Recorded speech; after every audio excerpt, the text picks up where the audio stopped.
The Price of Peace, an epic fantasy adventure. The Seven Isles Book 1. Full Cast Edition. Written by A.R. Knight. Chapter 1. Last Birthday. The Guardian of the Isles, Protector of the Aegis, Hero to the People, requested the strawberry tart, waited for it.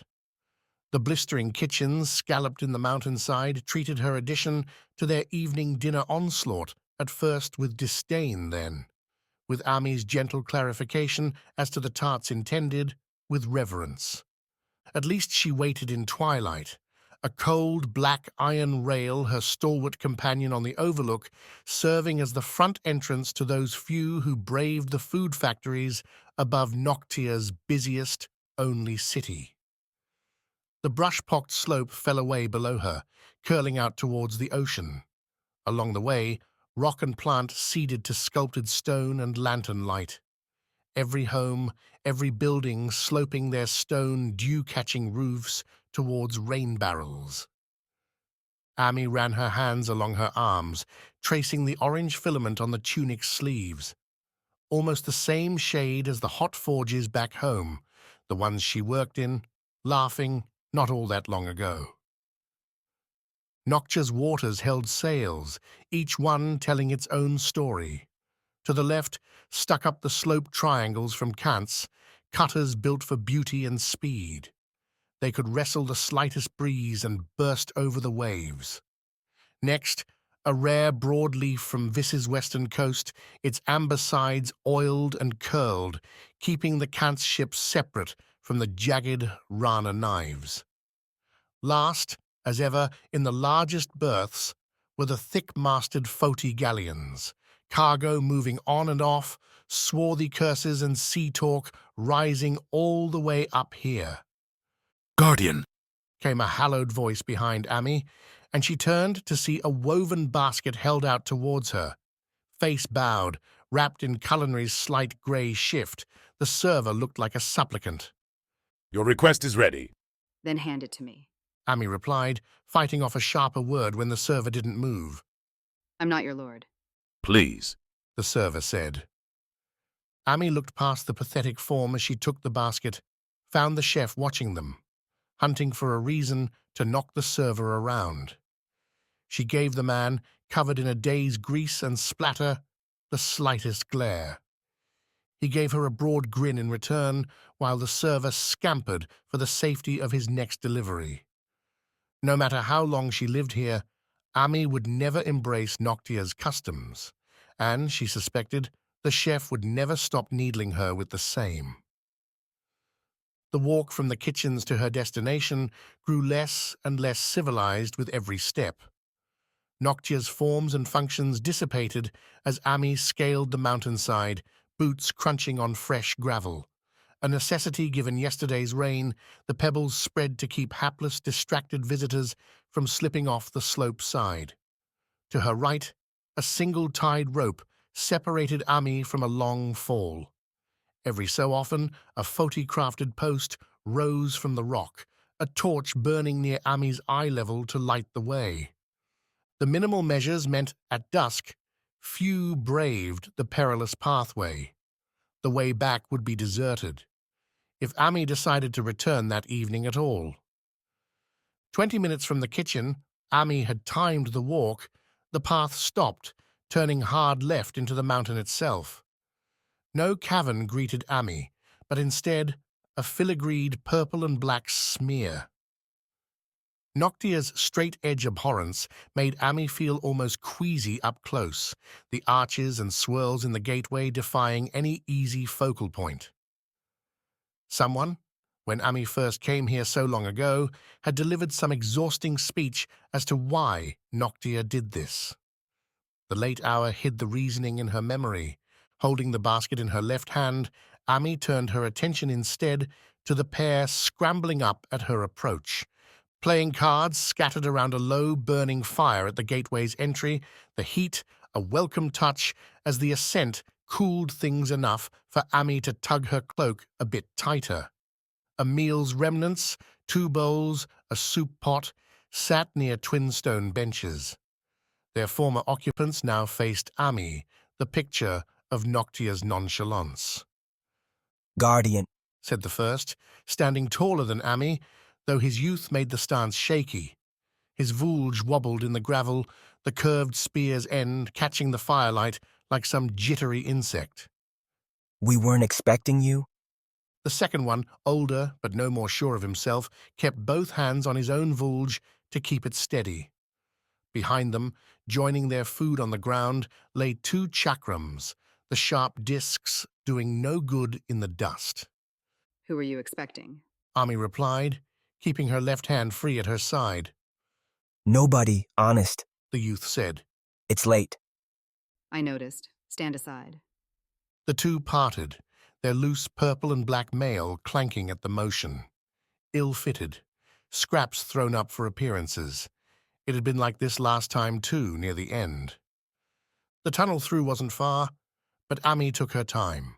For one, the level ground marked a break from the uphill climb, and the cave gave her cover from the wind. Mostly, though, she reserved the minutes for the carvings, faces and years etched into the sloping cinnamon-colored walls. Done in detail, the heads emerged from the stone into sharp relief, showing the people who had done so much for so many.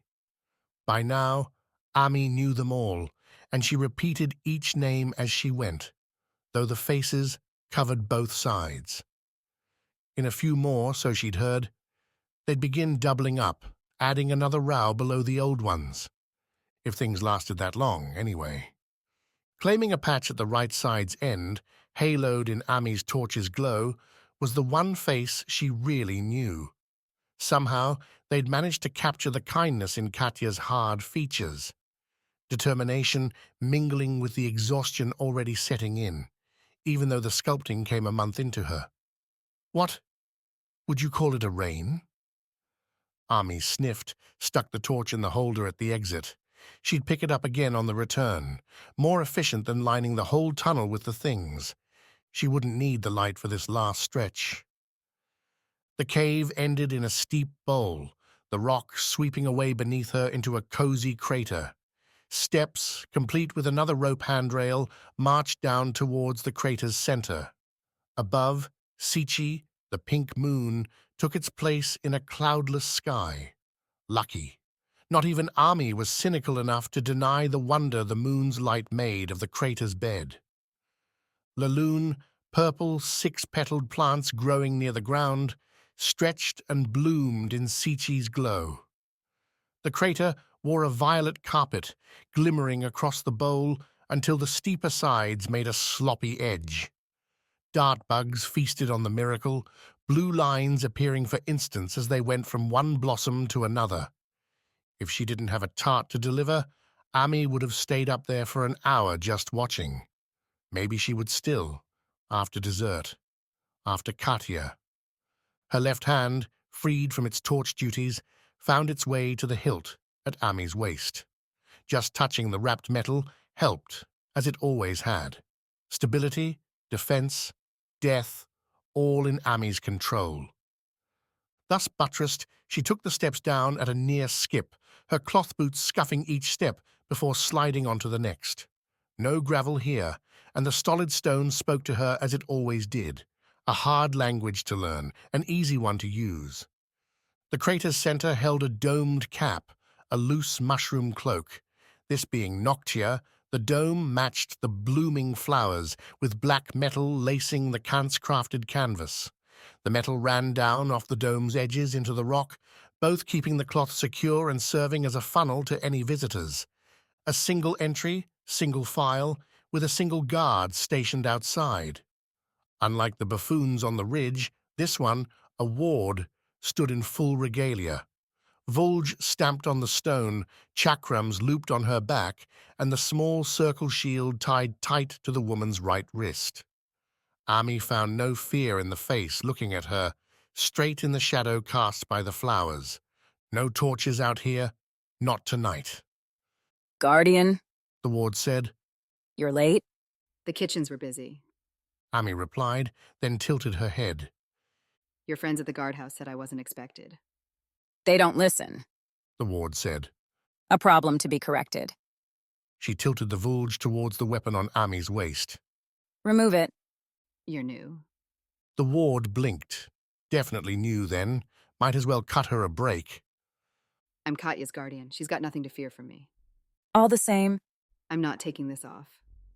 Ami kept it measured, raised the tart's basket. It's getting late. Move. Every new ward meant another power struggle. Every time now went faster than the last. None had forced Ami's chosen from her hip, and this one wouldn't be the first. The ward came to the same conclusion, stepping aside and waving Ami through. Ami gave her a nod as she went past. Enough politeness to ensure a smooth encounter the next time. The inside had a miserable air. Always did, save the very first time Ami's eyes graced the wound. Then, she'd been awed by legend made real. Now, her stomach curled and a familiar frown found her face. In the crater's exact center sat a pit wide enough to swallow Ami whole. A perfect circle, one with a bottom nobody could see. Torches dropped inside would vanish into unknowable depths. Noctia histories claimed some brave, doomed souls had tried to climb down, only to have their ropes pulled up, the explorers never seen again. Sitting in a cushioned chair overlooking the wound, as she had been without ceasing for the last 11 years, was Katya. Throne treating you well? Ami asked. A bad joke, and one Katya met with a slow sigh. Or maybe it was the wind, free to whistle inside through the dome's loose metal fence. Ami felt more stares on her as she went in, 2 other wards watching from the dome's far sides. These 2 held to the same high vigilance, their arms at ready. Not, Ami suspected, because of her. I have a surprise. Ami said, grabbing the small side table, dragging it over near Katya, the pit, and her chair. Know what day it is?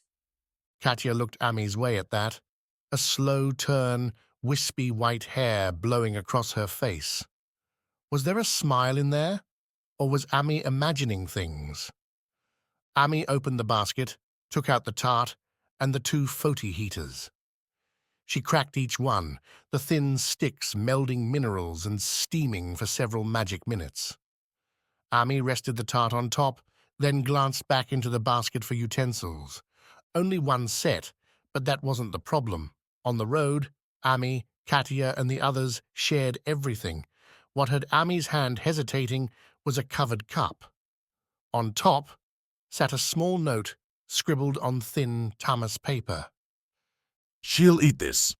Enjoy the tart. Ami felt a hand on her own, saw the weathered skin, the rough nails, the weak grip. She followed Katya's arm up to her shawled shoulder to the broad necklace. Bronzed and mottled, the band held 7 small stones, each one dim, so faint now, so fast. Katya put up a genuine smile as she drank the cup, a thin version of the tart's filling. Ami, after reconciling with herself that the tart shouldn't go to waste, scarfed the dessert with just enough skill to keep the strawberry from blobbing all over her. In between bites, Ami talked. She ran over Noctia's gossip, visitors of note, the ongoing conflict between Went and Rana. Katya listened, said nothing. She hadn't spoken in a while. That happened to every Aegis, or so Ami had been told. What they didn't say was how close to the end the silence meant. A year? Several? Or less? As she finished the tart, Ami slowed her stories. Katya's loose smile fell to a concentrated frown, her friend's eyes falling to the pit. The dark below. That's what Noctia called it. Whatever lay down there. The name seemed to whisper, as Ami thought it, a harsh sound, a blade scraped against the rock. Ami leaned towards the pit, looking down into its yawning black, her left hand reaching out and gripping Katya's. The sound came again. Not a wind's whisper this time, No. With it came footsteps, the wards moving closer. One set aside their vulge to take up a chakram. Ami kept hold of Katya's hand. The scrabbling grew louder, closer, and more frantic. Something yelped, hissed, gurgled. Katya drew in a sharp breath, and the golden stone on her necklace flared ever so slightly. The sounds ceased. No whimpers, no dying cry. The wards relaxed. Ami sat back on her heels. You've still got it. Ami said. Happy birthday, Katya. Her friend, the Aegis, protector of the Seven Isles, turned her withered face towards Ami. A question lit Katya's eyes. 30. Ami answered. Still a youngster. Not a soul in the room thought Katya would see 31. Chapter 2. Swing and a hit. 3 paces out, and the branch held firm. On the 4th, the golden-brown wood trembled. Wax held his arms out, had his feet heel to toe, and waited for the rustling wind to quiet. Not that Viz ever truly stopped talking. If it wasn't the wind, then the birds and beasts would fill the air with their chatter, and if not them, Wax and his friends. A whoop came up and over to Wax's right, a bubbling delight as Sawi dove past him, riding a vine down from the canopy. The vine tightened, swinging Sawi up before Wax's branch. She released, her body stretching through the gap between the vine and her target. Thief! Wax called after her, breaking off his careful walk for a 2-step jump into the open air. Viz spread below him, a dense pack, flush with greens, yellow, blues, and reds, needles and nettles, leaves and loam.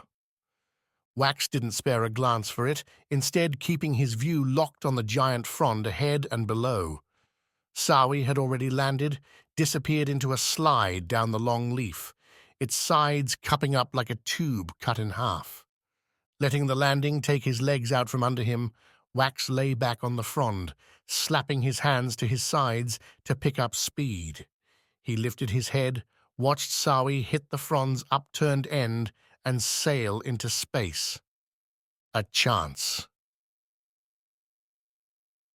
Wax, feeling the frond's every vein against his bare back, scalloped through the end and followed Sawi into the air, his bigger body giving him enough height to backflip, to reach upwards and snag a loose line Sawi didn't reach. Spindly and weak, the vine tore out with Wax's pull, but the resistance gave more curve to Wax's flight, let him reach a thicker, winding tree trunk. Gnarled and twisted, the trunk lit up like a target as Wax let the faltering vine go. Tight leather shoes helped his feet grip the bark as Wax landed, swung around, and found a branch to run down. Sawi, going by her voice, was somewhere below and to his left. Going by her words, she thought she had the race won. Always cocky, that one. A bird, its black feathers belying a glistening red undercoat, startled at Wax's arrival, squawking outrage as Wax blitzed by, dodging the creature's egg-filled nest. The branch narrowed before him, ending in a slight twin prong. No obvious next move. Up ahead lay the finish, a blossoming sana flower. Its white-edged pink petals stuck out flat, letting the blue-gold middle reach for the sun. Those same petals forced away encroaching trees, giving the sana its own place in the canopy, and giving Wax an idea. As his foot hit the last, thin spot on his branch, Wax swept his right hand to his waist, snatching off the coiled, oiled rope from its belt-like wrap. Wax found himself in the air, a weightless moment with loose leaves above, crowded jungle below, and he threw the rope ahead. A narrow tree waited, the rope catching on the speckled white bark and holding fast. Wax's free fall turned into a swing, though he had to throw his body aside to keep from caking himself against the tree's trunk. Instead, taking only a few leaves to the face, a scratch to the shoulder, Wax soared past the tree and into the sana's space. As he flew, Wax pushed up on the rope, telling the clinging stickers on its end to let loose. The rope obeyed, sliding free and trailing after Wax as he shot towards the Sana. The beautiful flower claimed its domain with more than petals. The stalk climbing to the canopy had a rippled body, hard plates giving way here and there to jutting thorns. More than one Vis native had found himself impaled at the end of a run like this. Not that Wax would ever have that problem. Floating free, Wax struck the Sana towards the stalk's center, right above the jagged, tooth-like thorns. His feet found purchase on the rough surface, his left hand gripping the stalk, while his right wound the rope into position. Wax couldn't hear Sawi anymore, just that angry bird. The climb went quick, Wax's fingers finding gaps in the Sana's defenses. His boots nestled into slight ridges, marks made by creatures with claws. Sweat ran free, droplets running over Wax's sloping orange and azure ink. His hair, at least, wasn't a problem. Cut short yesterday to be ready for the ceremony, his bangs no longer threatened to stab Wax's own eyes. Not once did he feel his arms burn, his legs call out for a break. Why would they? This was life. This was everything on Vis. Getting atop the Sana was a bit tricky. The flower's stalk ended in a bulb, the spherical sides curling up and away from Wax. He studied, taking his left hand to peel some Sana bark free and stick it in his mouth. Chewed, the tangy sweetness hitting as Wax's saliva broke the stiff stuff down. Sticky, too. Wax fished the bark out, rubbed it on his hands, tested planting palms on the Sana's side, felt the suction. Not enough to hold him for long, but in a rapid climb, he'd get points for originality anyway. Wax minced a couple more bark bits in his mouth, gave his hands a good coating, whooped once, a wordless challenge to nature, and jumped. Hooking his legs as best he could around the upturning outside, Wax scrambled, placing his sticky hands one after another. The juice sloughed off with every slap, every tear-away. The white-pink petal waited, shining like a dawn cloud above. Wax made a lunge, his hands coming loose, his legs not quite managing a hold.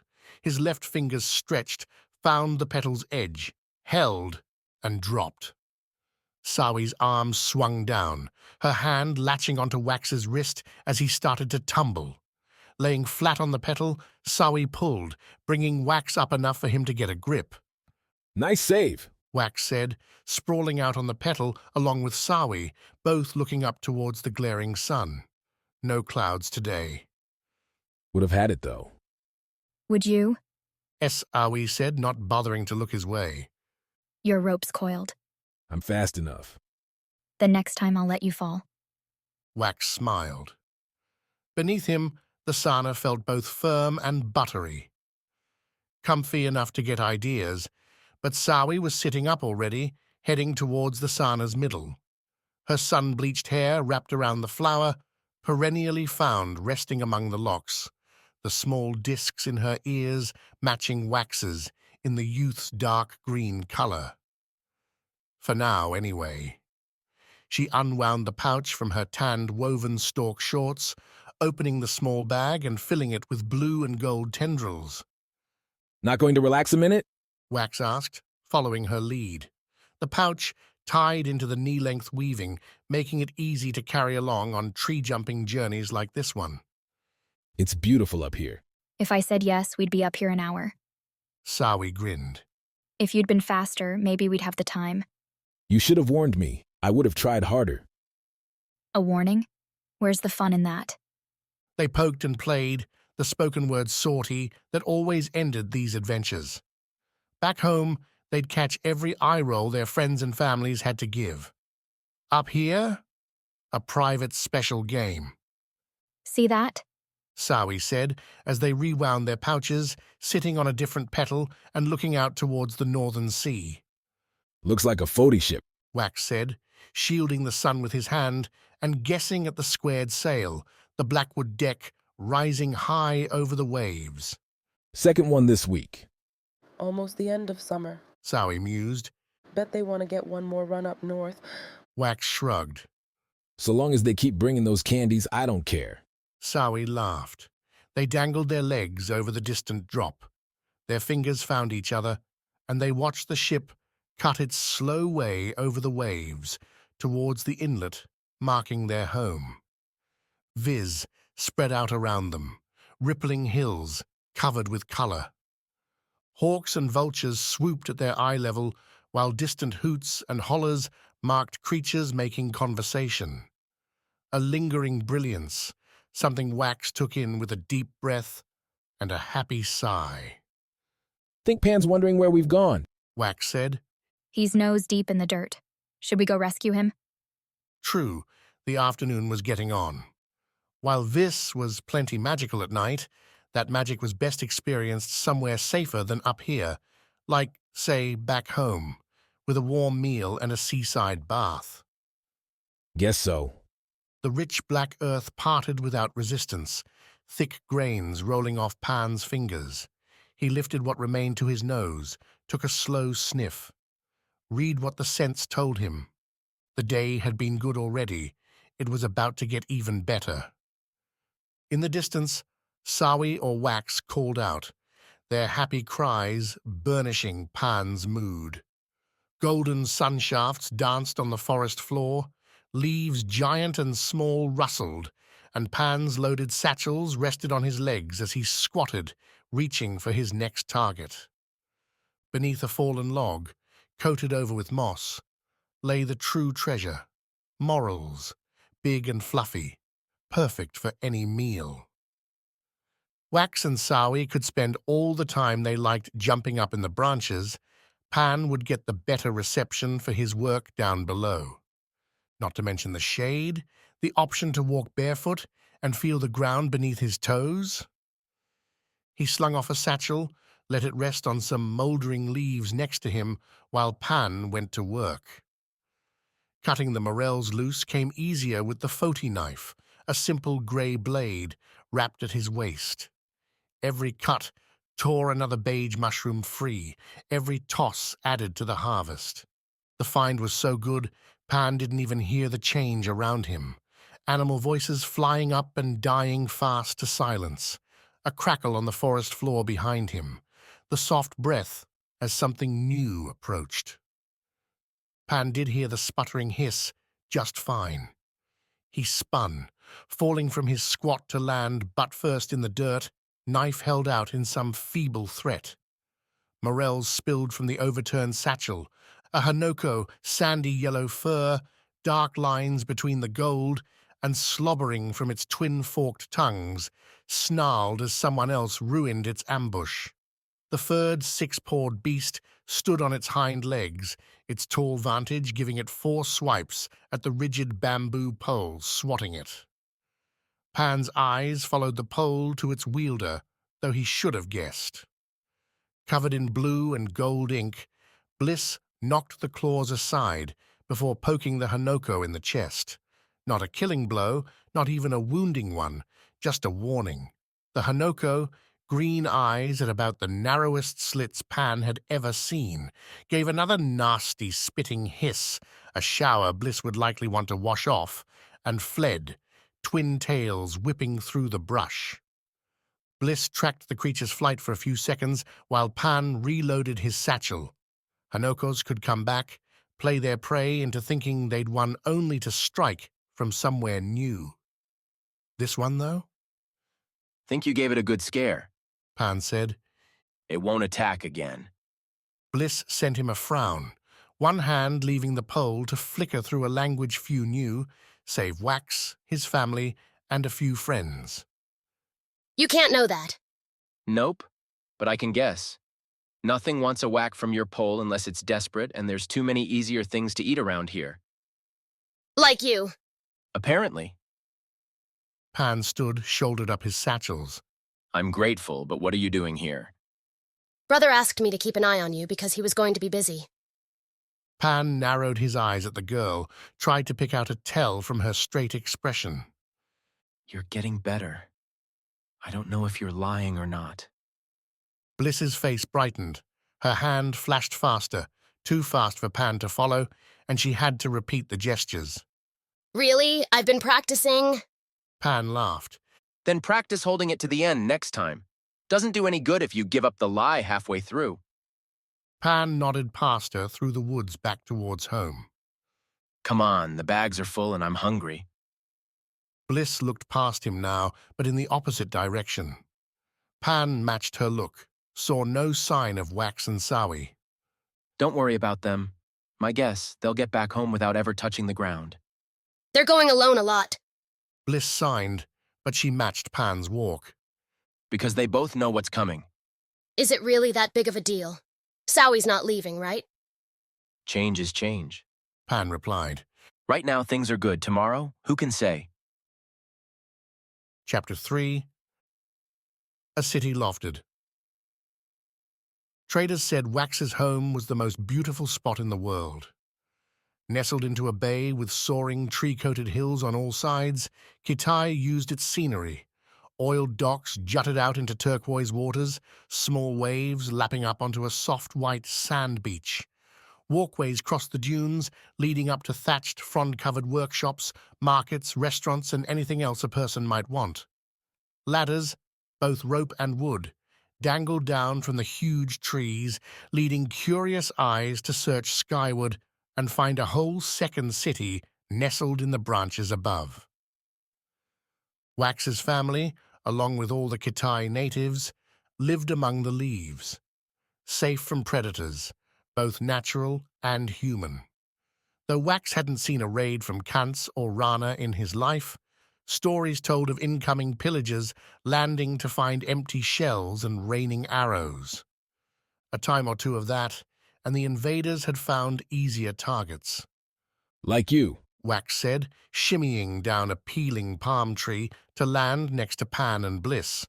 Sawi had gone ahead, the late afternoon pulling her to obligations Wax refused to think about. Like me what? Pan asked, not stopping his walk, loaded satchels swaying as he went over sticks, mashed leaves, and hiked through muddy patches. Bliss said you were about to be a Hanalko's dinner. Wax said, scampering ahead of Pan and throwing up his hands as if they were claws. Too deep in your own head again? Pan shot Bliss a look, declaring the feisty girl a traitor. She just grinned back. So Pan held up his prizes instead. It was a good spot. Pan said, then noticed Wax's missing pouch. Sawi take yours again? I gave it to her as a gift. Wax replied, walking backward. He danced as he moved, feeling the contours on his bare feet. The climbing shoes came off once Wax hit the forest floor, and dodging sticks, stones without looking. Trying to be nice, you know? Bliss spun her fingers. Pan laughed. Definitely lost the race.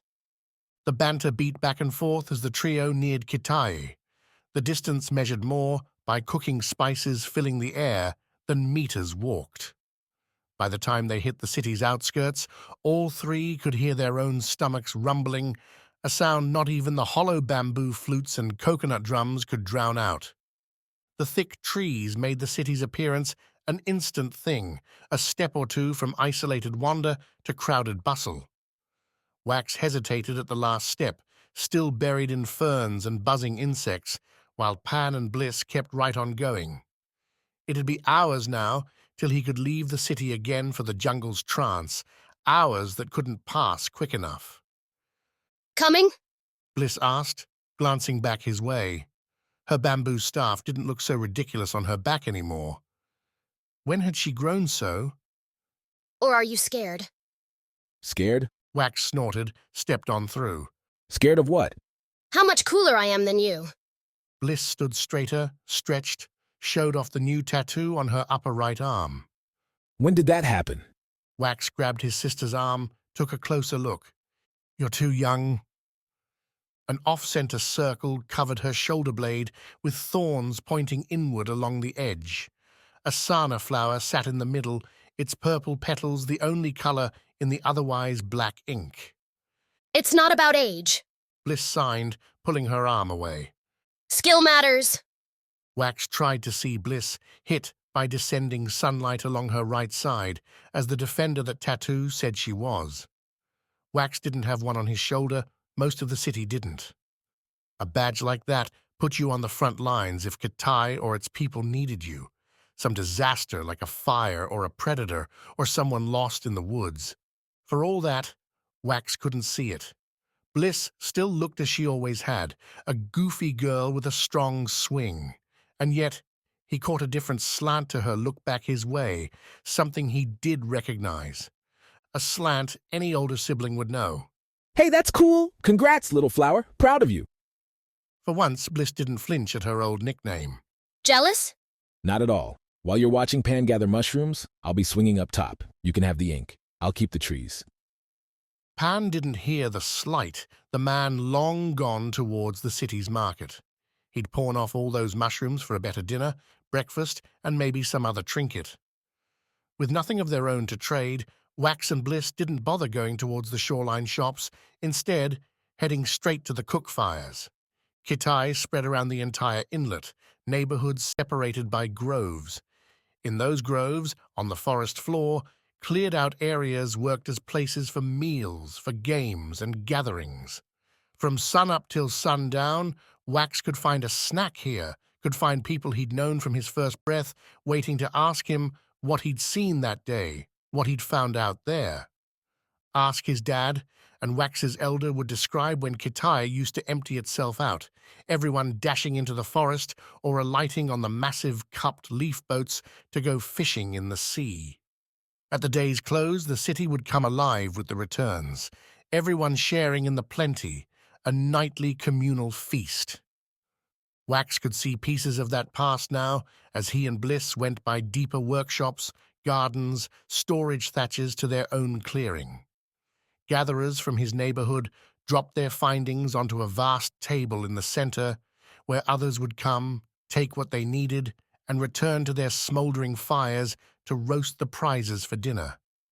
The meals smelled good, the table overflowing with fruits, coconuts, strung-up fish, peppers, and more. A good day. A sad picture, grumbled Wax's father as his children caught up to him at the table. The bent-backed man sifted through spindly purple-pink dragon fruit, shuffling a few into his satchel. You're lucky you don't know the past. Hello to you too, Dad.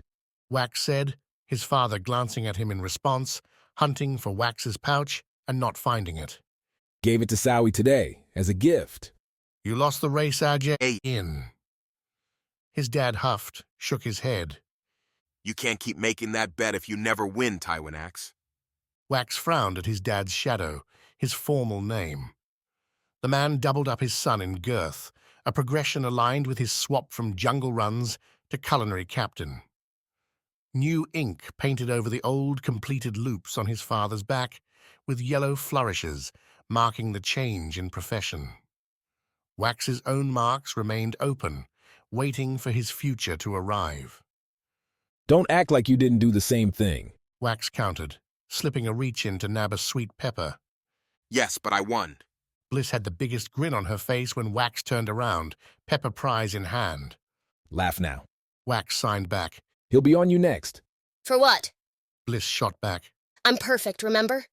Till he sees that marker, you mean. Bliss narrowed her eyes, but she didn't adjust her staff. When they'd entered the cooking circle, Bliss had shifted the shoulder strap, holding the bamboo stick in place to cover the fresh ink. Someone would tell their father eventually, but not yet. And no matter how much he might want to, that someone would not be Wax. Go get your mother, Their father said, a big woven bowl now laden in his huge hands. She won't want to miss the meal. Wax and Bliss didn't need to ask where their mother was. With the Foti ship coming in, she, along with Kitaya's other traders, would be at the water's edge looking for a deal.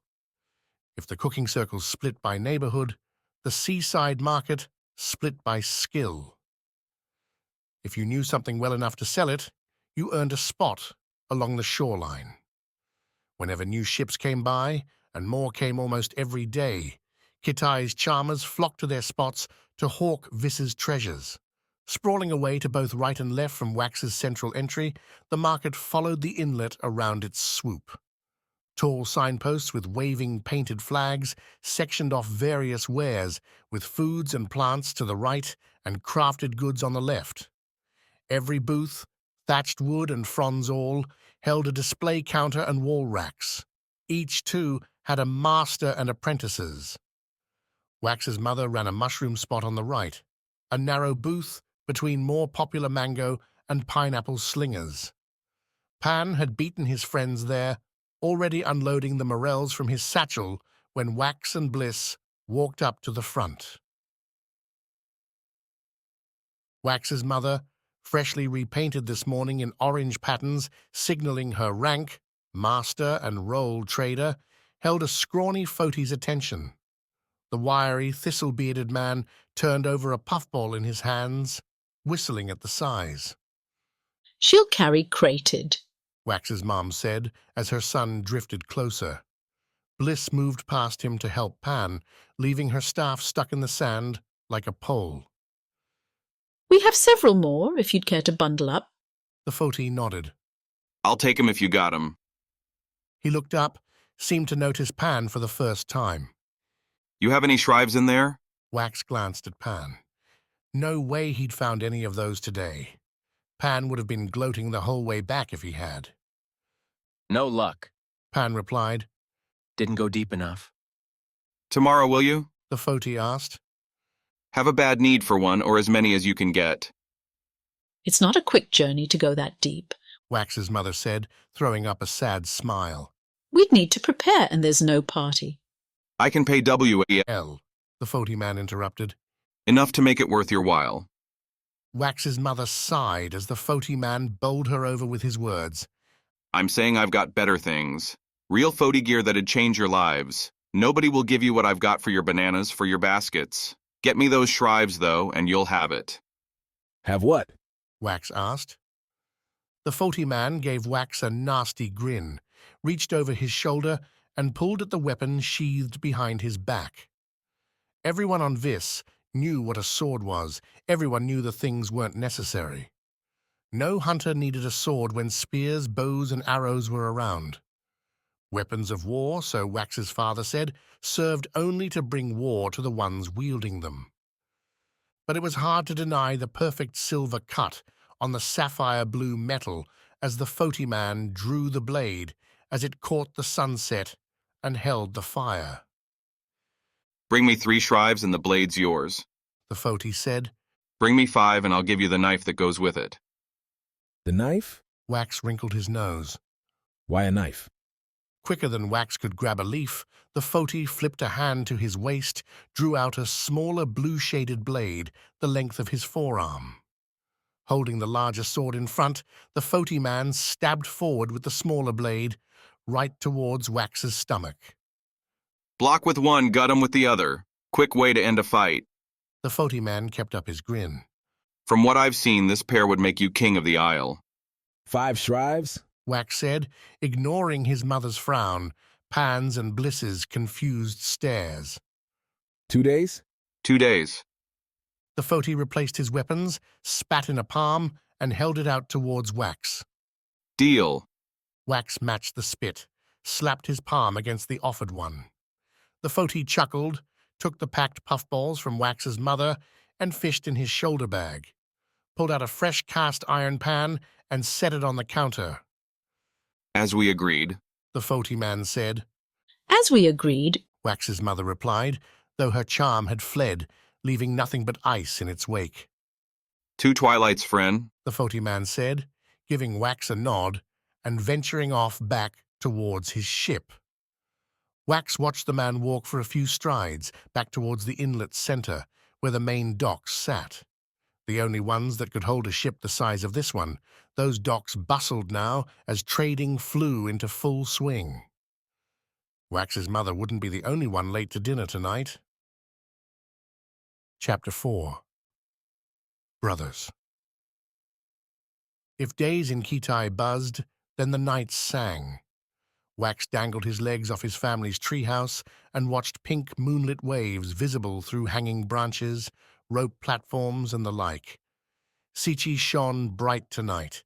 In his right hand, Wax spun a reed through his knuckles, back and forth. Normally, about this time, he'd be meeting Sawi for a dash along the beach, maybe a snack up in the canopy somewhere. Normally, Well, look who's still here, said a muscle-bound, grittier version of Wax, though Quick would likely say Wax was the scrawnier, goofier copy of himself. Red armbands and a crimson feather, taken off some kill, marked Quick's role. A woven chain hung from his neck, its end a wooden disc carved with the hunter's clawed sigil. When's the last time you spent a night at home, brother? Don't remember. Quick slid his legs off the platform, let them drape. The brother had a couple years on Wax, and it showed in the completed red and black circles on Quick's arms. A couple scars, too, from hunts gone awry. I'd say that's a sign you're gone too much, but I know you won't take it that way. How would I take it? That I'm trying to tie you down to this family, responsibility, and all those words you treat like curses. Thought that was your job? The family? Quick glanced down at his hands. No reeds spinning there, just fingers flat on thighs. They both wore thin weaves for sleeping, no decorations, no tools, no planned adventures. You saw what Bliss did? Following your lead. Wax avoided looking Quick's way. The trees were more pleasant scenery than his brother's judging stare. She's good with that staff. She is. Gatai is lucky to have her. Quick took a deep breath, always a sign he was going to embark on some speech. We'd be lucky to have you too if you take it seriously. Meaning? Mom told me about your deal with that Fodi. You're going after Shrives, just 2 days. I'm fast enough to get there. Wax shrugged. He's offering a real sword, Quick. I saw it. Quick snorted. The only thing you'd do with a blade is cut yourself. Or cut the next Hanoko that makes a move on Pan. Wax pointed out beyond the trees, where the Foti's ship marked its shadow. You see how big they're getting? How many new things are on everyone that comes here? We're offering the same stuff. Nothing changes for us. You're saying? I'm saying Dad and Mom talk about how we used to get raided until we built the tree houses. Foti, Kantz, Rana. They're growing stronger. We're staying the same. Quick smiled, drawing Wax's look. His brother's face held laughter, light mockery. And your single sword will change all that? It'll be a start. It'll convince the city to... This is about Sawi, isn't it?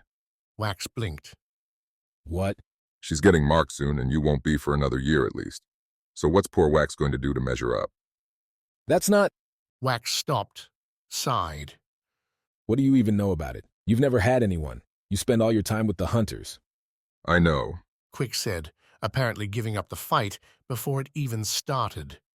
but I'm going to get on this one. The admission answered why Quick was out here in the first place. He and Wax didn't exactly do the heart-to-heart thing, probably because they both kept their days busy, kept themselves apart. Nonetheless, the idea of Quick jumping on some Foti ship and sailing away had Wax laughing. How are you going to do that? Wax said, Quick's calm face stealing away some mirth. His brother seemed serious, ridiculous. Are you buying passage with your looks, with those claws? I'm strong, enthusiastic, and they won't have to pay me much. That's all it takes. But why? Why leave? The same reason you head into the jungle every day. Adventure. A chance to find something new. Or someone. Quick's smile grew. It's a big world out there, Wax. Just might be someone on the other isles I'm looking for. Can't fight that then. Wax put a hand on his brother's shoulder. When does she sail? Thanks to your Shrive gambit, a few days at least, maybe longer. Quick's smile faded. Rumor is there's Kant's clippers running around. Their second queen wants to make a name for herself. With piracy? With plunder. Quick stood up. If you're really making that run, you'd better knock yourself out fast. Any later than dawn and you're not getting back in time. Always taking care of me. Hey, you get yourself hurt, I might have to come take care of you. Please. Wax picked himself up. Bliss is going to be the one running this show when you're gone. Quick didn't deny it, and both brothers left the edge to go back inside the three-room treehouse, hammocks and mosquito netting draping down from the corners. Music, dancing, The occasional hoot and holler from both human and hornbill set Wax to dreaming fast. Waking came faster, came with the same cries. The party for some in Kitai never stopped, and Wax rolled from his dried rope hammock, wondering how those poor people could miss a day for the night. Bliss and Quick shared their room, the larger of the two, along with the family's living essentials. 2 rain barrels swapped places as they filled up, a scoop from one with his woodcup giving Wax a refresher. Next came a mango, some dried jerky from 2 boxes along the treehouse's sole counter. Various weaves and gear hung over each of their hammocks, and Wax grabbed his rope, his thicker shirt and shorts for the day. He'd swing faster with lighter clothes, but the shrives weren't in safe territory. Better something that could turn a claw or deflect a thorn. After filling a water skin, tucking more fruit and jerky into a large shoulder-strapped satchel, Wax dipped outside and jumped on the rope ladder, heading down. He left his feet off the rungs, letting his hands control the descent all the way down. Kitai's all-night revelers mixed now with other early risers. Hunters, gatherers, traders found their friends and made for the cooking circles. A few, like Wax, took off towards the forest. None, though, made for the western edge, the more difficult terrain, and, after a long ways, the deep fens and caves where shrives could be found. The comfortably chill air melded into an ankle-deep fog as Wax went towards Kitai's outskirts, leaving the inlet behind. The route to the shrive's location wasn't exactly a road, but he'd traversed it before, albeit over several days and with many more people for a city-wide mission. A fun thing. Those, when all Kitai would pull together and select a group of novices, of experienced adults to go together and find true adventure. A staple 5-7 years ago, they'd all but vanished now thanks to the same Foti types offering Wax this deal. Unlike this one, most traders from the other isles didn't want anything special. Fruits, weaves, herbs and crafted tools made the hay for Kitai, so why risk larger, longer journeys? From what Wax heard too, Motilan, the isle's only other city on Visa's eastern coast, had adopted the same posture. Most of the island was left alone to do as nature wanted, its secrets kept undiscovered. At least until Wax decided to go looking for them. Actually doing it, huh? Pan called, snapping Wax from his explorer daydream. His friend, for once carrying his own rope with his mushroom satchels, leaned against a tree to Wax's right. Bliss thought you would. What are you doing here? What's it look like? Pan replied, holding up 2 satchels. Like Wax, he had on a thick emerald weave, climbing shoes already on. You want to get shrives? So do I. Wax eyed the rope around Pan's waist. You're not fast enough. Don't tell him he's not fast. Sowie said, pulling Wax's bewildered eyes back towards town to see his girlfriend walking up. Next to her, climbing rope also around her waist and looking real smug about it, was Bliss. We help each other and we'll get there and back in time. And okay. Easy. For a hot moment, Wax wanted to protest, and he spread his arms out to that effect, but before a single word left his mouth, Wax read the expressions. Pan, Sowie, and Bliss all bore grins that wouldn't brook denials. They had the right gear, satchels and water skins filled and ready. The day was young and perfect for adventure. Dare you to say it might be dangerous. Bliss signed. Wax shook his head, smiled. Didn't plan on being a babysitter today, but fine. You all want to go get some shrives. Let's do it. The climb started a few groves past Kitai's end. The tree, marked with a red-dyed rope around its base, stretched from ground to canopy. Steps carved into the massive trunk made the scaling easy, Wax taking the lead. The shoes held their grip on the wood. His hands had more trouble with the morning dew, but that's why Wax went first. His big fingers swept off the wet, cleared the way for the others. Sawi went last, ready to grab a rope if the owner fell. Just below the highest leaves, Wax stopped at a major branch heading west. This high options abounded, but swinging with speed meant picking a course that'd keep momentum. Drops along giant fronds or flowers would give him velocity, while vines loosed at the right moment would send Wax rocketing upward to regain the lost altitude. Instinct would get him the rest of the way. First stop, Wax said, the other three waiting mid-climb behind him. is Ying's Roost. Everyone know the way? Been there 100 times. Pan said. Better than you. Sawi added. A look down caught a nod from Bliss. All right, then. Time to jump. Wax picked his route before taking a step. He left his rope wrapped around his waist, double-checked his mango-filled satchel and water skin were tied tight and snug against his back. All good. One step, then a burst forward, each foot placed right ahead of the last. The branch didn't wobble until Wax hit its narrowing end, a long fall beneath him.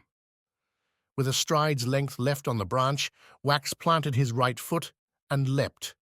Wind hit his face, the wet air swam through his weave, but Wax's hands found the white flowering vine looping low through the open air. His hands slid along the green spine, scattering petals as the snake loosened its canopy hold. Loosened, but didn't lose.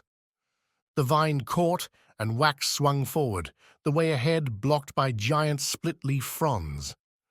The massive ferns filled the gaps between the trees, providing good cover to hunters below and sweet slides for swingers above. As Wax swung up, he let the vine go, releasing his legs into space. He flew almost sideways, the vine he'd been holding swooping back for Pan to grab. Wax hit the frond on his back, bouncing off the leaf's right side to stick in the center stalk. Lurching forward as he slid, Wax stood from a backslide into a leaning fall. Bunching his legs, Wax jumped as the stalk went near vertical, conserving his momentum and leaping over the fern's dipping center. Hitting the frond across at a run, Wax fell forward, scrabbling up with his shoes, his hands, trying to keep as much speed as he could. One bad slip here, and Wax would slide all the way back down. Not fatal, but it'd slow the trip. And Sawi would never let him live it down. The fern had strength in its great emerald leaves, though, and they held Wax's pulling, kicking form till he neared the frond's tip. Another vine waited, this one already loosed and dangling from some past swinger. Risking a glance, Wax caught Pan's form sliding down the first frond. Behind him, way back, Bliss took her running leap onto the vine. Sawi climbed onto the branch behind her. Wax gave the day's first whoop, his voice ringing through the jungle. How could Quick want to leave this? Chapter 5. Shroom Hunting. They took breaks when necessity demanded it, like when Pan missed a jump and wound up on the wrong fern, or when Wax took the wrong angle and scattered several birds enjoying their own mid-morning snack. The foursome picked out perches to settle, munched a mango or a banana, then went back to it. Grumbles about sore muscles replaced whoops as the hours passed, but they flew. Gathering parties on Viz moved quick, but their quartet put Kitai's larger efforts to shame. No carts, no heavy satchels weighing Wax and his friends down meant they could stick to the air, could tap dance along thin branches or loop under a sana thorn to keep up the speed. The fen emerged as the day dipped into afternoon. First came the heavier air, the thicker smell, and insect clouds. Sweeping through the jungle meant swallowing bugs as a matter of course, but Wax found himself coughing after every swaying vine. Found, too, those vines harder to come by as the fen brought the canopy lower, the larger trees and their strong limbs fading for long grasses and lanky shrubs. At Wax's wave, they dropped from the bark-coated heights to the soft floor.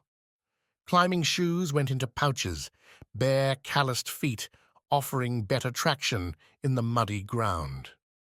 The fen, too, signaled its territory with different music. Bird calls gave way to frogs croaking, to the ripples of larger, worse creatures sliding about the muck, and the buzzing bugs.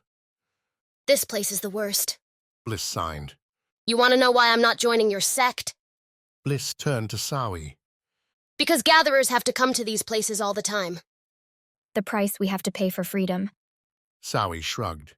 She bent down, scooped some cool mud from the ground, and spread it on her arms. Lather up, people. If speed meant the occasional bug in the mouth, standing still in a place like the fen would mean a month without sleep, body aflame from mosquitoes and worse having their way. A little mud on the right places, though, and Wax could walk out of here a bath away from feeling fine. Looking good. Pan said once they'd all made themselves into mud monsters. Shall we? Shrives tended to make their homes beneath rotting, fallen trees on the fen's edges. Slimy water mingling with fresh, juicy tree trunk produced the miraculous fungi. Blue and white, with a nighttime glow, the shrives worked medicinal wonders. They also, as Wax understood it, wouldn't take anywhere else. The other isles could take a mango, steal a banana, and give growing a go, but not a shrive. They were Viss's treasure, and Viss's alone. Bliss took point now, swapping the swinging rope for her bamboo staff and leading the way with its blunt end. She swished it through the waters when they had to cross, used it to clear brush from their rock-and-log bridges. Circling the fen's border brought them alongside mangroves, the white-barked and soft-leaved thickets adding their own special odor to the air, a pungent, nose-wrinkling life. Birds hidden among the branches watched as they passed. Pan, here and there, would snap another mushroom or a reedy plant and stuff it into his satchel. You're here for shrives, Pan said when Wax asked the point. I'm here for everything else. Wax dropped back next to Sawi, though the thin roots Bliss found meant he walked a step ahead or behind more than beside. She looked like she always did away from the city, at peace. You're not? Sawi replied, throwing a smile at the marsh around them. Isn't all this beautiful? Give me the canopy any day. You've got to appreciate where you are, Wax. Sawi said. Especially if this is what you want to do. Kitaye doesn't always want sauna strands. Getting serious on me, Sawi? Wax poked her in the shoulder, his fingers sliding off the mud. Only when you need me to be. Pan's whistle drew their attention ahead, where their rock-and-log path ran out. Not into the fen's swirling waters, but the rising, mossy stones marking Viss's western edge. The mountain, really several, a chain jutting up like a wall keeping the jungle from the vast ocean beyond, spiked from the swamp as if planted like some vast stone seed. The foothills lay to the north. Here, the mountain stood alone. So we're moving fast, Wax said. They all stood on a soft thicket, formed when a tree had fallen over who knew how long ago. Do we know where we are? I didn't whistle because I was lost, Pan said. Your sister noticed something. Bliss, taking her cue, pointed her bamboo staff towards the mountain. It took Wax a moment to follow the staff's end, past the obvious outcroppings and overgrown nooks to a shadowed patch, one marked by a broken stump. The thicket's source, unless I miss my guess. Sawi said. So what? Wax added, looking at the ground to make sure he hadn't missed something. Just rotting leaves and branches, already being claimed by the fen's fungi. No shrives here. Not the stump, you morons, Pan said. What's behind it? Wax shrugged, felt Bliss tug on his arm. She was already signing when he looked. Obviously not talking about the stump. There's a cave. Wax felt a shiver at the word, let his eyes float up that way again. Sure enough, now that he looked for it, the mountain did seem to curl in right behind that stump. Even if he didn't quite buy Bliss's optimism, the possibility warranted a look. Sure, shrives could be found under mossy logs if you were lucky. But in a good cave, one not cleaned out, they could find enough to get more than a sword and a knife. We could have the Fodi giving us everything they've got. Wax muttered. Let's go. Not even a thank you. Bliss signed as Wax took off his rope. For my amazing eyes. Everyone in Kitai will thank you when we're done. It's been so long since anyone's found a new cave. Pan added. Wax threw his rope up, felt it bite. And with traders in the village? Pretty lucky. Sawi said. Not lose CK. Wax called as he climbed up, hit the stump after a minute. All talent. Bliss, you're amazing. There's a cave up here for sure. Leaving the muddy marsh for dusty rock felt, if nothing else, easier on the ankles. Wax had his shoes back on. The cave offered a sharp, irregular floor as he went beyond the half-circle opening. The arching entry looked so perfect, Wax stared at it while the others climbed up, trying to figure out what might have made such a smooth ceiling with a scrabbly floor. Nothing he knew of, anyway. Sawi took a couple torches off her back, the short sticks and palm oil-soaked wraps meant for any nighttime travel now coming in handy. Sawi kept one, Bliss took the other.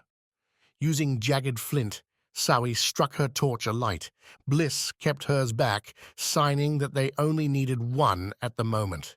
Best keep the second in reserve. How deep you think this cave's going to be? Wax laughed. I give it a few minutes walk, if that. Then we get the torch for tonight. Bliss replied. Speaking of, Pan said, let's go, Wax. I don't want to lose daylight before we leave the fen. Fair point. Nasty critters liked the night, and slipping off into the swamp without good sight risked a swift drowning. Sawi took the lead, striding off with Wax beside her. Bliss and Pan followed, the line going single file as the cave narrowed. The rock walls weren't pure.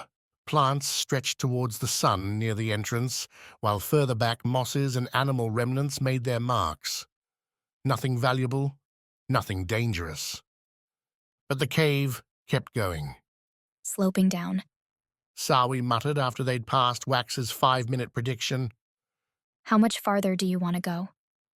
The cave spread not far beyond Wax's shoulders, a stifling setup that nonetheless kept to its smooth ceiling, rough ground plan.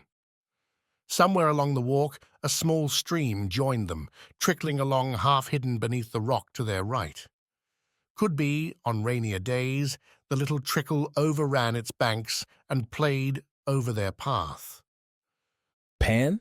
Wax asked. You're better at keeping time. Should we bail? Not yet. Pan said, his eyes dark in Sawi's torchlight, but eager. Can't you smell it? There's something good up ahead. Wax sniffed. He'd found the cave air a dusty sort of thin, as if it didn't get shuffled around much. Now that Pan pointed it out, though, a familiar loam lingered beneath. A mushroom's addition.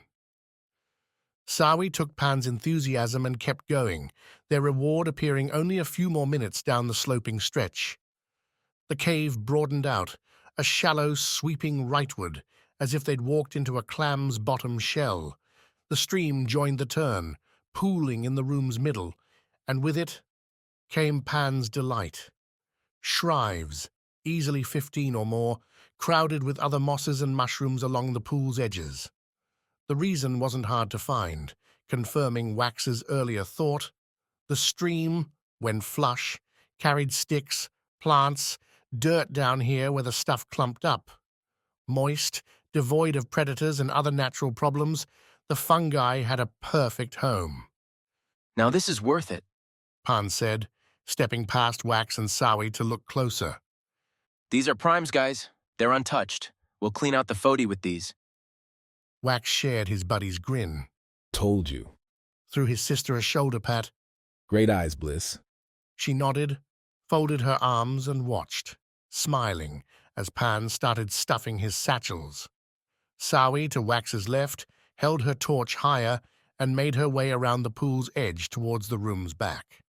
It keeps going. Sawi said, pointing with the torch towards another, still descending way forward. Want to explore? Pan hummed. After we gather these, think we got what we came for. I vote we get out of here, start back. But we'll never come here again. Sawi said, looking right at Wax. Together?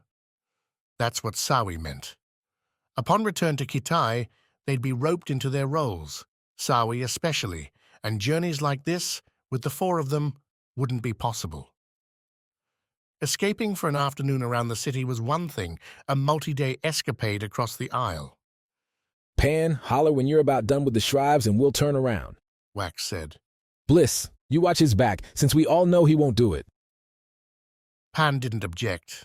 Bliss only shrugged. Sawi's smile grew.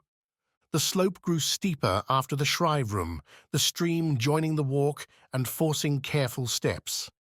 The walls glistened now, strange stones growing from the floor and ceiling.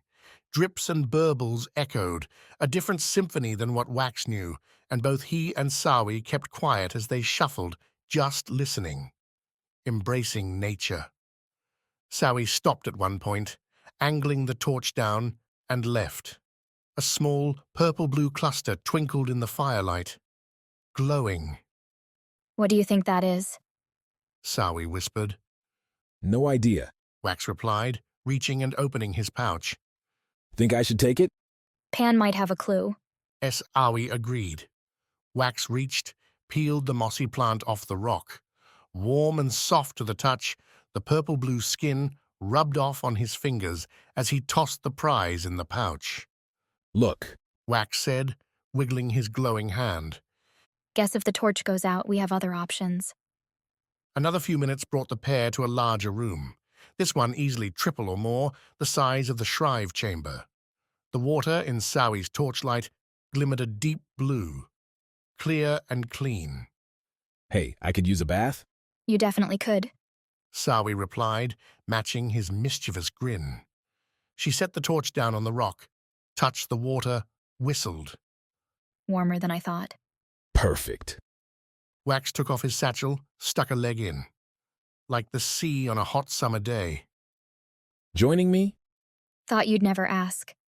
Sawi replied, and she hopped in, disappearing into the deep. Wax slid in the rest of the way, found himself kicking his feet as no bottom waited for him. On the third kick, he felt something brush his leg, his stomach, and Sawi popped up before him, eyes sparkling. Her arms wrapped around Wax's neck. Not quite like a sauna at sunset. Sawi whispered. But it'll do. Chapter 6. Visitors. The nuzzle knocked Svard off his thin bed onto the cabin's clean blonde wood floor. Not exactly a pleasant wake-up, but that's how Kiwi liked it. Better anyway than a lick. Svarda, rubbing his right temple, rolled onto his back and looked up at the ferret. Kiwi's head, a snouted slate-and-silver rounded stone, poked over the mattress and snorted. The sound, like someone throwing a rock against a wall, dispelled Svarda's remaining sleep in a snap. What are you smelling? Svarda asked, sitting up.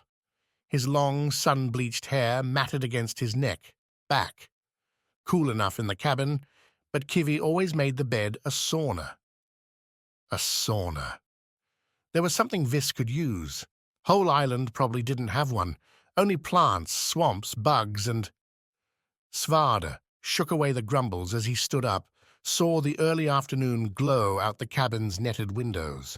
The mountainside ran away beneath Svarda's house, a steep descent down to a flat beach and a glittering ocean. A long walk, one now doable with steps and a cleared path the whole way. Not that anyone would use it, except him anyway. Kiwi stretched off the mattress, her 4 speckled black granite paws carrying her like an uncoiling spring to the floor near Svarda. She snorted again, flicked her bright orange tongue to the east. As she did, Kiwi's tongue nipped her lips, throwing sparks. Svarda frowned. Kiwi didn't get agitated much these days, Only when a Hanoko or some other stupid creature came close by, and all the beasts around here knew to leave Svard alone by now. Maybe something new needed to be taught a lesson. Kivi led the way along the mountainside, curling along a path originally tight, but since, thanks to time and effort, widened out by Svarda and his rock-chewing friend. Clad, for the first time in days, in more than his skivvies, Svard walked with a gilded hand crossbow ready to fire. A satchel, viswoven and bleached by sunlight, hung on his shoulder beneath his orange and grey cloak. Enough food and water in there to last a week. Kivi tended to pull Svard into long chases, and the hunter had learned to prepare. That preparation, too, shone in the twin axes looped at his back. He'd sharpened them last night, watching the stars. They were ready for blood. If we're lucky, Svarda whispered. You'll taste some today. He tried not to think what it meant that he spoke to his weapons, that he'd last had a conversation with a real person. Kivi snorted again, stopping and arching her rippling stone scale back. As long as Svarda was tall, Kivi's form shifted, rocky plates sliding around and readying up for a leap. Hold on, Svarda said, crouching and slow-stepping next to Kivi. The path here dropped hard, relying on some well-hewn rocks to end at an outcropping. A cave, one Svarda had dallied with a few times before ditching, waited there, and of course, a way down to the fen. Not his favorite destination. The bug bites earned in an hour spent there would follow him for a week. A way down, though, could be used to go up. From above, the footprints stood out on the cave's dusty, weedy opening. Several people had climbed to the entrance and, by the look of things, gone inside. That has you nervous, Kivi. Svarda asked the ferreter. Kivi waggled her head, 3 emerald eyes gleaming at Svarda. Not the humans, then. Well, Svarda said, easing back a few steps and taking the satchel off his back. That cave ends in a pool. We'll see soon enough who's taking a look. Svarda opened the satchel, pulled out some well-cured meat from their last hunt, a rainwater-filled skin. In the meantime, I'll be having that lunch you robbed from me. But when Svard offered a piece to Kivi, the ferret refused, its stare never leaving the cave's mouth. Chapter 7. Fiend. He's been calling our names for a few minutes now. Sawi said as she and Wax laid on the pool's edge, Torch helping to dry them in their weaves. How long before Pan sends your sister to investigate? They're not that dumb. Wax stretched, felt the rocks scratch. Not the most comfortable spot to relax, but swimmers couldn't be choosers. Though I'm not sure how much more my back can take. A few more minutes watching Sawi in the firelight would be a treat, sure, yet the day would be ticking towards sunset. Any chance of getting back to Kitai had already fled, meaning they'd need to find a good tree to sleep in, preferably one well away from the fen and its endless insects. Ready? Wax asked, standing up. No. Sawi said, and Wax stopped, frowned her way. She had a different tone as Sawi watched the pool. This is it? The last one of these we'll have? You don't know that. We could always sneak away. Wax pulled on his weave as Sawi, sighing, did the same. Maybe I'll join the gatherers too. Then we'll go together. You're already marked otherwise.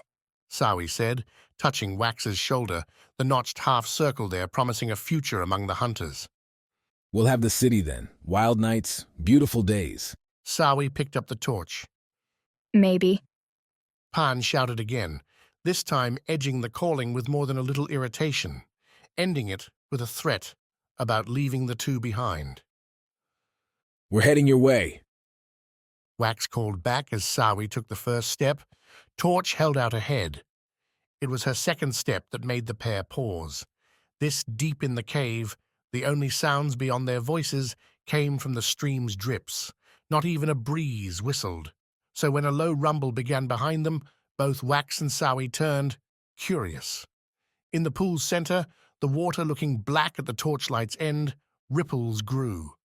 Bubbles, at first small but burbling larger, appeared in the center. What do you think that is? Wax asked, turning to face it square. His hand went to his rope, instinct without reason. You think something was in there the whole time? Sawi asked, holding the torch back towards the pool. The rumbling grew, the low bass gaining flavor, less the rhythms of moving earth, and more a growl's living tenor. Sawi backed up a step, and Wax matched her. There were rules about hunting in the jungle, starting with never letting yourself get cornered. Any creature could be dangerous in tight spaces. Best to keep things open, give yourself options. The cave didn't offer many, save one: run. Sawi and Wax slipped, scrabbled, pounded their way back up the cave. In between breaths, Wax shouted ahead, told Pan and Bliss to get themselves going. Behind, the creature left the pool with wet slaps, the spitting, growling sound, following every lunging smack forward. The gross noises, the sudden appearance dashed memories by as Wax followed Sawi's silhouette. When he'd been a small kid, there'd been talk about monsters like these.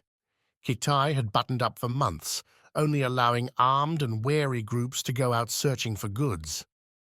Few ships came then, and Wax remembered day after day spent on the beach with the city's hunters, watching the children every minute. And he remembered, just like this, when a fiend, that's what they were called, fiends, sloughed free from the waves. Wax had a stick, had been playing with Sawi and some others in the sand. The fiend barreled onto the shore, roaring and biting its several shark-like heads. Wax remembered its rage, its scaled, blasted body already wounded from something, and then someone's hands picked him up, carried him off as Kitai's hunters, whooping challenges, ran the other way. There weren't any hunters here, nobody to carry Wax away either.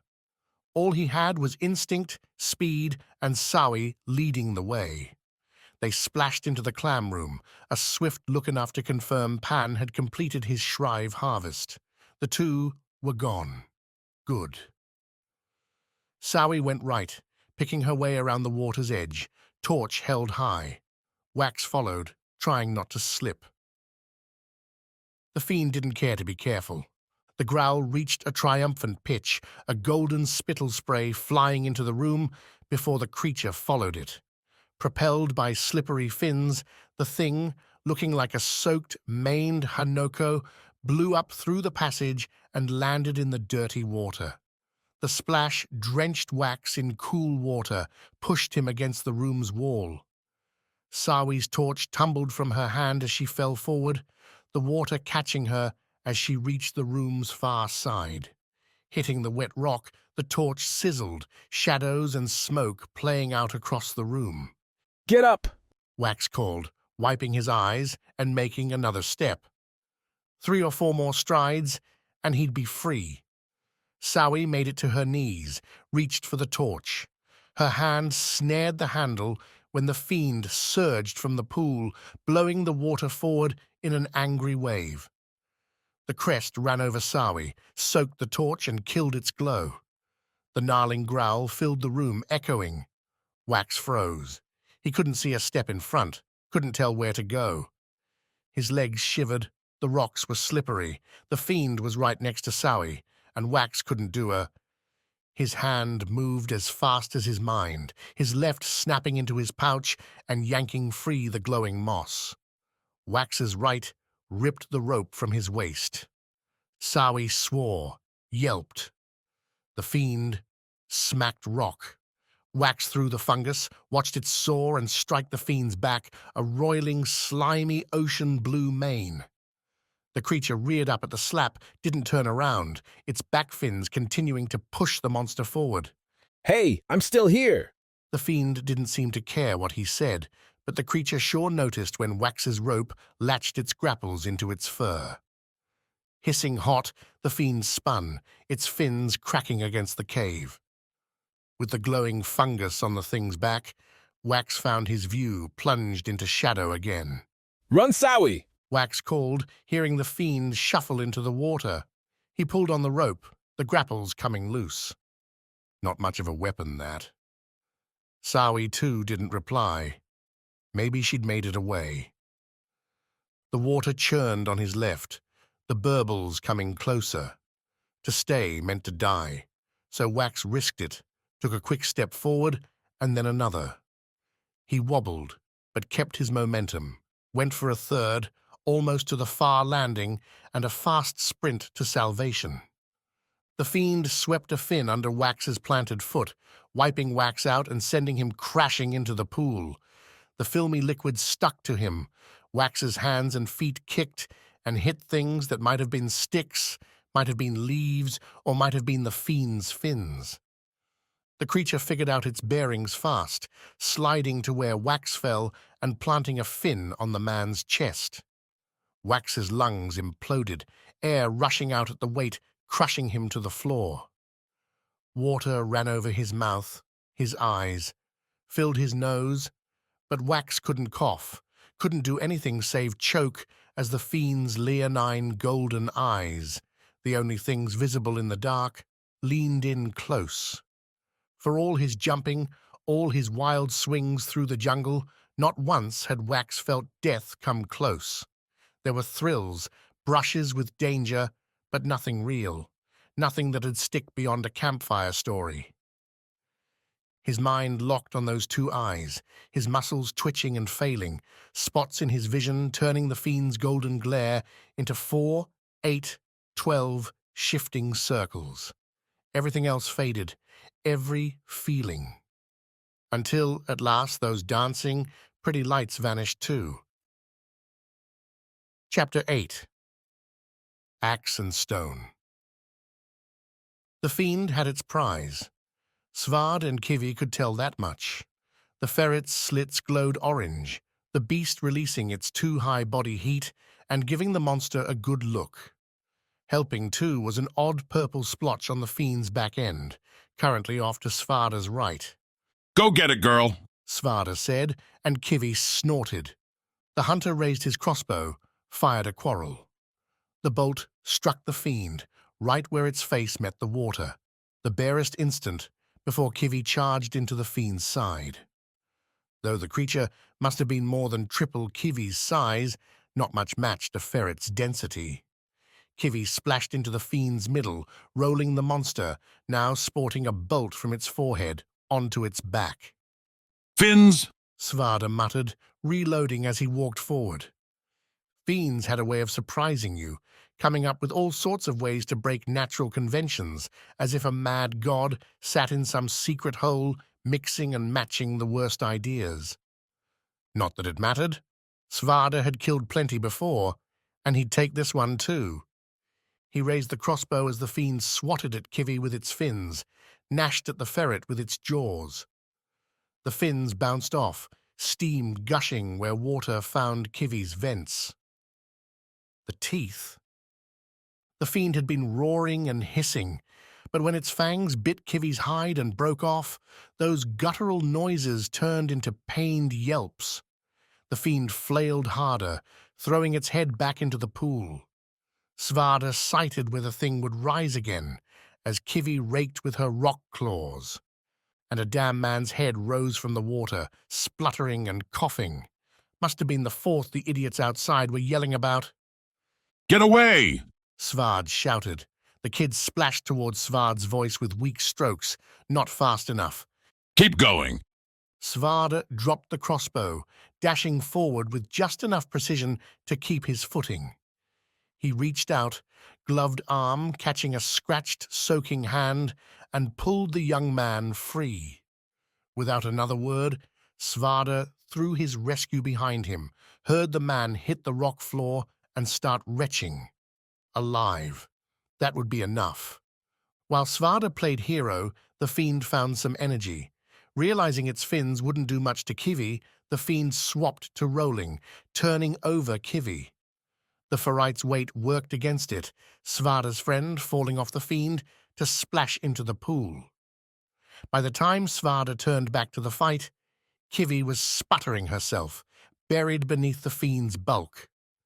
Get off her, you moldy rag. Svarda said, marching into the shallow pool as he drew his axes. The water chilled up to his thighs. The fight splashing had Svard blinking as he neared the purple glow.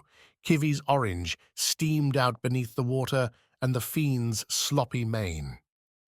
The dark only mattered if your target was hard to hit, and a fiend this size was an easy mark.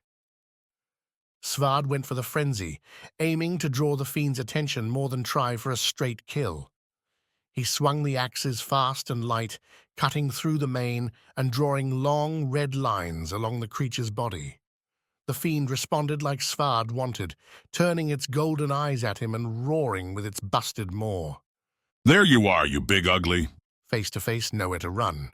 A quick kill either way. A fin whipped Svarda's way, meeting an axe instead. The left-handed blow cut the offending limb clean away, giving Svard a window to step in and silence the fiend's awful sounds with a fatal finale. As the monster fell limp, Kivi squirmed out from its bulk. The ferret snorted, dragged itself to the pool's side and shook, steam flying out and the welcome orange glow returning. Svarda retrieved his axe from the fiend's head, took a closer look at what he'd slain. The signs stood out. The mane, so clotted in motion, had black and burned splotches. The fiend's skin carried more grievous wounds along its belly and back, ones not delivered by Svarda's swings or Kivi's claws. He glanced back towards the man he'd saved, found him sitting up and looking back, thin, wearing a visweave, not a fighter. Svarda ran his fingers along the fiend's skin, feeling how thin and loose it felt, breaking down. The slow disintegration dooming any fiend who tried to breach the surface while the Aegis still lived. She's not dead yet, then, Svarda said to Kivi. But for a fiend to make it this far, to still be this strong, she must be close. Who are you? Asked the man, now on his feet, though his hands were on his knees. While thinking up an answer, Svard felt something brush his left leg. He reached down, pulled up a viz rope. Clever things, though Svarda himself would never use them. Such thin strands to trust with your whole weight, soaring through those trees. Doesn't matter who I am, Svarda replied, holding up the rope. This yours? The man gave his name on the walk back, the two following Kivi up through the cavern's twists and turns. Tywinax, though everyone called him Wax. He waited for Svard to give his own name in reply, as if it was to be an equal exchange. Why were you here? Svard asked instead. Wax frowned, then focused on getting his footwork right, nimble enough, like every viz. Svarda reached out, grabbed Wax's weave and stopped him cold. Kivi sensed the move, spun round with her emerald eyes. I asked you a question. Answer it. Wax gave Svarda a straight look, not filled with fear, but an exhausted wariness. A look Svarda himself had seen so many times when... Shrives, Wax said, shrugging himself free from Svarda's loose grab. They're hard to find, but that pool had a bunch. That's it. Shrives? What else would we be looking for? Wax asked, that straight stare looking confused now. Me, Svarda wanted to say, but shook his head instead. Who knew if anyone looked for him anymore, if anyone cared? Then again, he'd abandoned the only one he cared about, so why wouldn't the world return the favor? You okay? Appreciate the save from whatever that was, but you're looking a little lost. Svarda pushed Wax around towards the exit. Keep moving. Always a chance there's another. At that possibility, Wax finally took Svarda's point and ran. Chapter 9. Cliff Nights. She'd held her torch in one hand, feeling the heat clash with the cave's cool air, and her bamboo staff in the other. Bliss watched as Pan gathered the shrives, sighed with him when Pan finished, and neither Sawi nor Wax were to be found. The two had a habit of vanishing, with a reason neither Pan nor Bliss felt like talking about. At least the passing time gave Pan an excuse to cut playtime short. his shouts down the cavern at least getting Wax's reply. Bliss had been ready to tease her brother at his return, that fun ruined when Wax's next yell echoed on up, "Run and run fast." They both hesitated, Bliss tightening her grip on the staff. The cave wasn't a great fighting place for her, seeing as its tight corridors meant she'd be stuck stabbing straight ahead. No wide sweeps, acrobatic jumping strikes. Your brother's goofy, but he's not stupid. Pan said, moving past Bliss. Let's go. What if they need help? Then they'd ask for it. They'd cleared the cave, found the hunter and his strange pet watching. The man had asked who they were, what they were doing, but Pan cut the man off. Said they had 2 friends in the cave who were in trouble. The hunter, though, paid more attention to the rising snorts from his pet. The rocky beast eventually made its own move, scrambling down the mountainside and dashing into the cave without a second glance for Pan, Bliss, and the shrive-loaded satchels. The hunter, flipping a curse Bliss had never heard before, followed. For too many minutes, Pan and Bliss stood on the overlook, the sun fading towards dusk. Sawi emerged, crying, her right leg bleeding where something had bashed her against the rock. Pan went into nurse mode right away, breaking out the bandages, the poultices he always carried on these wanders. Bliss listened as Sawi described the thing, but she kept her eyes on the cave. Her torch still burned. She wanted to run in. Her brother might die, would. Wax stumbled out. Purple bruises coated his chest, visible through the weave. Scratches littered his arms and legs, though they didn't have Sawi's depth or deadly purpose. The cave's walls, floor, the most likely culprits. Bliss dropped her staff, wrapped her brother in a hug, and for the first time in her life felt him leaning on her. Wax sagged, his lungs almost wheezing. Bliss steadied her legs, wrapped her arms around Wax and held him like their mother might if they'd had a bad dream, if they felt sick. On the whole, an alien experience. You have a camp?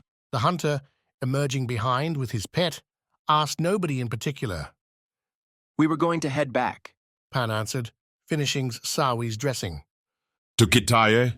The hunter was the snorting one now. Not tonight, surely. Not anymore, Wax said, separating from Bliss, putting himself between the hunter and his friends. A dumb move. Wax wasn't in a state to fight a fly, much less a hulking man like that. Bliss caught the axes, both back in their sheaths. The hunter held a crossbow in his hand, idle at his waist, but loaded. Ready? The rock monster hunched, steam escaping from cracks in its stone scales, near the hunter's legs. Bliss figured she could get to the hunter's hand with her staff in less than a second, whack the crossbow aside. That might buy time for Wax and the others to run. The rock monster couldn't be that quick, could it? Which would leave Bliss alone, but one could sacrifice herself so 3 could live. Viz asked that of his people from time to time. Then come with me, the hunter said, nodding towards his right shoulder. My place isn't far, and there's room enough on the floor for you. We can tend those wounds and talk about what happened. Wax didn't have a ready reply. Sawi had her hands on her wounded leg, her eyes near closed. Not listening or not caring. Pan held a frown, but he wasn't the type to make a call like this. Bliss poked Wax with her staff, getting him to turn around. The hunter watched, bushy eyebrow raised. He saved you, Bliss asked. Saved me and Sawi both. Wax signed back. And you two. That thing was fast.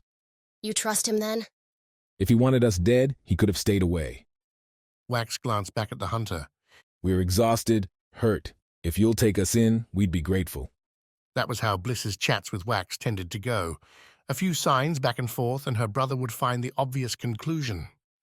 No matter how strange the hunter might be, he hadn't tried to kill them yet. And Viz at night had plenty of things that would. Along the mountainside path to his cabin, Svarda introduced himself to the group, spun a story that rang to Bliss as maybe half true. Svard spoke of himself as a tired fighter, looking to retire and live out his days in peace. But unless Bliss couldn't tell age worth a damn, Svarda would have a whole lot of years to spend alone. Wax and Pan took turns telling their tale in return, while Bliss walked with Sawi. Svarda's ferret, what a name, kept the absolute back, snorting and shuffling along the well-trod rocks. Bliss gave Sawi her staff for the walk, her friend needing the support as she limped along. Bliss tried to get some details from her, but Sawi kept her mouth shut. That, more than anything, made Bliss curious. Sawi wouldn't hesitate to go flying off into the deepest jungle, wouldn't balk at the thorniest climb. She'd scared off Hanokos before. But here she was, stumbling, shaking, and breathing quick, even though any danger had long since passed. What had been back there in that cave? Svarda's cabin swapped the mood. The thing looked like a box with a sideways triangle stacked on top. It pressed up against the mountain, mashing awkwardly against the rocks. Not at all like the tree houses back in Kitai, the ones mingling with the trees, leaves and branches like close friends. Seeing the cabin flipped Bliss into a smile, a stifled laugh. Wax, Pan, and even Sawi snuck glances at each other as Svarda went into a loud description of how he'd built the place, the effort put into dragging the wood up here and beating it into submission. Looks nice. Pan managed when Svarda paused. Where are you from? Wax asked. Svard didn't look much like someone from Vis, but the bigger tell than his body was how he'd built this thing. Nobody from the Isle would have strung up a home this way. At least, not anybody paying attention. Fody as much as that matters, Svarda said, leading up the last steps to the cabin's sole door. Been a long time since I've set foot on that blasted place. Reaching the cabin, smoothed out the conversation, the foursome settling in at Svarda's direction. Early fall warmth meant Svarda's blankets could be spread across the floor, making beds for the group. They split their fruits, tossed in some of Svard's salted fish, and devoured. Wax and Pan tried to probe Svarda for more details about who he was, what he wanted, where he came from, but the hunter clammed up as soon as they were inside, as if being in his own space reminded him that these four Viz wanderers might not be forever friends, that they might be going home and telling others what they found here. Bliss never let her staff leave her side. Svarda hung up his axes, his crossbow, while Kivi curled near the door, sapphire eyes watching. Svarda was human, as vulnerable as any to a good whack on the head. But Kivi, Bliss studied the creature while she ate a mango. Where were the weaknesses? The slits where the steam burst from every now and then? That led her eyes to the axes. Sharp, thin enough to get in one of those cracks, perhaps. That was the plan, then. Knock out Svarda, hope Kivi wasn't fast enough to get her before Bliss could snag an axe and deliver a hopefully mortal slash. Bliss! Wax's voice yanked her out of the daydream. We're going to stay here tonight, okay? Sure. She signed. Didn't seem to be other options. Sawi looked half asleep already, laying down on the fur blanket. Pan's eyes drooped as he leaned against the back wall, a shrive satchel in each hand. You feeling better? Wax glanced down at his bruises, the scratches now salved with aloes. Danced with death and made it out alive. Hard to feel better than that. He glanced at Svard, who'd left his bed and seemed to be stuffing a pipe. I know you. Don't stay up all night. We'll have a long walk tomorrow. Of course, brother. Wake me up if you get worried. Bliss smiled, nodded towards her staff. You'll know. She gave Svarda 2 minutes before she followed him outside. The other three were asleep already, the sun long since dropping into darkness. Kivi's emeralds were shut too, the creature rumbling snores through the cabin. Svard sat on the cabin's seaward overhang, a stride-wide ledge lingering over space. He had his pipe near a striking stone, and a few quick flicks with the flint had it smoking. Bliss watched from the cabin's front corner, staff in hand. Not that she was a spy, but trusting an armed and deadly stranger wasn't something you did and survived. At least, that's not what the Kitai hunters told her when she'd started running with them. A secret habit, one her brothers wouldn't like. But then, when she saved their dumb selves, they'd come around. You going to stay there all night? Svada asked, not turning to look at her, his face lit by the pipe's glow. Bliss shrugged, looked out to the left, watched the stars. A cloudless night. Little wind. Surf sounds rose up from far below, a gentle cushion. Noticed you don't talk much. Svada continued. Not scared, are you? Bliss flashed him a glare, judged the steps around to the ledge, and took them. Refused to look down, instead keeping near the cabin's wall until she came within slugging distance of Svard. He looked at her, a searching evaluation Bliss recognized because she did it so much herself. He wanted to find her weaknesses, her strengths, her fears, and whether she had a fighter's spirit. So she snatched the pipe from his hand and put the end to her lips, took a draw, felt the harsh weed climb down her throat and smite her lungs with a mint heat. She held the pipe back, coughed, hacked, as Svard chuckled. I get it, Svard said, pulling his water skin out and handing it over. You've got to prove yourself to the stranger. I see you. I see your staff. The water was about the best thing she'd ever drank there in that moment. Some in Kitaye used traded for pipes from Foti, most rolled their own if they bothered. Bliss did neither, didn't plan on it. Why spoil nature's own scent with a burning weed? Not the answer you were looking for. Svard asked. His grin fell away. Your bamboo stick won't do a damn thing against what was in that cave. You want to protect your brother in there, you'll need something better. As if Svarda knew what she could do with the staff. Just because it wasn't iron, like those axes didn't mean it couldn't be just as deadly. That thing's a fiend. Heard of them before? Of course she had. Everyone knew what fiends were, how they shouldn't be seen unless... You're getting it now. Svarda nodded. If there's a fiend up here, then the Aegis is breaking. And if the Aegis, the shield on Noctia, was getting weaker, then fiends could be anywhere.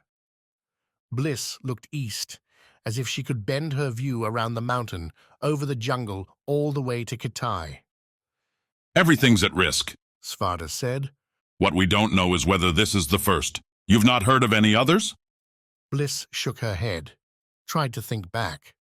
The last renewal, the call for a new Aegis, hadn't been more than a decade ago. This ought to be far too soon. Then it might be early. We can warn them. Get ahead. Make sure the Isles have their defenses ready. We?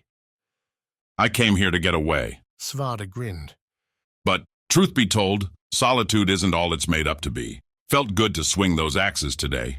He looked her way. What do you say, Bliss? Mind if Kiwi and I join you on your return journey? Chapter 10. The Return. 3 days slow walking brought them back to Kitai. Injured, Wax didn't try to suggest the faster swinging, bounding leaps they'd used before. Sowi's limp and Svarda's general glares towards the tall trees ruled out the idea. Instead, they hiked, first on swampy ground and then on soft forest floor. Pan, Wax, and Bliss played caretaker, finding water and food for the group in turns. Svard, for all his mysteriousness, kept his survival skills to himself. He brooded over fires, puffed on his pipe, took roaming wanders, and sharpened his axes till they gleamed. Nobody managed to get much out of the man, a silence Wax attributed to going and living on a cliff for who knew how many years. Kiwi, neat though the ferret was, didn't exactly hold conversations either. Sawi spent the traveling days in a muted haze. She shrugged off Wax's attempted affections, hugs and invitations to climb up at camp to see the sunset from the sky. Instead, she'd roll out a blanket borrowed from Svard and collapse. On the last night, when Wax started making another overture to climb to the canopy, Svard, without looking his way from the campfire, told Wax to leave her be. When Wax asked what gave Svarda permission to say that, the man only said to look at Sawi. Everyone handles death differently. Svarda finished, before whistling to Kivi and setting off on one of his walks. Another oddity. Before this trip, Wax always felt the jungle was his second home. He'd curl up on some branch and feel as safe sleeping as if he were back home on his own hammock. Now, with Svarda stalking about and Bliss often shadowing him, Wax found the nights fitful, stressed. Kitai, thankfully, marked the end of all that. As they hit the outskirts, Svarda asked the group to stop, to circle up. Tell everyone what happened. Svarda said first. They'll ask and you have to be clear. A fiend attacked you. Use that word and only that word. You think people will believe us? Pan asked. It's too soon. Svarda pointed at Sawi, then Wax. You still have your wounds. Show them. Make your families and friends understand. Anyone leaving the city now should go in a group and be armed. Don't know who you think we are, Wax said. but nobody's going to care what we say. That's on them. You can only show people the truth. They have to believe it. What is he going to do? Bliss signed to Wax, who repeated the question. Svard glanced at Kivi, resting at his right knee. You said a Foti ship's in town? I plan on catching a ride. Kitaya isn't the only place that should know fiends are coming. Sawi broke for home, as did Bliss, leaving Wax, Pan and Svarda heading towards the docks. A hot afternoon wore on, the walk covering Wax in sweat, despite the forest shade. Early cooking spices swept in over the sea breeze, a tantalizing prospect after days burned on berries, plants, and the odd critter pegged by Svarda's crossbow. Kitai's crowds spared their stares for Kivi, the ferret getting pestering attention from kids and concerned mutters from parents. Svarda himself looked enough like the Foti visiting, though the twin axes sparked a few called offers to trade. The man didn't say a single word to any. Wax found himself watching Svard more than his own footsteps. Being silent and focused in the jungle was one thing. Never knew where a nasty plant or predator waited, but Kitai was a peaceful place. Svarda could have relaxed, could have taken a hand off his crossbow and said hello. Instead, Svarda looked lost in long-ago memories. Someday we'll be able to do that, Wax said to Pan as they neared the beach, the trading stalls. What? Look like we had too many mushrooms? No, he's got stories, Pan. He's lived, done things we can't even dream about. Stuff that had him living alone on a rock. Pan tilted his head towards Svard. You want that for yourself? Go get it, buddy. Svard said he's leaving. Bet you can go back and claim his cabin for yourself. You're just scared. Scared of what? We're not doing anything. That's my point. Wax missed the chance to buff up his argument as the trio hit the dock leading to the Foti ship. The 3 days in port hadn't changed it much, except now the crates on board had Vis goods instead of Foti equipment. The ship itself buzzed, the sailors readying the boat for a departure, Wax overheard coming the next morning. Just in time, The Foti man said, striding down his boat's big ramp to the dock. Saw you coming and said there's proof Vis knows how to make a good man. Wax glanced a question at Pan. A good man? Svarda loomed behind them, fishing for his pipe, while Kivi sniffed the calm water off the dock side. A good man sticks to his deals. The Foti explained. Guessing those are the Shrives right there? Had to convince my crew to wait for you. The man's eyes sparkled as Pan opened the first satchel, revealing the silver-blue fungi. Now there's a beautiful sight. Wasn't easy to get either, Wax said. Never give up anything in a negotiation, so his mother said, and take what you can. A fiend attacked us while we were grabbing them. The Foti's smile died, the hand reaching for the bartered blade halting in its tracks. What's that word you used? The Foti asked, voice dropping to a near whisper. A fiend. Svarda repeated, cutting Wax off. Not some jungle cat or a plant. A fiend. You know what that means. The Foti looked up at Svard, his face firming up. An acceptable answer provided. You were there? He was. Wax said, trying to stand a little taller. Pan just looked back and forth. Without him, we might have died. Might have died. The Foti folded his arms, metal braces gleaming in the orange-purple twilight. He focused on Svard. You're not from Vis, are you, friend? Been here long enough. Svarda replied. He held his pipe over one of the dock's torches, caught a light, brought it back. It came from the dark below, I'm certain. The Foti flicked his eyes at Wax. He's certain, is he? Everyone catches a creature and calls it a fiend these days, as if the whole world's fishing for a crisis. You saw this thing? Wax ran a finger over his chest, where, through the weave, his bruises made their show. Gave me this. I've never seen something like it before. Wax pointed at the sword. We brought the shrives as promised. You'll get your reward. The Foti ran his hand through his scraggly beard, tied at its bottom with a simple knot. Seeing a fiend changes things is all. Changes a lot, if it's true. Svarda stepped up onto the ramp, moving Wax aside by his sheer bulk. Reaching into his ragged shirt, Svarda pulled out a palm-sized, circled, linked to a tarnished bronze chain around his neck. The man had worn the amulet every moment Wax saw him, but Svarda had never pulled it out till now. The shadows made it hard to see the amulet's detail, but the 7 circles were clear enough. Each held its own design inside, and all had curling lines linking them to the largest of the 7 in the amulet's center. Behind Wax, Pan stifled a gasp, falling into a cough. The Foti's reaction matched it, the man freezing up, then going slack, arms drooping to his sides and his shoulders slumping. Believe me now? Svarda asked. Didn't want to. The Foti man replied. He unclipped the sword, handed it to Wax, took out the little knife and flipped it Wax's way too, wearing the same faraway look Svarda had sported the whole way through town. What are you doing here, then? Looking for a ride. The Foti nodded, straightened, as if being returned to normal business was an invigorating switch. Noctia? The Foti asked. The Ringed City. Svard agreed. Easy enough. The Foti waved for Pan to hand over the shrives. Can sell these there just the same as on Kanchi. We're sailing tomorrow? At dawn. Svarda said. No later. You'll be spoiling my cruise last night with that order.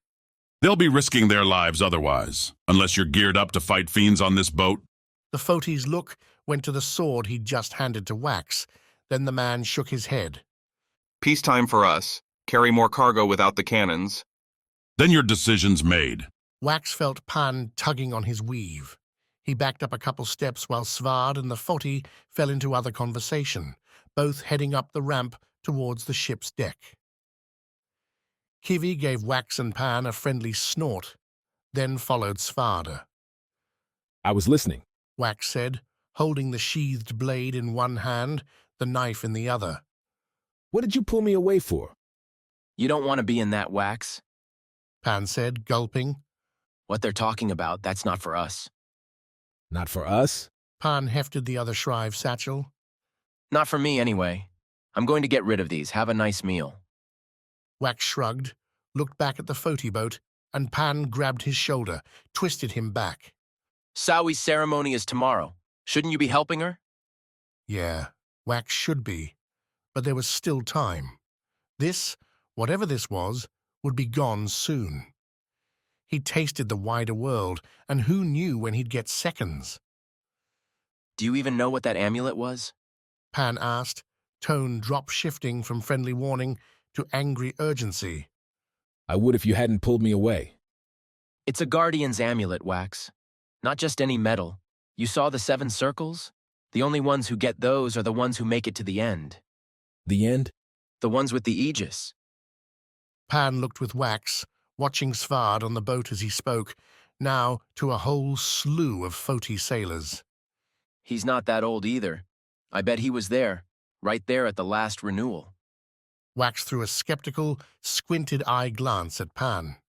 How would you know any of this? Because my grandfather was a guardian a couple times ago. Pan said. His renewal didn't make it far, gave up, I think. But Grandpa talked about these, how he wanted one. So Svard's a guardian? Who cares? Wax, I don't know what'd make a guardian like that go live alone, but it can't be anything good. What he's been talking about, fiends and all, they'll kill people. That's not me, that's not us. You got your sword. Wax held up the sheathed sapphire blade. It seemed a little plain now, next to what he'd just seen. Who cared about a sword if he couldn't do anything with it? Can I have the knife? Pan asked. What? I harvested the shrives and carried them most of the way. Really, I should be the one getting the goods, not you. My idea, my blade. Wax bit back but grinned. Sure, you can have the knife. Pan tied the small knife to his belt, put a hand on Wax's shoulder. Come on, this isn't our problem. No matter how much Wax wanted it to be. Chapter 11. Ritual. Bliss made it through a coconut, fish, and seaweed combo before her dinner in the cooking circle was interrupted. Sitting at her family's chosen cookfire, signing with Quick and her father, Bliss had only just set down the wood fork and spoon before several shadows fell across the bright flames. The trio, 2 women and a man, wore grey-black weaves climbing from their ankles up to their necks. Unlike the one Bliss sported, these weaves skipped the gaps, showed no skin, and had finger-thick sea ords. Over their heads, cloth wraps looped their necks, ready to be lifted should a face covering be needed. They were uniforms that demanded respect, ones Bliss hadn't seen since her childhood. You're back. Quick said, quiet, his own half-eaten dish forgotten. The woman in the middle pointed at Bliss without saying a word. Bliss looked at her father, who nodded. If the Lyra wants you, you go, he said, though the sudden lines around his eyes, the tightness in his arms, told Bliss this wasn't going to be good. When Quick rose to follow, the male Lyra put a strong hand on Quick's shoulder and forced him back to the log he'd been sitting on. But Bliss doesn't talk. Quick protested. You won't know her signing? If Quick's argument made an impression, the 3 Lyra didn't show it. Again, the middle woman flicked to Bliss with her hand. This time, they started walking. This time, Bliss followed. If the return with Svard drew attention, walking with the Lyra drew the studied opposite. The black-clad trio led Bliss in silence, and everywhere they stepped, from the cooking circle through Kitai's tree-covered dirt streets, people took a single glance, then turned away. Were they hiding, like Bliss ought to have done? Was Bliss being led to some torment she didn't know, that others wouldn't want to remember? She scoured her memory during the walk, Kitai's normal nighttime beauty fading to a blue as anxiety lightened her nerves. Not once had her parents mentioned the Lyra, save in passing during old tales. Hidden warriors, excused from the normal bounds of Kitai's laws, its society. Shadowy protectors, coming and going at invisible whims. Who they were, how they were summoned, Bliss didn't know, couldn't guess. She reached for her staff, hoping holding its firm fibers would bring some comfort, but her back missed its weight. She'd left it at the cookfire. Bliss had her weave, her hands, and nothing else. The Lyra didn't look back the entire walk. Either they heard Bliss's bare feet padding after them, or they assumed correctly that nobody would be foolish enough to flee. Their path led Bliss away from the city. Kitai's torches and conversation dwindled to darkness and the jungle's nighttime noises. Insects, no longer scared by smoke, came to investigate. Ferns and branches, some with thorns, encroached. Bliss threw away the wonder, focused on getting her feet planted, swinging her legs and hips around minor dangers. Wherever she was being led, Bliss figured it wouldn't look good to arrive, scratched up and bruised. At some point, without the sky, without bearings beyond dim trees and sana stalks, time tracking was an impossibility. The Lyra stopped. A small clearing, enough to hold their foursome and no more. Noctia Laloons bordered the circle, catching the moon's light and opening into a vibrant crimson. The flowers weren't natural to Vis. Someone had brought them here, planted this with purpose. The lead Lyra, the woman who'd beckoned Bliss over, unslung her rope from her waist. With a quick snap, she launched the rope up towards the branches above. To Bliss, looking that way, showed nothing more than a shadowy snarl. The Lyra's rope, though, found something. With a tug, coupled with snapping sounds like twigs meeting their splits, the rope fell back to the dirt. Following it, not a second later, came a thick rope ladder, double-tied with real rungs. Not the slapdash knotted climbers too many Kitai houses used, but a real ladder. The lead Lyra and the man jumped up the rungs quick, their hands and feet alighting barely on each wood cylinder before flipping up to the next. The last Lyra touched Bliss's shoulder, pointed to the ladder. Bliss swallowed, looked up. But what choice did she have, really? Even if she ran now, Bliss would have a hard time making it back to Kitai. And the Lyra would follow, might not be so nice the next time around. She'd chatted with Wax often enough about adventure. She'd been training with the hunters, trying to make that her sure destination. That meant bravery, courage, a willingness to confront the unknown. Well, here was her chance. The rungs were cool to the touch, the ladder swayed as she climbed. Her bare feet scooped with every footfall, the arch wrapping around the rung as her hands gripped the next. Below, the Lyra started up after her, and they scaled in silence, the ladder moving along with them. Bliss emerged into a treetop cluster. Vines, massaged into tight patterns, brought thick branches together into a natural platform. Overhead, loose leaves provided the slightest separation from the sky. Were it not for the curving, carved walls around, Bliss assumed she could have seen the ocean. Instead, she saw Lyra. A quick count suggested more than 20. They arrayed around the larger-than-it-looked space, low-lit with blue and purple mosses. At least that's what Bliss thought the stuff was, the clumps stuck in the tree house's darker corners. On the walls, too, hung canvas cloth with words written in red dyes. Bliss moved away from the ladder as the last Lyra reached the top, her eyes roving, scanning the walls. The Lyra themselves didn't seem to pay her much attention, and she couldn't read much in their dark weaves. The wall hangings offered more. Names, years, locations all across V's. The ladder snapped up, clicking into place, and with it, the tenor changed. The quiet conversations ended, the Lyra turning almost as one to look at Bliss. One, the woman from before, came from the crowd and handed Bliss a scribbling cloth, a wood board, and a charcoal pencil. That last instrument held Bliss's attention.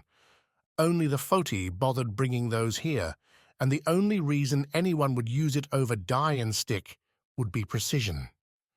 You saw a fiend? The Lyra asked. Bliss shook her head, used the pencil at their silent stares. My brother saw it, I did not. The black, fuzzy scribble would have been hard to read until a different Lyra brought a Foti lantern forward. With a spark snapped by some switch in the thing, a peach flame sprang up. An expensive tool, the fuel even more so. Bliss had only seen lanterns used in a couple places where open flames could cause disaster. Like, say, a cramped treehouse far above the forest floor. But it was a fiend, the Lyra asked. Svarda said so. The man you found? Yes.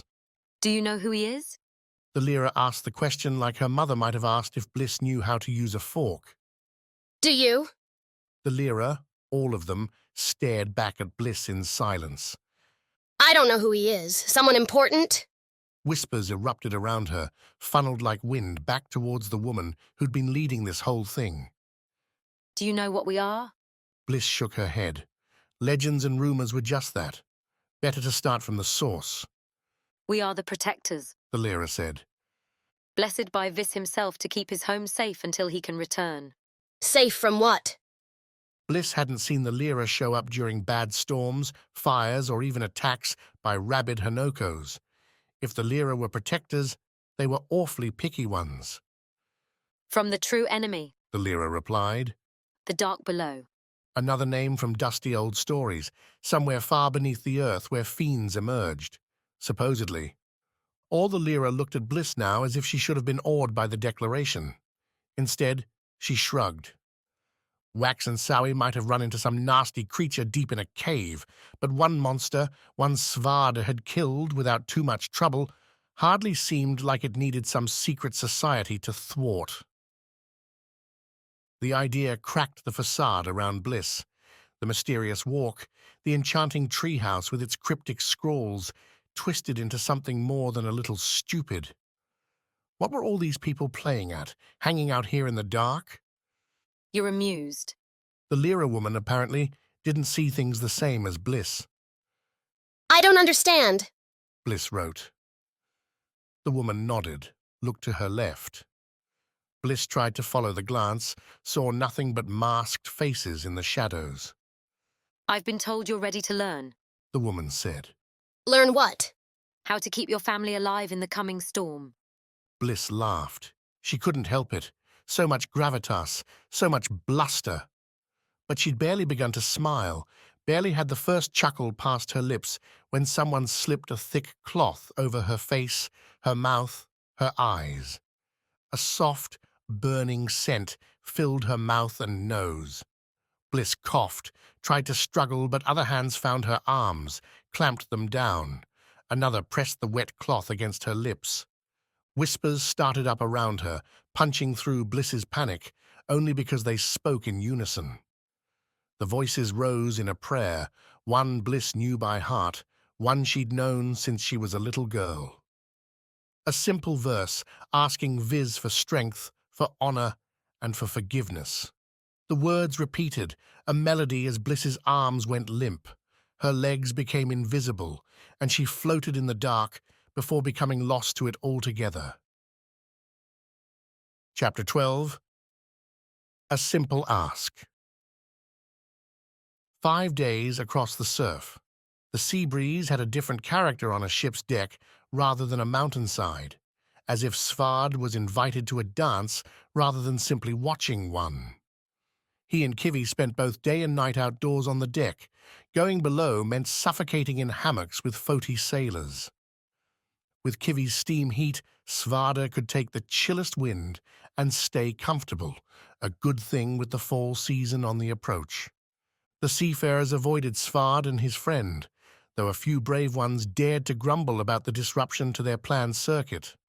Cutting the aisles, going from one to the next and bartering off goods was standard practice and almost always profitable. A life Svarda might have led if the timing had worked out. She might have been right there with him too. Noctua emerged as it always did in shades. The center aisle's brutal curves faded in on the horizon, a grey-black band gathering definition as the ship neared. Sea traffic picked up too, more merchants and the occasional armed escort sailing by. The ballistae mounting the more dangerous decks always unloaded this close to Noctua. Nobody would be dumb enough to risk the Isle's wrath by starting a fight within her sight. The ringed city didn't compete with her home for grandeur. It played a different game, its soaring towers bedecked in flags, her streets bustling with life, while the cliffs behind her stood in stoic desolation. Color dominated, Noctia's factions proclaiming themselves with dyes and shaped metals framing doors and windows. Each called out a certain experience, a certain life. So many choices, but in making one, you would lose all the others. The Foti ship, made for the trader's port, a sensible move. Svarda was no diplomat, they were not soldiers returning from a battle, nor entertainers seeking to parlay talent for livelihood. The ring city circled all Noctua, and while there were many smaller ports, the Foti ship went right for the largest one, the only one worthy of its true name. A walk, Svarda said to Kivi as the ship settled into its berth. The morning sun hid behind Noctia's mountains, and more than that, shade fell across the Foti ship thanks to its neighbor, a Kanse galleon sporting the leather wing-like sails. The vessel was going out as Svarda's came in, and he waited a long several minutes to watch it leave. A Kanse ship under a good captain glided on the water, and this was no exception. As if it only had to reach up and grab the air, the ship turned about and raced away, heading home with a frothy wake behind it. 5 days for the Foti vessel to get here. If it took the Kanse ship half that to make it home, its captain ought to resign from shame. Someday I'll take you on one, he said to Kivi as the pair disembarked, joining the Foti crew spilling into the dock miasma. Kivi snorted. She'd learned long ago to regard Svarda's promises with healthy skepticism. Every sailor heading on shore carried a satchel looped over their shoulder. The canvas sacks told stories, most decorated with emblems, dyed different colors, or pierced over with trinkets acquired from who knew where. Svarda had his own, a little lighter after purchasing food for the journey. A guardian's amulet served to get transport, didn't earn him a dinner. Crates and baskets lined the docks, all shuffled onto painted squares for their loading order. Scratchboards hung on posts let the dockmasters scribble details, though by this late in the morning, the day's business had all been set. Past the goods waited warehouses, the vast storerooms hosting sloping roofs, meant to guide the rainwater to waiting barrels. After so long on Vis, where natural anything was always abundant, Noctia's rough scarcity brought a frown. A sniff reminded Svarda of more unpleasantness. Cram too many people into a small place, and the odors would be both manifest and foul. The rat's fang might have been unpleasant to some, but not to any sailor that knew their stuff. Tucked away behind 2 warehouses and owing its life to an incompetent city planner, the rat's fang looked like its namesake and welcomed the world's vermin. Svarda, with Kivi at his heels, followed 2 other Foti sailors inside. Dim, save for a few lanterns hanging from the far-up ceiling, the tavern made up for its low light with bright life. Boisterous voices drowned out the dock's random cacophony, none more than the bartender, the owner, the great Cherry. Svarde, why are you still alive? Cherry called as the man's frame filled her doorway. I've lost so many bets now. Her grin spoke of lies, not gambling losses, and Svard shook his head as he claimed a simple stool near the counter. The rat's fang had tables smattered about, most covered with spilled drinks never cleaned, yet were still occupied, were always occupied. Despite its open inside, something about the bar's acoustics made eavesdropping hard, so if you wanted an inauspicious place to discuss a detail, the fang made a strong choice.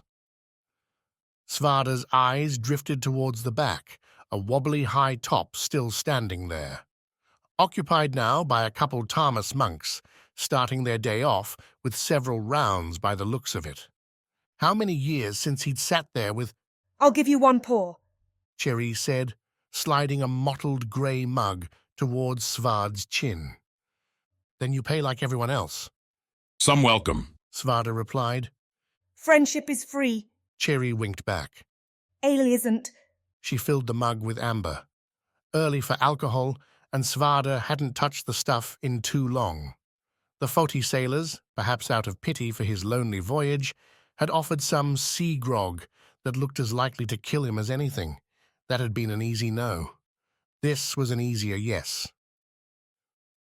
Up above Cherry, with a ladder leaning against the wall to one side, sat a big chalkboard. White lines on a black background set forth the day's rates. How many mugs a man could get with a pound of vegetables, some precious metals, fresh fish. This close to the docks, the Fang could actually take perishables and make it work. Another reason it kept in business. Flexibility. So why does a man everyone assumed had gone and died drop in on my bar? Cherry said, circling back after handling the 3 others at the counter. Wanting a drink isn't enough of a reason. Cherry eyed the mug. You haven't taken a sip yet. And while it's been a damn sight since I've seen you, memory says you weren't a morning drinker. Hadn't earned it yet. Today you have. Svarda scoped a look around, took in the outfits, the aisles present, looked like most, save this. For all its abundance, the people on that jungle island rarely left. Their leaf boats, neat as they were, tended to break apart on serious seas. Hey! Cherry slapped the counter, drew Svarda's attention back. I'm talking to you. Sorry, it's been a while. Since what? Since I've been around people. Svarda replied. Basic manners bounced their way back to him, and Svarda propped a smile, lifted a mug. 2 old friends. Cherry clinked a fresh, empty mug against Svarda's own. Didn't fill it, didn't take a drink to match the man's. Ill luck, that. You're really not happy to see me, Svarda said, after letting a mouthful wash down the salty, lingering breakfast. Someone like you showing up now means the good times really are ending. Cherry sighed, leaned on the counter. Her hair, stuffed with jangling beads, made its own music as she moved. Nothing personal, but guardians bring bad vibes. We're trying to keep everyone safe. Nobody likes being reminded about all the things out there trying to kill them. Svarda swirled the mug. You're acting like I'm not the first sign. Cherry shook her head. The Najan would probably give me a fine if I spoke up about it, but there's no hiding the rumours. Nonetheless, Cherry swept the room before continuing. Fiends are being found again. Wounded, dying, but they're getting past her. Svarda nodded. Faster then. Fastest, you mean? Cherry drummed her fingers on the counter. Calling for another renewal so soon isn't going to sit well with anybody, but the way I see it, old man Fassel doesn't have a choice. Least that's the way the odds are going. That there was why Svard came to the Rat's Fang, why anyone smart came there anyway. Good ale could be found for a fair price anywhere on Noxia, but trustworthy information required a more discerning eye.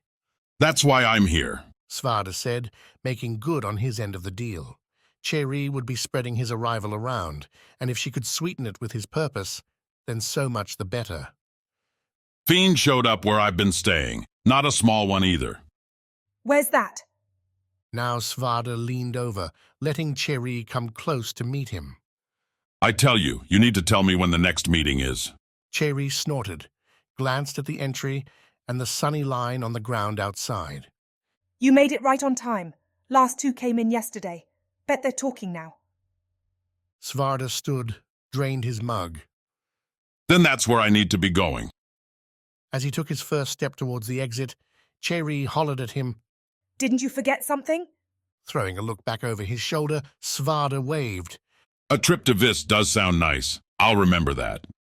Sure, the exchange wouldn't make sense to anyone listening in, but for the Rat's Fang, that fit too well. Getting anywhere important on Noctia meant walking uphill. The graded paths ringed the isle, each paved over in 3 degrees. On the left side, going up, you had smoothed stones for wheeled carts and people with more speed than sense. In the middle came the studded rock, a compromise between the ramp and the last, smallest section.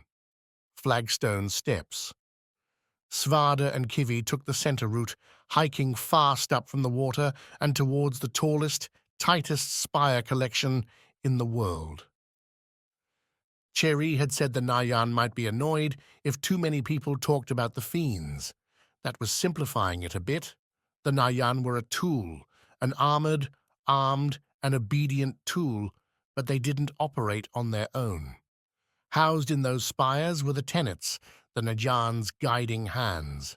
Housed there, too, were all the problems this damn world faced. As ugly as I remembered them, Svarda said to Kivi as they walked, the ferrets snorting and shuffling, occasionally taking a bite off the flagstones when nobody was walking past. So many years and they can't make 'em look any nicer. The spires looked over Noctia and matched it. Gutters marred their smooth shapes, wrapping around like ugly scars. Svarda supposed not even the tenants could escape the realities of living here, but even so there were plenty of buildings on the isle who meshed their necessities better with beauty. Then again, beauty wasn't really the point. As their walk drew closer and left behind the poorer districts, Nayan appeared more often with people going about their day, carrying their vulges and chakram, purple-black armor glinting in the daylight. The imperious bastards walked like they owned the place, which of course they did. What Svarda could never understand, though, was the deference. Even now, as he and Kivi passed by a Nayan trio, a school group nearby stopped its field trip to run over to the soldiers and pepper them with happy questions. The Nayan answered too, delivering details on how many more years the kids would have to wait before they could join, what a good Nayan needed to know, and so on. Every answer pushed Svard's mood into a fouler place, a trend reversed only when he caught a different sound. Ami's voice had a swinging sword's ring to it, a quick edge that caught the wind and carried her insult right to Svarda's waiting ears. I thought you were ugly before, but look at you now. Ami called, striding forth from the gates at the rising street's end. The two Najan guards standing on the arched stone structure's side turned their helmeted heads to watch Ami's approach, to wonder at the hug she delivered to Svarda. Prickly as ever, I see, Svard said, careful not to get Ami's free-blowing hair in his mouth. Those soldiers are looking like they've never seen you happy. Ami pushed back, the two taking a long moment looking at each other. Ami wore her silver-orange armor over the sweeping cloth tunic and trousers combo that had been her go-to as long as Svarda could remember. She otherwise looked clean, cared for, healthy. You really do look like crap, Ami said, frowning. What have you been doing to yourself? She glanced down at Kivi. I thought you were supposed to take care of him. Kivi snorted, waddled up to Ami, and rolled over. The ferret's rose-stone belly invited Ami in for scratches, and she indulged, kneeling as Svard gave the short version of the past decade. I needed to do some soul-searching. That's it? For 10 years? I built a cabin. Svarda found himself struggling to find words, to find memories or rationales. The days had passed, one after another, in a rolling tumble. He'd spent hours, days, months, years hunting, fishing, growing, and watching the sea. He hadn't wanted anything, and nothing wanted him. I don't know what else to say. Ami stood up, enduring a dissatisfied snort from Kivi, who'd take as many scratches as she could get. Say that you're here to help me then, like you promised. I fulfilled my oath. To the barest end, then you ran. Svard looked left, back down over the city to the ocean beyond. Why had he felt compelled to come back here again? Cherry had said fiends were already cropping up elsewhere. The news would have traveled without him. Now you're thinking about doing it again? Ami continued, folding her arms. Too bad, I won't let you. That snapped Svarda's attention. What? She needs you now, Svard. What am I supposed to do? Be a friend. Ami replied. Be what you were. Her light's almost out. Give her something before it goes. Svarda nodded, suppressed a shudder and a sigh. There would be time to unpack Ami's words, what they meant later. I heard the tenants are meeting. Svarda asked. Now? Been at it all morning. They used to let me in. She grinned, always the picture of a wolf. Now the best I get is a summary from some drunk page in a bar. Can you get me inside? Ami glanced back through the arch. Do you want to play by the rules? That doesn't sound like the Ami I knew. That Ami showed up quick as they turned back to the gates. Standing straight, walking in long strides, Ami let her confidence do the talking. Neither guard, though both watched, dared question her, nor the man she walked with. As for Kivi, the ferret went gawked at and no more. Noctia's security isn't what it was. Svarda muttered as they passed beneath the arch. You get comfortable with power. Ami replied. They've had it for generations. Too long. Now Ami glanced at him. Careful what you say here. Not everyone cares who you are. Maybe I don't care about them. You should if you want their help. A fact Svarda wasn't done wrestling with. The whole time he'd been in Noctia, its dry strength had been eating at him. Every Najan, every native to this isle and its purpose projected a haughty invincibility. Civilization ran through these sloping stoneworks, and their owners knew it. If there were any other way... You carry so much hate for them even after all this time? Ami asked, drawing Svard to the right after leaving the arch. They'd passed beyond the city now, into a broad square with a statue set in its center. Polished silver, rubbed to sparkling early every morning, showcased a woman with both hands near her chest, holding a familiar necklace. 7 circles, each in this statue, filled in with a gemstone. The woman's eyes were closed, her face tight in fierce concentration. Not at peace, always protecting. One time, seeing the first Aegis would have pushed adrenaline, honor, pride through Svard. Bitterness replaced them.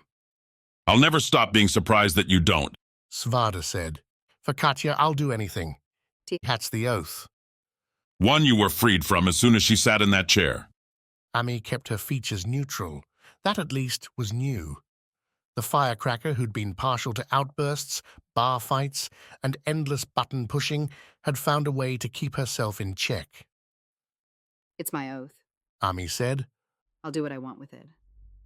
Around the courtyard, broad streets split off in 4 directions. One led straight ahead to the spire cluster. To the left, 2 headed down the mountain slope, one more severe than the other. Following it, if Svarda remembered correctly, would take you to the Najan's private docks. The other brought you to the barracks, the servants' quarters, the living and breathing heart of this whole enterprise. The last exit to the right climbed the cliff. At its end would be a short tunnel, then a crater, and then someone Svard would very much like to see. Or perhaps not. Memories and reality shouldn't always be mixed. The courtyard bustled in its own way, not the carefree mingling of raw life from down below. For one, nobody here carried satchels over their shoulders. What was needed would be provided. Worries didn't crease the faces he saw, and most wore light robes, tunics, shirts, and pants. The quality denoted the station, with purple-black excellence flowing with high-ranked personnel, and basic tans and greys cloaking laborers. Laughter, chatter, cooking stoves. The courtyard itself hummed with daily amenities, the gaps between the streets filled in with controlled cafes, stores, bars. The later lunch crowd.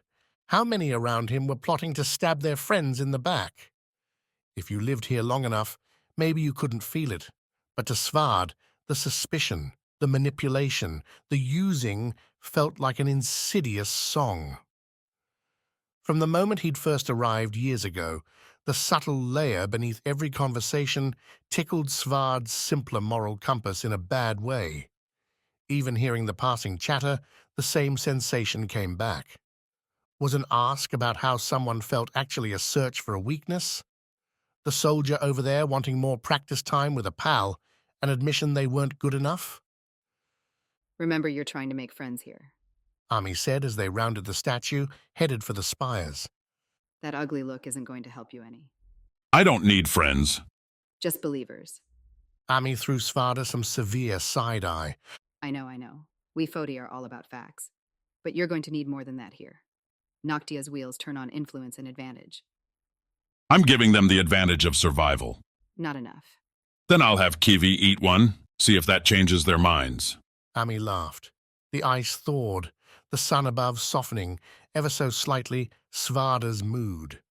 They were heading to a circle flush with bureaucrats, spineless manipulators who just needed to get scared. Then they'd do whatever Svarda asked. Another gated arch waited as the courtyard's shops and eateries petered out. This one wasn't open, was watched by 4 Nayan, more alert than the 2 back at the entry. 2 held their vulges upright, while the others, standing back, kept their chakrams leaned against their calves, ready for a sweeping throw. This bunch, too, sported dark gold lining along their armor's edges. Not the grunt troops, then, Ami, said the lead, nodding at her, then turning his attention to Svard. Who's this? He's a little harrier. Ami replied, as Svarda gave the guard a straight look. But this is Svard. He's back with a message for the circle. The Guardian? The lead asked, his squinting eyes visible outside the helmet's nose guard. On Foti, a helmet like that would mean a face soaked in sweat. Here, Svard guessed Noctia's chill kept things bearable. What do you want to say? That's for the circle, Svarda replied. Ami rubbed her forehead as the guard's squint narrowed. Indeed. The guard drew the word out. Then for the moment, consider me the circle. Convince me as you would them, and I'll let you pass. Don't have time for that, Svarda replied. There's danger coming, and your circle needs to know about it. I'll vouch for him. Ami snuck in. The guard slipped his eyes back and forth. He needed one more push. Let us by, Svarda said, trying to cut back the contempt, replace it with conniving instead. And you've a good excuse. 2 guardians. Hold us back, and when people start to die, the questions asked will lead to you. Is that what you want? The guard took a deep breath, stepped back. You can go on, but your weapons. He looked down at the creature. And your beast stay here. Kiwi goes with me. Svarda countered, easing the argument by slipping the axes off his back, pulling the crossbow off his waist holster. She eats metal. Don't think you'll want her gnawing off your pretty armor while I'm gone. Deaver. Ami added, putting a hand on Svarda's shoulder. I promise nothing will happen. A chat, that's all. Diva topped his earlier sigh with a larger one. I have a family, Ami. If I lose this post, we lose our home. Our food. This isn't a game. No, it isn't, Svarda said. On my life, nothing will go wrong. Kiwi will behave herself. Diva's trust looked like it could have used some more massaging, but the guard gave in and waved them through. Some hidden watcher saw the signal and sent the crossbarred black iron gate, a Foti original if Svarda had ever seen one, rolling up. Before the 7 Isles seal in the gate's center vanished, Ami, Svarda, and Kiwi were already below and through. A second courtyard waited, this one statueless and flush with 7 trees instead. Evenly spaced, each plant came from the isle in question, with Noctia's scraggly native in the center. Clear signposts, color-coded, written on, and concluding with the sigil for the direction's destination, marked the splits. No coffee, no crowds here. A few hurrying Nayan, nothing more. And yet, Svarda's nerves tickled. Eyes were on them, would always be now. The spires dominated, like Vis's massive trees without the canopies. The rainwater channels curled down the stone sides, vanishing beneath the streets to gathering pools far, far below. Every spire held its own color, sported flags with the owning faction writ clear. Shadows passed between windows small and large, more machinations hidden away. The circle held its irregular gatherings in the central spire, Noctia's largest and the tenant's home. The arrogant bastards of Noctia's empire, though Svarda hadn't quite managed to call one that to their face. Done up in the same purple, black, and gold lining as the upper-tier Nayan, the spire refused to narrow as it rose, staying a thick cylinder throughout. At its very top, the spire flattened out into a bowl. As Svarda understood it, the water collected there went to the tenant's private barrels to prevent any poisoning. What kind of power was it when you had to watch what you drank?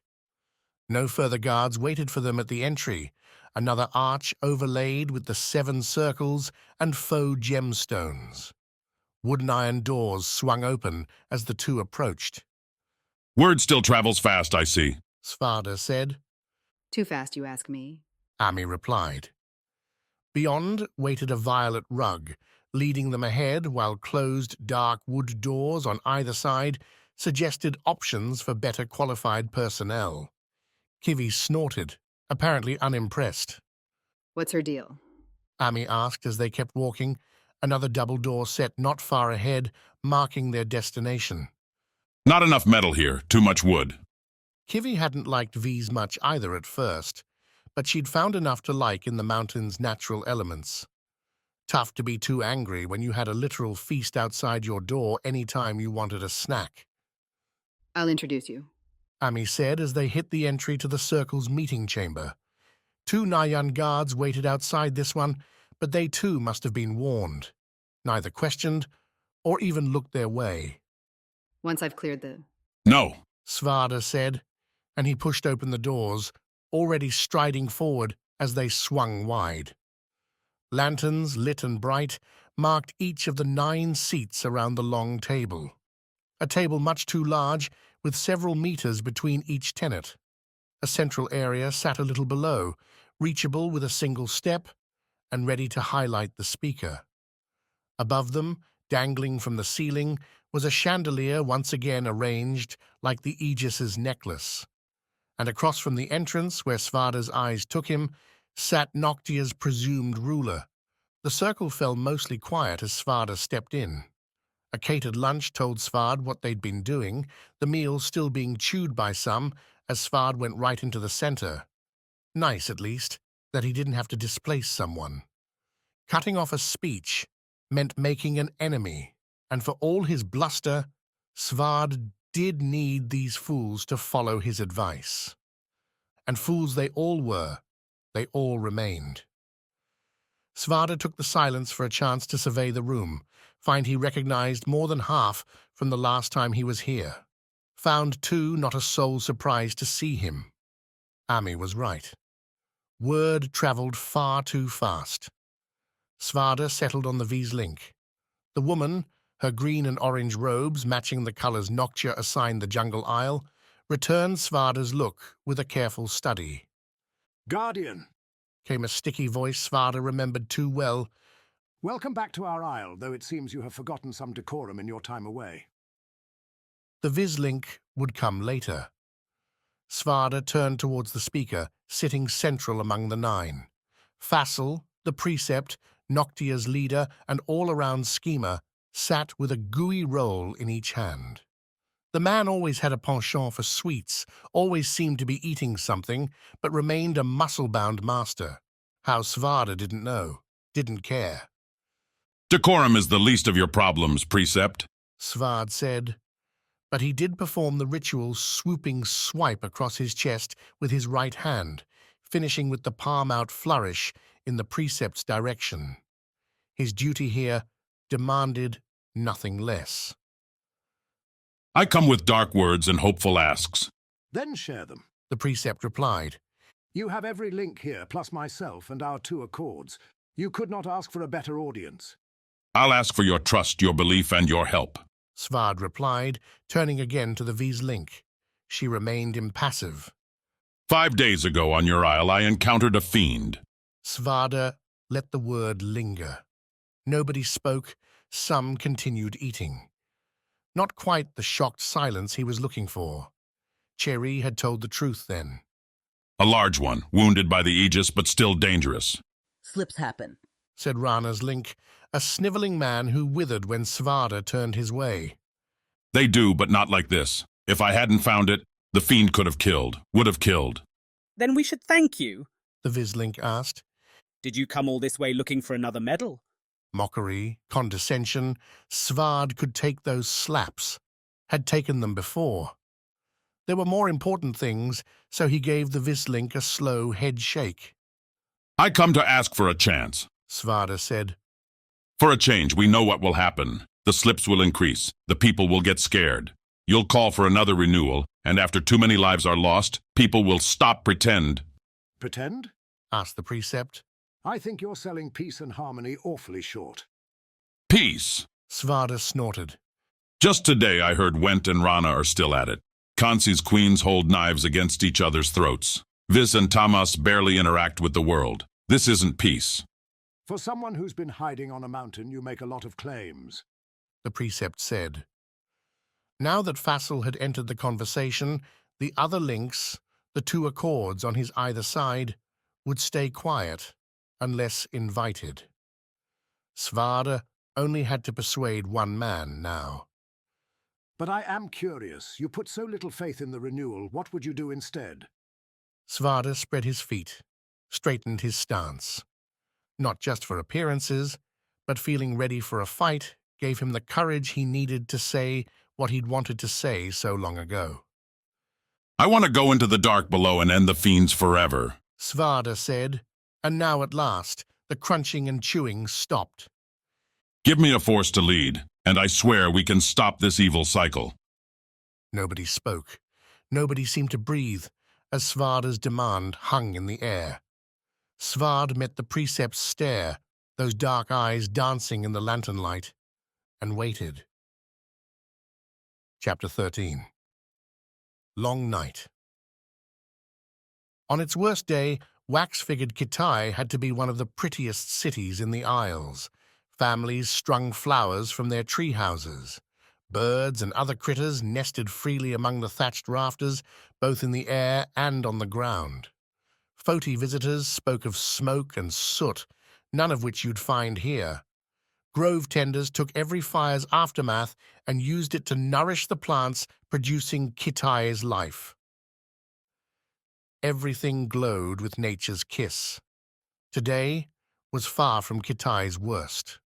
The preparations for the year's graduation ceremony, the stepping up from young adult to a full member of the city's people, were just about complete.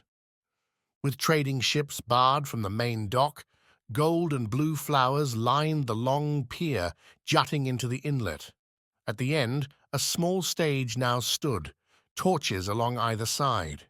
Tonight, that stage would hold Sawi, would take her into a life apart from his. Wax watched the dock from the beach's sandy surf. He held the Foti blade in his right hand, catching the sunlight in its perilous, blue-tinted edge. The bargain had been made in adventure's name. The Shrives, a rare enough mushroom for a real weapon, one that had let Wax and his friends go deeper into Vis's jungles in search of anything, really. Excitement, wonder, stories. The kind in the songs, sung around campfires late into the night, the ones that had been invoked that very evening as Kitai's specialists inducted their chosen ones into their ranks. As of tomorrow, Sawi wouldn't be going on those adventures anymore. At least, not often. If she went where she said, then Sawi's hours would be sucked up. The evenings, a day or two here and there, maybe. Until Wax faced his own trip to the stage next year, after which he'd join... You're looking grim, Pan said, settling into the sand next to Wax. He dangled his toes in the surf as it washed near. Haven't made peace with it? The ceremony? No, your ugly mug. Wax scooped some sand with his offhand and threw it at Pan, who ducked, failed to dodge the clumping grains. When Quick went through, all I felt was proud, you know? Wax said. The whole year he'd been talking it up, saying how he couldn't wait to get out there for a real purpose instead of babysitting us. That's what he thought he was doing? Pan shook his head. Your brother's suffering delusions. How many times did Bliss almost get eaten? You broke that rib trying to climb a sauna, remember? Quick wasn't the best. I get it, though. Because he looked a lot like you did a second ago? Just trying to figure it out. Figure what out? Wax waved the blade, swished it through the light. He couldn't call himself an expert on anything metal, but from hilt to tip, the sword felt balanced. Perfect. Life, Wax answered. Pan whistled. Sounds deep. Before you get all wrapped up in, life, where's Bliss? She stumbled in early, like dawn. She was sleeping still when I came out here. Your sister go on many nighttime treks? You probably know better than me. Wax said, sliding a sly glance Pan's way. His friend chuckled. Nope, hasn't happened. Will never happen. You saying something about my sister? I'm saying you've been wrapped up in your own head for so long, Wax. It's a miracle you remember we even exist. An argument there Wax couldn't really deny. Ever since Sawi had been drafted to be a grove tender, the ceremony's approach had been a real thing. He'd been circling his own future, or Sawi's, to the exclusion of everything else. Wax knew it, kept doing it anyway. It's a big deal. Wax protested with all the gumption of a half-dead fish. And we're not. Pan said. That's... Wax chopped a frustrated laugh to himself. What's up, Pan? You didn't come over here just to harass me, did you? Sadly, no. Pan twisted, pulled his satchel over and sat it on the sand. Guess what I did? What? Pan opened the satchel, pulled out a faded white cloth. Folding his legs before him to make a place, Pan spread the cloth out. On it, outlined in a fine black too precise for the charcoal and dye markers Kitai had on offer, was a familiar island. You traded for a map of this? Wax leaned in. Why? We had extra shrives. Figured we could use them for something special. Pan said, voice dropping to a whisper, just about washed out by the waves. This isn't any map, Wax. Look at these.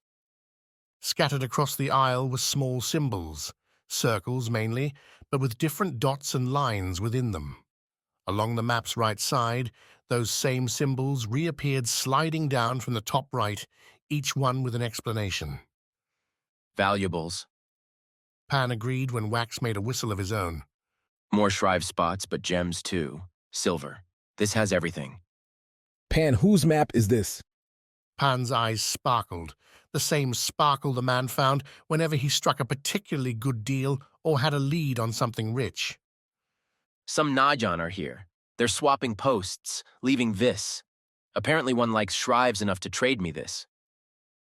Explains how that little outpost always stays so well stocked. Wax said. The map marked both Kitai and the Najan outpost, a speck sitting near the isle's center.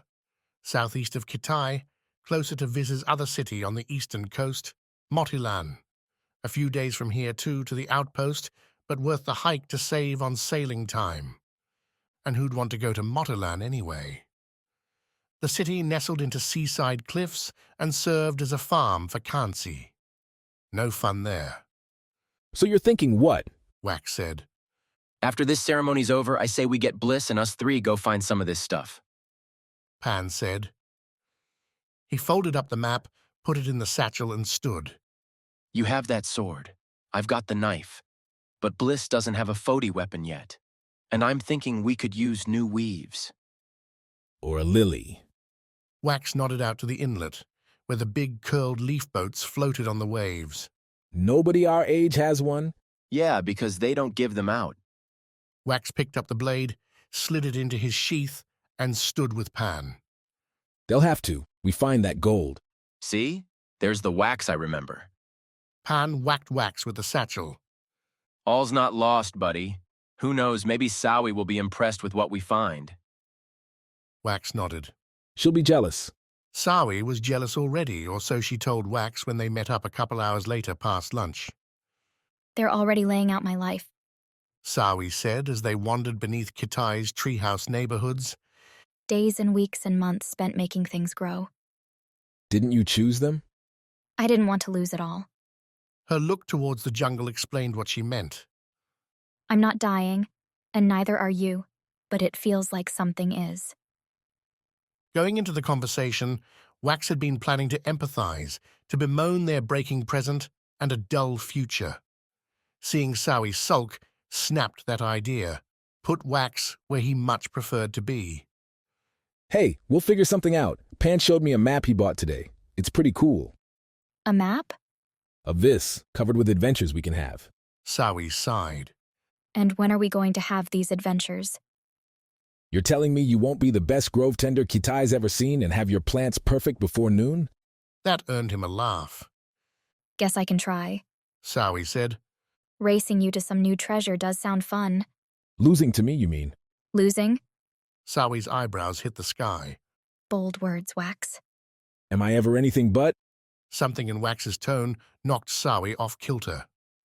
She pulled from their walk, sat next to a big-trunked tree. A rare one not sporting a treehouse this deep into Kitai's borders. Screaming kids ran by, immersed in some running game. Their feet sprayed dirt, leaves, bugs. You still hurting? Sawi asked as Wax sat next to her. My ribs, mostly. Wax replied. He rubbed his left side. Thing was real heavy. Scary, too. I thought I was dead for sure. So did I. That's why I tried to get it away from you. Figured I was done anyway. Might as well give you a chance to run. Sawi curled a little smile. Because I was faster than you. Wax nodded. Have been for a long time now. It's the route, not the speed. You always make it harder on yourself. Or more fun. Sawi rolled her eyes upward, leaned her head against the tree's bark. Svarda said there'd be more. Sawi said, but there haven't been. That we know of. Even with the ceremony coming, it's been quieter lately. You think? We kept talking about what happened. If the Lyra exist at all, I'm sure they're hunting. Wish I could have picked them. I don't. Wax found Sawi's hand, matched her questioning eyes, close-lipped smile, and a head shake.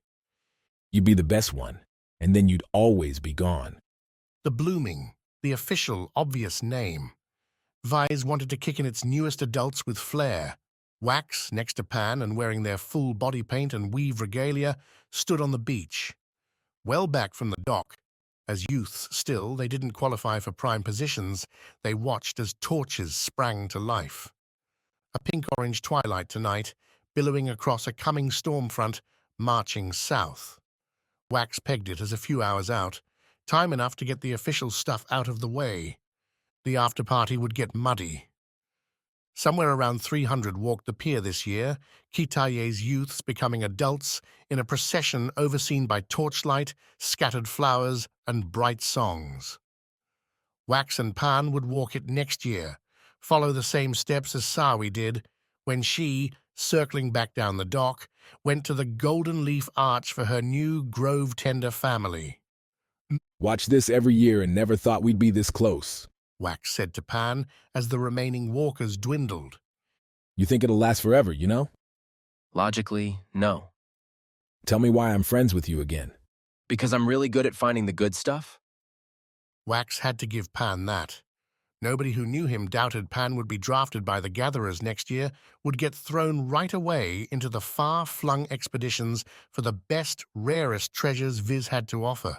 The guy must have been born with a second scent, or so the Gatherers called it, a way to tell what secrets lay beneath. When the last walker left the dock, people standing by the torches threw dyes into the flame, turning the orange flickers to bright blues, greens, pinks, and all the other colors claimed by Kitai's groups. Songs broke out, one after the next, each group's anthem rising into the deepening night.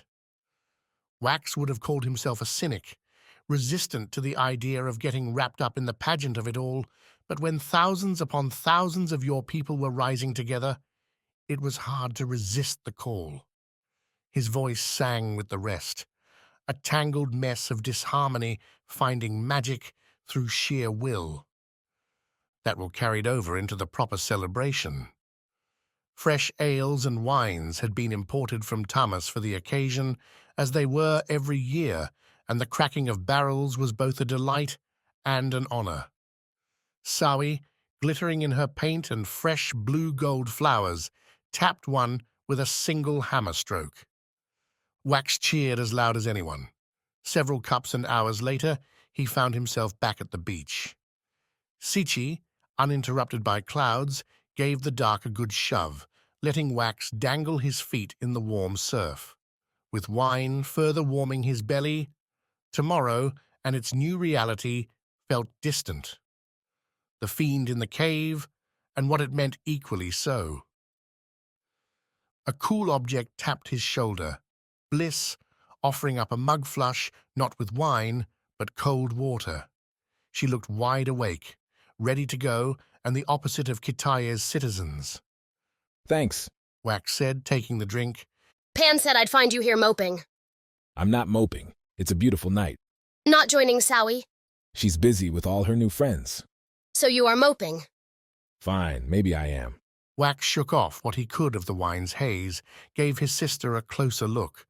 Not only was she dressed for action, her staff rested in its shoulder strap, and were those climbing shoes tied to her thighs along with a rope around her waist.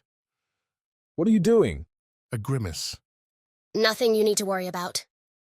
I thought we agreed a long time ago. No nighttime adventures alone? Not alone. Bliss nodded back towards the city. Sowie's not the only one with new friends. 2 years younger than Wax, Bliss's own graduation should have been a far-off thing. He shook his head. What are you talking about? Someday maybe I'll tell you. Bliss replied. Sworn to secrecy?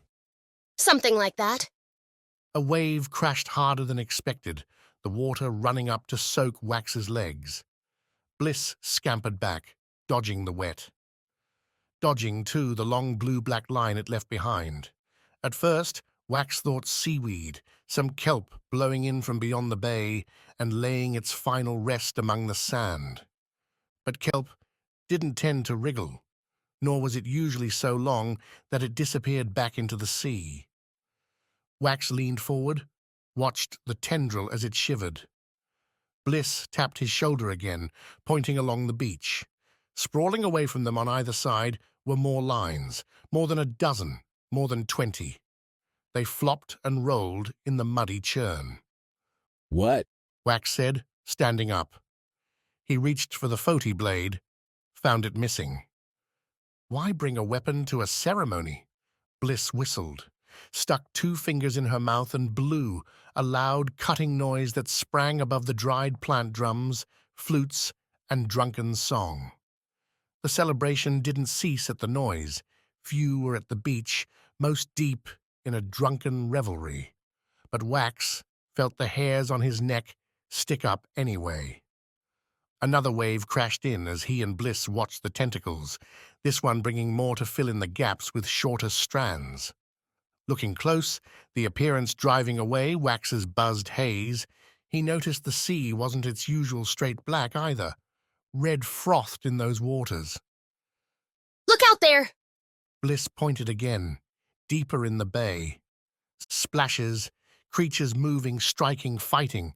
Sharks were known across Veers, but the things rarely came into the inlet. With this much blood in the water, though. What is that? Wax's turn to point, this time at a bulge rising up well beyond the main dock's end. At first, it looked like a shrive, the wavy mushroom top rising from the sea in a silver-blue geyser. Water sprayed, and Wax had time to take in the monstrosity for a half-second before Bliss pulled him back. The Fiend, no other possibility approached, had a mushroom's top, yes, but an insect's bottom, a molten yellow carapace dotted with long, serrated legs disappearing into the water. Those fronds, spilled from the top's edges like bad hair, dangling by the hundreds down beneath the waves. Sharks, fish, and other sea creatures clung to the Fiend, tearing, biting, seeking their dinner however they could find it. The Fiend certainly bore enough wounds to draw the feasting. Several legs looked to be severed already, and a burning crosshatch coated the Fiend's top, ruining its ethereal beauty with brutal wounds. Bliss tugged Wax, pulling him away in a move Wax started to protest until he noticed what the Fiend's rise had brought with it. A huge wave crashed towards them, dark and silent beyond the moon's silver cap. Behind them, the celebration continued, though as his feet treaded in the sand, as Wax and Bliss ran up the dunes, more whistles and a few shouts began breaking up the music. Kitai was under assault, and the whole city had to mobilize. Those moments from Wax's childhood flashed by again, sitting on the beach protected by adults, spears, bows and arrows, loud chants, and jagged body paints ready for war.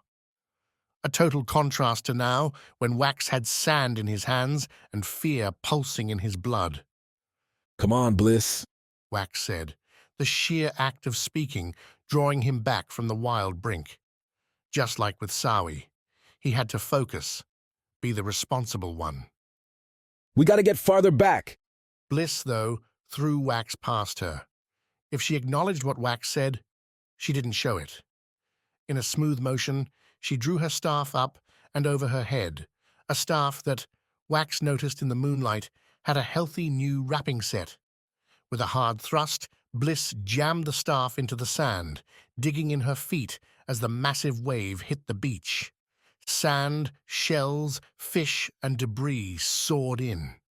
Wax, on his butt, scrambled what more he could.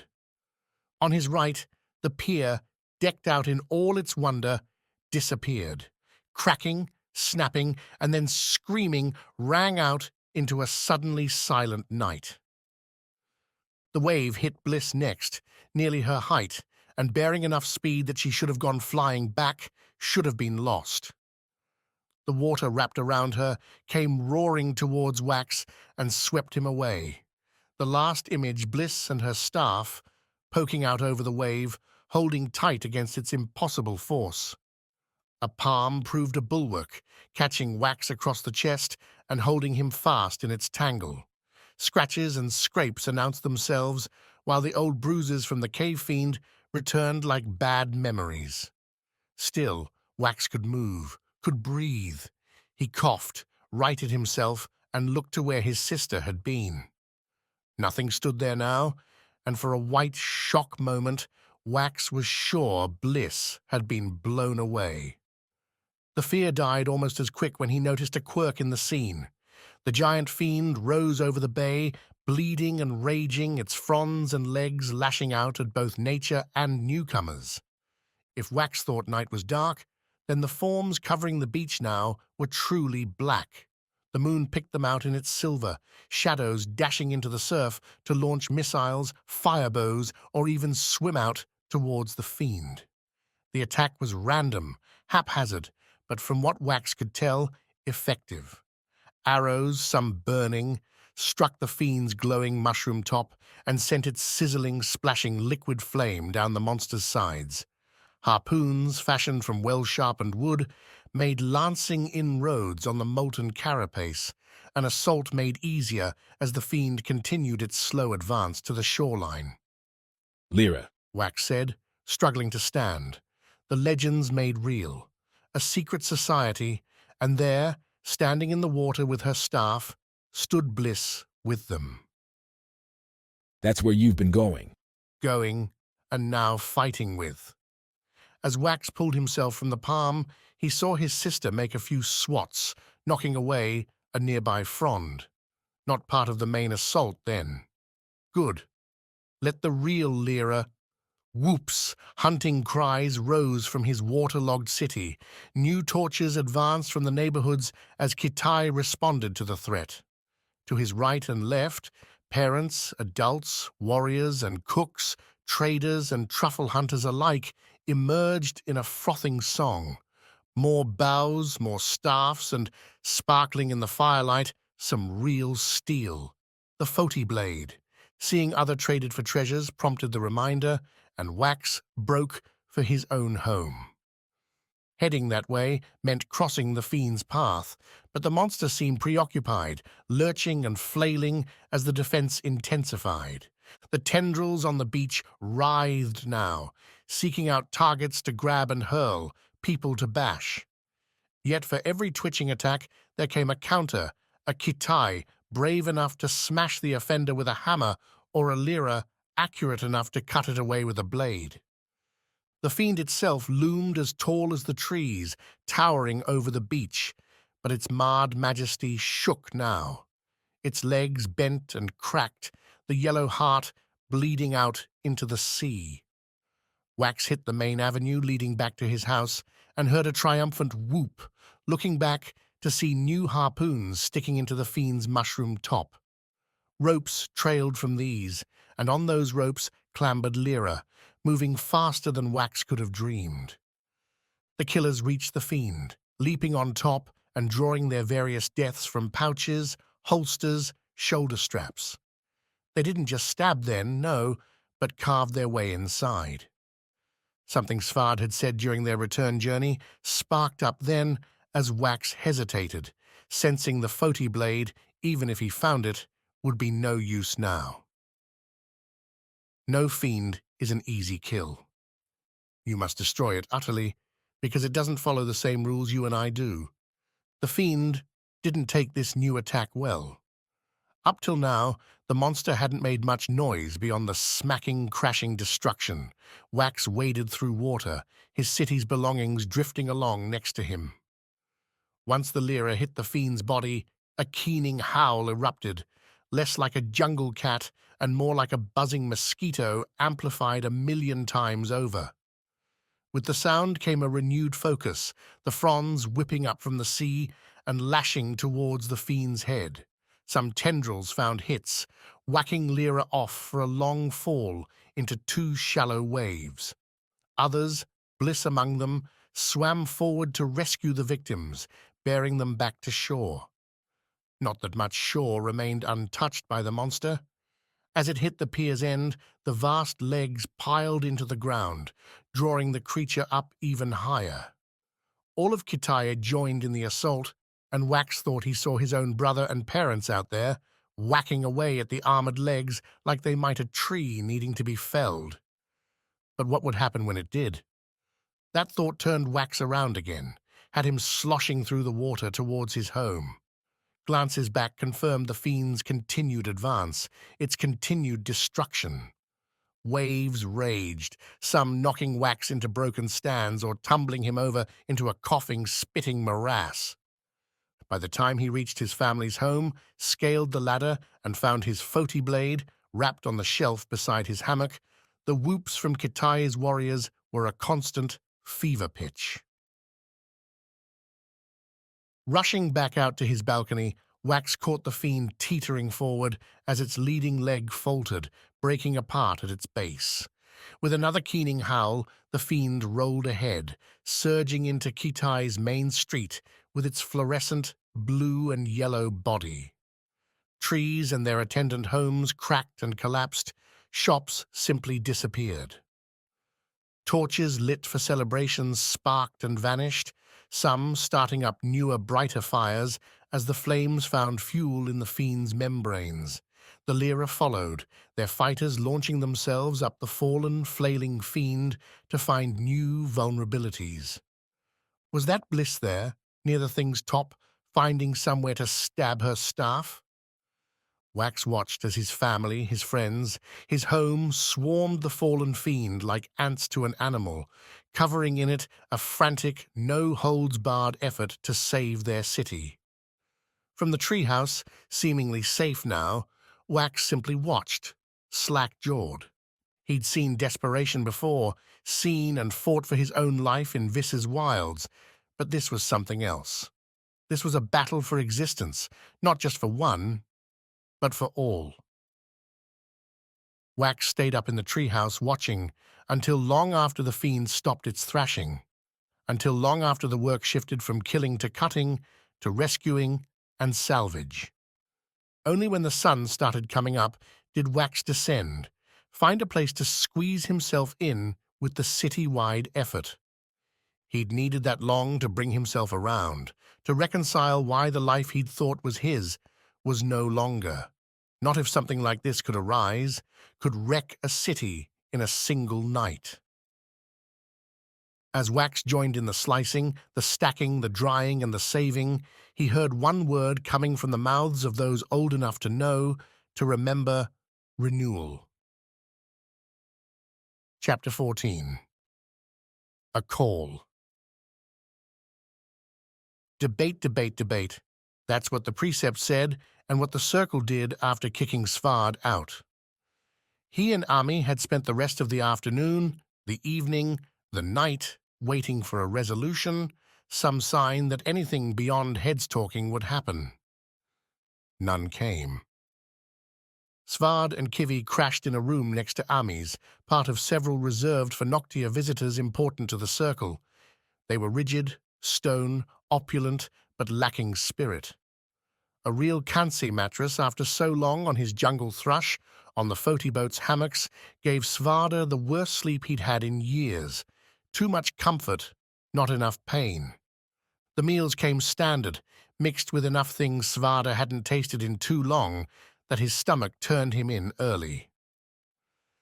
Ami laughed at first, reminding Svarda of his past gluttonous prowess, but that laughter died quick when Svarda had to call things before a second round. Nothing dire from some indigestion, but Ami took it hard anyway. Perhaps she really was alone here. Breakfast and a beautiful dawn brought no answers. No messages waiting, no Noctia criers out spreading news from spire to port. Only Ami, meeting Svard outside his room with some plain bread and water. Feel up to making a walk? She asked. So long as it led away from the rock box, Svard figured he could go just about anywhere. The path she put them on rankled with familiarity. He'd gone up the cliffside path enough times, and it hadn't changed a bit in the decade since he'd last crunched the stones towards the crater's tunnel.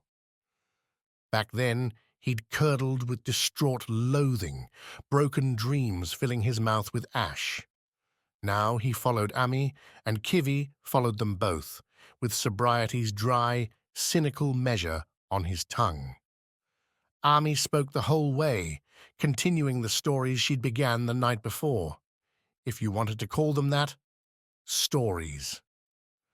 To Svarda, Ami's time had passed with less pleasure than his years on the Viz cliffside.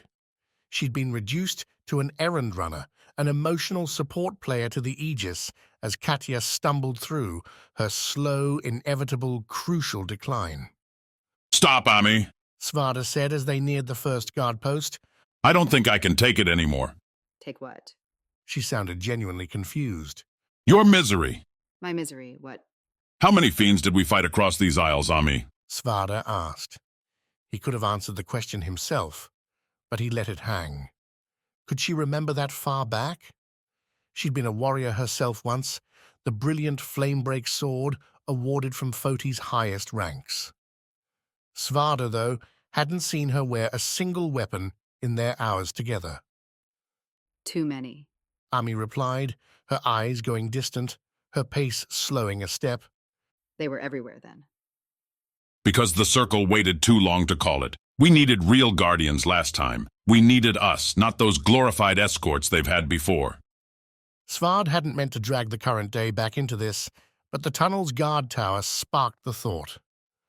All but 2 renewals died last time without even sniffing Noctia. They won't make the team mistake again. Why?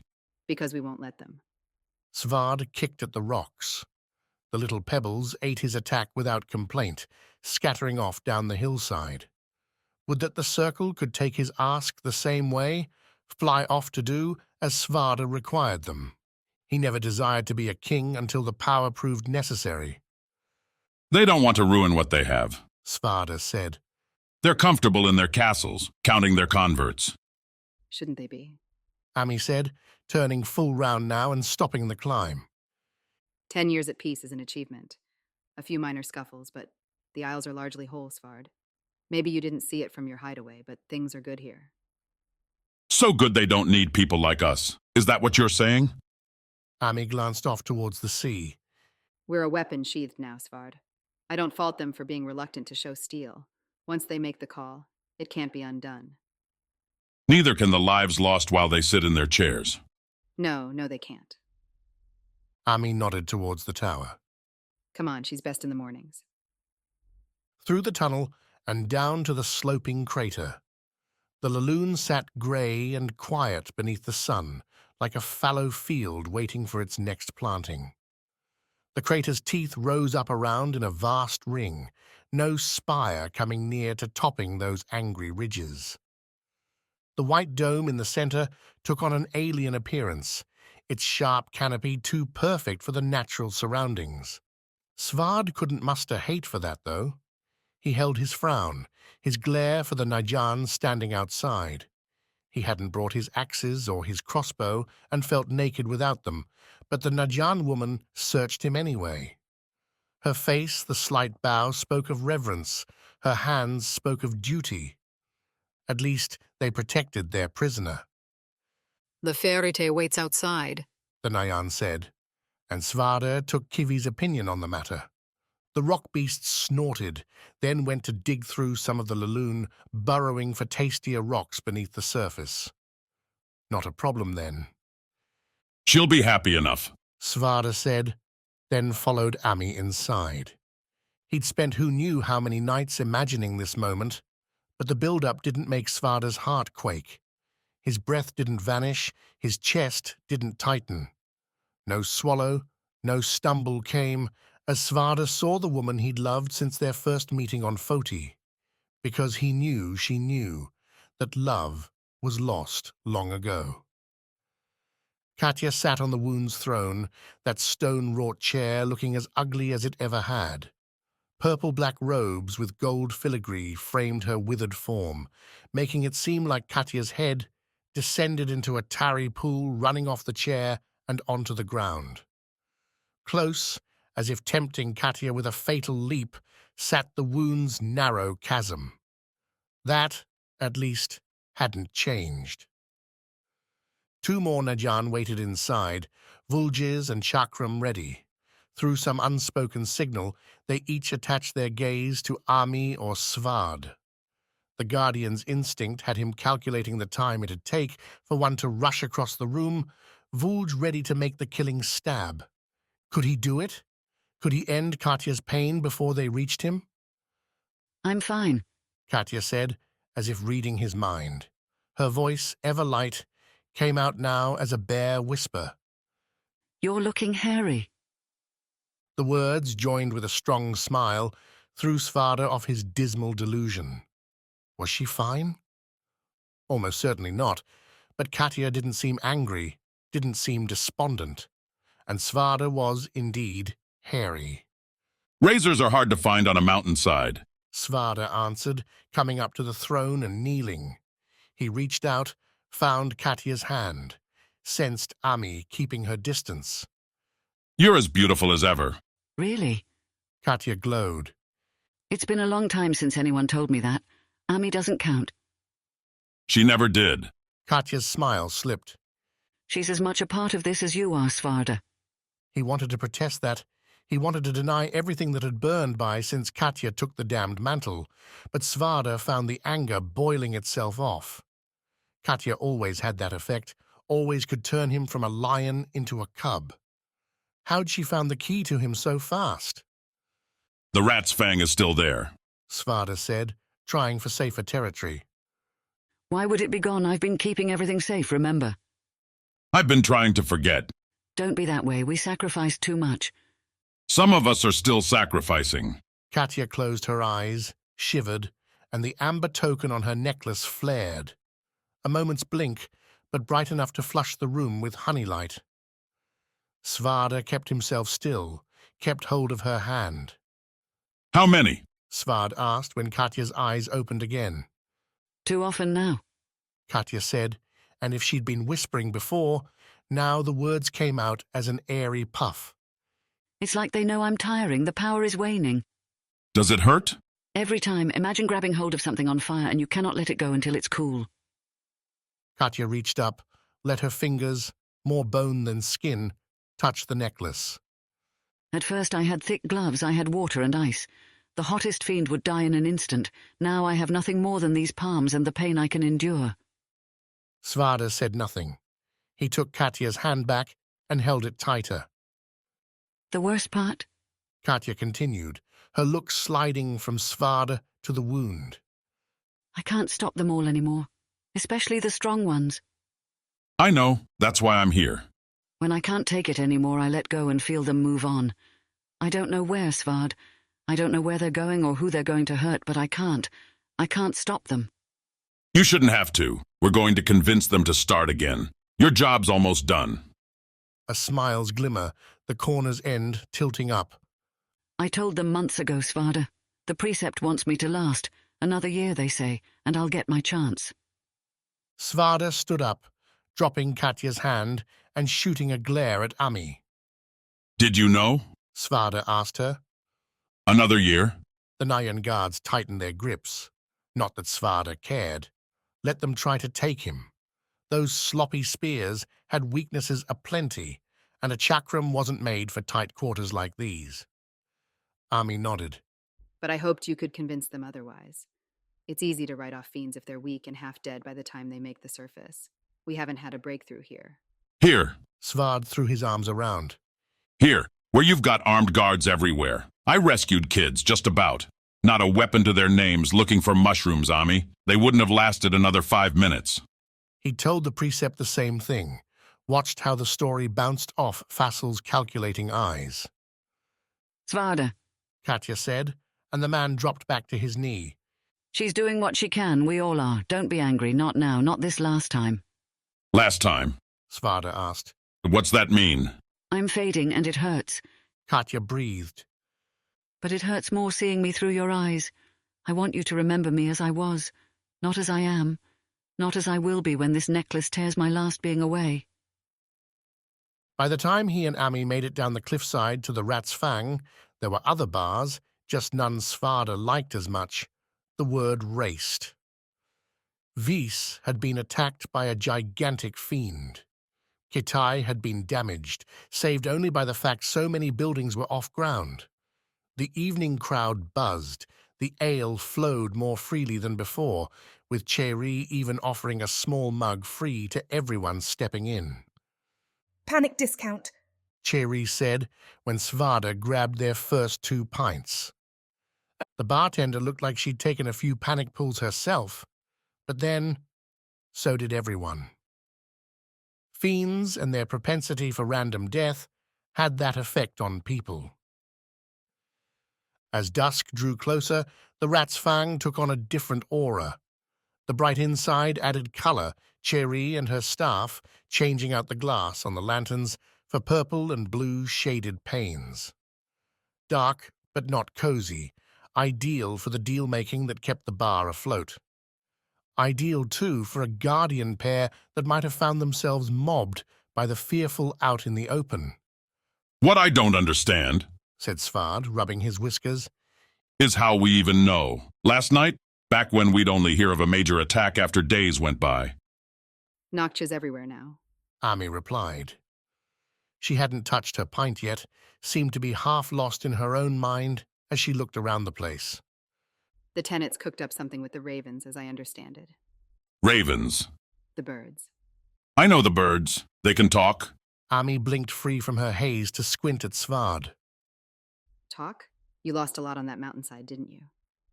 Svarda did feel a little dumb when Ami explained the process, the little notes tied to legs, the clear paths the black birds were trained on.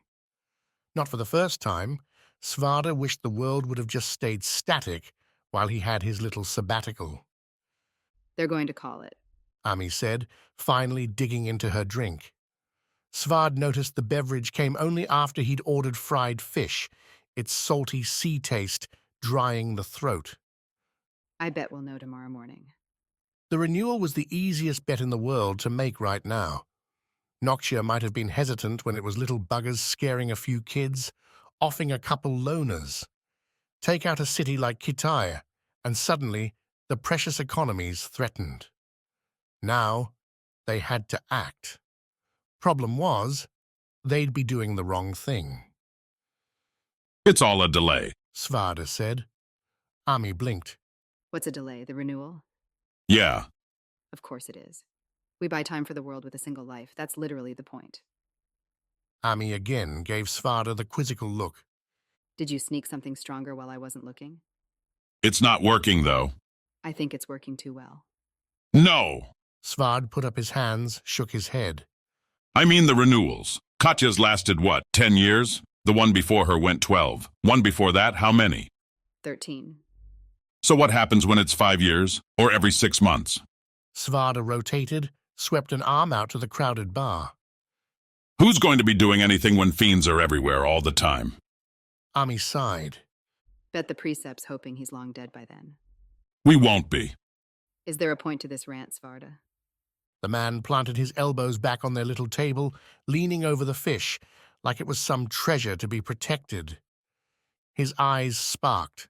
The muscles in his throat tightened as a flush, well hidden by the bar's lighting, ran up and down his face. one of many reasons why Svarda couldn't play cards or anything else that required a bluff. We need to strike at the source, Ami. Svarda said.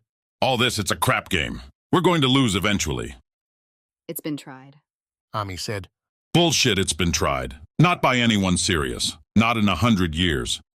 There were old poems, old stories about adventurers who'd gone into the deepest caves, who'd descended into the wound. Invariably, the stories described them as great heroes. Invariably, they always vanished, never to be seen again. Not true. Ami spoke quieter this time, her eyes on her mug. Say what you're thinking. You ran away. Katya put on the necklace, and as soon as you saw what it meant, you left. I stayed. Ami put her right hand flat on the table, where Svarda could see the rings on each finger, each earned on Went, each for an honorable win. You know what it does to someone like me, who'd tossed every opponent I'd met. To watch my best friend die minute by minute, day by day. I do. Svard said. Which is why I couldn't stay. I couldn't watch her. Not Katya. You ran. I tried to find a way out. What do you mean? There's no answers, Svard. When I asked the Circle, they said they'd sent people down. Explorers, fighters. Everyone disappeared. And now nobody wanted to try it anymore. Ami finished her pint, waved for a second. So I went to the scientists next. The doctors and their needles. Everyone had theories. Nobody had solutions. Guess how many wanted to try something on the Aegis, knowing what failure meant? Kivi, curled up around their feet, snorted along with Svard at that idea. So I stayed, and I told myself I was going to make it as easy, as painless as I could for her, because that was the oath I swore. We swore to protect her, Ami, not to watch her die. Is that what you ID then? Cherry set Ami's second pint down. Ami flipped her a laloon flower, plucked that day, and expressly against Noctia law, from the crater. Cherry whistled, tucked the fragile pink blossom away. I didn't, Svarda said. No denying that, but I'm here now, ready to make things right. Ami laughed, downed her second pint in a 3-second swallow, a sign, among others, of how she'd spent the long years on the island. Before Svard could say anything else, Ami pushed back her chair, stood. Know what, Svard? Ami said. It's been nice to see you. Glad you're here to fix things. Good luck. Before Svard could sputter out an apology, Ami strode out the door, into the night, and away.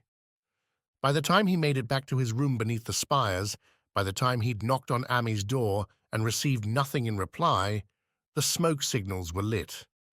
Golden purple billows, spawned by massive bonfires ringing Noxia's entire island. They'd be visible from anywhere in the 7 Isles, and they meant one thing: renewal. The next morning, Svarda barged into the Circle's conference without Ami's help. Kivi came too, the ferret hustling past scrambling Narjan guards to escort her friend into the chamber. The conversation washed as Svarda came in, various Isles in shouting matches over how much Noctia resources they deserved to deal with likely fiend incursions. Fassel just rolled his eyes at Svard, holding up a single finger his way as the Guardian stomped his way into the room's lowered center. 3 coffee mugs deep, and Svard had himself a roiling confidence. He almost ignored Fassel and blurted out what he'd come to say, but the last shreds of his self-restraint, perhaps coming from Ami's disdain the night before, kept Svarda's mouth shut while Vis and Rana snapped at each other. At least they did, until Fassel slapped his hand on the table. The wood lacked ringing metal's grandeur, but Svarda could admit the solid thunk served nonetheless. My friends, the precept announced, it seems our esteemed guardian has returned to, I can only assume, thank us for starting the very thing he came here yesterday to suggest. Eyes shifted his way, not a one of them sympathetic. Even Foti gave Svarda a crystalline stare, as if he was a child who'd gone far out of bounds. Well, he was here, and they'd listen to him talk again. Not quite, Precept, Svarda said, again facing the main man and the 2 Accords sitting next to him. The renewal is one option, yes, but I want to try a more permanent solution. The circle waited, watched, listened, as Svard poured through his recommendation, a team, skilled and led by himself, to go into the dark below and confront the fiends and their source. End them there in the deep and prevent any more from ever coming up again. No more renewals. No more monsters surprising our families and friends. Svard whipped up into his conclusion. You claim to want peace, Precept. This is how you can have it. Forever. Silence. A still wait. Tamas scratched his nose, while Kansi looked up at the ceiling. Then the Precept sighed, and Svarda knew he'd lost. Either you do not know the acts, Fassel said, or you do and are disregarding them. Everyone who goes into the dark below dies there, Guardian. This has been tried before, and I will not sanction lives to be lost. The Precept frowned. You, of course, are free to do what you will. If you can find your crew, you may go and throw your lives away how you wish. But you will not do it on my isle, and not with my encouragement. We all know the renewal has its faults, but it is the one thing we know that stops the fiends. The one thing we know... It's a death sentence to anyone that survives, Svarda said, knowing damn well interrupting the Precept wasn't done. All you're doing is dooming another kid, all because you won't try anything else. Fassel pushed back his chair, stood. The Precept was taller than Svarda expected, meeting the warrior at his eye level. Do not presume to know what we are doing, Guardian, Fassel said. What happens here is not for you to know, and I will not be judged by ignorance. I said you are free to pursue your dream. Now leave while you still have your head. If Kivi hadn't smacked her noggin into Svarda's shins, the Guardian might have come back at Fassel. Instead, Svard growled, turned, and stalked from the circle. The worst part? Before he'd even left, the Isles were at it again, bartering for supplies and soldiers, pawns in a losing war. Angry muttering made for a good companion down Noctia's urbanized mountainside. At least it kept every person he passed a good ways away from him. Kivi toddled along, taking surreptitious bites from cobblestones when nobody looked. Where did Svarda want to go? What did he want to do? He wasn't sure, so he walked, cursed the Precept and the gutless circle. Swore off Ami too, the coward. So what if others had tried to go down in the dark before? Those others didn't have their talents. Svarda could do something different, could wind up with a result that rescued the entire world.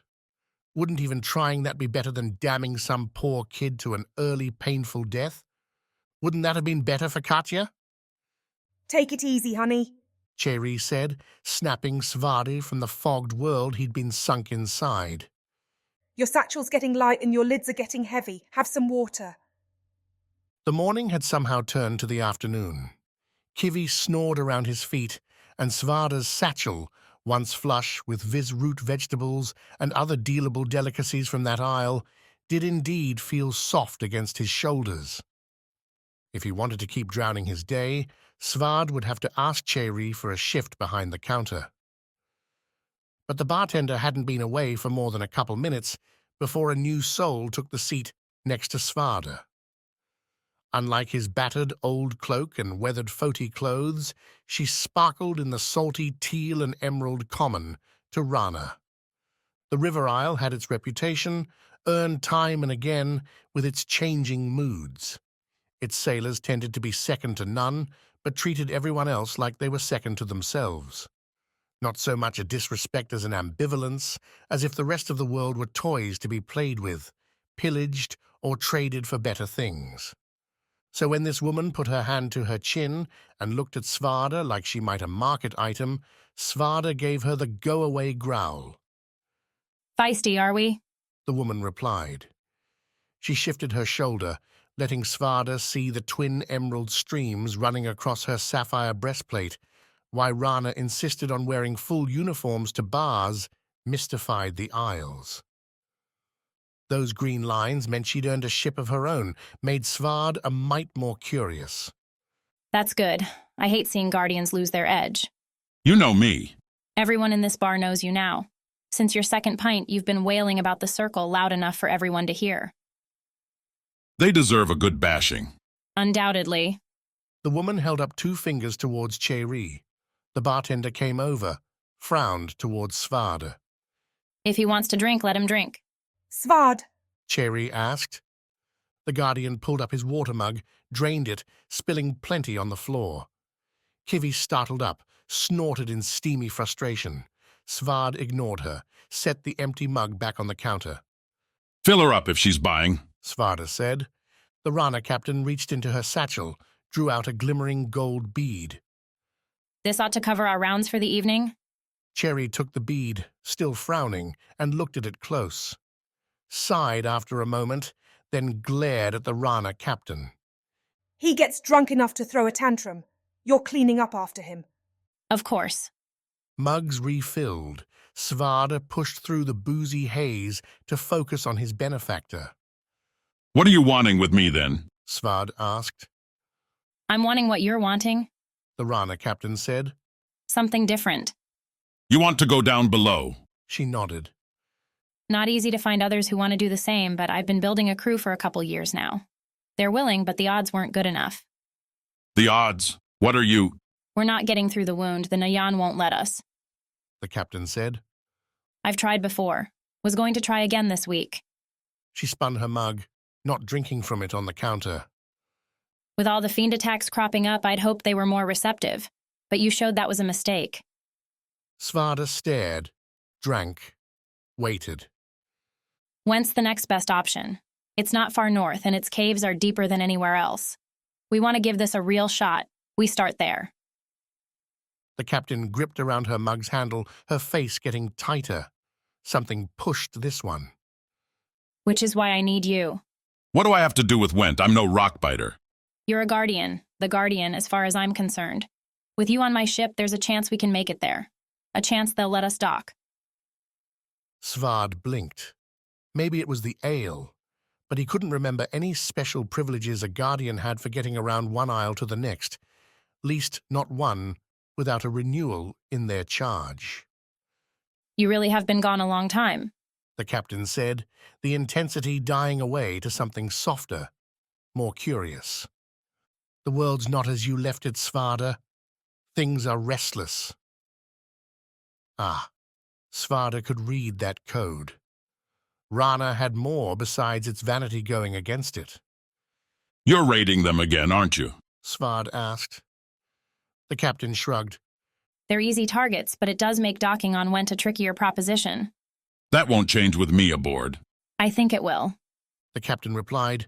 And if it doesn't, I think you're willing to do what it takes. Svarda swallowed the words with a fresh gulp. The ale, spicy and bitter, melded with the rat's fang in a warm cloak. In a different life, he could have been content here. Taken on a celebrity role like Ami's, had his mugs and his meals in that stone spire until Katya withered to nothing at all. Say that I'm willing, Svard muttered into his drink. When would we sail? Tomorrow, dawn. Svarda nodded. Then I think I've got some packing to do. What's your ship? The Tsuro, ask for Mena, the captain said. Glad you're willing to save the world, Svarda. Already did it once. Might as well do it again. Chapter 15. On the Vine. Bliss picked at the poultice wrapped around her right thigh. Beneath it, the pocked lash delivered by the fiend's whipping fronds seemed to be healing, though its burning aches poked through from time to time. A reminder, so one of the Lyra said, that she still had more to learn. Several dozen people were floating from the bay in folded leaf coffins when Noctia's call was made official. Everyone had seen the smoke, the lights the night before, while cleaning up the wreckage, while chopping up the fiend's monstrous body, but nobody in Kitaya had the authority make the declaration. It took an imperious man unfolding a scroll, standing in his purple-black armor under the hot sun, water up to his ankles in the sludge that had once been Kitaya's main square, to make the renewal begin. Even so, the city had bigger problems. Bliss had bigger problems. While most homes were unscathed, except the absolute closest ones to the beach where wayward monster parts demolished thatched roofs and bamboo walls, the same could not be said of shops and trading stalls. The docks were battered and broken, the bay itself blocked by the fiend's sheer size. So Kitai mobilized, with neighborhood leaders organizing shifts. Bliss herself rode the adrenaline through the night, right into the reparation fray, stopping only when the Lyra pointed out her wounded leg. She'd been stunned at her own blood. In the moment, that night, everything had been instinct.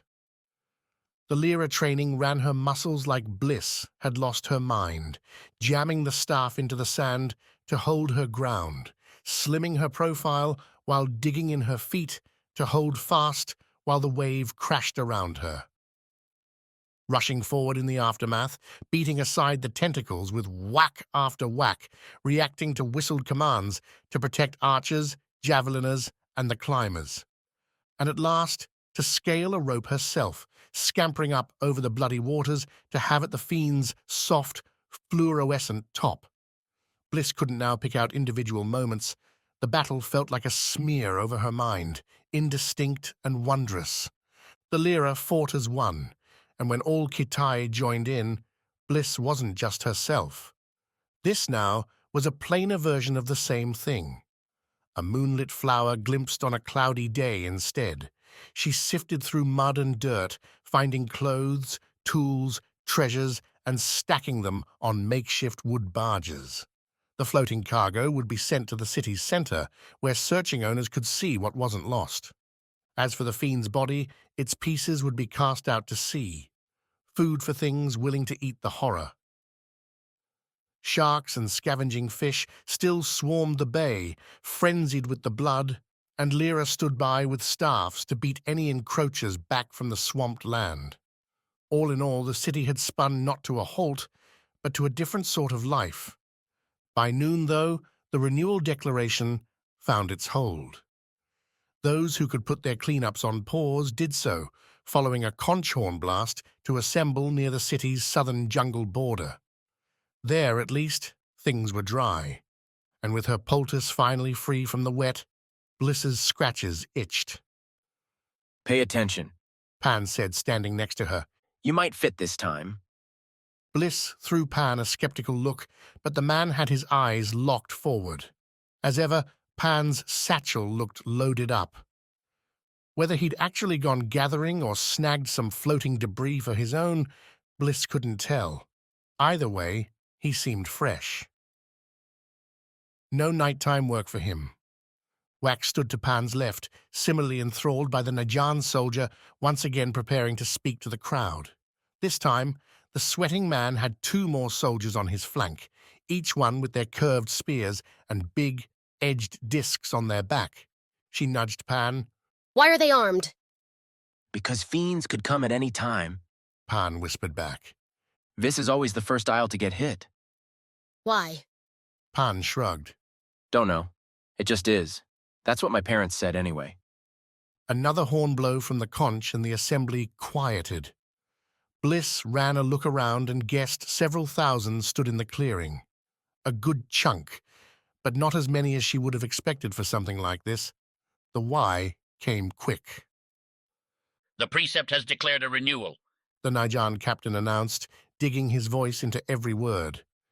Each isle may nominate a single candidate for this honor, and that candidate shall journey to all 7 of the isles to earn their scars. The first candidate to complete this task and return to Noctia shall be honored as the next Aegis, dedicated to protecting the world from the dark below. The Nayan took a long breath. Bliss scratched at her poultice again. Because the renewal is trying and the Aegis demands youth, only those between 18 and 22 years may attempt the journey. Words, angry and confused, erupted among the crowd, and the Najan let them speak. Bliss, at 17, glanced over at Pan, who was muttering something with Wax. They're getting younger every time, Pan was saying. Last renewal, they wanted someone up to 25. This one was so short, Wax replied. Killing them faster so they need them younger? Maybe, Pan said. Then why not go younger still? Bliss signed, butting herself into the conversation. I'm strong enough to try. You can ask him. Wax said. Bet he won't tell you anything, though. All the Nyan like their secrets. Are you two going to try for it? Wax and Pan glanced at each other. The pair had zero subtlety, and Bliss figured they hadn't considered it till right that moment. Why? Pan asked finally. It's dangerous. Wax didn't seem so quick to jump on Pan's bandwagon. Instead, he shrugged, nodded back towards the Nyan. Looks like old Ironhead is getting ready to talk again. The Nyan did have another speech prepared, this one longer and windier than the first. Any renewal candidate could have guardians, however many they chose, and their entourage would have protection across all the Isles. That said, danger would be present, as no Skar could be earned without trial. And fiends have a way of finding renewals, Pan said. Most of the candidates die. Where do you get this stuff? Wax whispered the question. Guardian in the family, remember? The Nyan wound up to a conclusion, raising a hand and getting another horn blast to calm down the crowd. At the next horn, at precisely this hour. The Nyan pulled out a small sundial, held it before him. The Vis contest will begin. The first candidate to scale the Great Sana and take the Skar will be declared Vis's renewal. I wish all of you luck, and may Noctia's strength be with you. The Nyan watched the sundial for a long minute as the crowd looked at each other, weighing who might go. Most looked sick to their stomachs at the idea, scared or exhausted. Then the horn blew, and a heavy hand landed on Pan's shoulder. As the crowd began to scatter, Pan, Wax, and Bliss turned back to see Pan's father, a cane-wielding brawn of a man holding his son fast. You'll go? The man said, and with his free hand, he held out a second satchel. Inside its opening, Bliss saw wrapped food, water skins. Pan's climbing shoes hung from hooks on the satchel's sides. Pan gulped. What? Your grandfather was a guardian, Pan's father said. I tried at the last renewal. You will try for this one. But when the Isles ask for help, our family will not ignore the call. Take this and go. The man held out the satchel. Pan took it.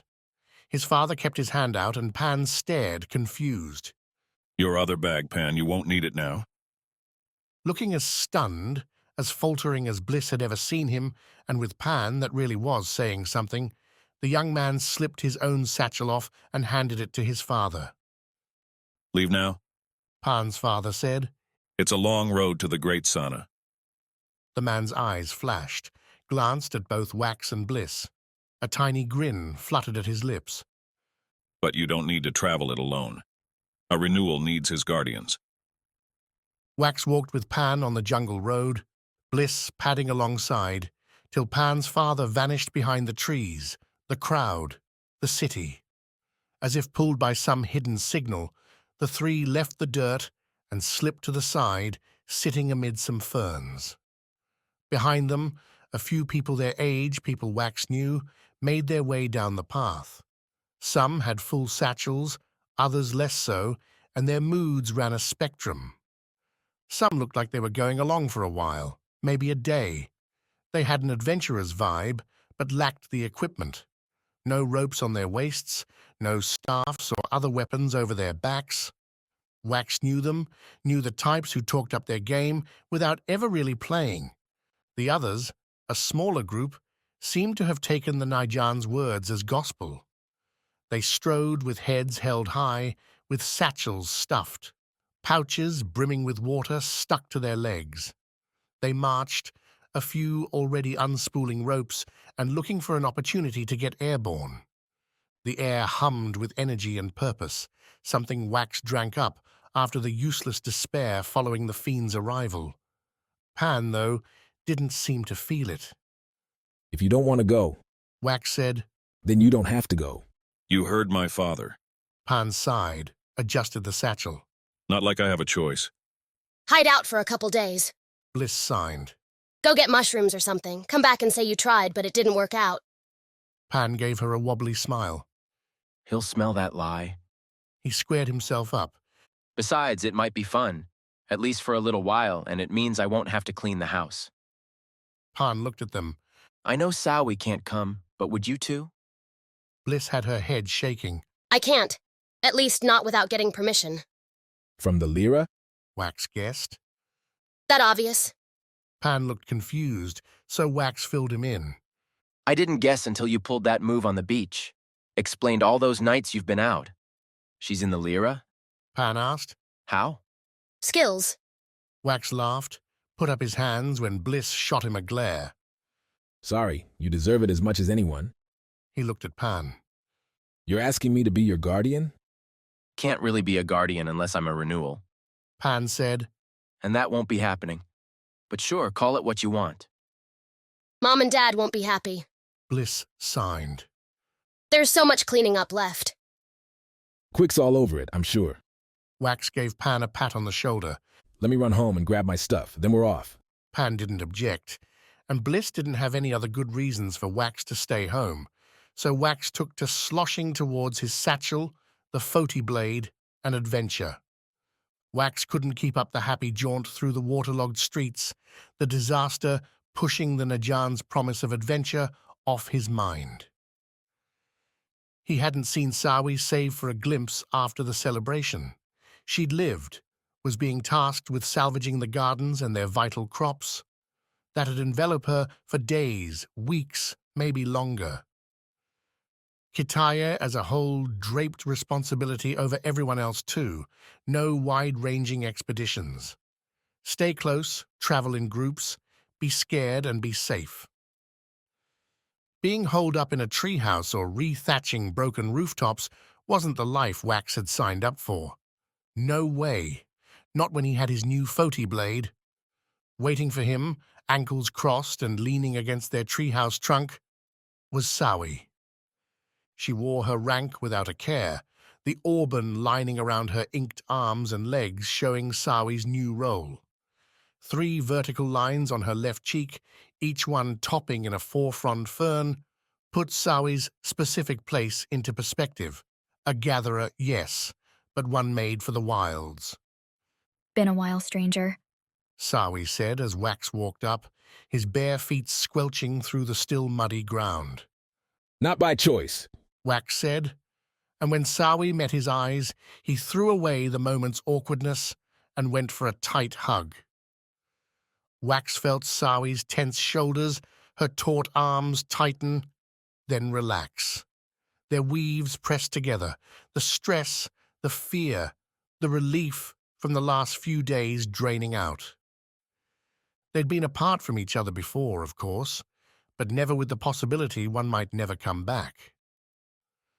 Wax, cheek to cheek with her as he looked out at innumerable trees, buildings in repair, and passing people towards the sea, tried to find the past. Sowie let it drift away, breaking the embrace and returning to the tree trunk as if its solid bulk buttressed what she was about to say. I'm leaving. Sowie spoke, folding her arms and turning towards the jungle. All the water ruined too much food. We're going out to the smaller towns with what we can trade. Wax flickered a corner smile. Me too. You too? You heard about the renewal? They both looked north, though Noksha and its smoke couldn't be seen. Then Sowie laughed. You're going to try for it? You, the guy who gallivants around the jungle on your own adventures, you're going to sign up for that? 1, hey, and 2, it's not that simple. Wax dove into a snappy recap of the morning's speech and Pan's press-ganging into the race. We're not going to make it there anyway. It's a play to satisfy Pan's family. That's all. Now Sowie's smile took on a genuine flavor, her eyes doing the matching work. That's more like it. Though I'm not sure I'd trust you to keep Pan out of trouble. It's a quick run with the crowd. We'll be back within a week, and that'll be it. Wax nodded up towards the house. If anything gets scary, I've got my new sword. You know how to use that thing? Stick 'em with the pointy end. Sowie giggled. Sounds like you're ready then. Are you? The smile faded. It's like joining a new family, Wax. I have to dive in and make friends. Sowie stepped off the tree. Speaking of, we're meeting up soon. Just wanted to, say goodbye. Goodbye for now, Sowie. Just for now. When we get back, we'll see who had the better adventure. Always a contest with you, Wax. Sawi shook her head. Gotta keep things in and resting. Wax found Pan near where he'd left him, the mushroom forager having upped his traveling game with extra weaves, climbing shoes and his rope. Wax, his own satchel stuffed likewise, handed his bag to Pan and took his friends in return. Both went through the pre-adventure prep check, a vital step before gracing Vis's jungles, to ensure neither had forgotten anything important. You're getting better at this, Wax said when they'd finished, neither missing an item. Remember when Bliss and I would bring extras for you? Hard to forget when you remind me every time we go anywhere. The path leading south from Kitty split like a leaf's vein, spreading into haphazard directions towards smaller settlements, known natural wonders, and, the widest, towards Vis's eastern coast and the other city waiting there.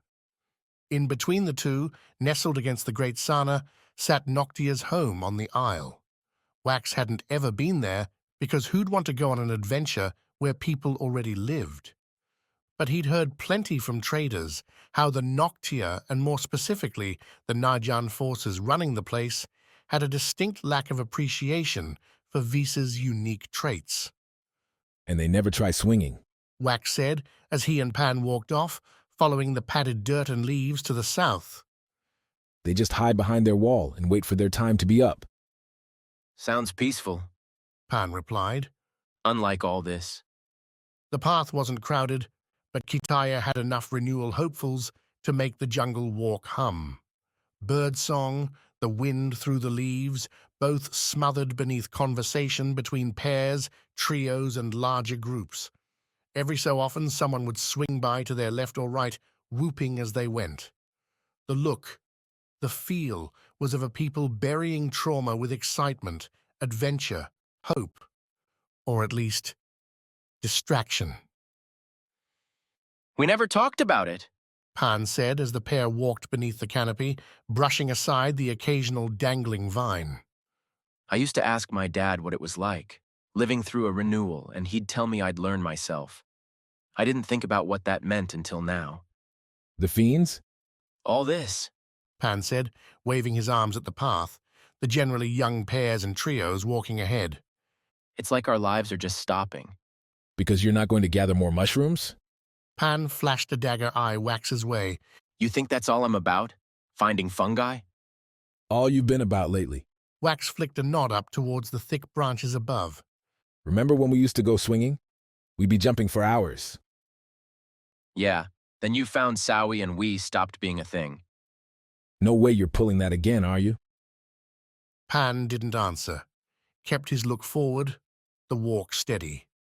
Wax measured their pace, a gentle one that'd get them to some tiny town by nightfall. A place he'd never stayed, didn't even remember the name of, but one that'd be overwhelmed by renewal hopefuls. They'd be lucky to find a good bunch of leaves to sleep on. I'm good at it, Pan said into the vacuum. Good at what? Finding fungi and the other plants. Pan stood straighter, shifted his satchels to rest square on his shoulders. The gatherers are going to snap me up next year. Probably. But that's not all I am. Oh, yeah? Pan threw out the frown, replaced it with a wicked grin. His hand dropped to his rope. What if we win? Wax snorted. We're a ways behind, buddy. You're the best tree jumper in town, Wax. Save maybe Sawi. I'll follow, you lead. We'll catch up.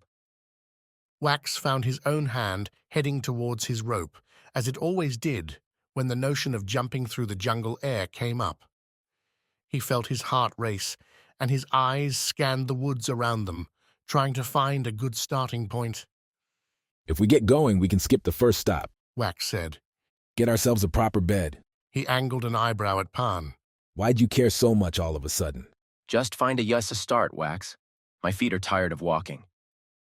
The tree came a few minutes ahead, one laced over in leafy vines, thick branches so covered as to make their bark invisible. Heavy strands made easy handholds, Wax leading the way, while Pan followed. Kitai's usual tree jumpers dwindled as the pair left the city behind, leaving their only spectators other renewal candidates, and the usual traders crossing visas. Those eyes and mouths tossed up questions, a jeer or two, at the climbing duo, and Wax answered the only way he liked, with a good performance. Stick close, Wax told Pan as they reached a branch about halfway to the canopy. Pan kept himself on the trunk while Wax made the walk out. We're going for speed here, straight southeast, no looking for mushrooms. Thanks for the reminder. I'm your guardian, remember? You're nothing unless I get the Skar. And what would Pan do then? Wax almost laughed as he gauged the fall, the canopy danglers ripe for a swing. Would Pan actually leave Vis? Would Wax go with him? Questions to answer later. For now, a curling, yellow-flowered strand as thick as Wax's arm lay a good leap ahead. Climbing shoes on, their spiked treads digging into the branch, Wax took a long breath. Ready? He asked. After you. 3 strides, each step placed right in front of the last. Bend the left knee, feel the branch's tip sink with his weight, and spring. The forest floor sprawled beneath him, the pathway to the right, dense nature to his left, and free-flying air before him. Wax's hands reached, followed his eyes, and closed around the strand. His whoop echoed, and Wax flew. Chapter 16. A Walk and a Talk. Bliss traded one brother for another. With her staff on her back, satchel stocked for travel, and fresh ink shading in the thorns on her shoulders, Bliss walked into the soaked grove on Kitai's southwest side. Go back a few days, and the flower-ringed circle could have sat several hundred on carved stools and benches. Now most stood, chatted, waited and watched, the seating cleared to make more room. Quick waved Bliss over as soon as she pressed through the hanging fronds, covering the entry, less a doorway and more a gap between tight, thin trees. Her brother had his own satchel loaded, his gauntlets hanging from the rope around his waist. His extreme lack of surprise at seeing Bliss showed her ill-kept secret was fully blown. They couldn't have found a better recruit. Quick offered with a nod, as Bliss wound her way to his side. Not that I like my sister getting into the fight. Better at it than you are. When that stick of yours breaks, we'll see who's better. Bliss had her hands moving in a comeback when a sharp whistle killed the conversation, killed all the conversations. A taller woman, decked out in a feathered weave and glistening in the hunter's white-orange ink, made the sound. She stood near the doorway, Foti knives sliding across her front in a brace. She planted a menacing spear, red feathers splaying beneath its head in the moss at her feet. Deshiva, Quick whispered. Can't believe she's with us. The woman confirmed Quick's identification with a swift introduction. She slashed with her words, explaining how Kitai's hunters were going out in separate groups to confirm outlying villages knew about the Fiend, the renewal, the hard times coming. The ones that need it will fortify. The ones that don't will ensure a clear path leads from here to there, Deshiva said, her eyes walking the room. This is no joke, no pleasure stroll through the jungle. We all saw what that thing did to our city. Where we're going today, they don't have Lyra to protect them. They don't have us. But we need them too. Deshiva didn't have to explain that part. Kitai's overflowing food stores, its appeal as a trading port, all came from the raw goods making their crawling way to the city from the smaller towns. Bliss's parents made sure she understood, seeing as they kept thinking she'd be the one to run their trading post someday. A flawed assumption, that. But Bliss let them keep on living with it. That'd be a fight to have another time. The group in the grove had a target, a town straight west, near some cliffs and some of the only mines on V's. Though the sun meant the day neared lunch, Deshiva didn't offer up a break. They had several days walking before them, best get started right away. Deshiva finished her orders, turned and walked right out, as if expecting the whole group to follow her.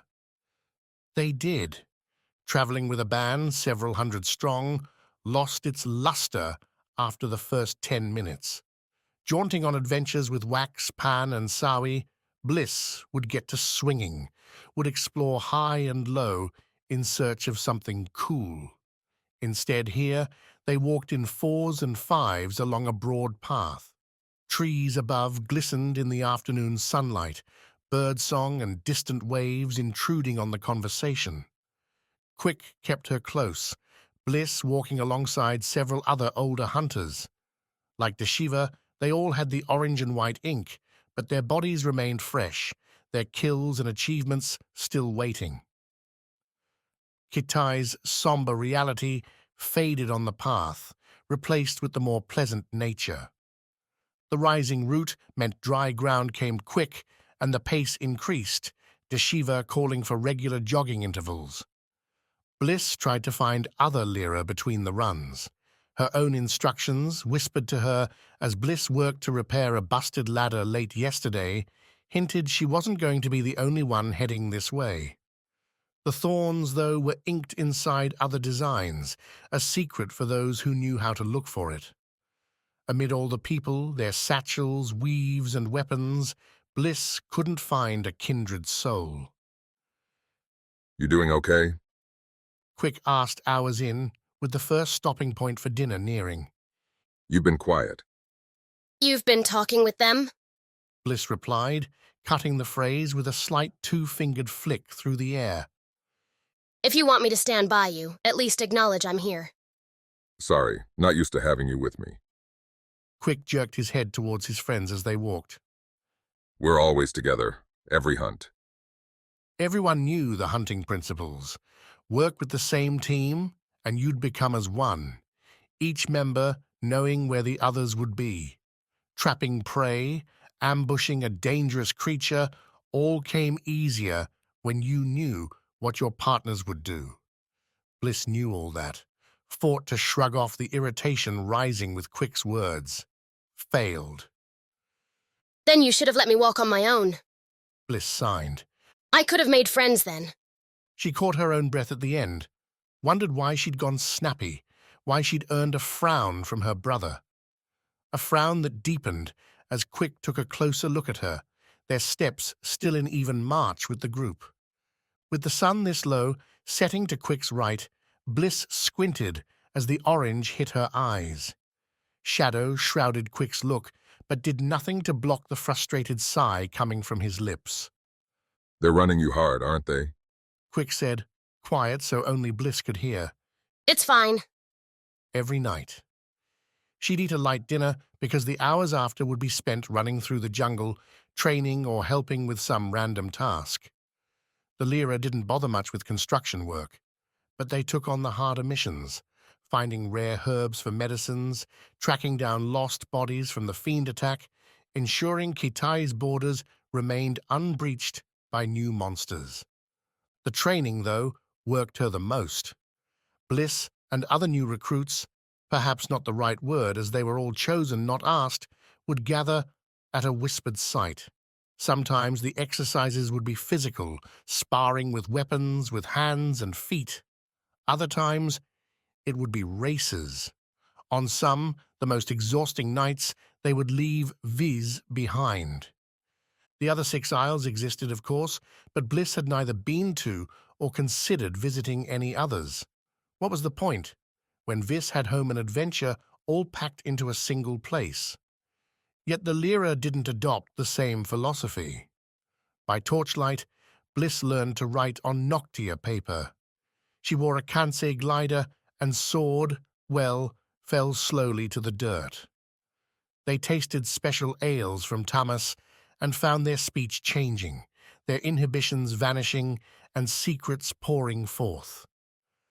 The Lyra, Bliss was reminded every night, didn't just protect Vis and Kitai from the fiends. But all that protecting wore itself on Bliss during the day, seeping into her bones, her muscles, her mind. If Deshiva hadn't insisted on a careful pace to preserve the group's stamina, Bliss might have found herself falling behind, as if her pride would have allowed that. I don't know what you're going through. Quick said, But we're here. You need anything, just ask. We? Mom, Dad, Wax, and I, obviously. Wax is off with Pan. They're trying for the renewal.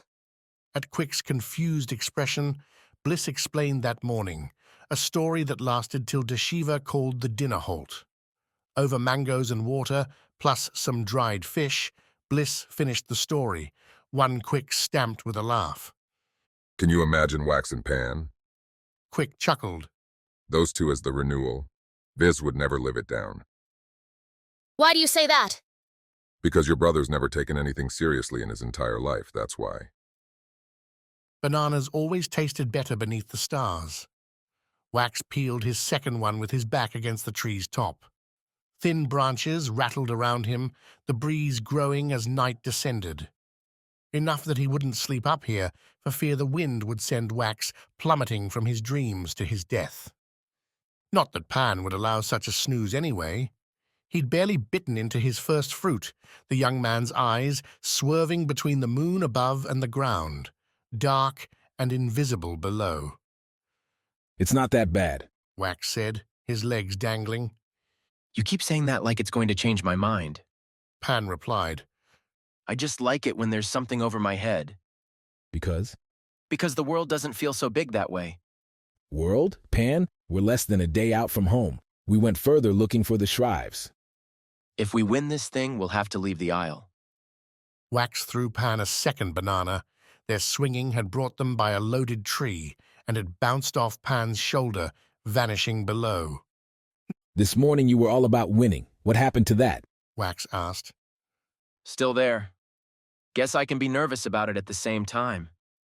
Wax could see it, though that didn't make much sense. Once you'd picked a course, might as well see it through with enthusiasm.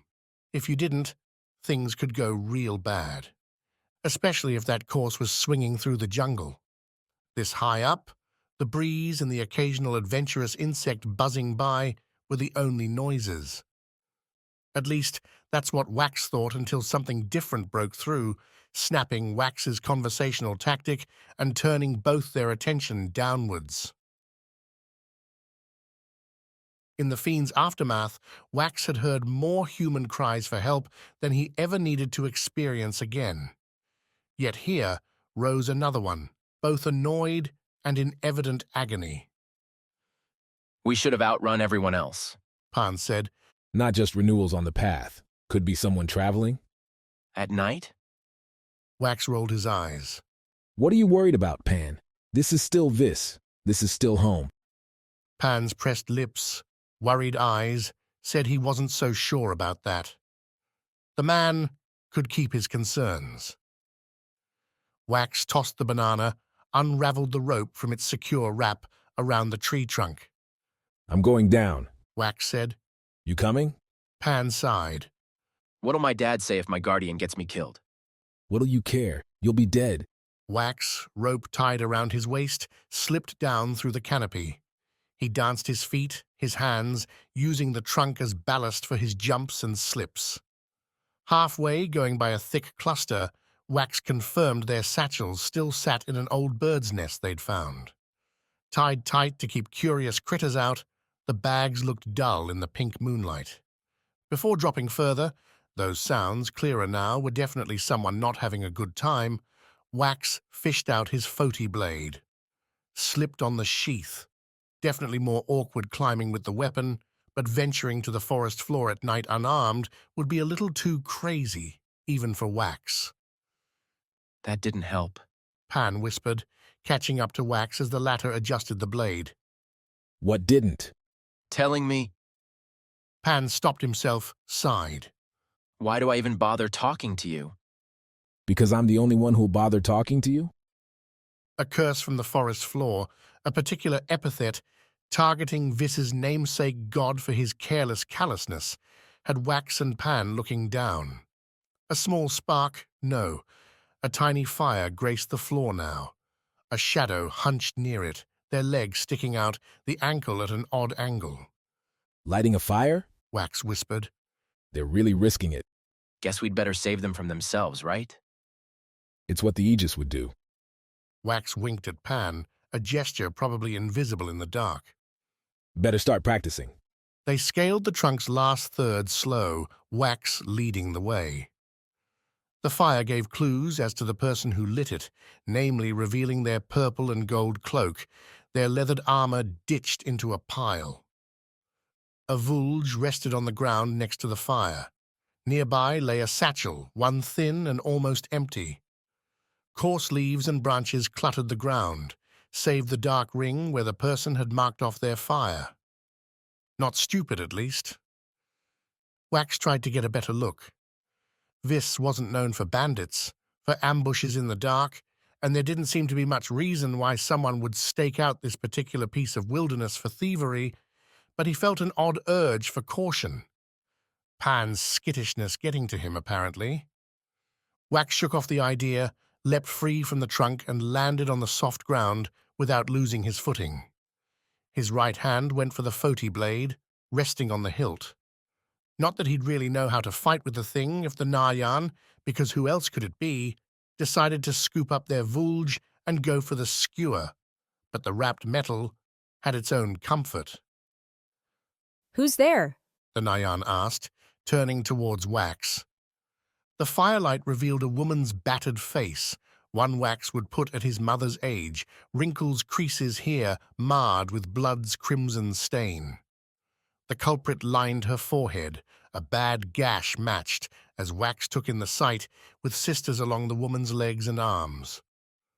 "A traveler," Wax said. That had been the code name suggested by his parents whenever he left the city. Dodge specifics until you trusted someone. Safer that way. "You're hurt." "Damned cats!" the Naryan said. "Went for my satchel." She grimaced, hissed through her teeth. "You have anything useful in yours you'd care to lend me?" The request dispelled the moment's shadow, cutting away unknowns and making the next steps plain. Wax whistled, a light tone telling Pan the man ought to join him, and once he had, the two went to work. Using natural ointments, some wrapped leaves, and spare water from their satchels, the two made quick bandages for the woman, who in turn filled the time with her story. It matched the warnings Wax had heard and heeded all his life. Hanoko weren't cowardly exactly, but they preferred lone prey, particularly ones too focused on other things to notice their creeping approach.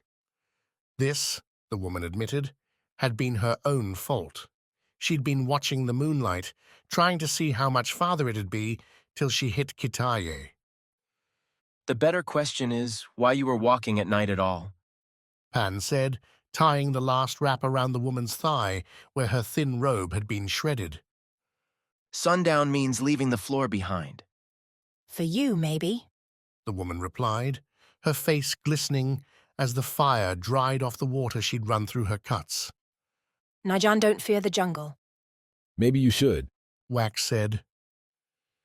He had his back to the tree, kept his eyes running around the fire's edges, looking for glints in the dark.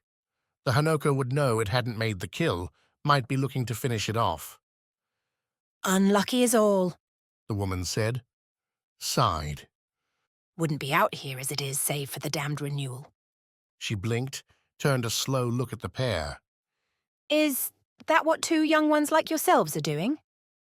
"Maybe," Wax answered before Pan. The woman sneered. "Trying to be coy. Only works if you have the smarts to back it up, boy."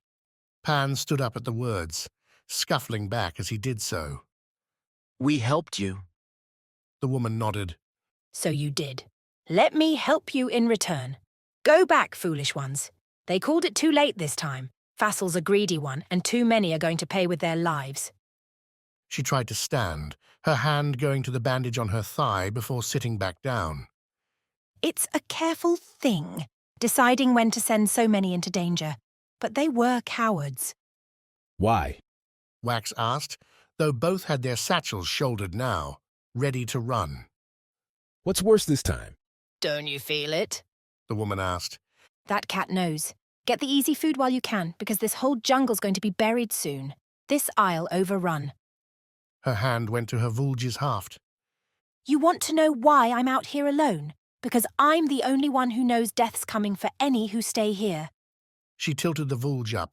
An awkward move which revealed its purpose a moment later as she jabbed the long spear's butt into the ground. Leaning on it, she drew herself up. Mind giving me my satchel? Wax did the honors fast, a sloppy sling around her shoulder, keeping one eye on that vulge the whole time.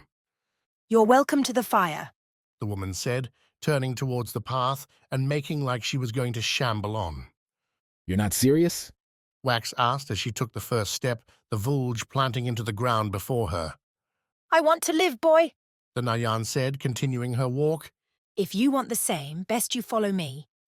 The two watched her as she left, walking beyond the firelight into the dark. For a minute longer they could hear her footsteps, the soft pounding of the spear into the earth. Then that too vanished beneath the night. Wax kicked some dirt on the fire, putting it out. Then, with Sichi's pink light replacing the orange, they climbed. Chapter 17. The Beach. The rotten smell hit Bliss and the group as one, coughs and curses rising from the column in the mid-morning. Day 3 since they'd left Kitai and their satchels were running low, their water skins better after replenishing at passing streams. The provisions vanished from the mind as Deshiva called for the group to advance, not at a walk, but at a run. Be ready, Deshiva said, the order repeating itself back down the column. Quick, next to Bliss as he had been the entire march, repeated the words to the line behind him, and together the siblings sped up their steps. Barefoot, Bliss felt the dirt fly up between her toes as they kicked ahead. Alone, sprinting through the jungle was a spiritual adventure, her and the trees and the birds and nothing else. Now, every footfall joined 100 others. The coastal breeze mingled with the hunter's breath as the force moved together. She didn't feel alone, but part of something larger, an organism rising to defend its own. Like Kitai, the settlement they sped towards had its homes among the trees, its workspaces on the ground. As the group approached, they found neither left standing. Thatches hung down like desiccated fronds, sweeping back and forth as the wind moved them. Boards and mossy carpets lay scattered across the ground. Leaves and branches, both sculpted and not, joined the wreckage in random piles. Intermingled with it all was the rot's source. Deshiva halted the group at the village's entrance, Bliss and Quick squeezing in on the left side to look beyond and take in the absolute destruction. Deshiva, owning her command, waited for the group to assemble before stepping out in front. She took a long, sweeping look around the ruined town, its broken trees and bloodied clearings, before turning back to her charges. Bliss saw no hint of despair, no hint of anger, only cool judgment. Fiends, Deshiva said, starting and ending with one word. It hung in the air, a plural nightmare to what had been a singular attack in the cave on Kitai. They are indiscriminate. They destroy without reason. We will split. The senior hunters will sweep the jungles around here and make sure the monsters are gone. The rest of you. Deshiva frowned, glanced from the group towards the village. We'll look for survivors if any can be found. She held up a hand. Beyond the bodies, gather what provisions you find. Our road was to end here, but now it continues. Continues? Bliss signed to Quick as the groups broke up. We have to find the fiends that did this. Quick said, his eyes in a searing lock on the ruin. They'll keep attacking otherwise. It's them or us, Bliss. Again, Bliss felt that tremor, the excitement, the adventure's call. It rode with her as she and Quick, neither qualified among the senior bands, joined the younger hunters in scouring the settlement. Unlike the raw destruction wrought on Kitai, the random disaster from the water and the fiend's flailing tentacles, walking the village took on a dead air. Conversation among the hunters, 24 in all, died as they lifted broken wood to find the bodies beneath. V's custom demanded burials near tree trunks, life giving to life. a method built for single, honorable deaths, not massacres. Nonetheless, at Deshiva's command, they hauled the dead one by one to a damaged grove near the settlement's center. Bliss found her first inside a collapsed workroom, the older man laid over with long gashes. Like knife cuts, only serrated, the man slumped over a bench. A stone hammer rested idly in his hand, something Bliss tried to remove, only to find the man's grip hard and fast. The dead are strong, Quick muttered, coming up behind Bliss. She twitched as he moved past her, knelt at the body's side. In the hours after a person leaves this life, their body hardens. Every time. Why? Bliss signed. Quick shrugged. This showing us the body is empty. The answer didn't give Bliss much comfort, neither did touching the dead man, feeling his cold, dirty skin. When she recoiled, Quick gave her the same look he'd reserved for those rare moments when she disappointed him, her father, their family. You're not scared? Bliss asked. This isn't my first time. Quick replied, putting his shoulder beneath the body and lifting it from the chair. He grunted, the sound moving Bliss to help hold the opposite side. We find travelers sometimes in the jungle, often worse than this. The knights with the lyra had taught Bliss how to swing her staff, how to handle coming danger, but they'd done nothing about the aftermath. The excitement that had quickened her feet on approach to the village? A poison now? The day passed in clean-up, the bodies piling without a survivor to be found. Deshiva pulled some searchers back, ordered them to begin the burials. Despite the time, the effort it would require, the losses would not be left to rot without honor. Bliss begged off that duty, instead went with her brother and several others towards the village's farthest corner, one abutting cliffs overlooking the sea. At least the fresh air countered the dead stench, brought some life back. Toppled racks dominated this end, stores for caught fish waiting to be filleted and cooked. If there'd been any catch before, only a few bones and scattered skins remained. The smoke pits themselves were splayed, pots broken. The fiends didn't care only to kill the living. Bliss went past the damage to the cliff's edge. Trees and a single blooming sana loomed over her, some curling out into space above the chalk-white cliffs. As tall as several trees to get down to the ocean from here, and yet the village had carved a long and winding stair all the way to the rock-strewn shore below. Like Kitai, fish must have been their primary protein. They just had to work far harder to get it. Bliss knelt on the edge, looked down. Lily boats lingered there, toppled and shredded. 3 bodies lay in the surf, bobbing near the boats. She glanced back at her brother, the other hunters busy moving bodies, clearing rubble.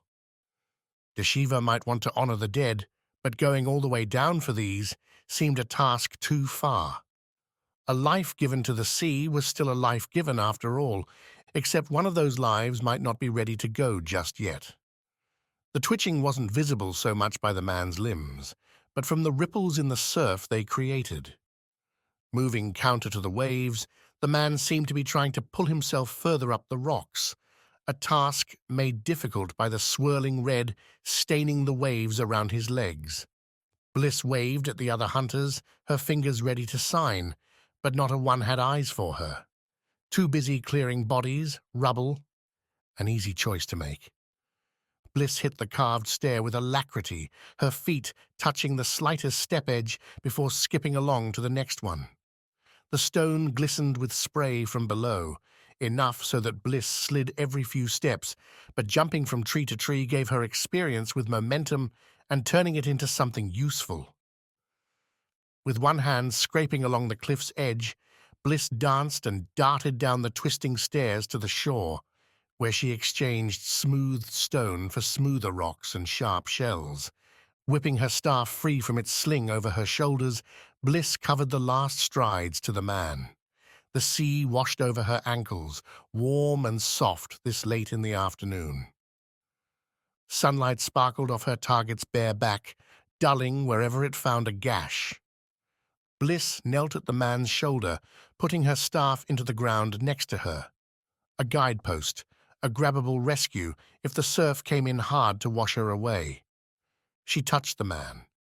If she had a voice, she could have yelled. Without it, the manual effort served to draw a harder twitch. The head moved, turned towards her, with one cheek still resting on the stones. The man's face held the tanned, weathered look common to sailors, fishermen. His mouth drew back in a pained grimace. One eye looked clawed through, the other red and puffy from the sea. He tried to speak. Not even a whisper. Bliss leaned over, grabbed his arm, pulled. The man's weight beat out her slim purchase on the stones, and she fell back, the man returning to his face-forward slump. Back on her feet, Bliss went for another round, this time making sure her heels were well grounded before tugging away. Again, the water proved too tough to beat, her fingers slipping off the man before he moved up the beach at all. Too heavy, too hard. Bliss looked back up the cliff. Nobody peeking over the edge yet searching for her. She'd have to get help, and that meant... Her eyes caught a flash, a clatter, and a crack behind her, up the beach towards the cliff's wall.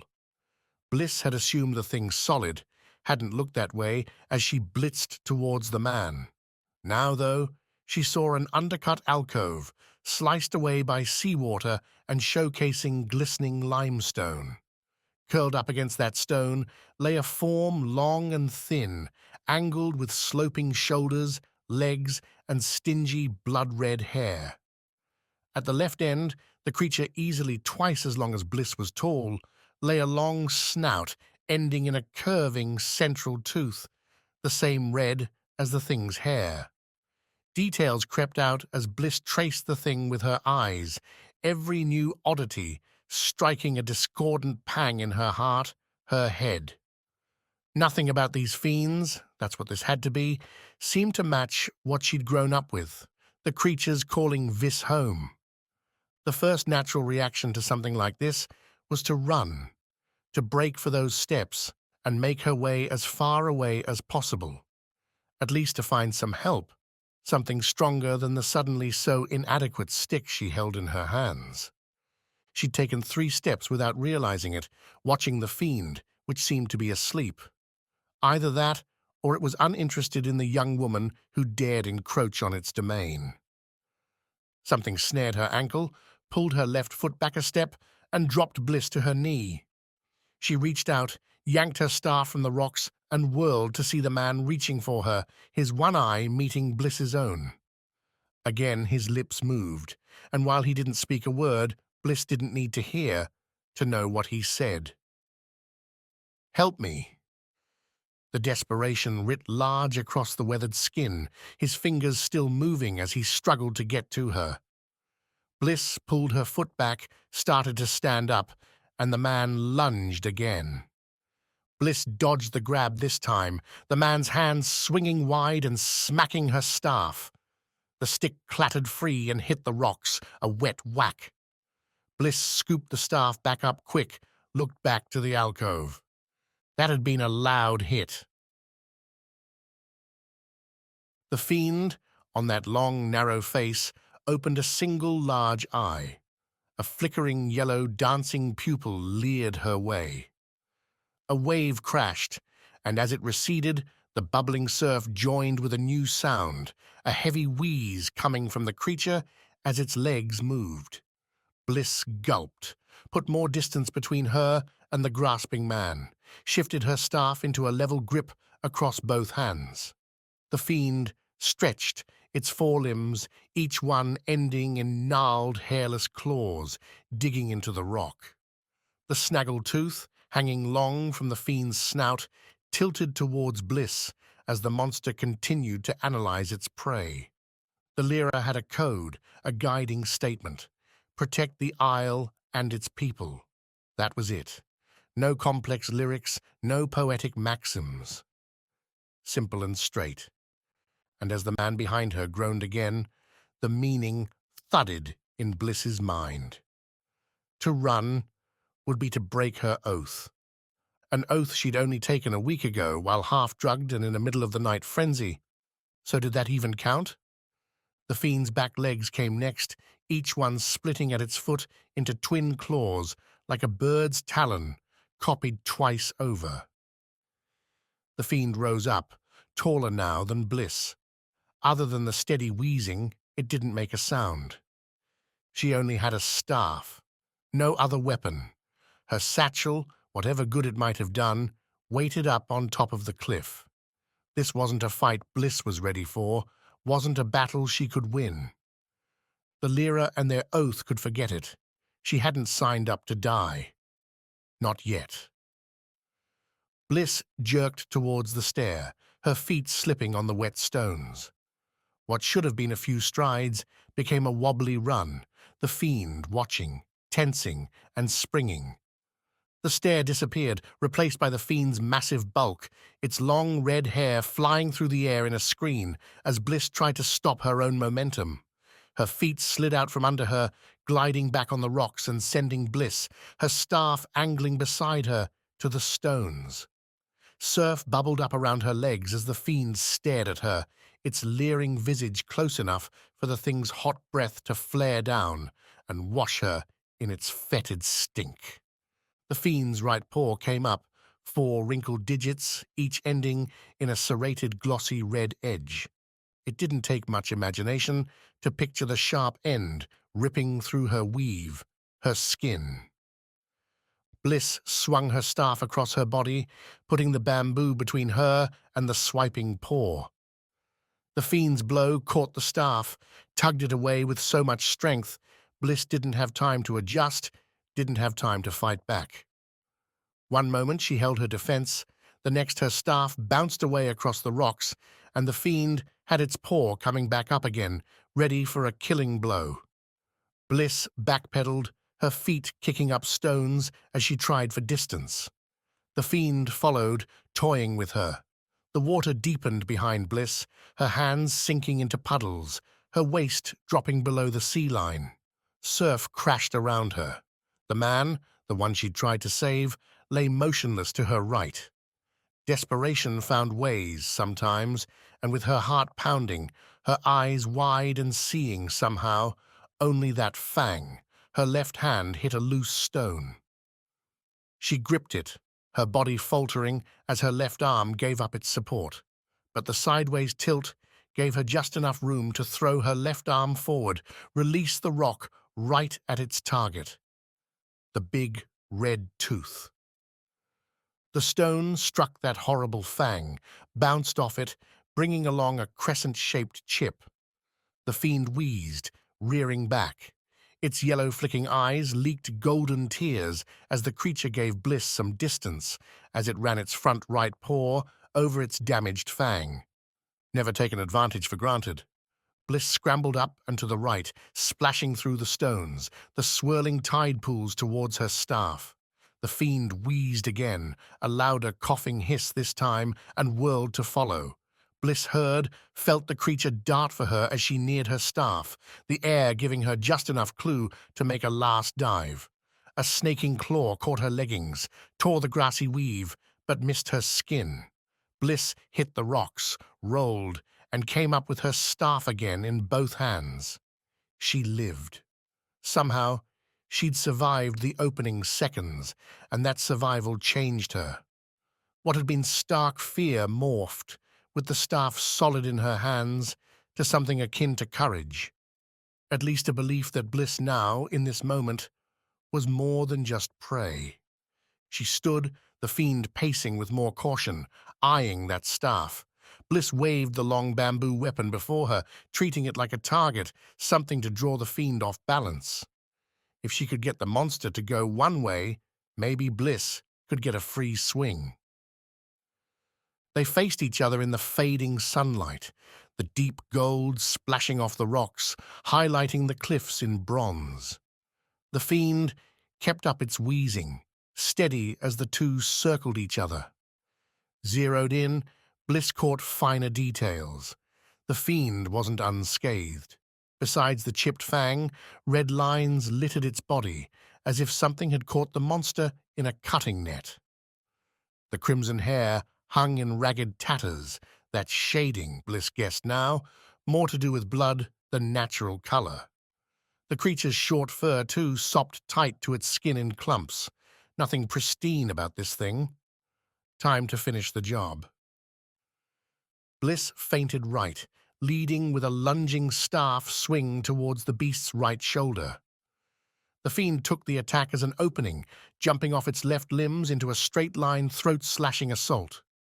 Bliss ducked down, used the lunge to slant her staff right, catching the beast's midsection as the swinging claw whiffed over Bliss's head.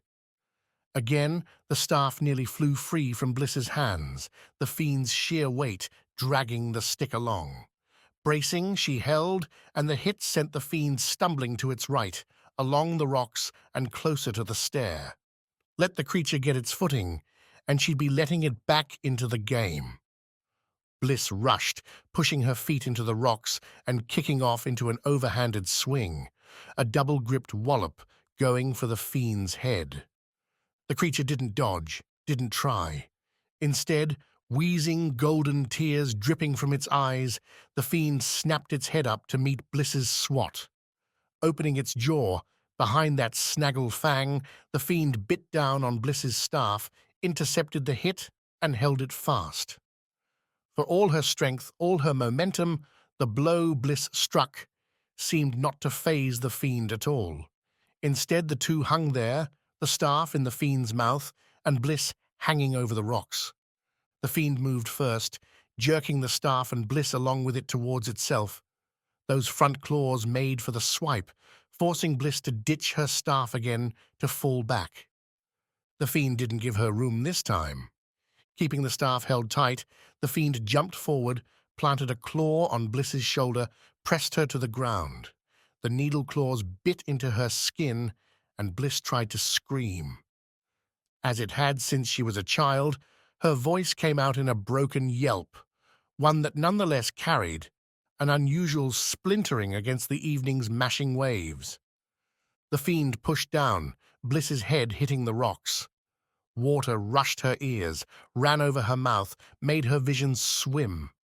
The Fiend's golden eye came closer, her staff in its jaw, as it took a good look at its next kill. As Bliss felt the last air escape her lungs, a muted rumble coursed through the water, buzzing her ears. The golden eye, blurred by the sea, veered away. The weight vanished off her chest, the claw scratching Bliss in its departure. She sat up, gasping. Whooping battle cries filled the air, shapes dancing around her, darting in at the Fiend with spears, with Foti-fashioned knives, and her brother with their family's longest heirloom. Stained wood gauntlets clasped tight to each fist, their metal tips rending the Fiend. Bliss spat out water as she watched her brother strike again and again, the knuckles doing their job. The Fiend, surprised, tried to get a snapping angle with its fang, only to be rebuffed by another hunter, spear jutting towards the monster's gnashing mouth. A third, one who only minutes ago helped Bliss lay bodies in a line, circled behind the Fiend with two drawn Foti knives. The man crouched, searched for an angle. A gutting strike. Bliss could name all the tactics, had gone over them with quick enough times when he first joined the hunters' ranks. The trio now worked in concert, two damaging and distracting the beast, while the last moved in for the lethal blow. The Fiend, though, was not some careless jungle prey. Much like it had with Bliss's staff, the bamboo stick floated off to her right now, buttressed by some rocks. The Fiend snapped its jaw towards the spear wielder, snagged the weapon, and threw it away into the sea. Flexing back from the same motion, ignoring Quick's continued scraping, the Fiend threw its bulk back towards the shore, pushing Quick off its side and sending him tumbling.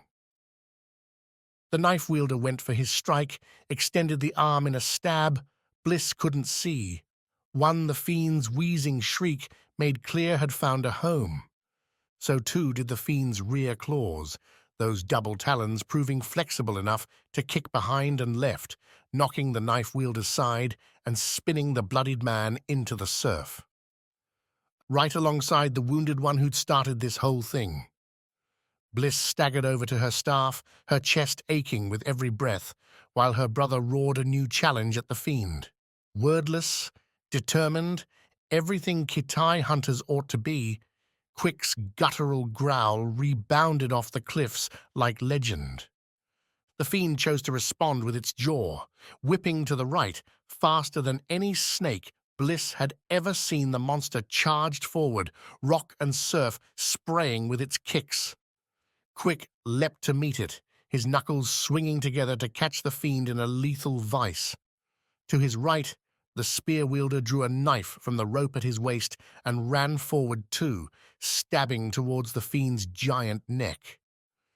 Just as it had dashed for Quick and the other hunter, the fiend bounced sideways to Quick's left and towards the alcove.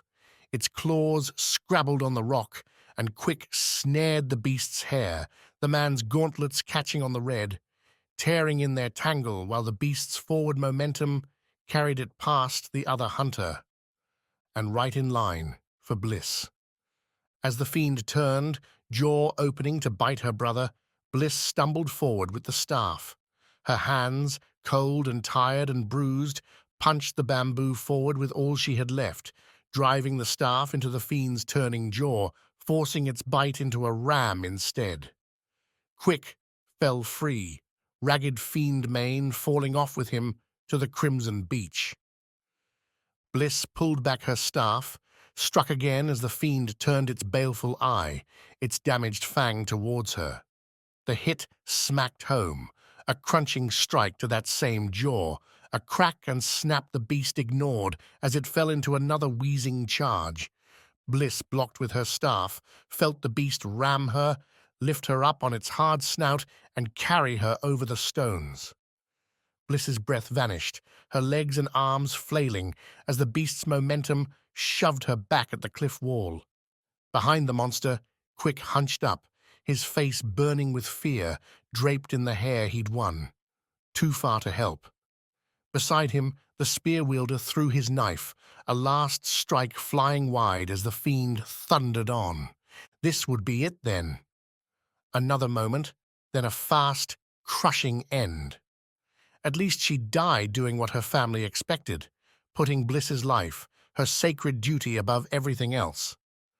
Bliss hit the cliff wall, smashed into the stone, and bounced off with no follow-through.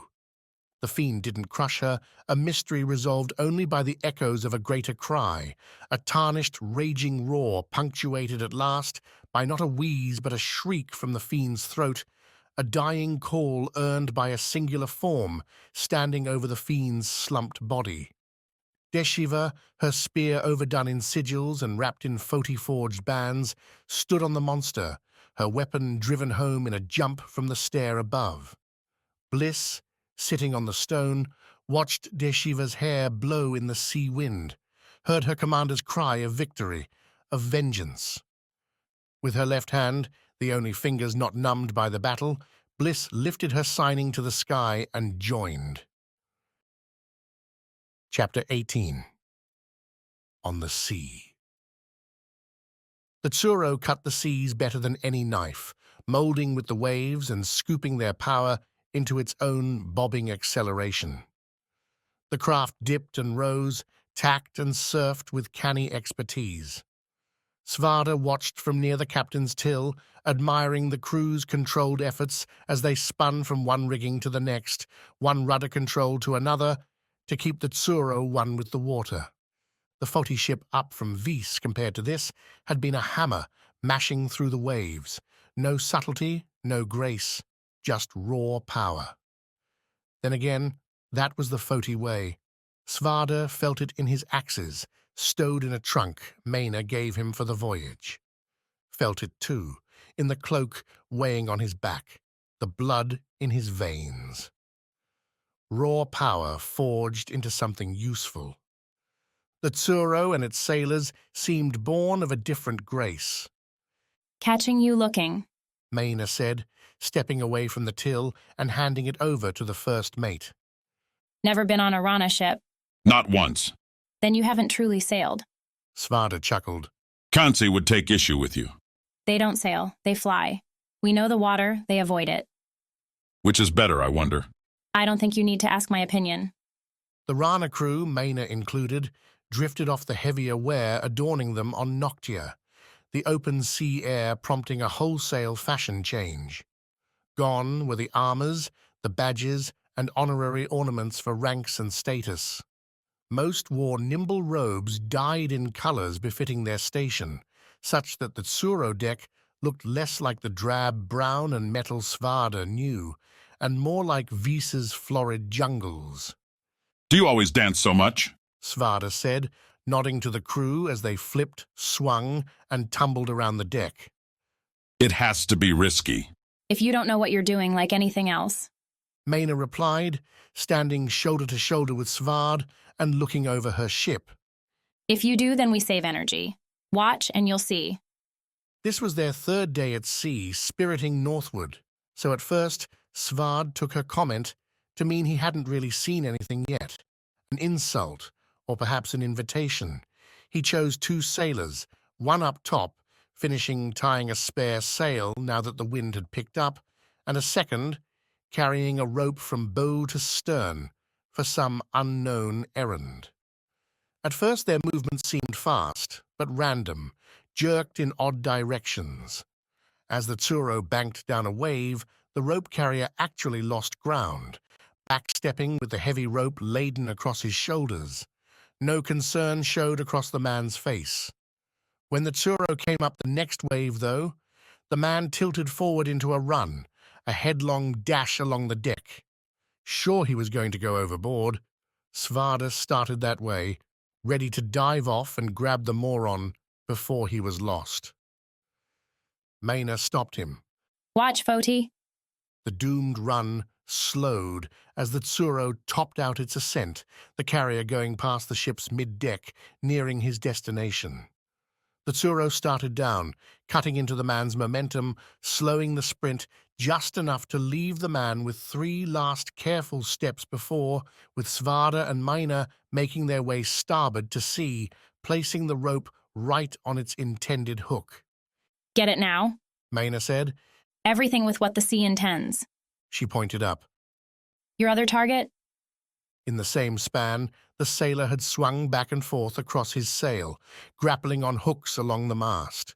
Only, not hooks, but a small railing where the sailor's metal clip glided him back and forth with the rolling boat. As he went, the sailor had snapped up the canvas, completing the enclosure without the risk borne by normal techniques. I think Foti could learn a thing or 3 from you, Svard admitted. More than that, but we'll never tell. Maina replied. At Svard's growing smile, she frowned and killed the sunny day's mood. It's what the Isles do, is it not? Keep to our secrets, pit them against one another in trade, as if that's the only way to survive. Me being here suggests you don't think so. The renewal isn't the only thing that needs to change. The first 2 nights on board, Maina had Svarda eat with her crew. He'd been expecting the usual sea dogs, swarthy sailors who launched cargo and tied rope every day of their adult lives, till time ground them into elders teaching the same to their children, their grandchildren. Instead, he'd found revolutionaries. Not a one cared about their next delivery, what the season's sailing looked like. Most had Svard beat on age, had offered up their own stored valuables to trade for the mission's financing. They would sail, yes, but only for a cause. They want what we want. Maina had said that first night as everyone dined on the Tsuro's open deck. The first mate kept the ship level for the meal, cutting between waves with such skill that Svarda saw not a single ripple in his wine glass. Everyone here has lost someone, known someone hurt by Noctia and their awful ritual. Together we plan to end it. When Svard asked how, the answer was unanimous. We've sailed the wide seas and found nothing out there. One sailor replied, brushing breadcrumbs from her chin as she spoke. Endless oceans save our 7 isles all round the world. Anything we can find that'll end, All this isn't going to be out there, which means it's inside. The dark below. Another one chimed in. And you're not afraid to go there? Svard asked the group, trying to figure out how he'd fallen in with such like-minded friends. You know there will be fiends. It's why we went looking for help. Maina replied. If there were this many of us just on Rana, how many more might be out there? Like me? Just like you. Yet Svarda counted only Rana at the table on the ship. Apparently not so many that like me out there.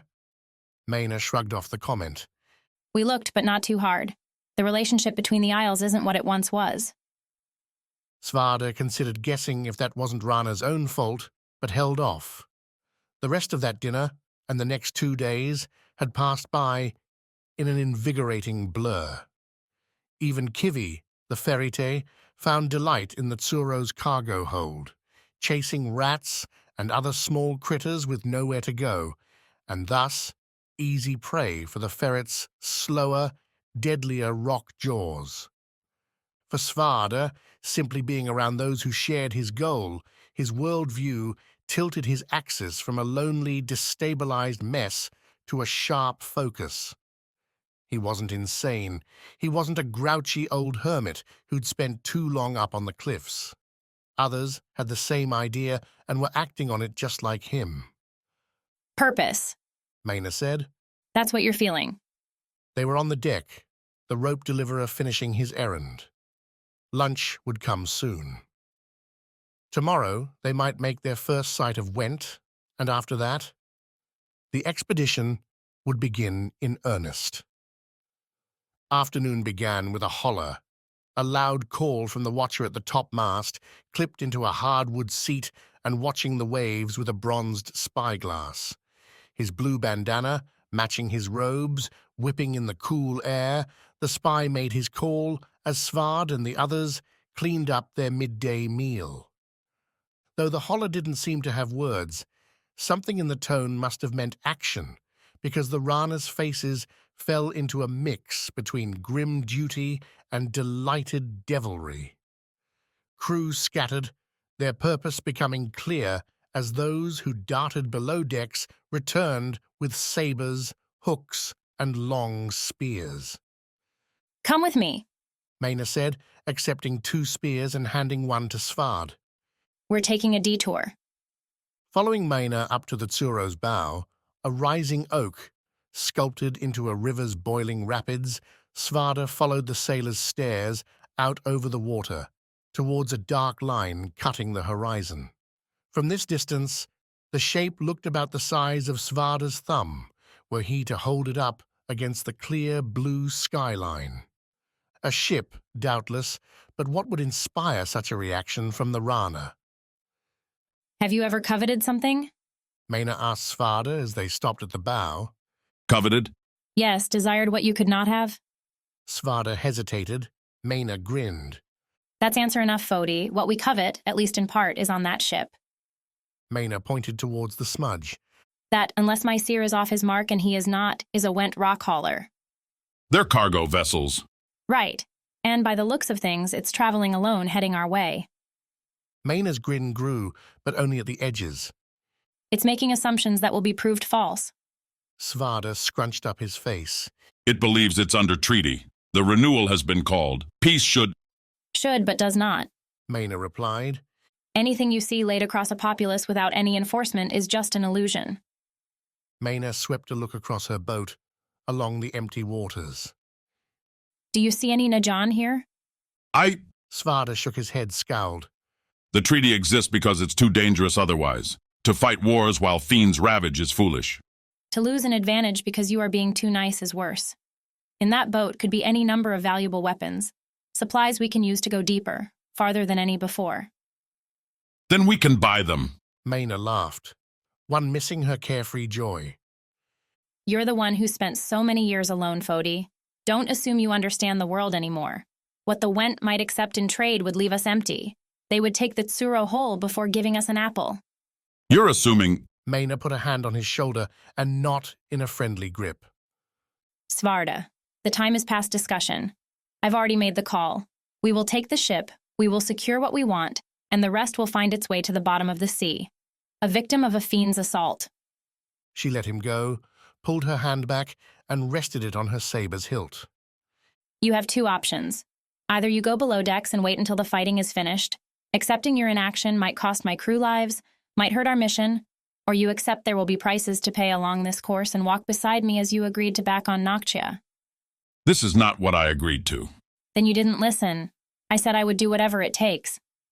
Mayna's eyes flicked right towards the wench ship. The bulk drew close, emerging in detail. Choose now. How many compromises did Svarda have to make in his life? How many times did he have to take less than what he wanted, just to have a chance at success? How many times had Ami told him to hold back for fear of hurting Katya's chances at becoming the Aegis? He'd done so, he'd followed all their plans, all their hopes, and found himself alone and desperate. Perhaps Mayna was right. Perhaps there was another, better way. If this will help our mission, then you'll have my axes. Good. Mayna nodded past Svarda's shoulder. The Guardian turned, saw a sailor standing behind him, saber drawn and ready for a skewer. Whatever it takes, Mayna said, when Svarda turned his hot glare back her way. Get your weapons, Fodi. It's time you saw what a real sea raid looks like. Chapter 19. Traps and Targets. The wraps beneath her weave scratched while Bliss and the others moved into the valley, stalking the trail left by the other fiends that had assaulted the village. Late morning ran its golden lines glittering over disturbed fronds, busted sticks and snapped trees. Kicked-up dirt made gentle padding for Bliss's feet, scraped up on the stones the day before. She'd spent the night tending to her wounds, signing along with the other hunters as the healthy ones buried the dead in circles around what trees would allow it. A somber ceremony made more so by the slicing, bruising pains running up and down her body. Deshiva, though, gave Bliss the cure in one simple phrase: vengeance. Defeating those that had wronged her seemed a bit simplistic when it came to strange creatures from deep below the ground, but Deshiva's point, to use anger and desperation in a drive to slay the things threatening you, gave clarity to Bliss's heretofore cloudy new existence. Hard to imagine now, but just a week ago she'd been gallivanting around these same trees, running along these same vines with Wax and the others without any real fear. The Hanokos weren't a real threat, not if you paid any attention, and life seemed set up to be one idyllic journey after another. Even after they'd all moved up, it'd still be the same. Still all be in... Pay attention. Quick said, crouching next to her. We're close.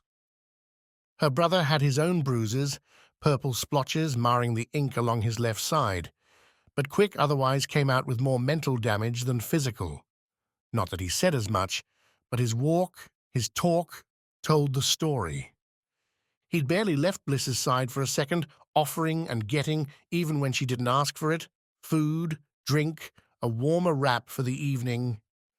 She'd never gone to Quick for anything, yet here he was, bearing her injuries as some sort of guilty penance. I am. Bliss signed back. Ridiculous. Her injuries were her own fault, nobody else's. She should have seen the fiend on her first step onto the stones, should have drawn it out and annihilated it in the same way Deshiva had. At least the man lived, and gave the hunters a direction. The trail led to this, a broad mouth opening up from an overgrown foothill. A cave Bliss had been to, long ago on a whimsical trip. Mushrooms and other things grew down here, and the occasional gemstone, if Bliss recalled correctly, could be sifted from its secreted pools and crannies. Now there several dozen, Deshiva splintered the group again, sending smaller bands roving to find any more fiends, came in at a slow padding angle. Spears, gauntlets, knives, and more were held ready. Conversation died. Quick and Bliss came from the left, crossing through a fern-filled jungle miasma. Spiderwebs tugged at her legs, branches nuzzled her taut hair, but Bliss put those things behind her, kept her eyes and ears focused on the dark hole. Larger than the swamp cave where they'd met Svard, this one opened at a steeper pitch, angling away into darkness with lingering vines, grasses, and trampled flowers along the entry. Sounds echoed from deep inside. Howls, scrabbles, the snapping bites of things fighting with one another. To her right, Bliss saw Deshiva and her two chosen hunters approach the cave dead center. They were the bait, set to draw out the fiends so the two sides could collapse on the monsters in frantic fury. A bold, basic strategy. We cannot outsmart ourselves, Deshiva had said at the camp that morning. These are beasts, not wise generals. Keep it simple and we will win. At what cost? Nobody had asked. Bliss, her hands tight on her staff, palms raw from fresh calluses, didn't mind. She wanted to be here, wanted to get another crack at these horrors. Show them Vis wasn't afraid. Wax swooped along a vine, letting go at its uppermost point and flying, falling forward onto a sweeping frond. Coated with dew, the water sprayed while Wax rode the frond down, the cool drops a good opener for what promised to be a hot day's run. Behind him, the frond shook as Pan hit the top, following. It had been an uneventful fun few days launching through an increasingly unfamiliar jungle. The farther they went from Kitai, the more Wax had to take guesses, had to jump without much more than hope. Pan kept saying it was suicidal, while all Wax knew was he felt more alive than he'd been, well, since the fiends attacked. But that wasn't the point. These jumps were fresh, these vines unknown, and everyone tracked a line in his memory, a trail to follow on the way back, and ever again should he come this way. Some visitors to Vis said the island changed every time they returned, the jungle growing and moving around like the living thing it was. To Wax and the other natives, though, it was a home like any other, and he could read its past in the gnarled barks, the branches, the rotting logs on the forest floor. And yes, in the howls coming up from below. The Hanokos had been on them for the last few hours. The cats didn't often roll around united unless... Wax frowned as the frond bottomed out, letting him kick up onto his feet. Something scared them enough to unite. Together, Hanokos could be hissing, murderous packs, and it seemed the cats had settled on Wax and Pan for their next snack. Come on! Wax yelled back to Pan as he hit the frond's narrowing tip, the leaf bending forward as Wax's weight pressed down. They'll get tired if we keep moving. Planting his foot, Wax leapt into the air, soaring higher than his house back in Kitai. Beneath, the dark, loamy soil had its coverage spoiled by the three Hanokos as they matched Wax pace for pace. The cats could climb, could and would make a sweep for him and Pan if either one slowed down enough. But the humans had hands, a killer advantage when it came to surfing through the trees. If you gave me a good route, maybe I'd follow. Pan's reply echoed through as Wax hit the branch he'd been aiming for. The wood creaked, but the tree's health held, and Wax had his toes-to-heel walk, rolling him on past the trunk, towards the next branch and the coming leap. Keep on running like this for another hour or two, and, Wax figured, they'd hit the Najan outpost, safe, guarded, and ready to welcome the two fastest renewal candidates this side of the Isle. You've got to trust me, Wax said, keeping his eyes forward. A vine hung to the left, an appealing swing, but one undone by a knotty, rotting link up towards the canopy. In the middle sat a small tree copse, a dozen of the things sprouting their useless, spindly selves towards the hidden sky. To the right, a sturdy giant missing its lower branches, but wielding a high-up skyway to victory. They'd just have to climb some stubs first and do it faster than the cats. Right this time, Wax called, picking up speed and bouncing off the branch's end. The hot air buffeted the flight. did nothing to help Wax as he whacked the tree's trunk. A knot stuck Wax's shoulder, while the pointed remnants of a branch dug into his right knee. Standard rewards for jumping through the trees. He worked his hands and shoe-clad feet, both scrambling for holds. Up and up, every grasp getting Wax higher. And so far, no sign of the Hanokos. The tree didn't shudder with their weight. The bark didn't sound its scraping alarm. Wax risked a glance down, slowing himself to confirm the hope wasn't misplaced. And sighed. Nothing like reality to puncture a good time. Pan, following behind, hadn't made the final leap. At least, not well. He'd hit the target a bit below Wax, snagged his satchel on a smaller tree, making aggressive inroads on its older cousin. Pan had himself partly wrapped now, hands and legs in branches, leaves slapping his face, trying to extricate from disaster. Those Hanokos saw the same thing Wax did, but rather than sigh, the three cats circled. Their moon-like, furry heads, blue, grey, purple this time, bobbed as they gauged the jump distance to turn Pan into carved-up lunch. What was it, Wax's official role, the one Pan had asked him to take on for this little jaunt? What's a guardian gotta do? Wax muttered and dropped, whooping all the way. Chapter 20. Behemoth.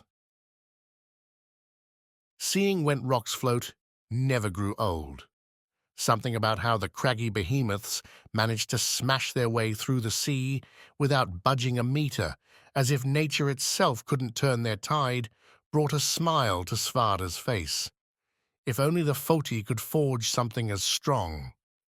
The smile tempered now as Svarda set himself back in the third rank on Mina's ship. The Tsuro sped towards its victim, cutting along the narrow valleys between crests like a sneaking thief approaching its mark. And what a mark! Looking up, Svarda saw the soaring, scalloped cliffside making up the Went ship rise and rise. Taller than a Noctia house, the towering thing held its grey bones outside, lined with silver-black veins, as if the ship had emerged crackling from Went's own gut. Ridges ran across the great ship's sides, alcoves leading in where cargo could be loaded and dropped. Great ramps hung off the vessel, clasped into the rock and ready to be raised on winches, metal chains scaling the distance between loading hull to the topside deck above. Pull a lever and those ramps would slide into place, letting the Leviathan disgorge its insides upon an awestruck port.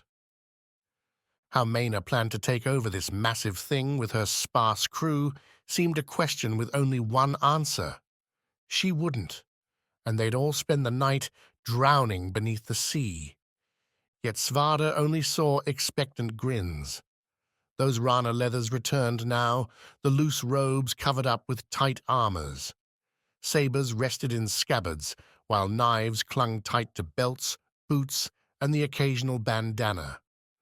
Several behind Svarda held crossbows, their Foti-made metal and wood combos aiming towards the top deck, ready to fire not arrows, but rock-biting grapples.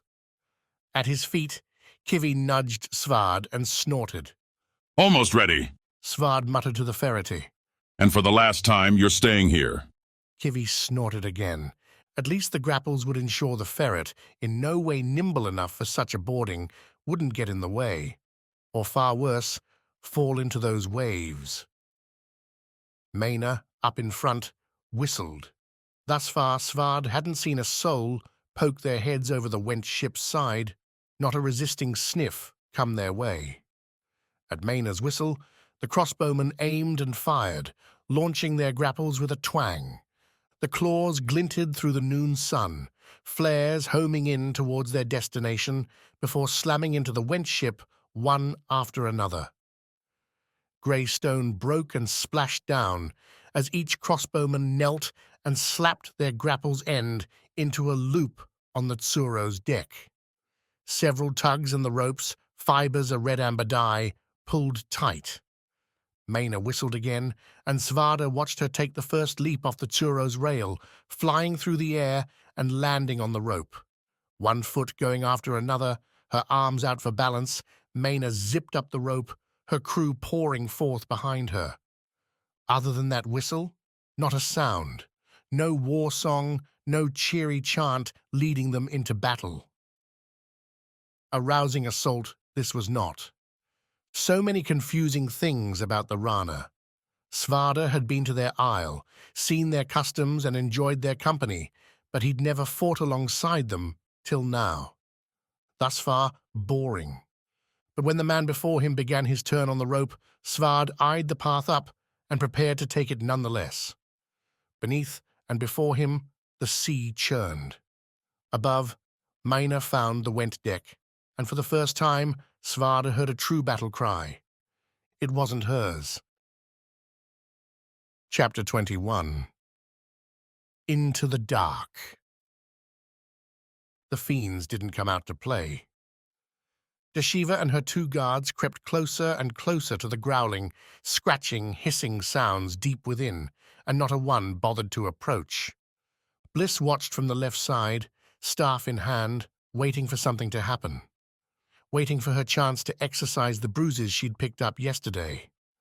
Deshiva's concentration, her tight grip on the spear, its point leading their slow walk up to the cave, split into a frustrated scowl when no menace offered itself to her spit.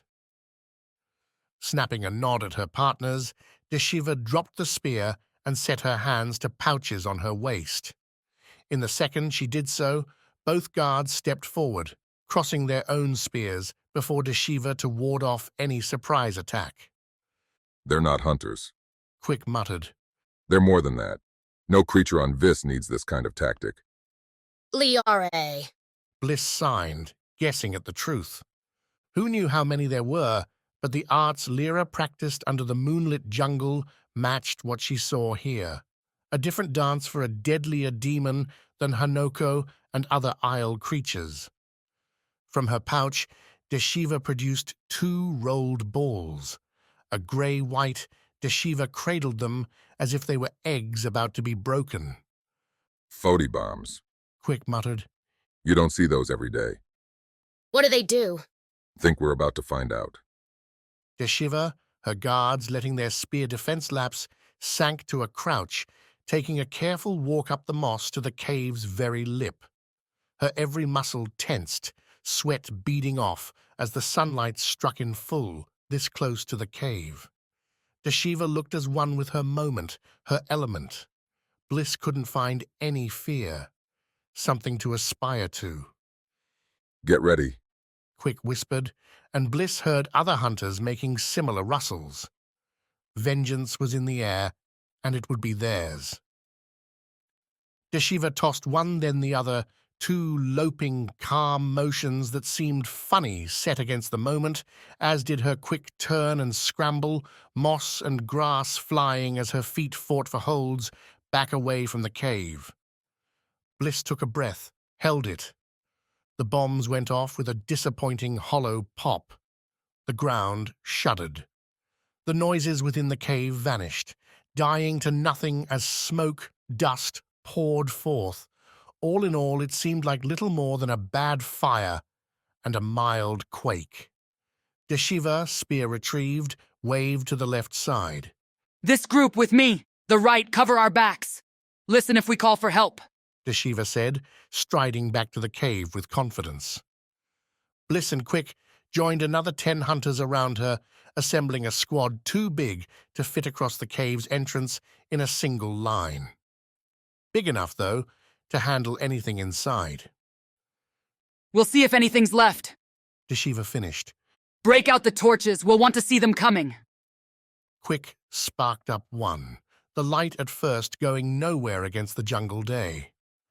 As they went beneath the cave, Bliss and her brother stuck in the pack's middle, the torch found its purpose, guiding them deeper into the murk. All alongside them, rocks smoothed by mining bore new gouges, both clean ones and blood-spattered Mars. As she walked, Bliss's feet too found worse things than sand between her toes.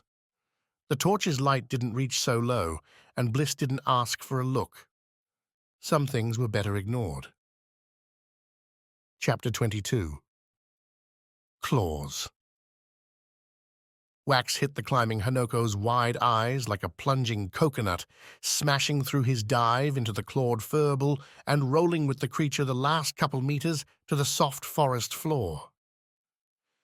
The cat pushed out a heavy sigh as Wax's weight pummeled the air from the thing's lungs, while Wax sprawled half-stunned out onto the ground. That was not intended. He'd thrown his rope behind him as Wax dove, hoping the wrapped line would snare a branch, a knot, anything. Missing was something that happened sometimes in the jungle, always disastrous when it did. But Wax had never wound up bombing into an animal. The cat laid next to him, coughing, and for a hot second, Wax felt bad about the whole thing. At least until Pan yelled, "Get moving, you idiot!" Pan called down, "There's 2 more!" Oh, right. Wax pushed away his shaken nerves, sat up, and looked into the grey eyes of a purple Hanoko, bearing down on him. The big cat had its back arched, its paws padding forward slow, as if waiting for Wax to make the first move. Or perhaps holding his attention so the other one could circle behind. You wanted to live long in Vis's jungle, you picked up and took in Hanoko hunting tactics real fast, those who didn't tend to become lunch for the critters. So Wax did what the cats distinctly didn't like. He jumped and turned, whooping right in the third cat's face as it came up for a swipe at Wax's neck. Rather than deliver a gutting move, the Hanoko jumped, its tail poofing out. The creature's feet hit the ground, kicking up dirt as the cat sprang for the woods. Reaching into the sheath on his back, Wax drew the Foti blade in a smooth motion as he turned to the purple cat. The draw came so clean, so easy, that Wax found himself staring at his own sword in wonder. He'd been practicing, but half the time he'd tried a move like this, the sword found itself stuck, and Wax wound up on the ground. Thankfully, only Pan had been around these last few nights to laugh. The Hanoko didn't laugh much at the blue blade. It also didn't back off. No fear showed in its calculating face, and Wax had a chance to pick out scars, ratted bits, on the Hanoko's fur. Its whiskers hung long and gnarled, bent by a million jungle runs. The first Hanoko, the coward, might have been young. This one wasn't going to get itself spooked so easy. Wax leveled the blade at the Hanoko. "Your move, furball." Bravery came with the moment, a stand-your-ground certainty brought on by the clear fact that to flee these cats without a defense was to die. Wax himself hadn't ever killed a Hanoko before, had no wish to, so he waved the blade before the creature, hoping it would turn and run, or at least slink off into the jungle. The Hanoko didn't bite. Rather, it opened its mouth, showing off long, pale fangs and a thick, pink tongue.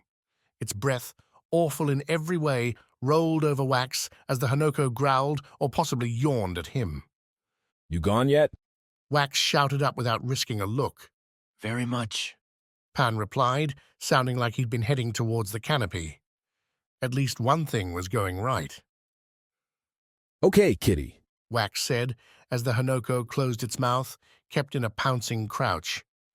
"How about we form a truce? No fights, no deaths. We all go home happy." The Hanoko's vertical slits narrowed. Its haunches quivered, and Wax tightened his grip. His chance would come when the cat leapt, a quick strike, and hope he took the creature out. Anything else would mean death. To his right, the Hanoko Wax had smashed, spoiled the moment. Moaning, a guttural thing, the cat flopped to its side and blinked at Wax's opponent. The purple cat dropped its standoff immediately, padding over to the right and setting its bulk between Wax and its battered friend. The Hanoko still had its claws out, but its stance now said defense, caution, and dare Wax to dream, a possible peace. Why, though? Keeping the sword level, Wax tried to look beyond the purple cat, saw the bluish one behind for the first time. He'd assumed the Hanoko was full-grown, a wrong spy. Wax had slammed an older kitten, which would make this one the purple matriarch. And the one Wax had scared before, the youngest. Sawi was always better at wildlife than Wax. She'd know. The basics would have to be enough. Wax took a slow step back, raising up his offhand. Look, you and I don't have to fight. We can keep it real simple. I go up, you stay down, and everyone's happy. The purple Hanoko watched, didn't follow, as Wax retreated several more steps. His back now hit the small trees. Protection, at least, from the third cat if it chose to come back for more. Now, how was... A rope dangled down before him. Wax risked a look up, following the path, and saw Pan's own rope tied to Wax's lost tool. Grab on and I'll get you up quick, Pan said, barely visible through the foliage above. A better plan than he had. In 3. Wax said, then swooped the sword back into its sheath. As soon as the blue blade disappeared, the Hanoko's eyes went wide, and the cat lurched forward. Wax reached, snagged the rope, shouting for Pan to go, go, go, and the man, never known for haste, finally found some as he dropped off the branch above. Wax yanked skyward, the rope cutting into his palms. The air shifted at his feet, the Hanoko's claws missing by a distance too small for Wax to care to contemplate. Instead, he climbed up, and then past a falling Pan. Kicking out his legs, Wax swung over to the big tree trunk, found a purchase, and stopped the ballast. Pan hung there in the gap between the big tree and the smaller grove. Beneath him, the Hanokos seemed to guess their quarry wasn't worth the effort, the mother dragging her wiped kitten off into the jungle. Guess what? Pan said, as Wax found a stable branch to reel him in. I saw it. Saw what? The outpost. We're almost there. Pan's face grinned as Wax reached out, grabbed his hand.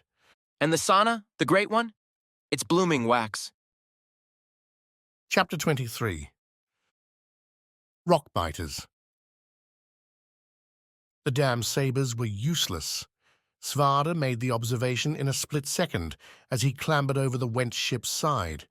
Maina's cutthroats had their curved blades out and swinging at an outnumbered Went crew, but the rock-bellied enemies hid behind their shields and laughed.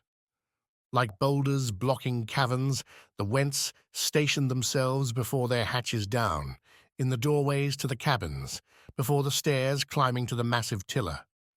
They sat, shelled by their stonework shields, their bulky rock armor, and took the hits. Svard, axes in hand, and thinking he was about to find himself in the middle of a fractious fight, wound up just looking. Every Went had 2 Rana sailors cornering them, chinking away with pointless whacks on the brown-black rock armor. Nobody resisted. The plan seemed to be let the Rana exhaust themselves against the impossible, then try something. A plan that might have worked, if not for Maina. Svarda found her when the captain whistled again, a bright chirp coming from the Went ship's aft, where a 3-pronged obsidian till lunged up from the deck like a black sunrise. Using 2 sailors for a boost, Maina jumped and scaled the sloping wall up towards the tiller, the Went guards on either side staying stock-still in their shells. She climbed past etchings, one Svarda read as he walked that way, and passed to mean the ship's contents. The coarse stone could be wiped clean at port, adjusted to match the ship's newest freight. Clever and less wasteful than the paper script Foti kept using. Not for the first time, Svarda wondered how much more the Isles could get done if they started really working together. Not that this would help. Maina pulled herself up near the tiller, yanking her saber free, and looked around. Her stern face slipped into a smile as nobody came up to ram her, break her bones, or toss her into the sea. She turned back to the pointless fighting, sucked in a breath, and Svarda put his back to the rock wall. Whatever was about to happen, the relative calm wasn't going to last. Went Rockbiters. Maina called, her voice breaking over a snapping afternoon breeze. Sun splashed all around, slashed by rigging and the massive Went sails. We've come to take what we want, whether you'll give it or not. You'll let us have it, or I'll turn your ship so hard to starboard the next wave will send it over. Lose some or all, that's your choice. A choice no Went would ever make. Svarda shook his head. The Stone Munchers were about as prideful a people as existed in the Isles. Only Kansi gave him a run in that department, and at least the Wind Riders were a whole lot lighter to throw around. The ship vibrated. Svarda traced the sounds, starting at various corners, and realized it wasn't the whole ship shaking at once. No, the Wents were tapping their rock feet against the stiff wood planks, sending shakes back and forth to one another. "They're talking," Svard called. "Be ready." A laugh to his right took the warning from his words. A Rana sailor, knife between his teeth and saber held point first at a stone-solid Went. First time with these boyos? The sailor asked, the vibrations beneath them picking up. "Sea raids aren't my thing." Then know this. They're having a chat now all along the ship, plotting their attack would be my guess.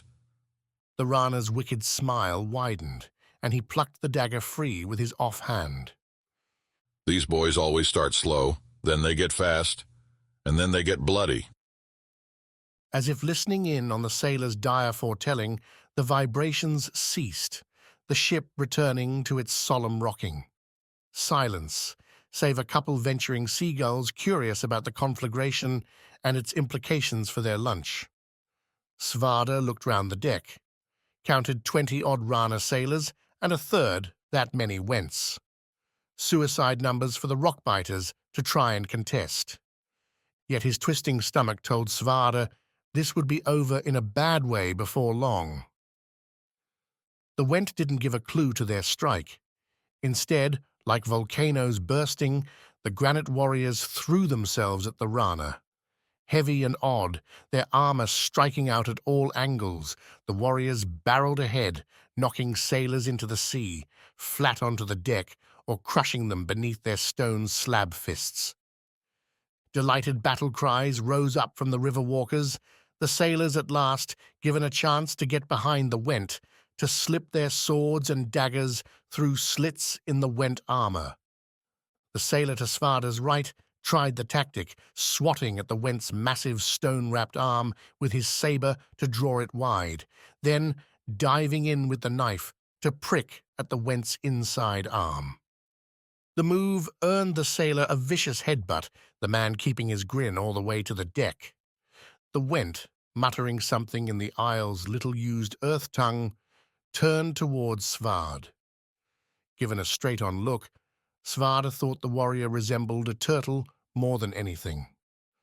Short and stumpy in her gear, the Went fighter nonetheless showed weakness only in light leather patches between hard rose stone. Her face, aside from 2 eye slits and a single notch at the nose, looked like it had been carved from red granite. She came at him in a rolling shoulder charge, a literal falling forward that would have buried Svard into the wood if he hadn't gone for a late sidestep, heading to his left and letting the Went barrel by. Twirling with his axes, Svarda went for a shoulder strike, one that would have turned a normal arm into a useless mauled thing. Instead, the axe struck some stone, setting off sparks and sending Svarda's hand numb in the aftershock. The Went slowed up, turned back to Svard with a laugh. Her shoulders rose as she took a big breath, ready to lunge again. A simple assault begged for a simple solution. If the axes wouldn't work, then... Svarda retreated as the Went charged, her blind drive certain to bury him. Certain, at least, until Svarda jumped back off the ship's railing. His leap carried him down a level, letting him land with a hard crunch on a cargo unloading alcove. Following, smashing with an angry yelp, came the Went. Ship pieces fell with her, the whole bunch plunging by Svard to crash into the sea. Either she'd duck off the armor fast, or the Went would find herself the latest loss down in those depths. Not a problem Svarda could concern himself with, especially not with the Went ship's dark caverns waiting ahead. With the fight continuing up above, iron striking stone, Svard readied his axes and stepped inside. Chapter 24. Scene among the stone. The cave hollowed out before long, the downward slope leveling into a broad room. 40-crafted supports burrowed into the sides, their grey iron bearing fiend scratches as they closed like a spider above the hunters' heads. Deshiva went straight to the room's centre, waving her torch back and forth before her as if sweeping away the dark. Bliss and Quick flowed to the left, keeping to the outer wall, while the line advanced across the room. On the far end, Deshiva announced, the cave continued. The bombs marked their detonations here, the blast spray throwing a chalky white dust into the air, splashing against the walls. The silence following Deshiva's words gnawed at Bliss, its only companions the scuff of feet on stone, the beat of spears as their owners bounced them on rock. Outside, the jungle flushed with life, with noise. Caves were so quiet. Next to her, Quick slowed. He crouched, and Bliss turned with him, following his gaze towards a deserted, shadowed corner ahead. The mine, otherwise abandoned for the coming winter, had little left save its metal bones. The alcove, doubtless made for storage in better times, now sat quiet as Deshiva continued her march forward. Bliss stared into that shadowed slit, its uncanny resemblance to the same curled dark back near the surf side in the village. An easy place to hide. Light it! Bliss signed, and Quick thrust his torch at the offset space. Nothing, just rock. Dust gathered as Bliss let herself relax. Deshiva had tossed bombs down here. There wouldn't be anything left. The fiends were either gone or dead. No need to get tense. Next to her, Quick coughed, then sneezed. Dust had sprayed. His torch went high to keep it from his spit, and Bliss followed the light, watched it crawl across the beige-blasted ceiling, the spaces between those girders lumpy with old mortar. Old, stringy mortar. Bliss reached, caught Quick's hand as he started to bring the torch down, stared harder as the hunters continued past them. She didn't know how mines were made, how so much rock could be held above their heads, but Bliss knew nature, knew sharp-edged stone and the silky curves of natural muscle. Hold the torch! Bliss signed. Why? Quick replied, and Bliss answered him by scooping a busted rock off the floor and launching it at the ceiling, right at the sandy, dust-coated clump. The rock hit, and it made a sound decidedly not like the clanking, dull thud it should have. A golden eye cracked open, found Bliss. Wheezing noises echoed into the room, from all around. Deshiva called the hunters to arms, and the fiends sprang their trap. The monsters dropped like rain, plopping down among the hunters and lashing out in every direction with every limb. Claws and fangs ripped, scaled bodies lunged left and right, scattering the smaller humans like toys. Quick ran at the one Bliss had spotted, raising his wood gauntlets and whooping up like the man was about to jump into the sea. And Bliss stood there, hands on her staff, while the monsters descended around them. Her blood pumped, but her nerves froze. The wheezing hisses seemed to pierce her throat, drive away every reaction from her mind, save one. Stand still, and perhaps she'd make it out alive. Bliss's saner half fought the terror, threw one reasoned suggestion after another against the panic wall surrounding her mind. None came through. None could make her take another step closer to the thing, even as the fiend shrugged off Quick's initial swiping blows to throw her brother with a single swat into the cave wall. She couldn't help him. She couldn't help any of them. All Bliss had was a bamboo stick. She wasn't even an adult. She should be back in Kitai, picking fruit and prepping dinner with her parents. Not here, not here, not here. A stick hit her, its hard bluntness sending Bliss sprawling. The hunter who'd struck her, Bliss didn't know, but she saw a fiend's biting single fang sweep through the area she'd been in. The hunter gave her the slightest nod before sweeping his staff up to catch that fang. Hooking it, the fang biting through to the bamboo's hollow core, the hunter knelt and swung the staff over his shoulder. The leverage threw the fiend off its feet, hammering it to the rocky ground. Yet for all his triumph, the hunter left himself open to the fiend, who'd battered Quick. The ugly, muddy monster slithered its way towards the hunter, one nasty claw getting ready to strike. Bliss hit first. Driving the staff like a spear, she whacked the fiend's soft right side, digging her wood into the scaly meat and sending the monster off balance. As it wobbled on two legs, Quick rushed past Bliss, her brother diving for the monster's neck and wrangling it to the ground. Now, Bliss. Quick yelled, his voice coming through clean in a cave no longer anywhere near quiet. Bliss swung her staff, an overhead blow cracking the fiend's skull and sending the thing into a lifeless slump. Quick squirmed out from under the beast, while Bliss, her older instincts beating away the panic, adjusted her grip, looked for another target. Glad you're back, Quick said. Follow me. Like a safety hook for her rope, Quick guided Bliss around the battlefield, his gauntlets opening holes in Fiend's defenses for her staff to punch through. Then other hunters could come in to finish the job, battering, bashing, or gashing the fiends, till all four creatures lay dead on the cave's floor. 3 hunters shared the creature's end, with another 6 holding nasty wounds. Deshiva, unscathed, save a scratch from the cavern floor, called for the bodies to be hauled, the fiends to be left behind.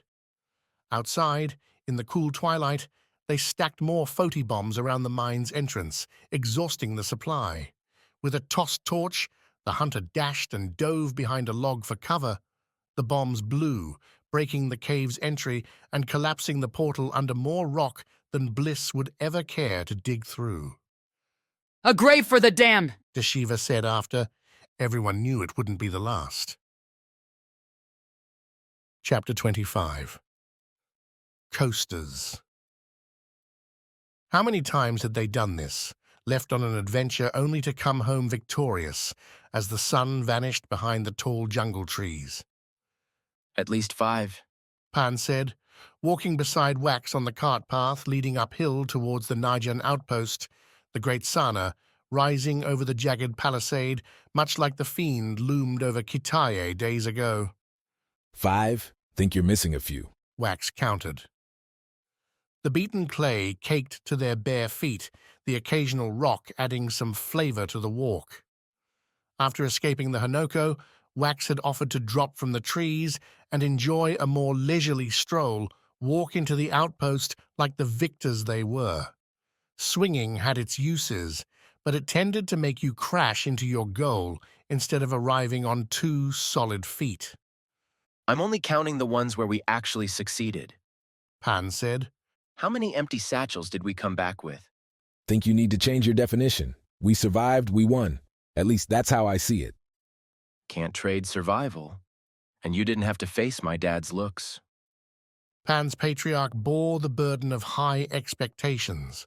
Not for himself, mind, but for Pan. Wax's friend had to be the best at anything Pan chose to do, which, Wax figured, was why Pan settled for gathering fungus off the jungle floor. Not a whole lot of competition in that arena. Your dad'll have to find someone else to pick on when you come back with the Skar, Wax said. Up ahead, the jungle signaled its temporary end, with a gradual decline to cleared greenery. Set gardens lay in rounded noctua rows, rather than the loose lines Wax would find around Kitai. Livestock pens replaced the jungle noise with their own grunts and growls, the beasts not large in number, but vocal in their frustrations. Wax and Pan shared a glance as the sound grew, hiding their grimaces. Viz operated on a wide open system, animals free to roam and free, therefore, to be hunted. Skill and honor, a meal earned. Noctia had different ideas. Noctia also had sharp vulges, armor, and the key to keeping the fiends at bay. So Viz let them do what they wanted and kept quiet. What Wax could not keep quiet about, though, was how the path seemed deserted, save for he and Pan. Told you the swinging would be the winner, Wax said. Nobody else has the guts to go for it all the way here. Those guts almost had us falling into thorns. I about dislocated my shoulder on that tree, and those Hanokos should have eaten us. But did they? Did we make it? You want me to say yes? I want you to shout it, Pan. Wax took a couple quick steps ahead, turned to face Pan with his arms wide, hoping the great Sana behind him was framed center. This is what we set out for, and we didn't just try, we won. Hurrah! Deflating. Wax let his arms fall and his smile fade along with them. What's the deal? When we left, you were all about making this a real go. Still am. Pan said, looking past Wax to the Najan outpost. I just don't think you're taking this seriously. What was all the swinging for if not being serious? I gave us the win. Pan rolled his eyes. You gave us the win? I believe I had to do all that swinging too. Well, sure, but Guardians aren't supposed to do everything for their renewals, right? You think I know what a Guardian's supposed to do? A fair question, and not one Wax had really considered. Why, when there was no way they'd end up dealing with the problem? Even getting this far, Wax figured something would stop Pan from finishing the job. The renewals were supposed to be heroes, warriors, kings, queens embarking on a vast trek around the Isles. Challenges aplenty, dangers everywhere, hard choices and sacrifices abounding. Not exactly the stuff for which Pan was made. Wax, still backpedaling, tried to take his friend's measure. They'd spent the nights and days here, journeying, chatting, sharing wistful and random memories from nearly 2 decades burned in each other's company. They'd joked, they'd shared dinners, waters, fruits snagged from passing branches. All through his life, Wax would be hard-pressed to remember a single day he hadn't seen Pan for at least a minute. With the sun at his back, a shadowed lattice drawn by the jungle trees, Pan looked crossed in gold and black. He held his head at a slump, his legs and arms shuffling without much drive, as if being pushed by some phantom call. The man's heart just wasn't in this, despite the declaration made back in Kitai. Stupid, then. Stupid to drag them all this way when Pan didn't want to finish the damn race. Wax could have stayed back, helped his parents rebuild their home. This was a waste of time, wasn't it? Wax asked. What? You dragging us all this way? Just wanted to show your dad you wouldn't lie down? Pan flinched, but didn't turn away. Didn't stop walking either. I know what I want, Wax. This isn't it. Then why? Because what I want is my dad to stop looking at me like I'm not good enough, all right? Pan pointed at Wax. Your dad's a crafter. Fine. Mine? Mine was a hunter for a long time till he took that fall. Now he's one of the best fishers in the city. He's all about action. Earning your keep with blood and sweat's what he tells me every night when I come back with a satchel filled with mushrooms. That's food. Pan laughed. Not to him, it's not. So what's this going to prove? That you can walk a long way? That I'm brave enough to try? Pan exhaled, and Wax fell in alongside his friend. I don't need his approval, Wax. I don't need him to be proud of me. I just want him to leave me alone. Then You'll do no damn thing. This is my family, my problem. He'll come right at me if you try to play my protector. Not that I need it, Wax. Not this time. So then? So we go up there, We talk to the Nyan, and we play it slow. Pan said. I don't know what we have to do to complete this thing. But it's not going to be me, you get it? I'm not going to leave this island. Everything I love is right here.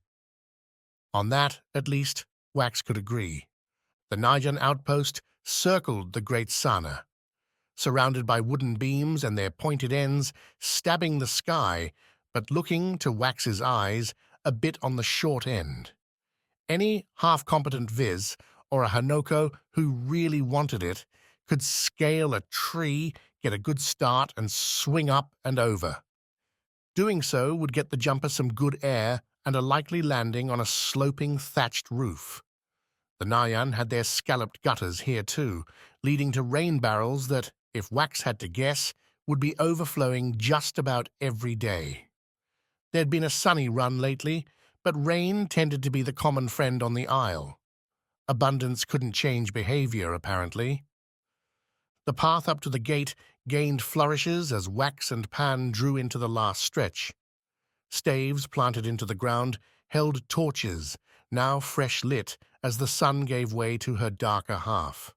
The dirt path found pavers, stones intercut more and more with the dust until Wax and Pan had their heels landing on smooth rock. An alien sensation that even Kitai's wood docks had a more natural feel, with the timbers give and take at Wax's weight.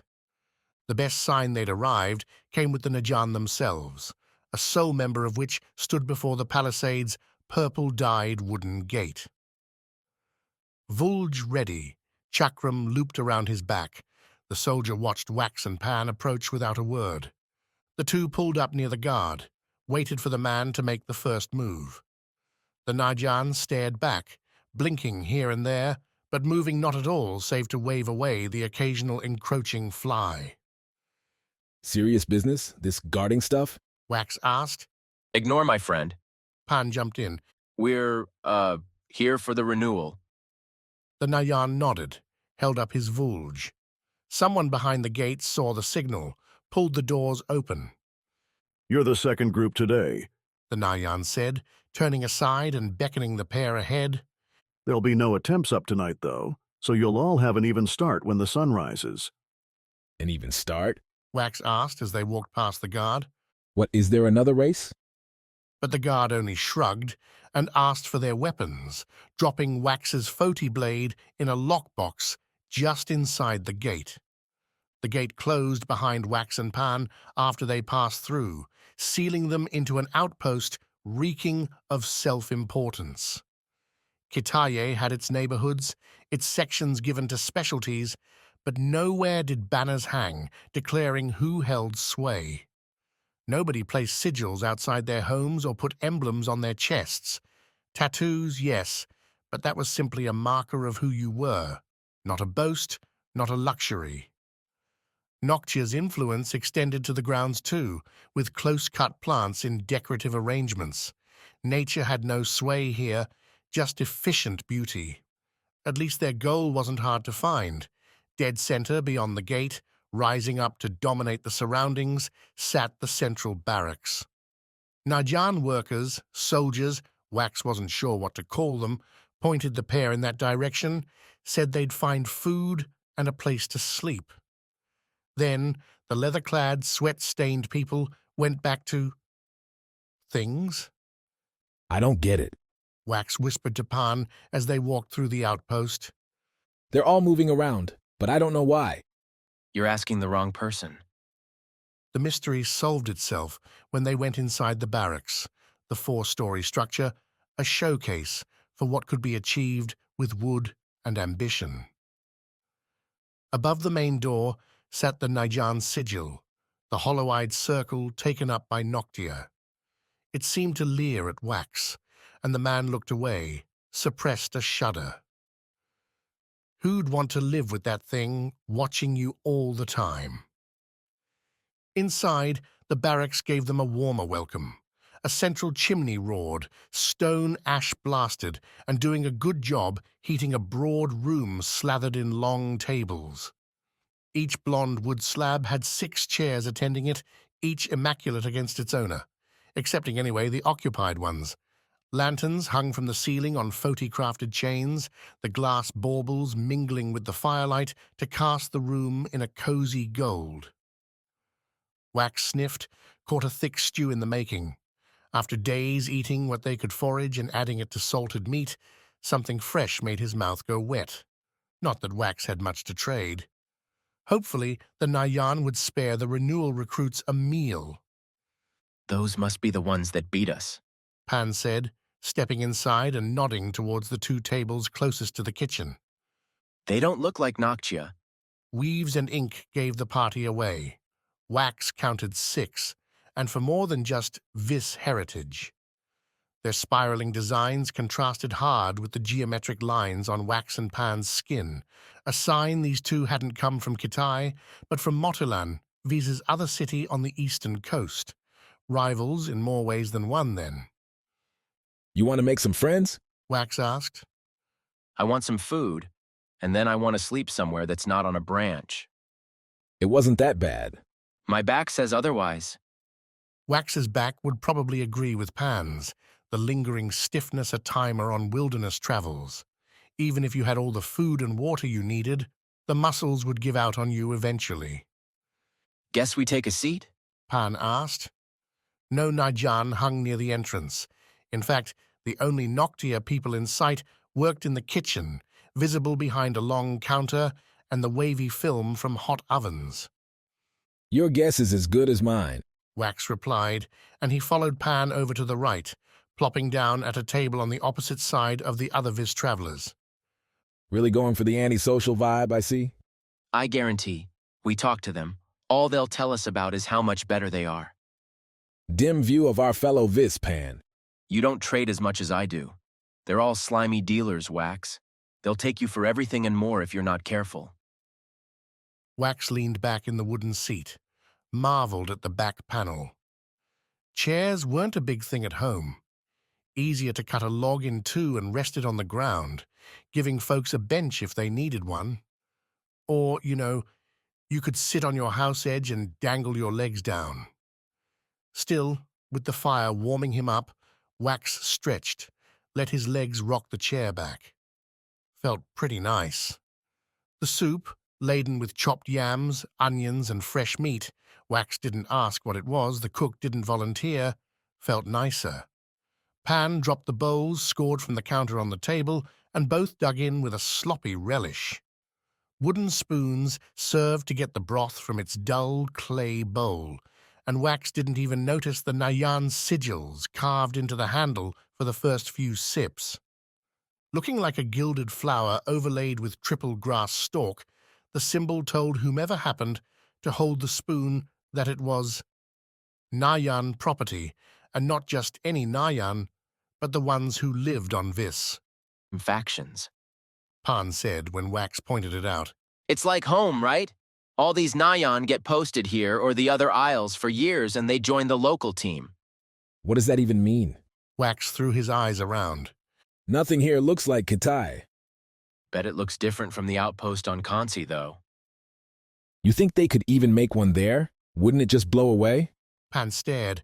Wax, I don't know if you're joking or ignorant. Let's go with both. 7 isles, with Vis on the southernmost side. Wax knew about the others what passed through in stories, in the sailors stopping by to trade.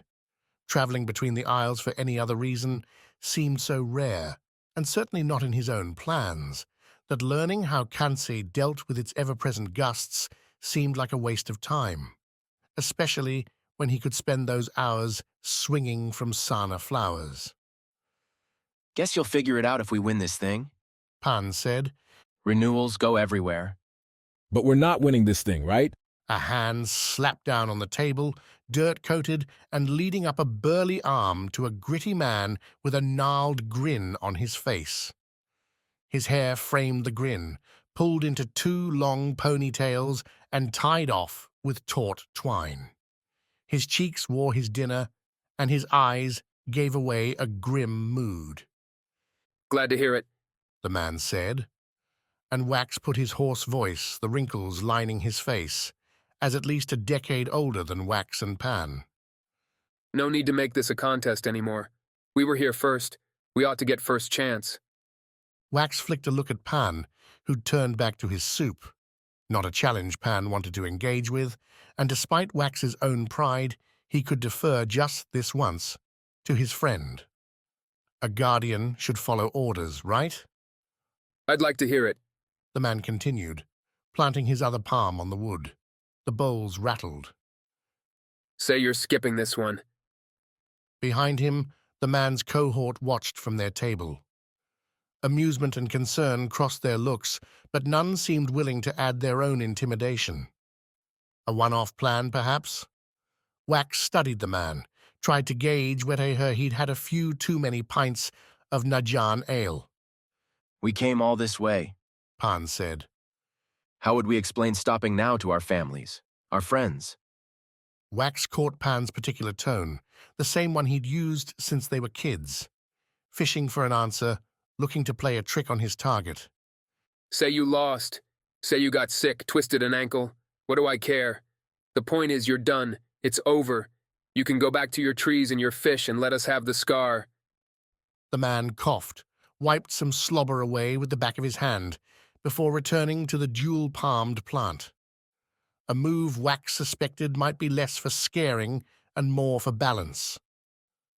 I could, but that'd mean lying, Pan said. I'm not much of a liar. How's that my problem? Because I just don't think I can do what you're asking. Pan pushed back his chair, stood. Guess you'll have to win it then. Oh, Pan. So predictable until he decided to go off and do the crazy thing. The interloper had to be almost as big as both Wax and Pan put together.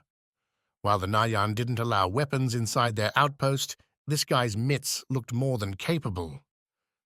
But then, what was a guardian supposed to do? As the man turned towards Pan, pulling his palms off the table with wobbly effort, Pan squared his own shoulders. Gave the man a look Wax had only seen his friend pull out when he refused to budge from a price on his mushrooms. It was enough to bring a guardian to his feet. See, I was hoping you'd be okay with lying, the man said, bringing his hands together and stretching out his fingers. But if you're not going to take the nice way, we can make sure that broken leg is plenty real. Wax scooped up the bowl and smashed it into the man's head. No preamble, no warning, just instinct offering its best solution to the problem. The clay broke with a heavy clatter. The man stumbled to his right to rest against the chimney.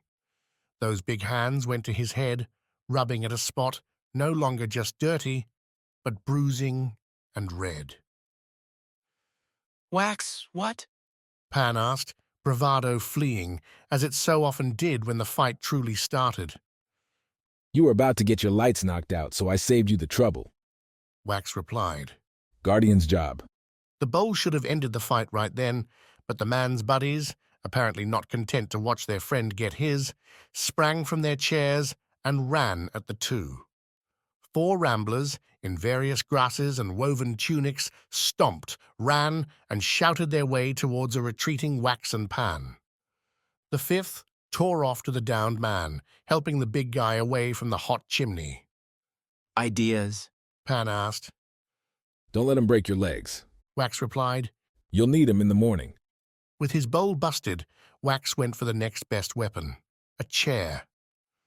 The lightwood made for an easy pickup, and with Pan following his lead, the duo stood with 8 stubby legs pointing at their attackers. The foursome refused to be intimidated. Wax stood off against a couple women who looked like they'd spent too many days on fishing boats. With leathered skin and hard eyes, the two, wielding their soup spoons like clubs, split to Wax's either side. Their battlefield, the narrow alley between 2 long tables and their attendant furniture, made for a poor pincer candidate. Or so Wax thought, till the one on the left made a running jump onto her table. While she advanced at a rough angle for Wax to counter, the other darted in with the spoon waving, batting at Wax's chair legs. Give it up, she snarled, her voice inflected with Motalan's clipped syllables. He's made the right offer. You weren't supposed to be here this fast. What's that supposed to mean? The woman didn't answer, but came in fast, smacking at Wax's chair and knocking it right, leaving him wide open for a jumping assault from the table runner. For all the leaping Wax had done in his life, all the leaps from frond to vine to branch, he'd never had a person jump at him. It was frankly terrifying. Her eyes wide, her spoon held in a double grip as she jumped, knees leading at Wax's head, the woman cut an impressive figure. One Wax had no answer for. He dropped the chair, flung up his left arm in a futile block, felt the spoon hit, and the woman follow, bearing him to the floor. The spoon made its second appearance, smacking Wax across the shoulder while he kicked out with his legs, getting just enough leverage to push the jumper off him, only for her friend to come in and jab Wax in the stomach with her own utensil. The soup he'd just devoured came right back up, splattering out and driving back the second attacker, albeit only for a moment. Getting up to his hands, Wax, his eyes watering and his gut feeling like it was ready to throw up all over again, tried to figure out how to plead a surrender. He didn't have to. The whistle came sharp and harsh, just like the one the Najan had used when calling the Kitai renewal crowd to attention. All eyes went towards the barracks entry, where 3 Nayan soldiers stood in their regalia, those nasty vultures held at the ready. "You'll stop this now," said the leader, a narrow-faced man whose nose looked to have been broken more than a few times. "Leave off each other. Clean up the mess. Do it. Then I'll have words with you, rabble." Despite the insult, Wax took the reprieve. Pan, who'd had himself thrown into another table, picked himself up even more slowly. The chef came out with a mop, handed it to Wax without a word. A few strokes, some putting of chairs back to where they belonged, and the barracks looked none the worse for wear, though Wax felt like he might not keep food down for a few days. "You're lucky I've seen this before," the Nayan said to the assembled group, once their cleaning duties were complete. Pan and Wax stayed on the right side, at their own table near the entry, while the accosting 6 took the left. The big lunk, still looking loopy, brought Wax some small satisfaction. "I've witnessed 2 renewals," the Najan said, putting his age higher than Wax would have guessed, but helmets and armor could hide a lot. "Both times, the worst scum tried to become heroes. Both times, people who had no business leaving their shambles tried to take what belonged to other, better beings." The Nayan pierced them all one by one with pointed looks. "Tomorrow, you will get your chance, one none of you deserve, to represent your isle in the only way anyone on Vis can matter to the world. Don't rob each other of that hope, not when so many will do it later." The Nayan's scowl deepened. "Your eagerness is laughable. Fighting now for the right to die later. Go to your beds and pray you sleep in. Hope the chance passes you by. I have seen 2 renewals, but I have seen far, far more try, and lose everything in the attempt." The Nayan played babysitters from that point forward, splitting the 2 groups up and sending them to their dorms. Pan and Wax took turns in a hot bath, that chimney proving its worth. Wax wrapped his bruises in hot towels, settled onto the straw mat that had served as his bed. Not quite the hammock from home, but a big upgrade over the branches he'd been snoozing on. Pan, too, stretched out on his with a strong, contented sigh. Their room held little beyond the 2 mats. A single lantern in Noctia's rounded fashion hung near the door, turned down for the night. No other furniture save a battered rack for hanging clothes. A shuttered window, open now, looked out into the outpost and a dark, clouded night. Rain would be coming soon, another reason to be grateful they'd made it inside. "That was a stupid fight, wasn't it?" Pan asked. "I've picked better," Wax replied. "Wasn't going to take that guy's deal, though." "Isn't that my choice?" Wax looked up at the black ceiling. The dying lantern cast it in shadow, and if Wax focused, he could imagine being just about anywhere. Like home, with Sawi. Somewhere he wouldn't have to deal with Pan's waffling. "I didn't see you making it, so I put it in my hands." Wax cupped those hands behind his head, winced at the ache the move made in his side. "I'm not going to let myself get shoved aside by those coasters." Pan laughed, a quiet chuckle. "Maybe I knew that." "That I'd start a fight?" I asked you to be my guardian, didn't I? Have to take the good whacks with the angry one. I'm a package deal. If things get dangerous like that Najan said, you think we're ready for it? It's climbing a sauna pond. Even if it's a really big one, I think we're about as ready as we can be. Wax grinned as the lantern sputtered out. If I were you, I'd think about which aisle you'll go first. Easy, Pan replied. Fody, it's westward and warmer. Plus, I bet we can get some real gear there that'll help us out. You jealous of my sword, Pan? I just want a shield that'll block it when you start swinging. Hey! After a long few days, a longer night, the laughter felt good. And when the rain started to fall, the sleep felt even better. Chapter 26. Bargains. Svard could honestly say he'd never been in a cave on the sea. The Went ship, massive yet somehow buoyant, took on a cavern's appearance beyond the outer hull. With axes in either hand, relying on light streaming through openings and cast by periodic globe lanterns, Svard took his first steps inside slow. Moisture assaulted his nose, the steady wet from the sea held captive in the porous walls. The hard, smooth outside softened in here, becoming more spongy. His feet almost bounced on the floor. That didn't stop the claustrophobic feeling. The Went ship had wide halls, no doubt for those armored shells to get about, but the irregular-shaped walls, the scooping ceiling, coupled with the boat's slight, swaying on the waves, to throw Svarda's senses into confusion. Back on Vis, fighting the Fiend in the cave, he'd focused on the monster and excluded all else. Here he found his mark. The glowing orange-yellow light in the globes. Each one gave the next move. The Went's ship became a warren quick, the fighting above dwindling to nothing more than vibrations as Svarda continued inside. There had to be a stair up or a ladder, but all Svard found were rooms. Carved-out places where the crew must have bunked, hard slabs jutting into the wall. A couple had straw bedding. One attempted modern comfort with a cloth blanket. All seemed bereft of personal goods. No sign either of what Maina sought to steal. Maybe that was lower, but damned if there was a way down that Svarda could find. The sounds changed as the man made his way to the ship's middle. A new echo racing around Svarda with an irregular cadence, the tap-tap-tap of someone working with a hammer, but not in a blacksmith's rigid rhythm.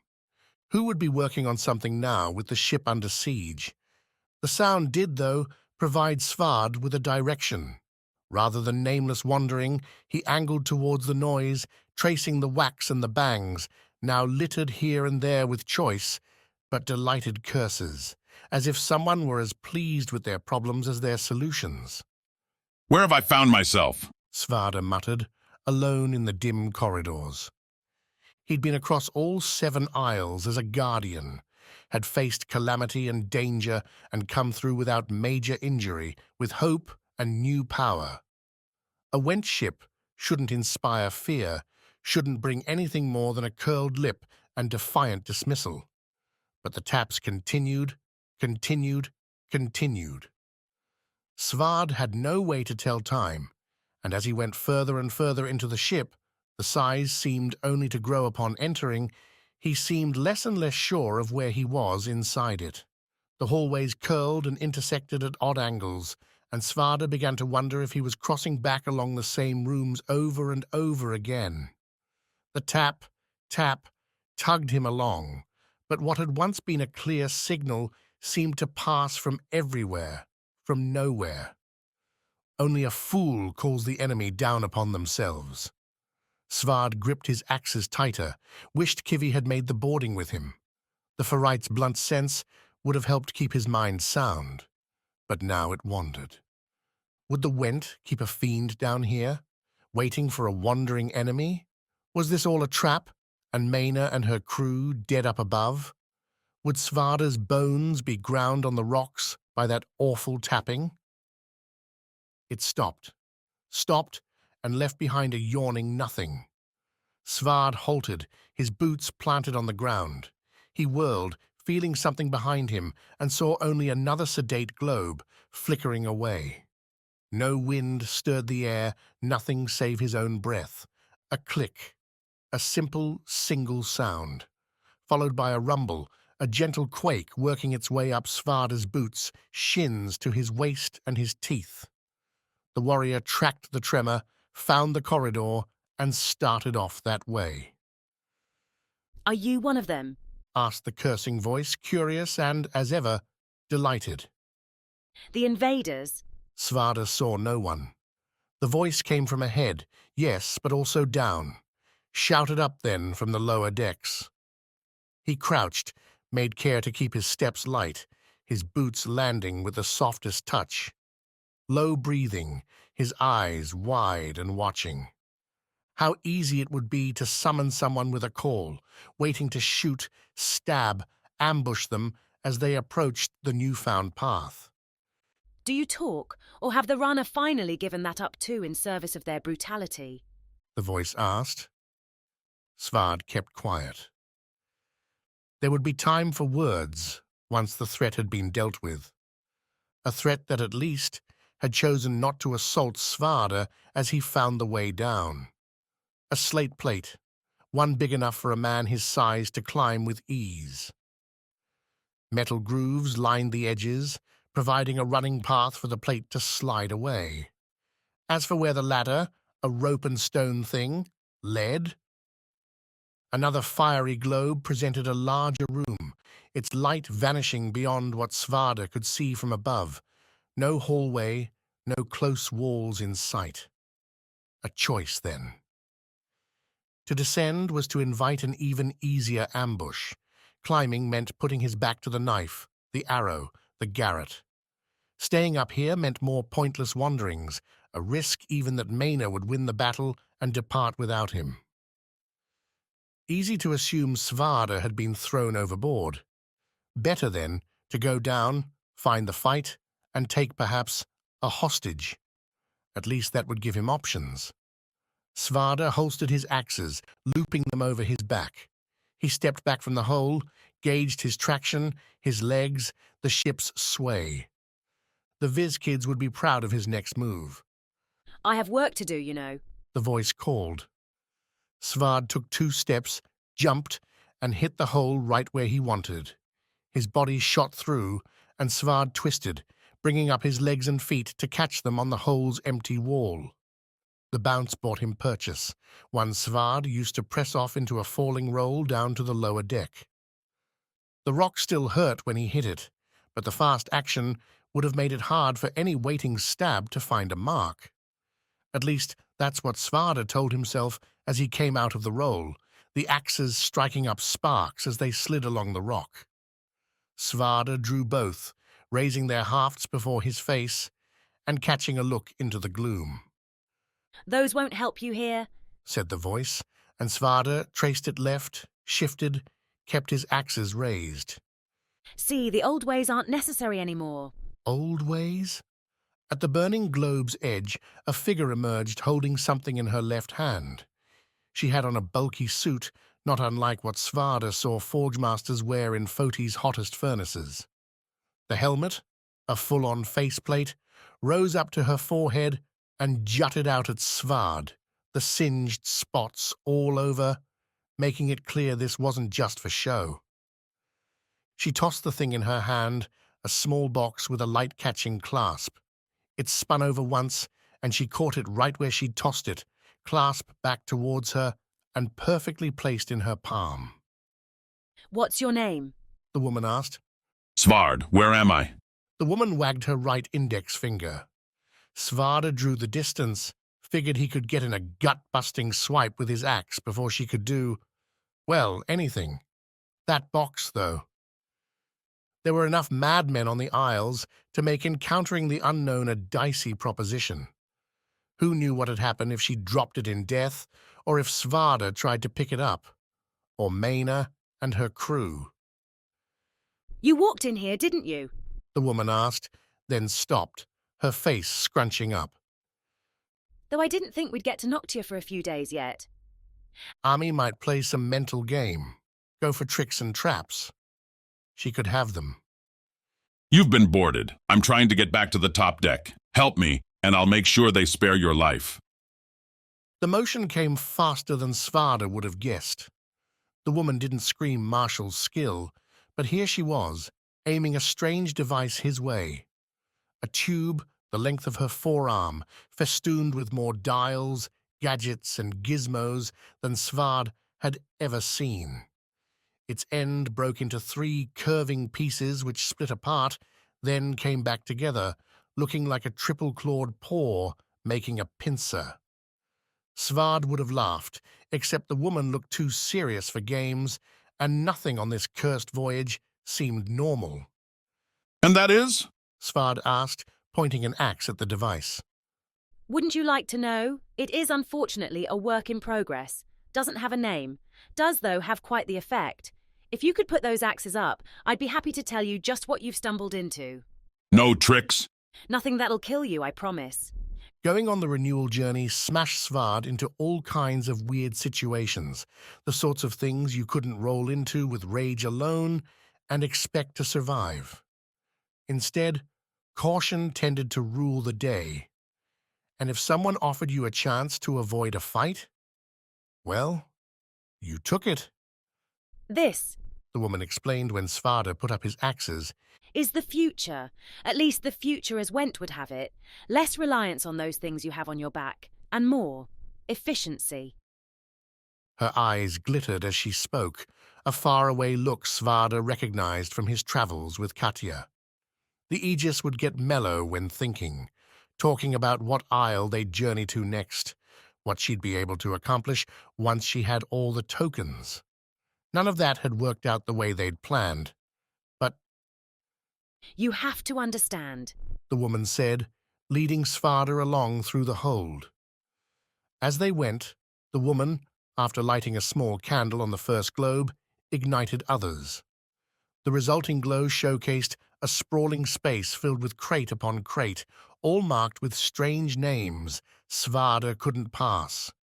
The Isles are becoming more and more dangerous, not less so because of your Rana friends. They're raiders, nothing more. Tell that to the people they're hurting up above, their families. The woman shook off the remark, focused back on the crates. These will offer an unbeatable defense to any who choose to use them. The risk will be too large, the loss is too high for pointless fighting. She brightened, a grin blowing wider. Best of all, the fiends won't stand a chance. Svarda nodded at the device she still carried. What does it do? I'd show you, but that would ruin the surprise. The woman replied. When Noctia lets us bring these to the wider world, then you'll see.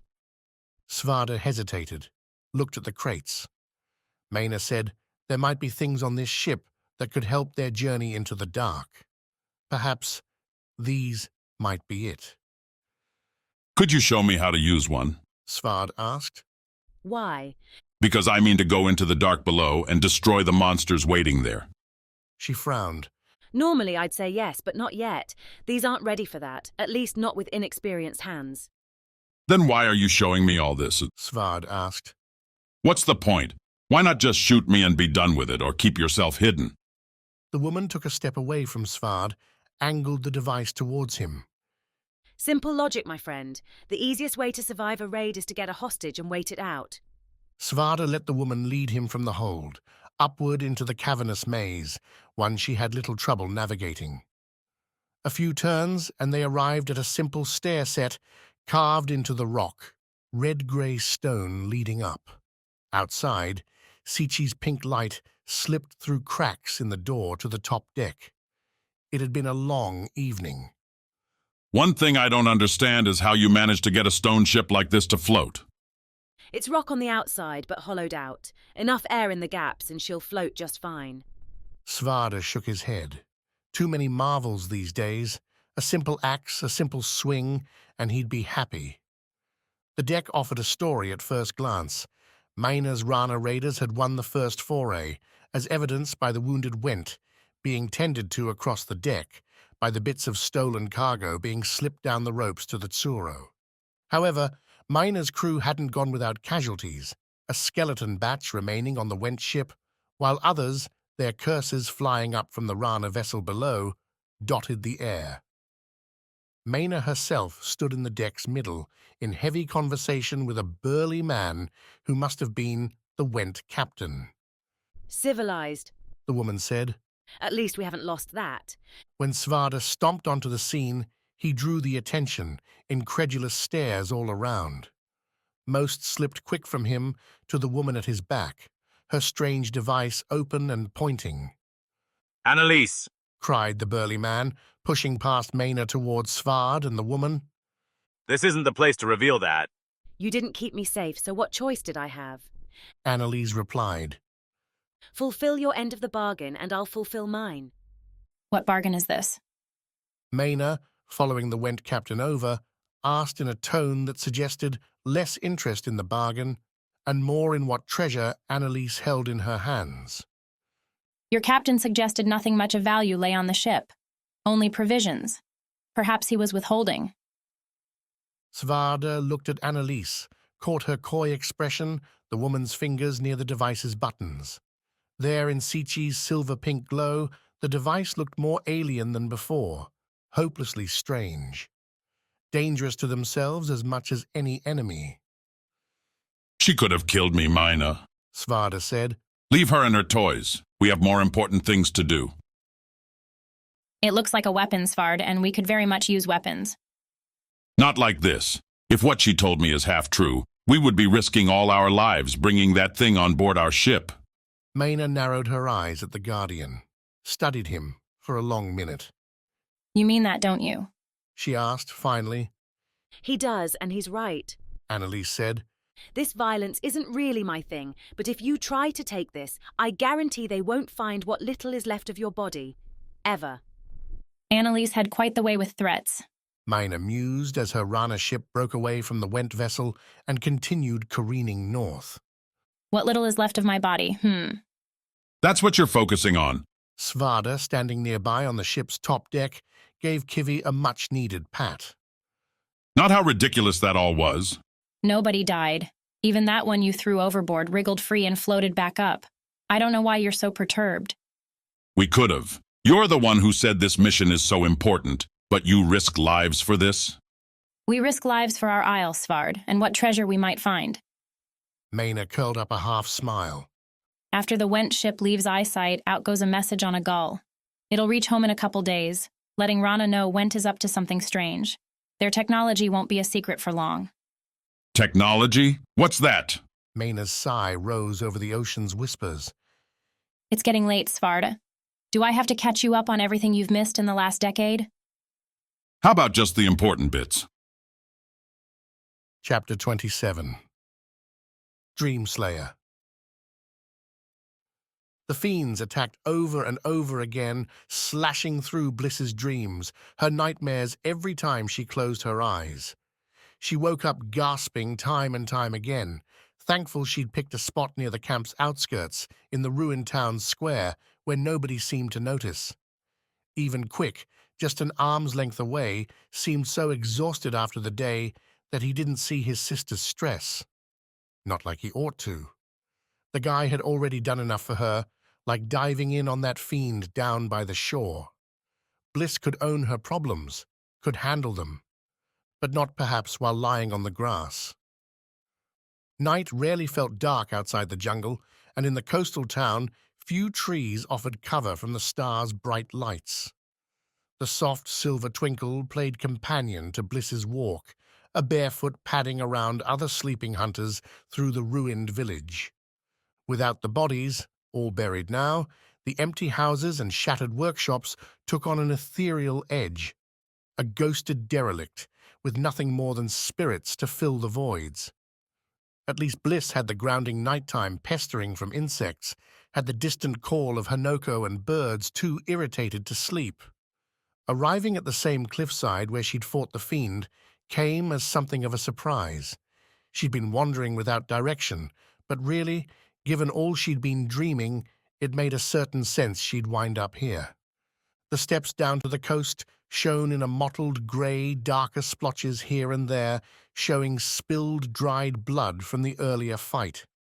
Far down on the rocks, the fiend's body still lay, kissed every now and then by the surf. From up here, The shape fuzzed at the details, and Bliss was glad for it. She'd seen enough mangled hair, fangs, claws. Bliss felt for her staff, realized she'd left it behind. Stupid, not taking the weapon on a late walk. Deshiva kept saying fiends could strike from anywhere, at any time. That, right there, was why Bliss thought she felt so broken up. The day's creeping horrors hovered, yes, and Bliss could tell she'd never forget the people they'd stacked here, but the part gnawing at her now, she'd been capable. She'd thought herself able to handle anything.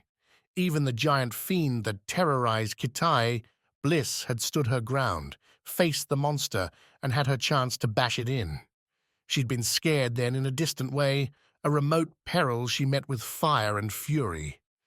The fiend and its fang weren't so simple, so easy to dismiss. Bliss was its sole target, a one-on-one matchup on the rocks, and she'd not only failed, but failed hard enough to make death a certainty. What was it Wax always said, when their parents asked why he was taking yet another jungle jaunt? This is who I am, then who was she? Fighter, protector, Lyra, or just an easy target for a hungry monster? It's Bliss, right? Quick, sister!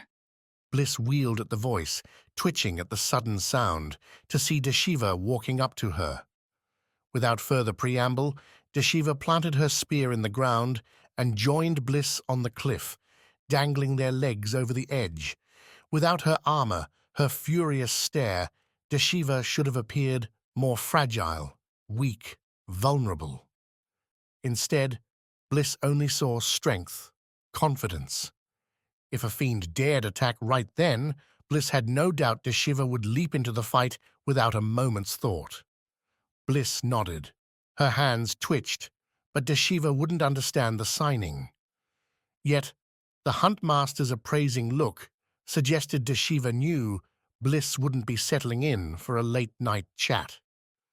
I always have a hard time sleeping after days like this, Deshiva said. Bliss frowned, upped her eyebrows, asked a question with her eyes, and Deshiva caught it. This happens every renewal. Sometimes before if Noctia's late on its game. Deshiva looked closer at Bliss. Her stare made Bliss shiver as though her every weakness was exposed. You're Lyra, too. They inducted me not long before the last renewal. You'll see things this time. More like today. It's our job and our duty to keep what parts of Vis safe that we can. Bliss nodded back towards the camp, the sleeping hunters, then pointed to herself and Deshiva. Both now. A push I made. There's not enough Lyra, and there are enough hunters with skills to put down a fiend.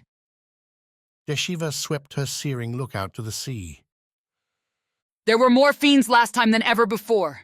I suspect we'll see even more now. Bliss waited. Deshiva seemed to be talking to herself as much as the hunter next to her. Just a feeling you understand. Maybe someone on Noctia knows why. Deshiva continued. For me, it's enough to know my spear's going to get a lot of work. Again, Bliss itched for her staff, wished it stood in the ground at her side. A steadfast companion. In the silence, Bliss looked down along the cliff, saw again the fiend's blood painting the rocks below, remembered why she'd come here, what had prompted her walk. Maybe Deshiva would have some ideas for how to chase the horrors from her mind. Bliss pointed down at the rocks, then at herself. Frowned, shivered, then tapped her head. Deshiva pondered for a long minute before nodding, turning back to the ocean. If I understand what you're asking, I don't know if there's an answer that works for everybody, Deshiva said. For me, I went after them. In the last renewal, my whole group was ambushed by some fiends that looked like spiders made of frozen flame. They killed all of us, save me, because I ran. If the admission prompted any guilty memories, Deshiva's face showed none. Her seaward stare continued unbroken. That night, alone and wet in a rainstorm, I decided I wouldn't let fear rule me any longer. After I tracked the fiends and destroyed them one by one. Bliss held up a single finger, flicked up her eyebrows again. Deshiva frowned. Bliss, this is your home, not theirs. The fiends don't know this jungle, and that gives you an advantage. Use it, and you can turn the odds around. Bliss nodded. looked back towards the sea. Deshiva made it sound so easy. Our mission's over. The town's gone, so we'll take the wounded back with us. Help Kataye establish defenses and hold tight. Deshiva took a deep breath. However long the renewal takes, we'll hold the city against all the evil that comes, just as we've done every time before. The long trek back, the coming days and nights in her family's treehouse, meant facing those dreams, those nightmares. They wouldn't leave, not if what Deshiva said was true. Confront the fear, bend it to her will. Hard to do that from her home. You don't have to come back with us, Deshiva said, as if reading Bliss's mind. Far be it for me to keep Alira from her destiny. We found more fiend tracks. Looked like only a couple and heading west into the mountains. Nobody lives out that way, so I'm not risking a pursuit. You want to face your fears, Bliss? Follow those footprints, see where they take you. Staff, satchel, supplies. Bliss gathered them all in the starlight, pausing only for occasional looks towards her brother's sleeping form. He'd be upset to wake up and find her gone. Might even try to take off after her, though Deshiva said she'd keep Quick leashed up tight to the group. This would be Bliss's journey, and hers alone. The fiend tracks started to the west and south, curling into the jungle and up the foothills towards the massive mountain marking Viz's west end. Not too far south lay the fen she'd been rambling through a week ago. As the jungle reclaimed the sky above her, Bliss felt her rope around her waist. Swinging in the dark rarely made sense. Branches tended to hurt when you smacked them at high speeds, but staying on the forest floor. No, she had to adjust. This wasn't a trip, wasn't some search for mushrooms with Pan or a race with Wax.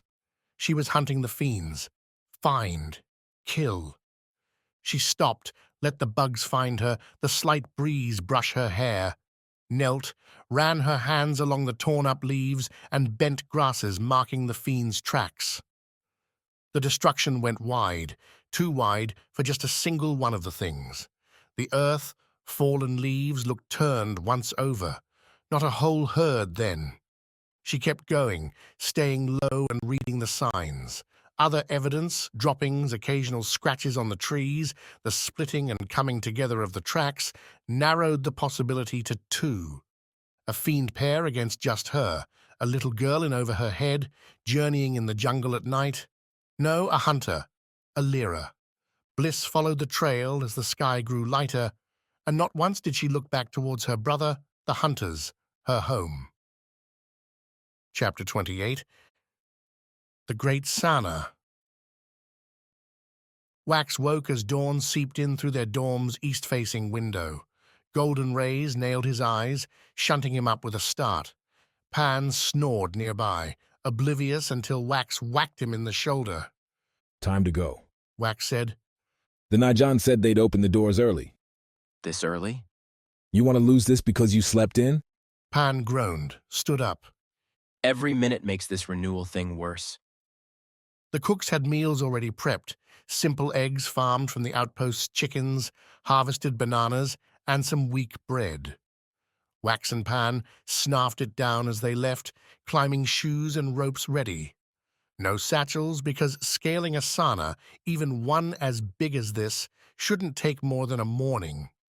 Viz's great sana, said to have grown from the god's beating heart, did look glorious in full bloom. Its orange-yellow blossoms stretched out in an umbrella towards the sun, the backside a glowing ruby red from below. The trunk swept down into a rocky hill at its base, one long since overgrown with flowering bushes, ferns, and short trees, a sleeve around the crown. A few Najan watched as the pair started up the cleared path, walking on the pounded dirt past the plants. If it's this easy, we'll get back before lunch, Wax said. I'll hold you to that. Wax grinned. Last night's brawl left its residue on their bodies, bruises and sore muscles, but getting this close to the goal had an energy, a life that brought him past the pain. After all, this wasn't just some jaunt. This was the renewal. When Pan took the token, he'd become one of 7, just 7, across the entire Isles. They'd begin a grand adventure, And even if Pan didn't become the next Aegis, who'd want to live on Noctia anyway? They'd still get to see places Wax wouldn't get to otherwise. Still get to do things, meet people, find wonders. Few in Kitai ever would. Thanks, Pan. Wax said. For what? Bringing me along. It's not all been roses so far, but I'm happy to be here. Yeah, well, I took a close look at all my options and realized you were all I had. Don't make it sound so sad. It's not sad. Pan shrugged, a lazy move as they neared the next Najan gate. It's just, I didn't want to risk anyone else on something this dangerous. So I'm your chump? Glad you figured it out. Wax laughed. Pan joined in, and their smiles held till they hit the next Nayan gate, built right into the great Sana's trunk. Up close, the big tree's thorns stuck out like spears, lancing into the air. The Sana itself was wide enough to hold a dozen tree houses inside, the bark, a bronzed red, cut and curled around itself in irregular tangles, what might have been an ugly mess or a chaotic beauty, depending on your view. Two Najan guards waited beside the gate, each holding their vulge. A single-file arch, the gate didn't look like much, and at first Wax reached for his rope, assuming an outside climb would be the easiest way up. The only way is through, said the guard on the right. You cannot go outside. Wax tilted his head. Why not? The guard grinned. Because a climb up that way means a dead end. There are gaps you can't cross. Besides, there are things meant for you inside. Pan and Wax glanced at each other. What things? Pan asked. You'll find out like anyone else, said the second guard. They're no trouble if you're careful. He reached left, pushed the gate open. Best be off. The other party went in some time ago. Some time ago? Wax asked. But we came... They chose to sleep right here, the first guard said, pointing his vulge at the trampled bushes and grasses nearby. When we arrived, they were ready. You, it seems, were not. Pan had an ugly expression on his face. One Wax stopped from growing into something worse by putting a hand on his friend's shoulder and pushing him forward. Guess we'll have to catch up then, Wax muttered as they went on through. The gate wasn't thick, the bark it cut through measuring less than a stride from inside to out. Or at least, that's what it seemed when the charred cherry around them blew out into a tall, hollowed cylinder. Up, up and up. Some more went the Sanas inside, gnarled over with spidery roots, mossy growths, and stranger plants Wax couldn't identify.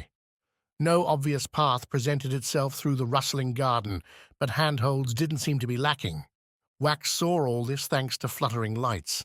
The glimmers, what must have been thousands, flitted along from place to place, zipping in groups or darting off alone. Their glows winked off and on, and came in colors ranging from cool blues to hot reds. The light held sound, too, a sweet whistling, like a note blown through a tiny reed. Blended with the intertwining vines, leaves, and growth, the display stole Wax's breath. Think it was worth it just to see this? Pan said. Agreed. The two stared until a rustling from farther above brought back the mission and its consequence. Any ideas on where to start? Pan asked. How about there? Wax pointed to a rising mound. It looked like fallen sap must have hardened, and now from it sprang some thick weed, its flimsy stalk nonetheless reaching up to a thicker, cylinder-crossing span. That span went from the Sana's outer trunk to a thick, brighter ruby inside, a separate cylinder right there in the middle, still more than 3 times as wide as Wax, stretching his hands from tip to tip. Lead on, Guardian. One day I'll get used to you calling me that. Tell a man to climb, and he'll go at it with gusto. At least that's what Wax thought, as he broke into a run at the sap mound. Its off-color amber hue hardened as Wax drew close, the shine turning to a brittle reflection, but one showcasing footholds aplenty. Stamping with his climbing shoes, Wax made the first foray, finding the sap hard, yes, but soft beneath. As for the weed, Little bristles lined its deep green stalk, the touches tickling Wax's hand as it sought purchase on the tendrils branching out. Wax tested his weight before leaving the mound, Pan watching below, and found the weeds sturdy enough to hold him. Don't stay still with this one, Wax called down. It'll break on you. Sure it's not you, Wax. You're a heavier guy than me. That's just my ego, Pan. True, true. Grinning, Wax bounced his way up the weed, lunging from one frond to the next. The exercise brought with it the usual rush, an adventure, and one requiring his favorite muscles. Every leap took a calculated stair, a measured jump, precise landings. Then the next and the next, all cascading into one another until every other concern fled Wax's mind. The spiderwebbing growth proved a soft netting, one Wax jumped, grabbed, and clambered up onto from the weed's tallest split. To the touch, the webbing had a chilly, sticky feel. No bristles, smelled like clover, a fact Wax confirmed as he laid on his chest and reached down to help Pan copy his move. Once the two stood on the span, they turned to follow its course, find the next way up, a path laid out for them by the span itself, climbing the inner cylinder. And right in the middle of that path, waiting with arms folded and a bandage around his head? Not you, Wax said. Better believe it's me, boys. No Najan to help you out this time, neither. The man spread his legs, bent his knees. The renewal's ours. You wait here till we've got the Skar. You can go right on up and nab second place for yourselves. Otherwise, you know what's coming to you. Do we know that, Pan? Wax said, glancing at his friend, who looked a tad less confident than Wax felt. I don't know, do we? Wax read the message in that reply. They'd come far enough. They had every excuse now to go back to Kitai as brave attempters, ones who came so close but didn't quite win the honorable race. End the adventure here with heads held high. Nah, we don't, Wax said. No quitting, not now. You either get out of our way, or it's going to hurt a lot more than last time. Was hoping you'd say that. The man grinned, didn't move from his stance. Come and get me. Chapter 29. Restless Axes. The sea bucked and rattled as they closed on Went's saw-toothed southern coast. Black rock bars jutted up and out, their edges gleaming in the mid-morning mist as Maina's crew fought to keep their vessel on course. Svard clung near the forward mast, Kivi curled up nearby, and tried not to fall off into the churn. Sailor shouts crisscrossed the air, breaking back and forth in curse-filled commands as sails tucked and tacked. The tiller turned like a mad thing, and the Rana ship surfed like a survivor. Svarda figured he'd never been so seasick in his life. His gut flopped with every wave, the bile going for its own ride up and down his throat, but he'd be damned if any of these Rana cutthroats would see him mess up their deck. Because if Maina had it right, they'd soon be marching side by side down a deep hole to a place far worse than these waves could ever be. Right, Kiwi! Svarda groaned to the ferret. This isn't that bad. The ferret snorted, the orange heat between her plates throwing off steam whenever scattered water drops struck. From pre-dawn till now, with wild swishing and swashing, the turmoil tossed them all. The ship held, through what craftsmanship Svarda couldn't know, until the craft washed up on a rocky beach. No, not even a beach, a tiny inlet between jagged cliffs and certain death waiting if a wave drove the ship into them. A bad choice made after the Went ship raid forced a secret landing. Consequences Maina shrugged off, pointing to the looted provisions. What worth those would have if the ship sank, Svard didn't bother pointing out. Some saw only their triumphs. Maina called for the evacuation, and her crew followed, bustling into a different mania. Some, apparently elected to keep an eye out for Went interference, broke out their armor and weapons, leaping ashore with sabers and leather cuirasses, eyes scanning the foggy horizon. Svard followed that bunch, grateful for a task he understood. The others, Maina among them, cracked the ship's lower decks and carried out one crate after another. Food and water, gear, torches and satchels to haul it all. Metal foti seals on the large chests ensured they'd stayed dry. A delightful fact for the crew, who wasted no time changing from their soaked sailing raiments. When Svard asked who'd be bringing all the extra stuff in those large chests, Maina said nobody. I'd hoped for more people. Was all she said, when Svarda wondered why. More didn't materialize. After the morning bled away unpacking the ship and repacking themselves, Maina and Svarda led the crew up from the beach, 40 strong, swarthy and hale, only a little beat up from the raid on the Went craft. A slow song started up among the sailors, a hymn to Rana, hoping for adventure, for treasure, for luck, and the river's blessing. Went certainly could have used a river. The isle didn't improve its look much beyond the beachhead, those dark, cracking rocks giving way to stubbly brush on hard ground.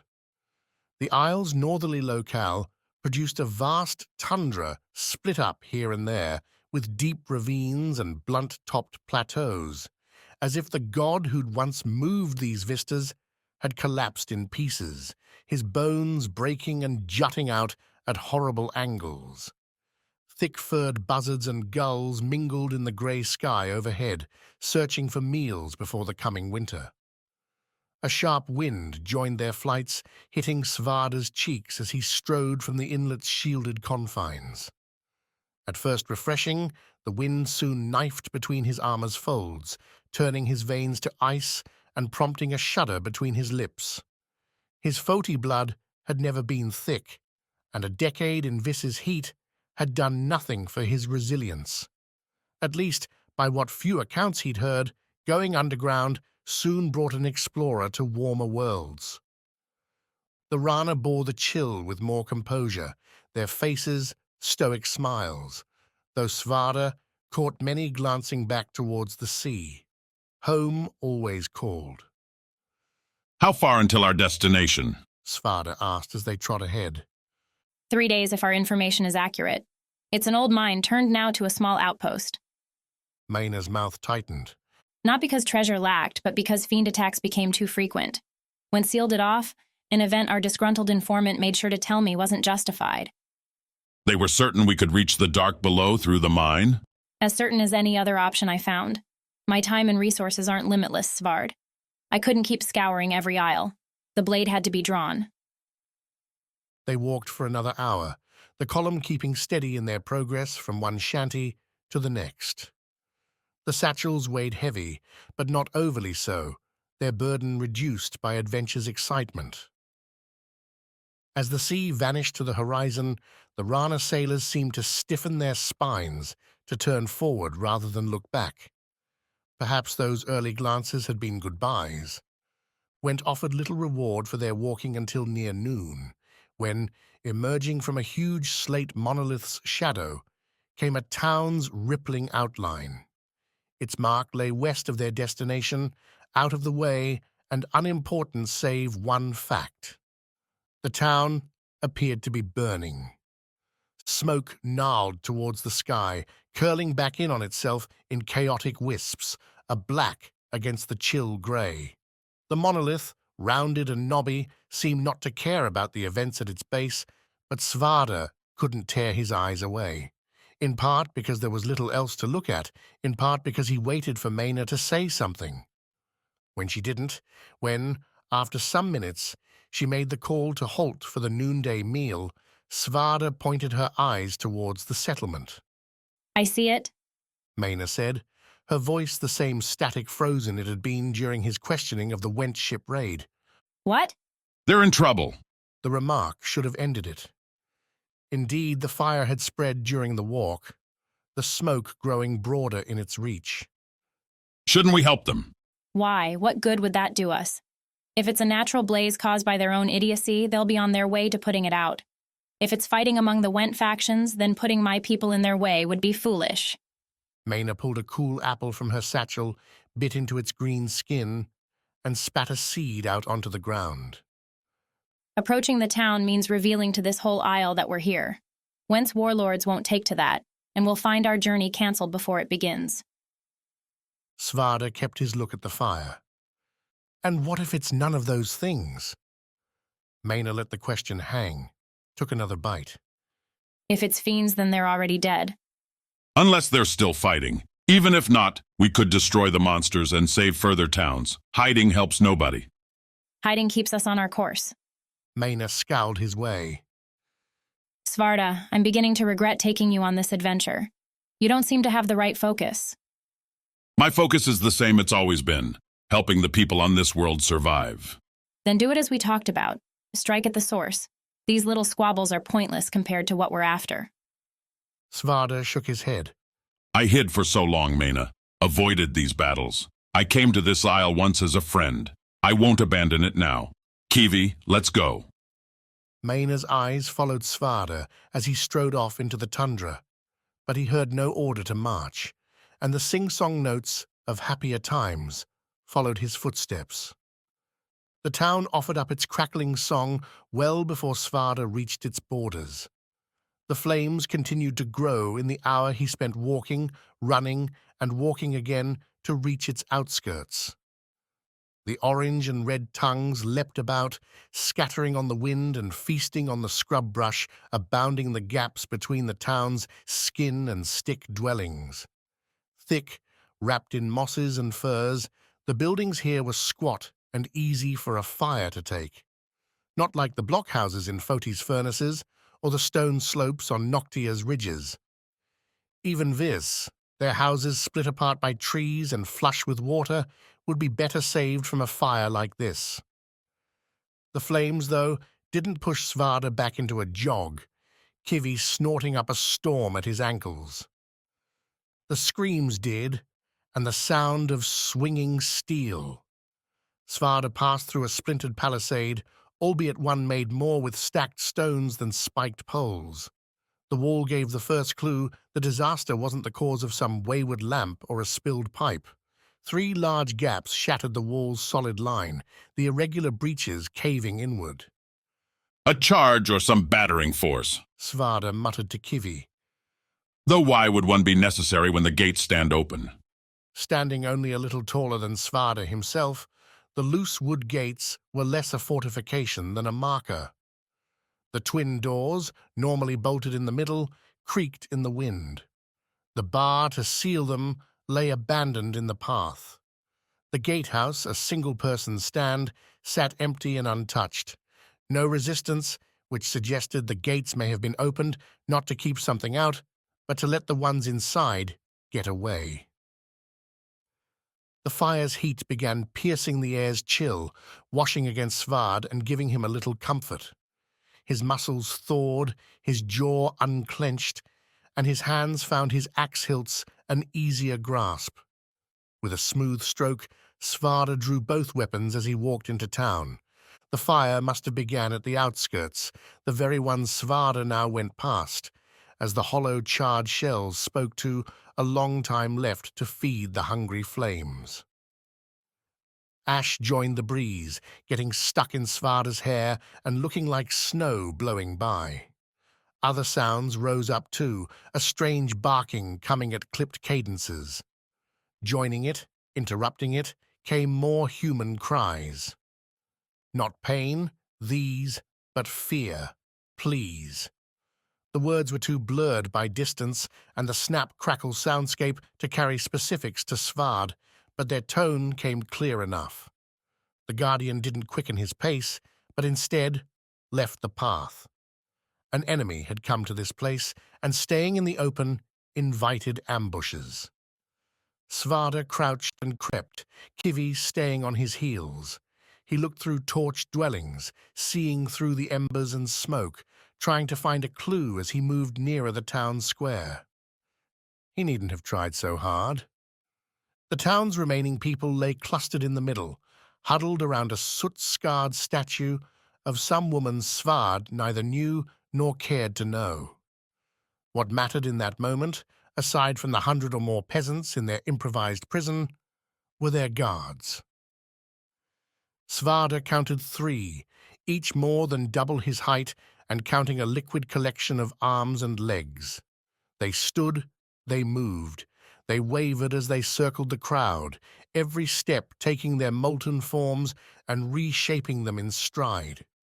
Each kept some parts consistent, an arm holding a captured went sword or spear, 2 or 3 legs to fortify their stance, and a wicked head, less a human-like skull, and more a spined urchin dipped in tar. Each too bore the scars every fiend earned by defying the Aegis. Deep emerald gashes crisscrossed their forms, and when the creatures moved, as they kept circling the captives, green flames licked from those wounds and lashed their owners. The creatures clacked, hissed, clipped their commands at each other, and the captives, most of whom ranged between open weeping and silent, doomed stares into the distance. The creatures made the fire's source clear too, their every step leaving behind orange-glowing, smoking droplets, as if the things were made from a volcano's lava. Small fires began in their wake, most withering for lack of fuel and leaving dark patches on the hard, ash-coated soil. Svarda glanced at Kivi. These fiends seemed not too unlike the ferret, or as Kivi might appear without her stone plates. The ferret seemed to agree, but found no kinship with the monsters. Her plates split and snapped, steam gushing out in her anger. Thankfully, the ferret kept herself low, behind a broken house's shell. Not that the fiends seemed interested in any interlopers. Their spined heads stared universally inward, watching their prisoners while the fire continued its spread. What were they waiting for? Svarda felt his axe handles. The weapons were Foti-made, forged in the hottest furnaces, but who knew whether they could withstand contact with the molten things? Would he run in, slash, only to find himself holding nothing more than a stump, and quickly be— No. Svarda shook his head. Katya had always made clear their minds had to be their best advantage. Consider the situation more closely. The fiends had snared human tools for their own.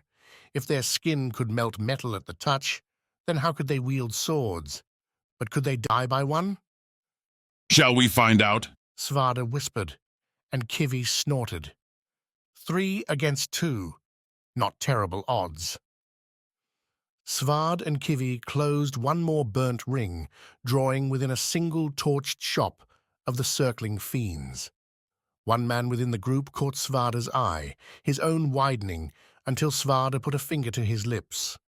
The man gave the subtlest of nods, flicking his look away. Brave people, these. Svarda tapped Kivi on the shoulder, a signal to the ferret. Be ready. Be relentless. When the next fiend came stepping by, Svarda charged out, saying nothing as he held his axes high, aiming for a cut at the fiend's back. The spiked head hung too tall for Svard to reach, so what amounted for the monster's torso would have to do. As Svarda moved, a slanting breakout charge around the burnt shop's frame, the fiend's 2 partners on the circle's far side caught sight of Svarda and curdled up a clicking storm. Svarda's target began a whirl, a watery, slow turn illuminated by those gouting green gashes. The pain threw the creature off its own maneuver, the stolen stone spear in its grasp, trembling down to stick the ground as Svarda drew near for the first swing. Both axes cut across, the left arm leading, the right following. Their razor edges drew emerald lines across the fiend's black shell, spraying hot ember blood with their cuts. Svard felt little resistance, as if slicing through water, and his stroke carried his arms wide to the creature's right. A reverse grip, and Svard would have the creature halved. At least, that's what would have happened if the fiend, clicking like mad, hadn't kicked out with a central leg that hadn't existed a moment ago. The molten foot struck Svard in the chest, sent him flying back into the ruined shop. Surrounded by broken and charred shelves, Svarda picked himself up, his leather gear now as smeared with grey and white as everything else. The Fiend, awash with smoking green from its new wounds, flowed towards him one long step, then two, before it hesitated to a wavering halt. Even a monster like this one would take a second when faced with a look of such menace, loathing, and battle-lust as Svada wore at that moment, axes in hand, the next strike already in motion. Chapter 30. First Strike. The light pink wing fluttered near her eye. Through its thin filament, Bliss saw the sun, high in the sky and chasing away a few clouds. The butterfly wiggled again, perched on her nose, then set off with the next gust, fluttering on down the foothill. Bliss sat up, swinging her legs off the thick branch. Her rope, pulled taut, kept her on the thin wood. Her staff stood next to the tree's rippled amber trunk, the rope pulling double duty and keeping the weapon nearby. Her satchel hung over her head, tied to the next branch up. Her water skin, refreshed on morning dew before Bliss had escaped to her nap, cooled her throat, made the mango go down easy. The salted fish had her smacking her lips, but she'd need the energy. Today she'd catch the fiends. The monsters weren't fast movers. They lacked direction, ambling their way up from the jungle to its sparser, higher biomes. They scratched at trees, marked new territory, and claimed small critters for prey before moving on. Bliss had no such distractions. She'd pursued the tracks to a cleft between the foothill and the bigger mountain, an abrupt valley shaded from sunlight and overrun with creeping weeds. Small white flowers bore trample marks, and a deep cut on the narrow valley's far end seemed a likely hiding spot for the things. So Bliss had backtracked a bit, found the tree, and saved up some energy. Dropping to the ground, Bliss took up some tricks. Using her water skin to soften up the earth, Bliss smeared fresh-made mud on her shoulders, her face. She stuffed leaves into her weave, her tied hair, camouflage, anything to buy her a second, give her a chance. The walk back to the valley took on a nicer cast in the daylight, blooming flowers and more butterflies roaming the tall grasses. Deep in the jungle, the day would be a hot one, but up here, the air felt crisp, invigorating. Bliss gulped it down, turning every now and then to glance back over the aisle as it stretched away behind her. She'd go back down a different woman, one without fear, or she wouldn't go back at all. As the valley neared, Bliss slowed her walk, lowered to a crouch. The fiend she'd fought on the surf had been sleeping during the day. With any luck, these would do the same, but no sense taking any chances. Keep a low profile, make it to her targets alive. Not a bad goal. The sleek hiss from behind made her jump. In a smooth motion, Bliss wheeled, drawing her staff and sweeping it through the grass. Its point came to rest on a pale green Hanoko's nose, the great cat glaring at her through its vertical topaz eyes. Bliss tensed, controlled her breathing. She knew how to take the cats, a little scare, and the things, frightening as their 6 paws and claws might be, would dash away in search of easier prey. This one nudged her staff aside, its ears pulled back, and took one step closer. Its mouth opened, 2 wet teeth showing over its pink lips. The hiss disappeared, replaced with a guttural growl. Yet for all that, Bliss found herself focused on the cat's body and the deep red lines on its right side. Missing fur, matted patches still glistening, spoke of a bad night. Drawing back her staff, retreating a step to keep the stick between her and the cat, Bliss stood taller, tried not to look aggressive. Hanokos could fight over territory, sure, but adults tended to avoid one another, live their solitary lives. Strange to see one hurt like this. Strange, anyway, until she remembered what else might have made a recent incursion into the beast's home. The Hanoko advanced again, another paw forward. It could jolt ahead now, an easy jump, and land on Bliss, bear her to the ground and finish things with its teeth. But it hesitated, because she wasn't the thing that worried the Hanoko. Bliss took a step to the side, pointed with the staff towards the valley, the cleft on the other side of the foothill's crest. The Hanoko watched her, still growling. Bliss nodded at the creature, then took a single, slow step towards the crest. The Hanoko didn't advance again. Its claws worked in and out of the pores. The creature's breath came heavy, a rank counter to the clear air. Bliss moved again. The cat didn't pursue. Would it attack as soon as she turned her back? Hard to say. But the Hanoko didn't look hungry. Wounded, yes, but muscle clad those bones. It moved with grace and strength. Bliss had to hope it had come here with revenge in mind, or at least defense of its own home. Otherwise, she might have to fight 3 things today, and that might be risking too much. She pointed to herself, then to the cleft, hoped that the cat understood. Those topaz slits just watched her, but the growl died. No hiss, no tensing for a pounce. A butterfly flitted between them, and for a second, Bliss thought it might land on the cat's ear. A perfect picture, but the wind carried the little thing away. With one more nod, Bliss sidestepped further, keeping her staff handy. The cat stayed still, and she kept going, 1 foot after another, till she'd crossed the foothill's lip and started down the other side into the flower-covered weeds. Blossoms scattered at her steps, and Bliss returned to her crouching walk, though this time the glances back weren't to admire her journey, but to confirm the Hanoko wasn't about to attack. The cat, though, didn't pursue her over the hill. Maybe the Hanoko was playing her, hoping she'd rid it of the intruding fiends. A clever ploy. Bliss grinned. She'd be happy to give the cat its territory back. On the valley's far side, the cleft sat shaded, overhung by a red-grey rock slab, one that had been lashed by lightning and rain for more years than Bliss could know. Its divots ran deep, disappearing at the cut-off to shadow, as if someone had taken a wedge out from the cliff's base. And there, sleeping, massive chest rising and falling with a steady calm, lay a fiend. Bliss froze, peered closer, squinted, hoped, and panicked. Only one fiend lay in the cleft. The other, if it ever had been here, wasn't there any longer. Bliss whirled, careful to keep her steps quiet, and looked across the small valley.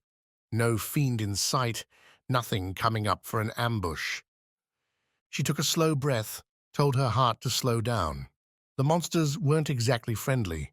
Maybe they split up. Maybe the other had simply moved on, left its partner behind. She'd find the tracks after dealing with this one. A smile found its way back. Maybe, just maybe, she'd get a little luck after all. Treading on the weeds, tangled, stringy, soft, Bliss made little sound on her approach. She had her staff in both hands, held near her waist where she could make a popping strike.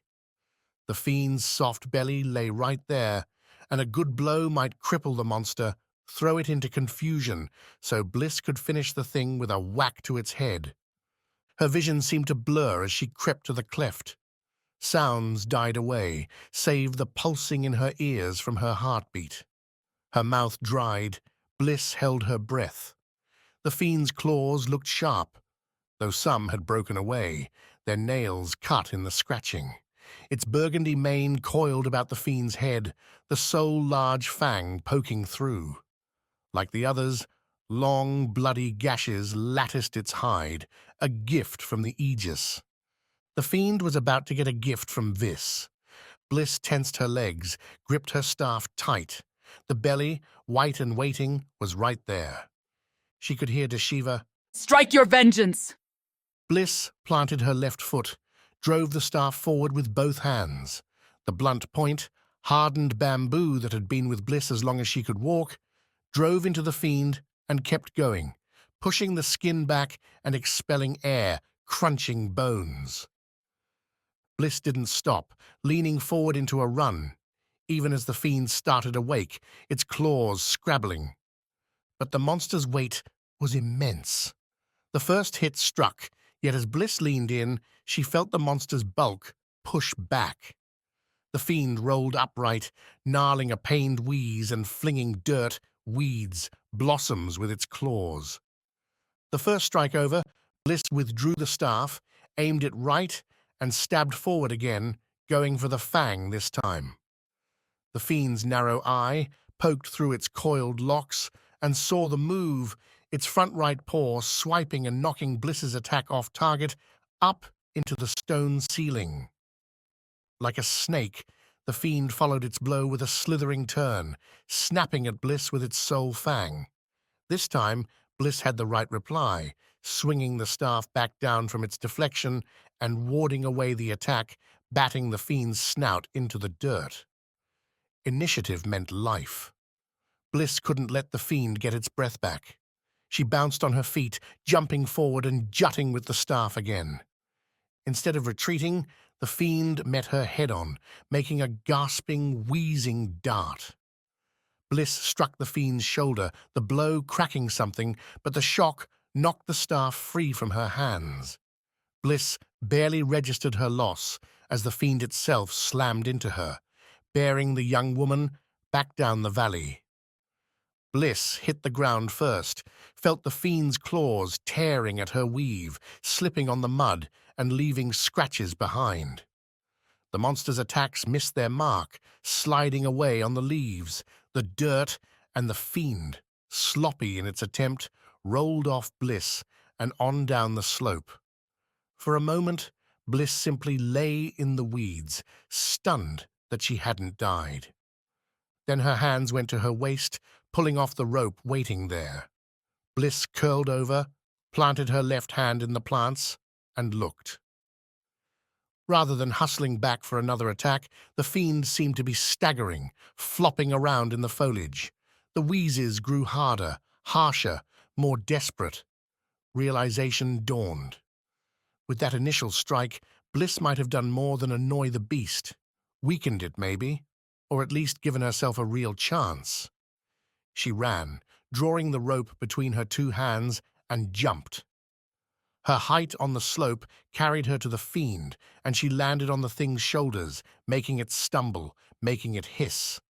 The monster's claws scrabbled, but the limbs, like a Hanoko's, were designed for pouncing, for slashing down, not up on its back. Bliss leaned away as the fiend turned and snapped at her. She threw the rope over its head, ignored the fang dicing in close enough to nip her weave, to tear more leaves away. Instead, she pulled tight, gripped the rope with all she had. The oiled threads held, and Bliss flipped the strands from one hand to the other, pulling them taut and sliding a knot over the fiend's neck. It tried another wheeze, another gargling howl as Bliss pulled tighter, keeping her legs pinned on the monster's sides.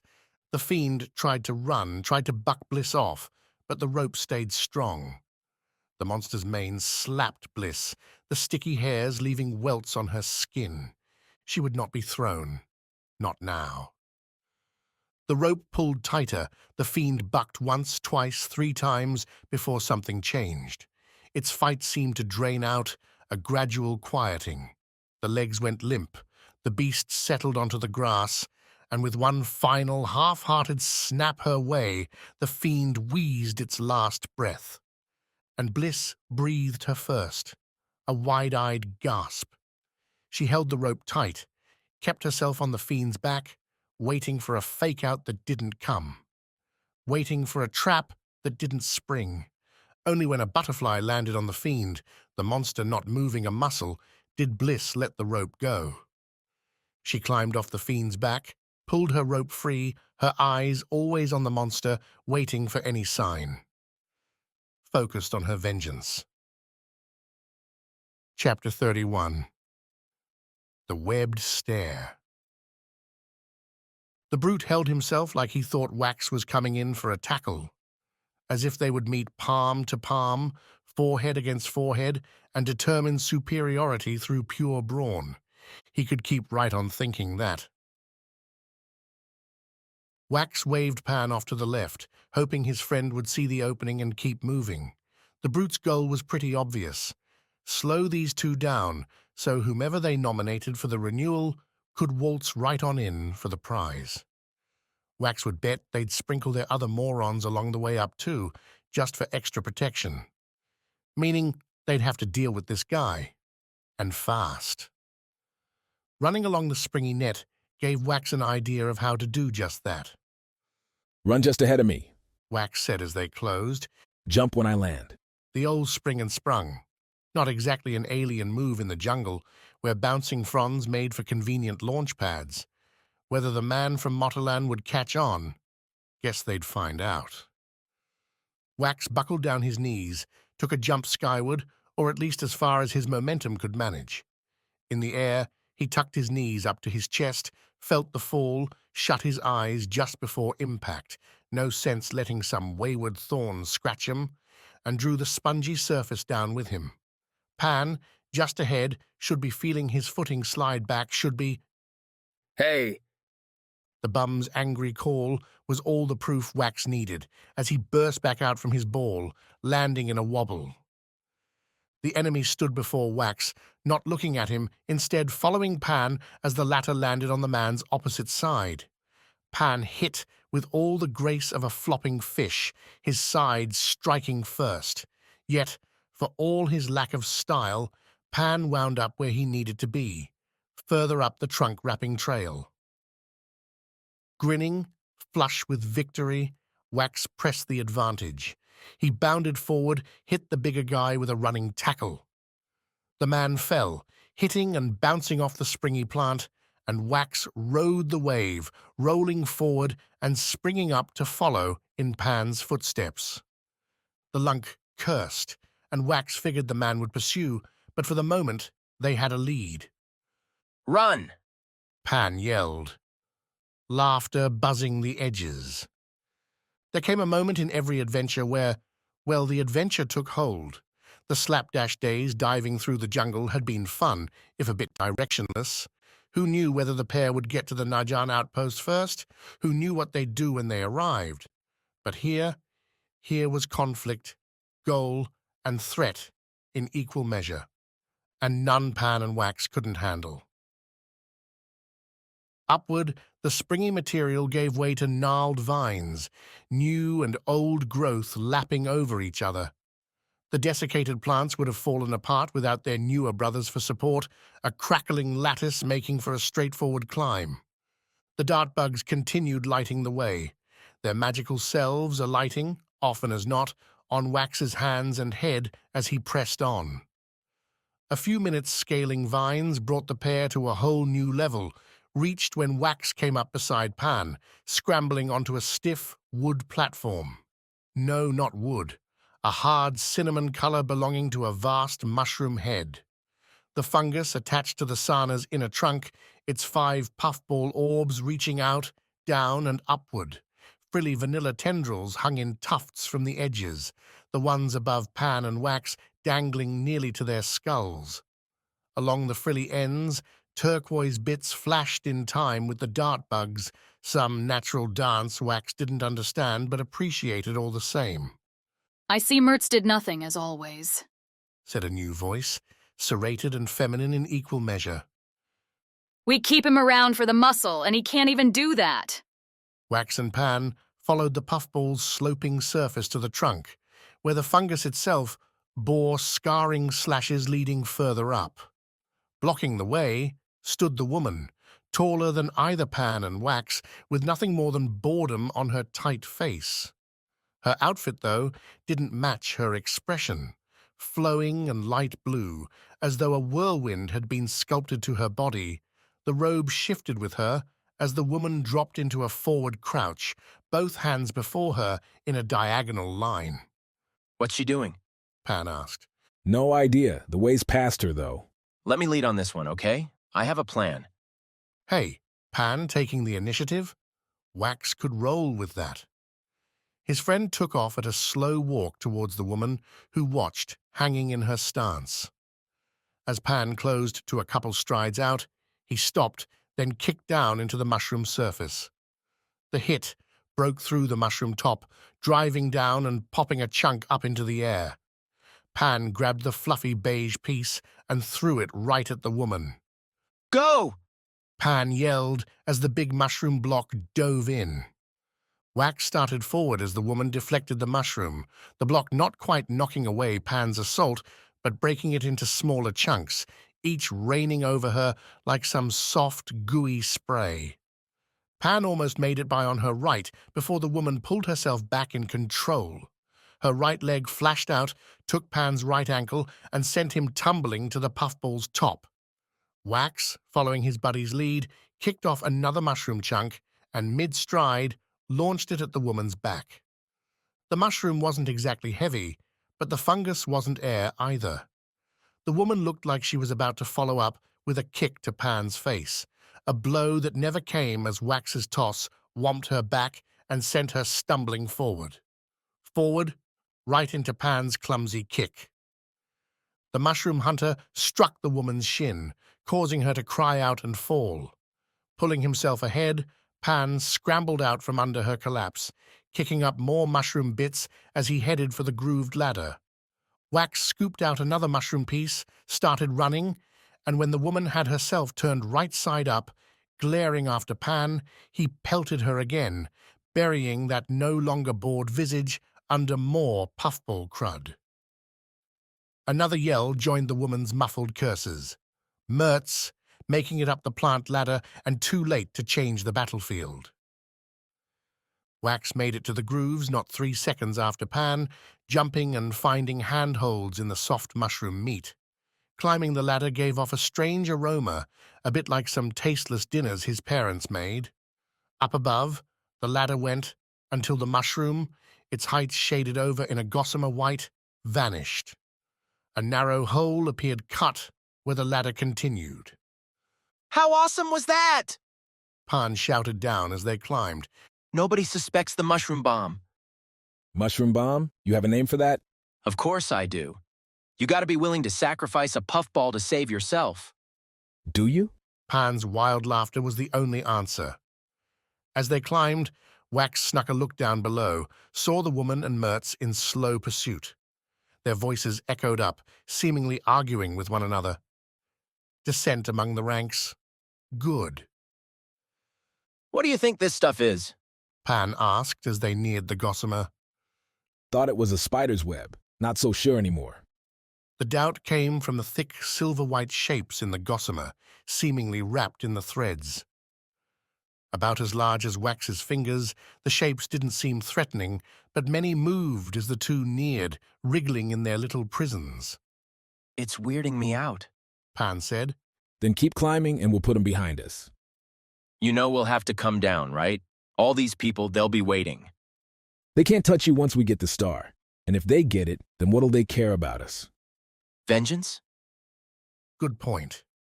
Without the Najan in here playing referee, these people might just decide roughing up Wax and Pan for fun was worth it. Then we'll just have to be smarter, Pan. Shouldn't be too hard. That claim hit its next test as the ladder ended, pulling the pair up into a gossamer forest. The mushroom top looked to be dissolving around them, with the web growing from the puffball's disintegrating ends.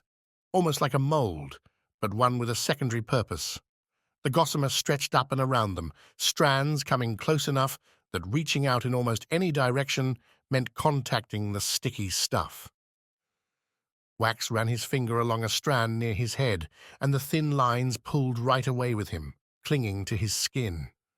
Cool to the touch, lightweight, almost invisible without the dart bugs. Wax blinked. The dart bugs. They weren't up here.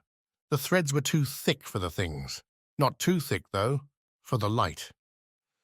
The silver blue rose up beneath them, reflecting off the gossamer in a twinkling show, one joined with a more golden glow from above.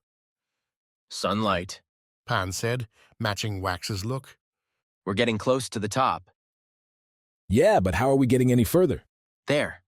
Pan pointed, a little ways around the bend. The gossamer threads thickened, those wriggling forms in a hanging cluster leading upwards. Guess we get to go up a living stair. Walking across the gossamer felt a bit like walking over wet grass, with pieces hanging on them after every step. The strands quivered as Pan and Wax strode on them, but their combined strength served well enough as a floor. As for the living stair, it beckoned with wriggly purpose, spiraling up a too-perfect cavity in the gossamer. Every step shook, the cocoons piled in so thick as to be almost solid. They sucked in the light, shimmering with a matte radiance. Have to say, Wax muttered as he and Pan evaluated the first step. There's some weird stuff in here. Truth. I want to take some back, see whether we can grow more, trade it. Skar now, pillage later, Pan. Right. Mertz and the woman scaled the mushroom ladder as Wax took the first stair, resuming the lead. Their appearance put an extra spring into Wax and Pan's steps, the springy cocoons serving as an unnatural footing. Every time Wax's bare foot hit the next surface, he could feel it shifting beneath him, the cocoons tickling his toes. Not exactly a feeling he loved. Wax? Pan asked after they'd gone 5 steps. I think they're hatching. Wax whirled, looking at the step below his, where Pan stared at his own feet.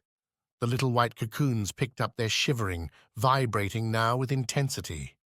Cracks appeared along their silver surfaces, black lines spreading like a breaking eggshell.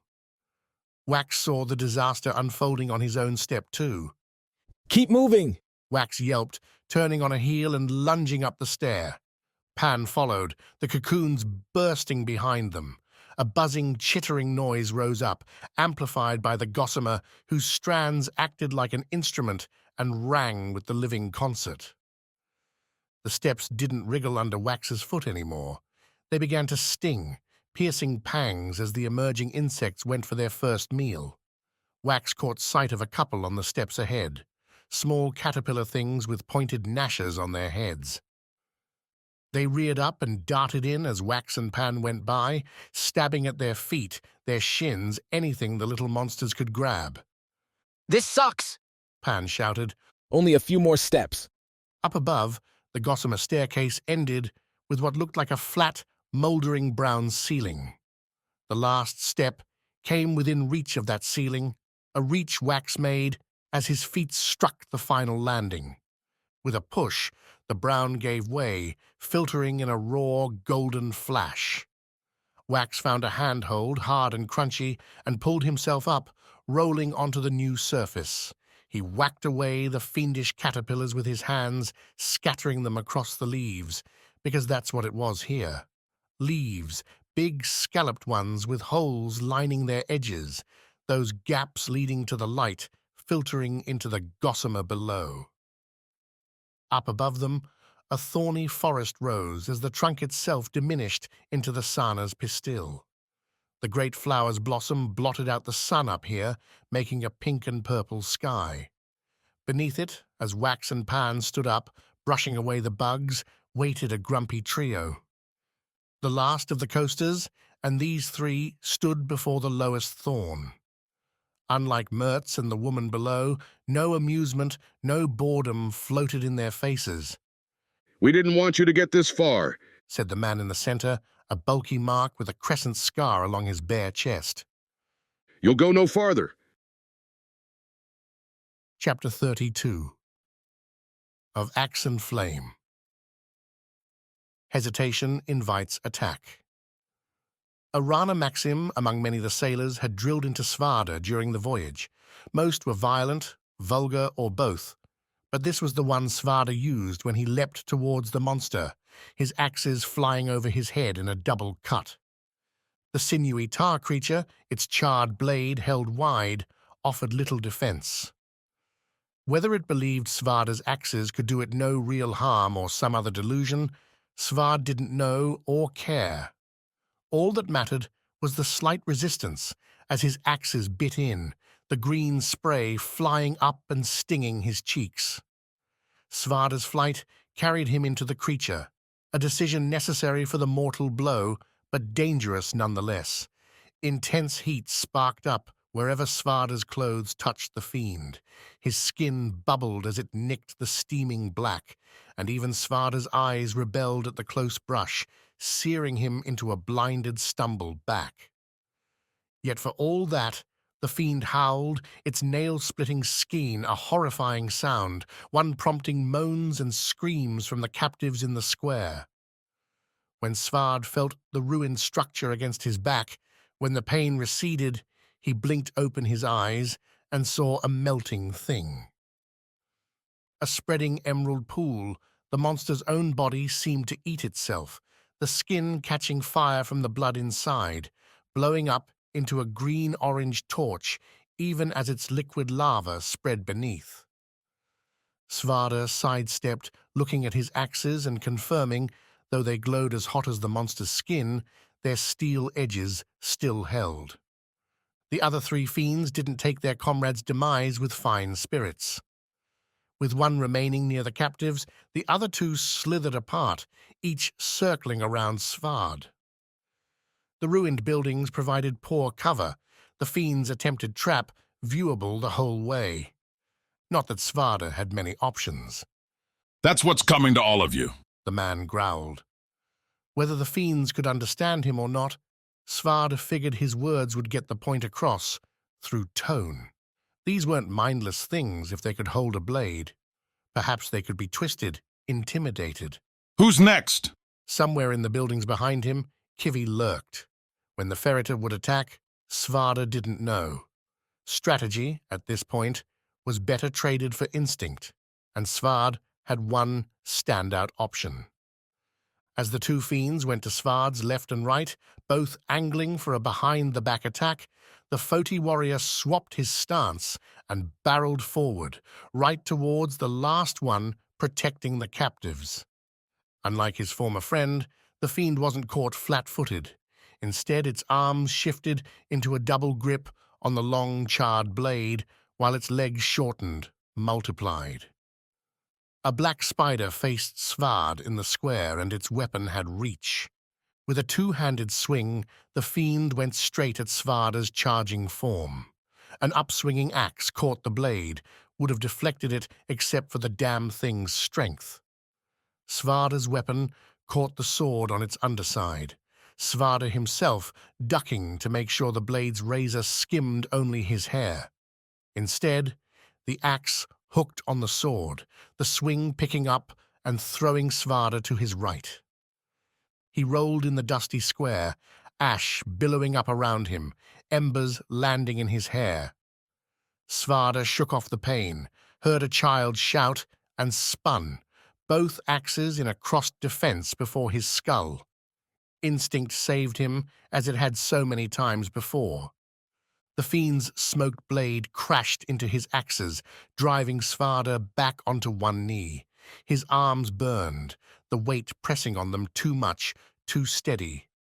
Sweat and blood beaded on Svarda's forehead, stung his eyes, though in the blur, Svarda could make out those spidered legs sweeping forward, ready to take him out from below.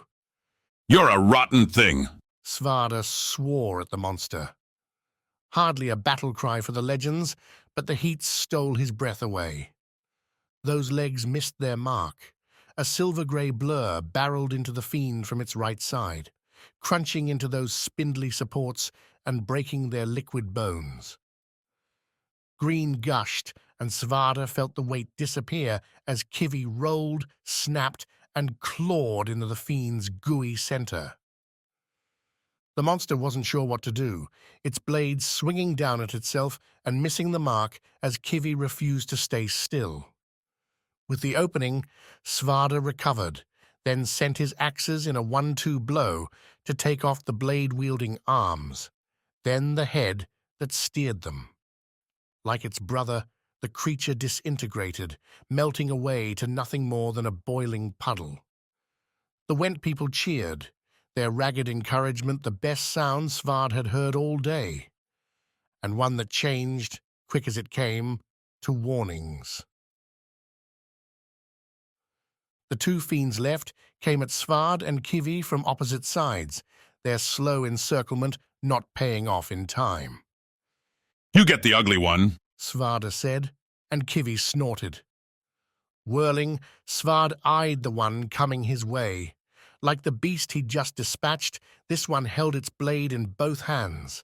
Unlike that one, this beast kept its legs at two, changing them up for more arms, these holding whatever rubble it could find. Bricks, clubs, a clump of ash to blind Svard with. Always awful fiends. Glancing left, Svard kicked off that way, heading towards a relatively intact blacksmith shop. Like any forge, the building had a good foundation to resist heat, its bones still standing. The fiend followed, its chittering warnings no doubt pronouncing some certain doom or other. Not that Svarda cared. The fiend would get its deserts just like the others. Dashing inside a broken-up doorframe, Svarda took in his chosen battlefield. There was indeed a forge, the stone-stacked oven and well-worked anvil just before Svard. Off to the right sat cooling barrels, charred but not burned through. Racks along the ceiling hung with tools, calipers, hammers, and the like. Some of those hung down at angles, their supporting timbers torched away. On the left, held up by racks, sat the blacksmith's main turnout, farming equipment, sickles, scythes, and pickaxes for mining affairs. Not exactly the best tools to have in a fight with a fiend. Svarda felt the monster coming, the heat rising, and he broke straight ahead, vaulting the anvil and coming down on the other side, his back to the furnace. The doorway broke apart as the fiend swung his sword, slashing the weakened supports. The loose thatched roof fell with the blow, catching fire as it touched the fiend. With its new burning wreath, the fiend advanced into the smithy, its strides slower now, more assured. The arm with the brick raised itself, found Svard, and threw. Even knowing it was coming, ready to dodge, Svarda wasn't fast enough. He fell right, trying to use the anvil for cover, but the brick glanced off Svarda's left shoulder anyway. Pain came fast, but Svarda's thick leather kept the joint intact. Not so the furnace behind him. The brick shot, hit the stacked stone hard on its lower right corner, shearing through the weakened blocks. The furnace tilted towards Svarda, the stones starting to fall free. Svarda pulled to his right, scrambling on the straw-covered floor. He flung up an axe to deflect a poke from the fiend's blade, a piercing strike that, even though swung with but a single arm, had enough force to turn Svarda's run into a roll. The warrior crashed into newly made plows, toppling with the rack into a tangled mess. Metal tools jutted into Svarda's legs and arms, and he felt something pierce his side through the armor. The fiend sneered another sharp cry, bearing its burning self, the thatched roof, now fully engulfed over their heads, to loom over Svard. Before the warrior could even try another move, the fiend threw the ash on him, blanketing Svarda's face with scorching cinders. He tried to back up, tried to stand, but found himself stuck. But he could raise his axes, and did. The sword swung, the fiend shrieking as it went for Svarda's head. Svarda deflected once, twice, and on the third time, twisted to put the rack in the sword's way by rolling onto his chest. The blade burned through the plough, the rack, and struck Svarda's back, melting through his leather and driving a scream Svard had never heard himself make before. His vision went purple, his lungs rasped for anything in the simmering air. But he was free. Svard kicked his legs as the rack's remnants fell away. The fiend raised the blade, tried to skewer Svard again, but Svarda reversed his earlier ground, kicking himself onto his wounded back and again bringing his axes. He could never let those go, ever, over his front. The skewer bounced off, sliding into the dirt near Svarda's ear. His hair burned. The smell stank. The smithy held no further retreat, so with the charred sword beside him, Svarda rolled forward. Up onto his feet and bursting forward past the fiend, Svard swung an axe overhead, slicing off one of those extra arms. Emerald sprayed, the fiend twisted and chased. When he'd entered the smithy a minute ago, the place had been damaged but comparatively unscathed. Now it lay exposed to the sky, its forge decimated save for the sturdy anvil. And lingering beneath the smoking roof's side, those rain barrels. Sheathing his axes as he ran, Svard grabbed the first barrel he could, bending and heaving and throwing. The barrel held water, and that made it heavier than Svarda expected, but fear and desperation make for strong friends at the right time, and they helped Svarda send the barrel crashing into the approaching fiend. The barrel burst over the fiend's lower body, swamping the legs in cool water. The sticky tar hardened in a steamed flash, the fiend toppling over as its upper torso kept moving while its bottom half stuck to the floor. The charred blade clanged off the ground, bouncing from the fiend's grip. The monster looked up at Svarda, its eyeless head chittering in rage, anger, as Svarda drew an axe and finished the job. Outside, Kivi and the last fiend slugged blows back and forth as the town's survivors looked on. The ferrite proved itself nimble, darting inside when the fiend tried to swing its sword and unleashing bloody claws or damaging headbutts. Those moves came with a cost, though, as Svard, emerging from the smithy, saw the fiend kick Kivi and send the ferret rolling away in the dust, an easy target for a sticking. "Over here, you big bastard!" Svard yelled, holding his axes high. When he took a step towards the fiend, though, meaning to break into a run, Svarda's right leg wavered. He went to a knee, staring at the limb, confused. Then he noticed the red running down the leg. Dropping an axe, he sent a finger along the red stripe, followed it up his thigh and around his waist to the still hot, still numb line along his back. Svard blinked, tried to focus. The chittering grew, and he looked towards it, the last fiend, approaching with its sword in that devastating double grip. Behind it, laying on her side in the dust, lay Kivi, unmoving. Svarda drew his second axe, held it in his left hand, watched the fiend approach as red rivulets ran through his eyes. "Sorry, Katya," he mumbled. "Wasn't able to pull it off for you." When the fiend stood over him, sword raised high, Svarda took what energy he had left, growled out a curse, and flung himself at the creature. A guardian, after all, should die fighting. Chapter 33. Dive. The claw hit Bliss harder than anything ever had. The fiend's swipe struck her left shoulder and threw her off the old fiend's body, sending Bliss skipping, rolling through the flowered weeds. Leaves and dirt flew up, hidden rocks bit into Bliss's skin, and she came to rest against the upturned slop, her mouth filled with grit. "Come on, Bliss!" She fought down the panic, pushed past the hurt in her shoulder, and pressed herself up.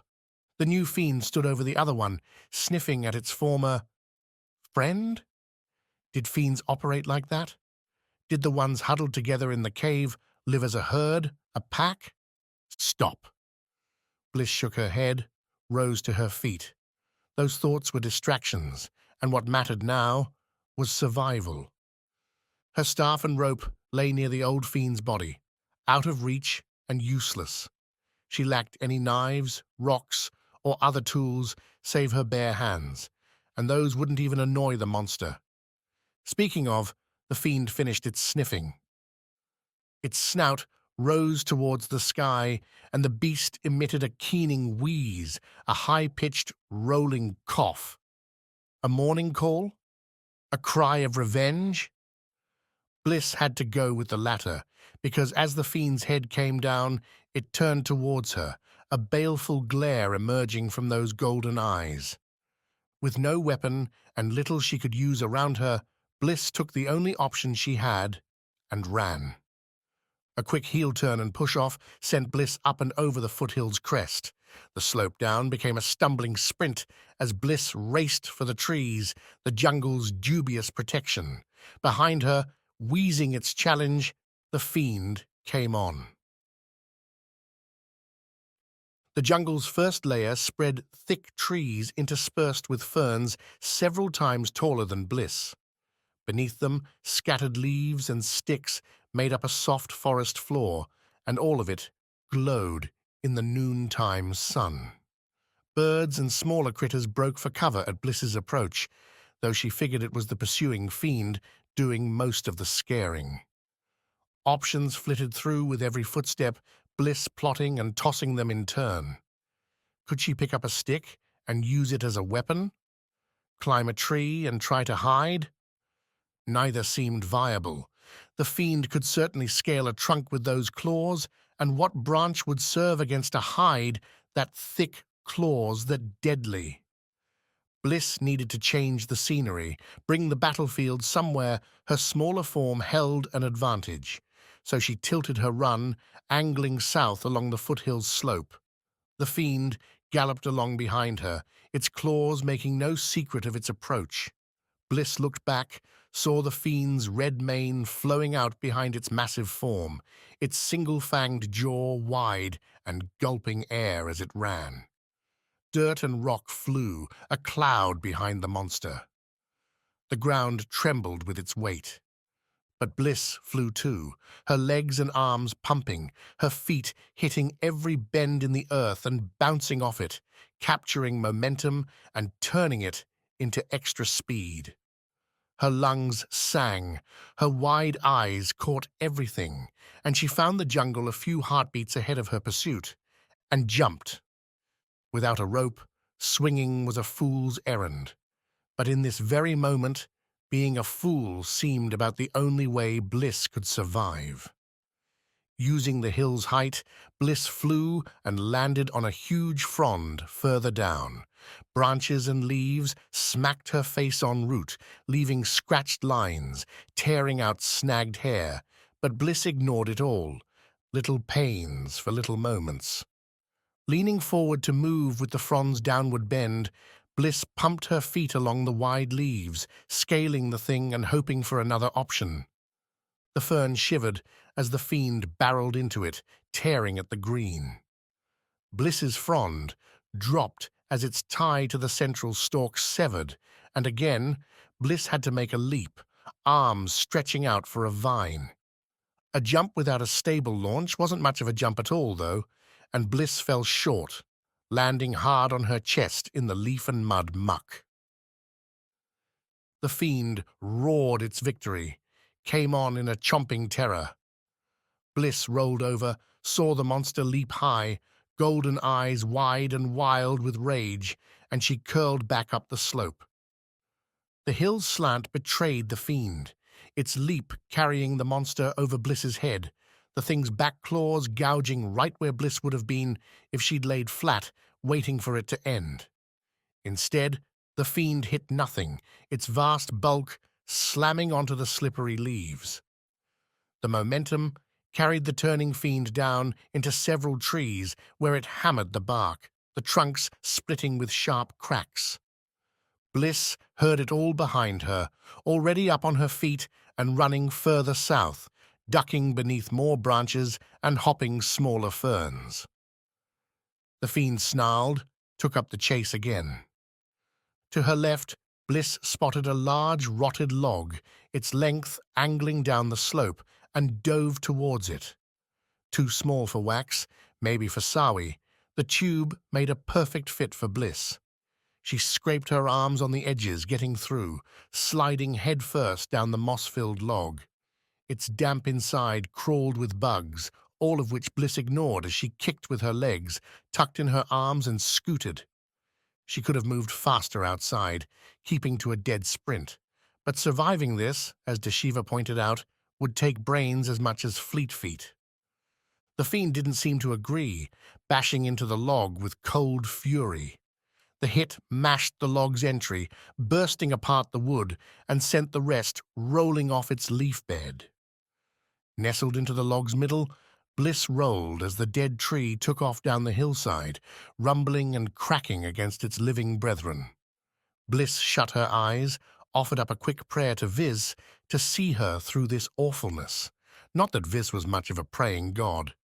You either chose to embrace the life Viz created around you, or you, like Noctia, paved over it with stone and malice. That embrace hit Bliss hard after a brief, terrifying airborne moment. The log flew off a sharper, smaller cliff, only to break apart in the air, plunging Bliss down into a mushroom-filled grove. Wood crashed into her, around her, splinters joining the litany of wounds she'd gathered over the last few fleeing minutes. But she lived. The rolling log bought Bliss moments, at least going by the wheezing fiend's roar from some ways up the hill. Bliss used those moments too, forcing herself up and rushing on. She muttered an apology to Pan as she stomped over the valuable mushrooms. They'd regrow, though, unlike Bliss. Deeper into the jungle, along the forest floor, she ran, always trusting her inner compass to bear her south. As the trees grew higher, the fronds larger, her world darkened, shadows taking over as she ran, the fiend always chasing her. Bliss wasn't going to make it. Some part of her thought she'd get to the big fen to the south, where its myriad tricks and traps could level things against the fiend. Instead, the jungle stretched ahead, a black miasma going on and on. Without her rope, without her staff, she had no options for faster travel. And the fiend still pursued, still gained, even though Bliss had tried everything she knew to dodge and disappear. So she stopped here, in a grove formed around a massive tree stump. Overhead, vines littered with pink and purple flowers dangled. Mosses, cool on her scratched bare feet, coated the forest floor. The air hung sultry and hot, matching the sweat running down her arms and back. In one arm, Bliss held a stone she'd picked up some ways back. Its triangle shape came to a blunted point like a chipped tooth. In the other hand rested a thick branch, though one rotted enough that it seemed liable to snap on the first swing. Those were her weapons. This was her plan. Bliss turned to the tree behind her, left the stick resting against its trunk, and took a hard jump, leveraging the rock to bite into the bark and help her climb its thick amber trunk. The fiend came ever closer, wheezing its rage. Bliss made it to the first branches, their thin bodies barely suitable for an ambush, so she kept going. Another 2 limbs higher, the stump far below now. Bliss crept out onto the branch. Holding the stone in one hand, she cupped her other around her mouth and made a particular call. The howling hoot could be heard at night and early morning throughout the jungle, and while Bliss's didn't quite have the volume, it packed the right tone, told the right story to any who might listen. Bliss hoped some were paying attention. Cracking branches drew her eyes below. The fiend had entered the play again, sniffing around the stump, following her scent. It hadn't yet looked up. The chance was still hers. If only Wax and Quick could see her now. She shifted the stone, gripped it in both hands as she rose to her feet on the branch, her legs in a careful line, heels planted. She tensed her knees, watching the fiend as it circled the stump, sniffing, following the spots in the moss her feet had tread on seconds earlier. Its head froze, rose, turned towards the tree Bliss had climbed, considering. Now. She jumped, the slightest lift with her legs, just enough to wiggle the branch and send her off to the side. Bliss flattened out her body, driving her arms down first, leading with the stone, her head not far behind. Air whistled by her ears, her stomach dropped. The fiend looked up, its golden eyes widening, for once not in anger, but in surprise, in fear. Chapter 34. Thorns. 3 on 2, and Wax wanted to say he was ready. He and Pan stood side by side on the crunchy, leafy and branch ground, looking right ahead at the three coastal groupies. Their opponents, spread apart and standing before the thorny ascent to the Sana's very top, held determined looks, their weaves thick, their arms and legs bearing bright wraps. Wax read the colors. Kitaya used dyes, inks on the skin, to show where you stood in society. The coast used fabrics instead. The three before him, the two women on the edges, rolled with their seafaring cast, a rough and tumble group coated in piercings and flat stares. The middle bore the brown bandanas belonging to the craftsmen, the builders. Broad shoulders, big back, and bent knees like a carpenter. Not soldiers then, but who on Viz really was? Why? Pan asked. No, shouted across the way. What's the point? Your person's already ahead. A guarantee, the middleman replied. This is our honor, Kataye. You had the last renewal. This is our time. Ah, Second City Syndrome. At least that's what they called it in Kitaye. Vice's larger city had the Isle's central location, its easier access to resources and better trading locale. The coastals had every right to feel inferior because they were. Then earn it, Wax said. Help your chosen one get the token. Don't beat us up. One accomplishes the other, doesn't it? Asked the seafarer on the right. Wax's hand itched for the Foti blade. If he could draw that sword, show these three, he and Pan, weren't a couple chumps to be intimidated. As it was, though, a brawl here wouldn't end well. They had to find another way. The three coastals seemed content to let Pan and Wax discuss which fare. So long as the way up was blocked, their renewal winner had all the time in the world to get the Skar, claim the honor. As for the two others down below, their cursors had quit a couple minutes ago, the hatching bugs apparently driving the duo back down. Which leaves us where? Pan asked, flicking his eyes to the Thorns, to Wax, and back. Don't think we can punch through them, and unless you've stuffed some secret weapon up that weave, we're low on options. Wax looked round.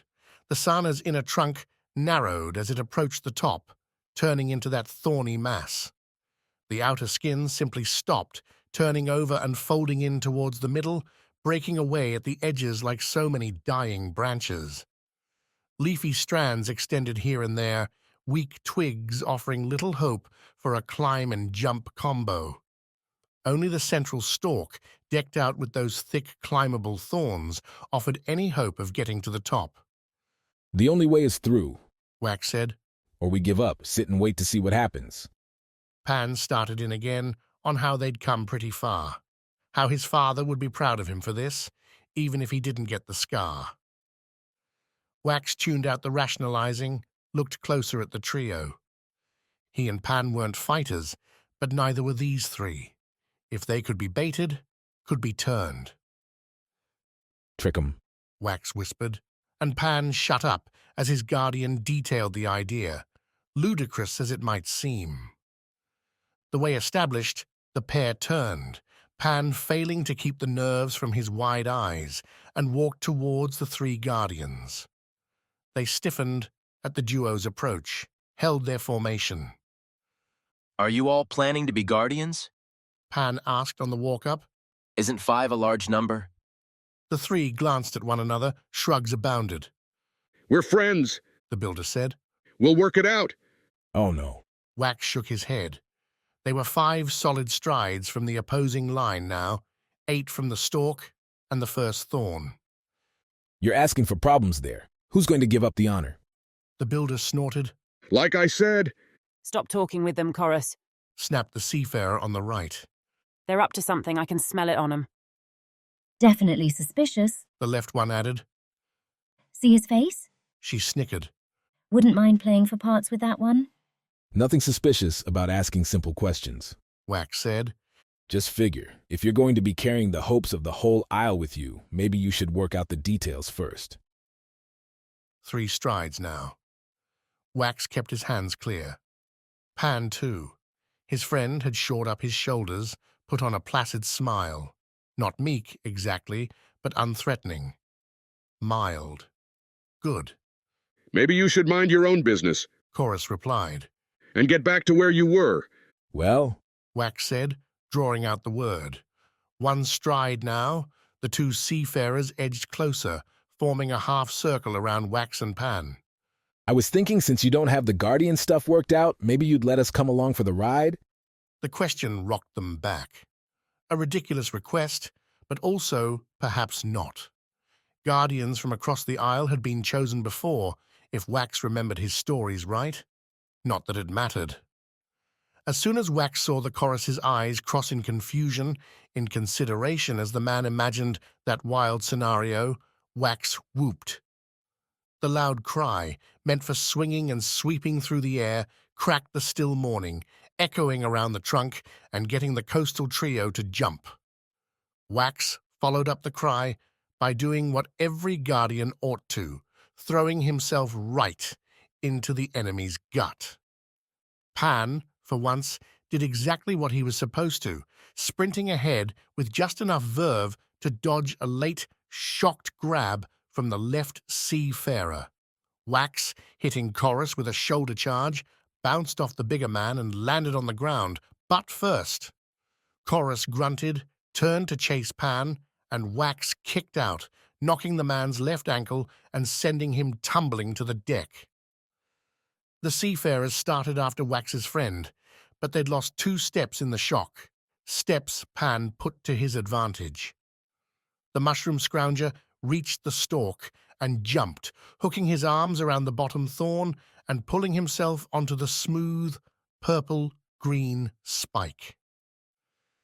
Wax felt some pride seeing how fast Pan turned his look upward, found the next thorn, and jumped towards it. You didn't make moves that fast, unless you knew what you were doing. Chorus knew what he was doing too, picking up Wax by his weave and holding him over the crunchleaf floor. Why'd you go and do that? The builder growled. Now your friend's going to get hurt. Is he? Wax nodded towards the stalk. The seafarers chased, but their jumps weren't so sharp, their grips hesitant, their feet unsteady on the thorns.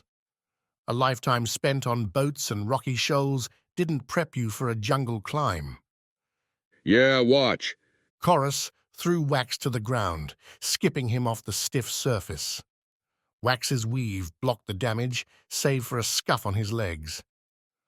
Chorus stomped to the stalk, found a thorn about at his knee level, and stomped on it.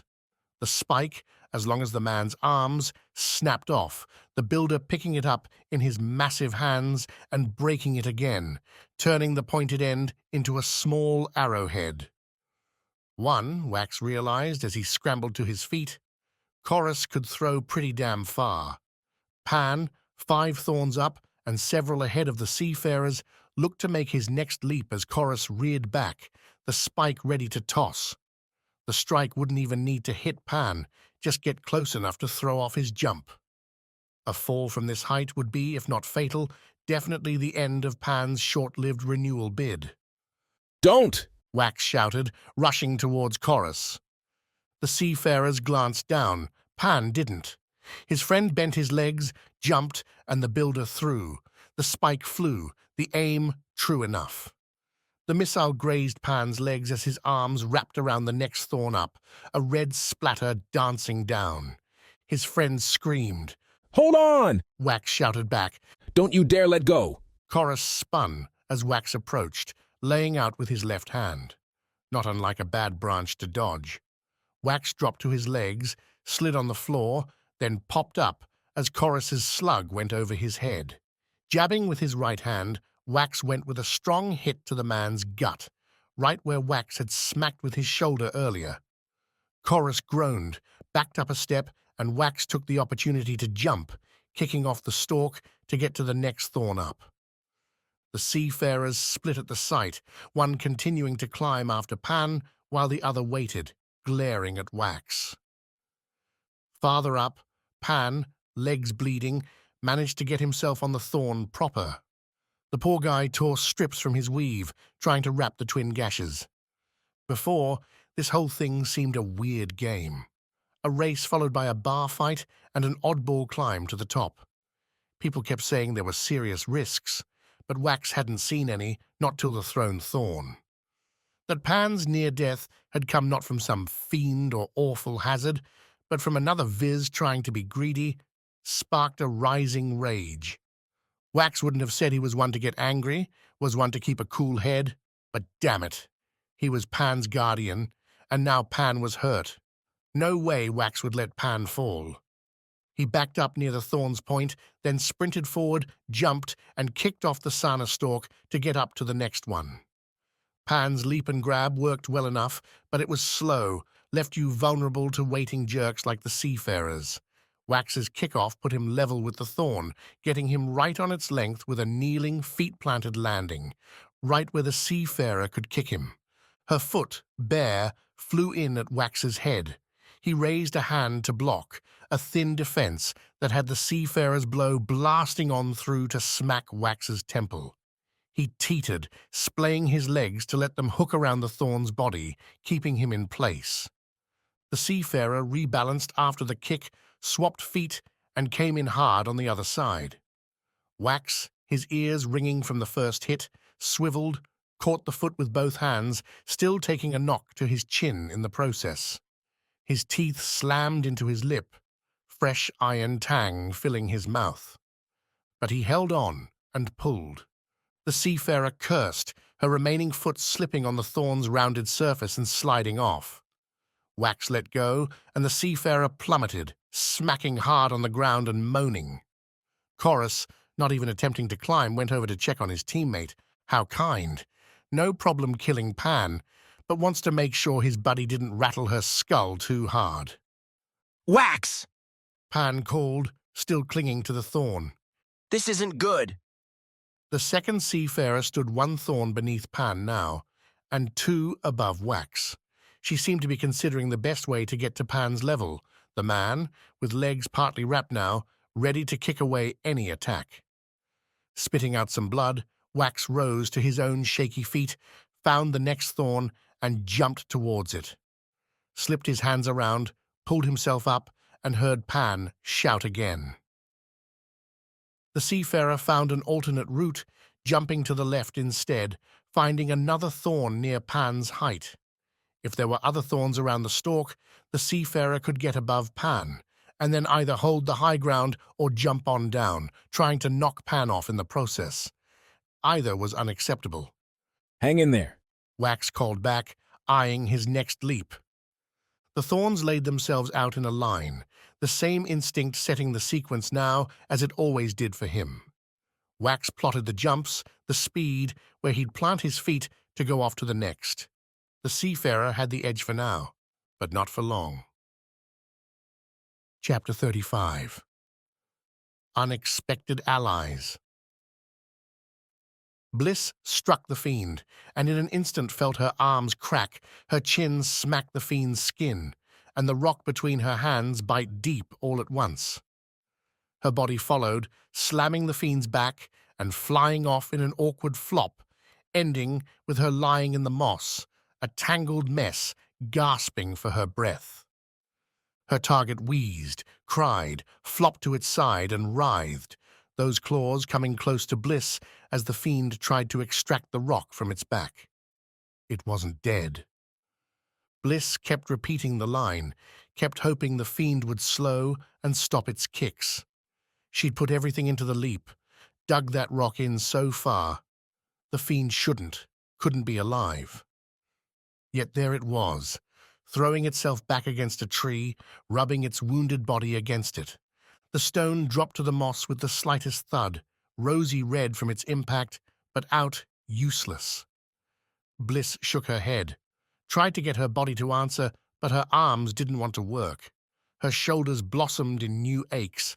Her legs quivered on the grass, the dew clinging to her skin. Cool. Overhead, the sun twinkled through the branches. Not the worst last sight. The fiend huffed, snarled, shook out its mane. Those golden eyes no longer held fear, but anger, narrow slits, focused only on Bliss. She glared back, Her sole weapon, that nasty look, and the Fiend didn't care. 2 long steps put it face to face with Bliss. It opened its mouth, the lone fang looming. The thing's death breath washed over her, killing Bliss's composure with a coughing fit. One last chance for her ribs to remind her that they too were bruised or broken. At least that pain would be gone soon. But the chomp didn't come. The fang didn't land. The Fiend made a startled yelp, its head swinging back around as the monster stumbled aside. Bliss had made the call, and the Hanoko had answered. The grey-green, 6-legged cat snatched onto the Fiend's back, its legs and teeth working the pounce to its fullest potential. The Hanoko dodged the Fiend's flailing counters, knowing it had the advantage and using it to tear its opponent apart. Not a simple hunting kill, this. It was an example, a marker to anything that would dare challenge this Hanoko's territory. The Fiend, after less than a minute, lay fallen on the moss, its threat reduced to nothing more than dying shudders. The Hanoko, a victory grip on the Fiend's throat, held its grasp until the Fiend shook its last. Bliss found her body emerging from the shock. A slow, painful awakening as muscles and bones found themselves bruised, yes, broken. Not quite. Her legs came first, and Bliss pulled her knees up to her chest, rolled forward, those ribs again complaining. The slightest pressure on her wrists made her wince, had her biting her lip to distract away the pain. She wouldn't be wielding the staff any time soon. Her jaw ached, her head pulsed with the combined euphoria of survival and the pain of the same. The jungle seemed to blossom around her as Bliss stood, birds and bugs, smaller, furry critters, all emerging with the unnatural predator defeated. A new song rose, a rustling, tweeting symphony. Its bass notes sounded behind her, the Hanoko's low growl. Bliss turned round, keeping her useless hands low, her body in a half-crouch.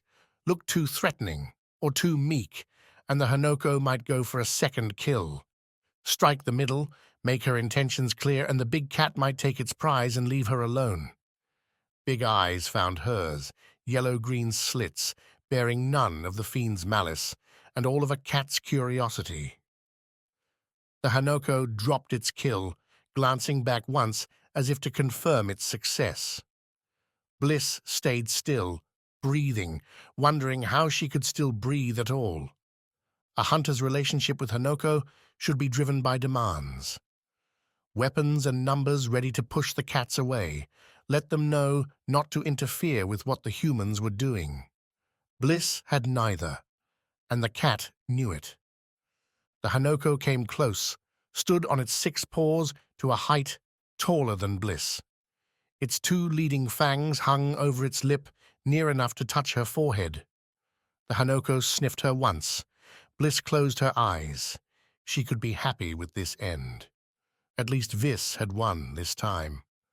The Hanoko sniffed again, at her face, then a 3rd time, at her chest. The lick came sudden, a scratchy, wet slough along her left arm.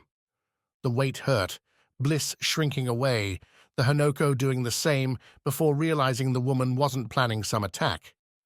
Bliss tried a smile, backed up a step, found herself unsteady on the moss, the pain, the aches, scaling up as the fight faded away.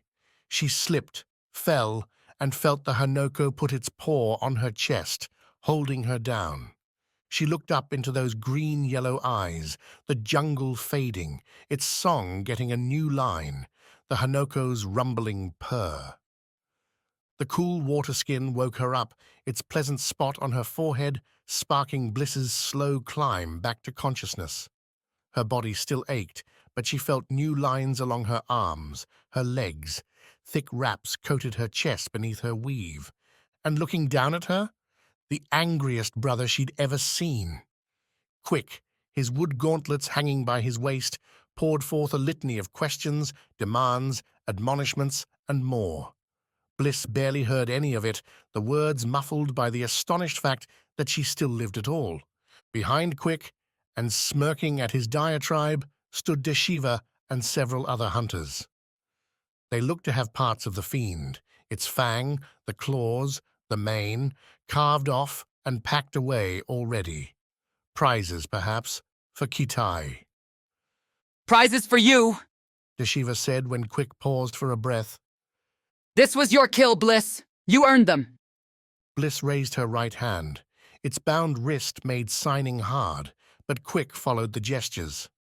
She says the Hanoko made the kill. Quick said, sitting back, shaking his head. As if that matters. I can't believe you went after them alone. Deshiva crouched, her face turning serious. Where's the second one, Bliss? As long as we're here, I would see it destroyed. Bliss popped a small smile, made a simple sign. It's dead. Quick translated, blinking at her. You did it? Bliss nodded. Deshiva laughed. Look at this one, then, the huntress said. 2 fiends and she's still a youth. Kitai's lucky to have you, Bliss. Lucky that you're still alive. Quick muttered. Stood. We're going to carry you back to the camp. It's getting dark, so we'll be careful. How? Bliss signed before Quick looked away.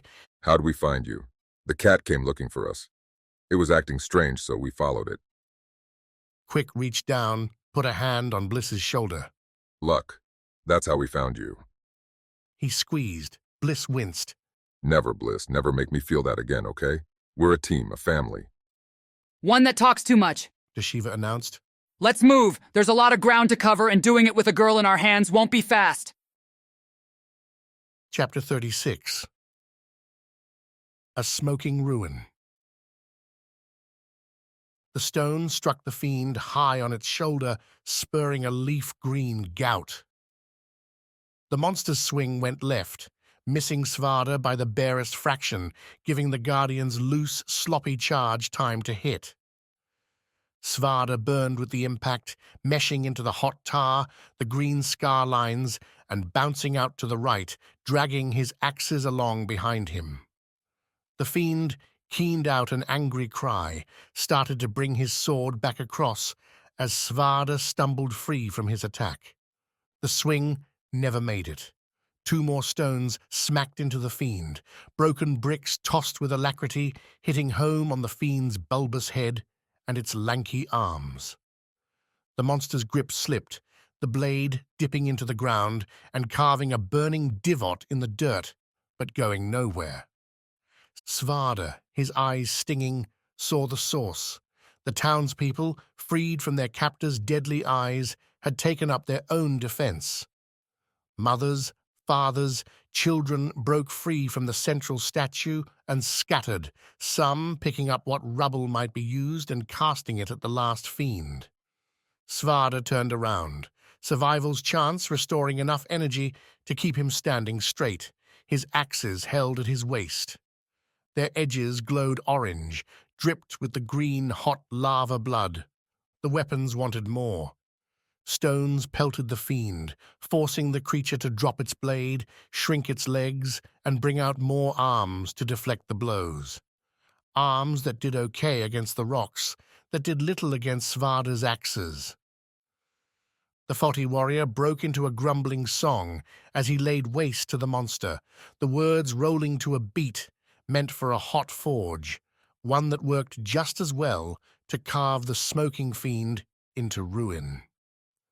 At its end, Svard stood over an emerald and black puddle, smoke rising up around him, rising from him too, where the splatter melted into his armor, burned at his hair and beard.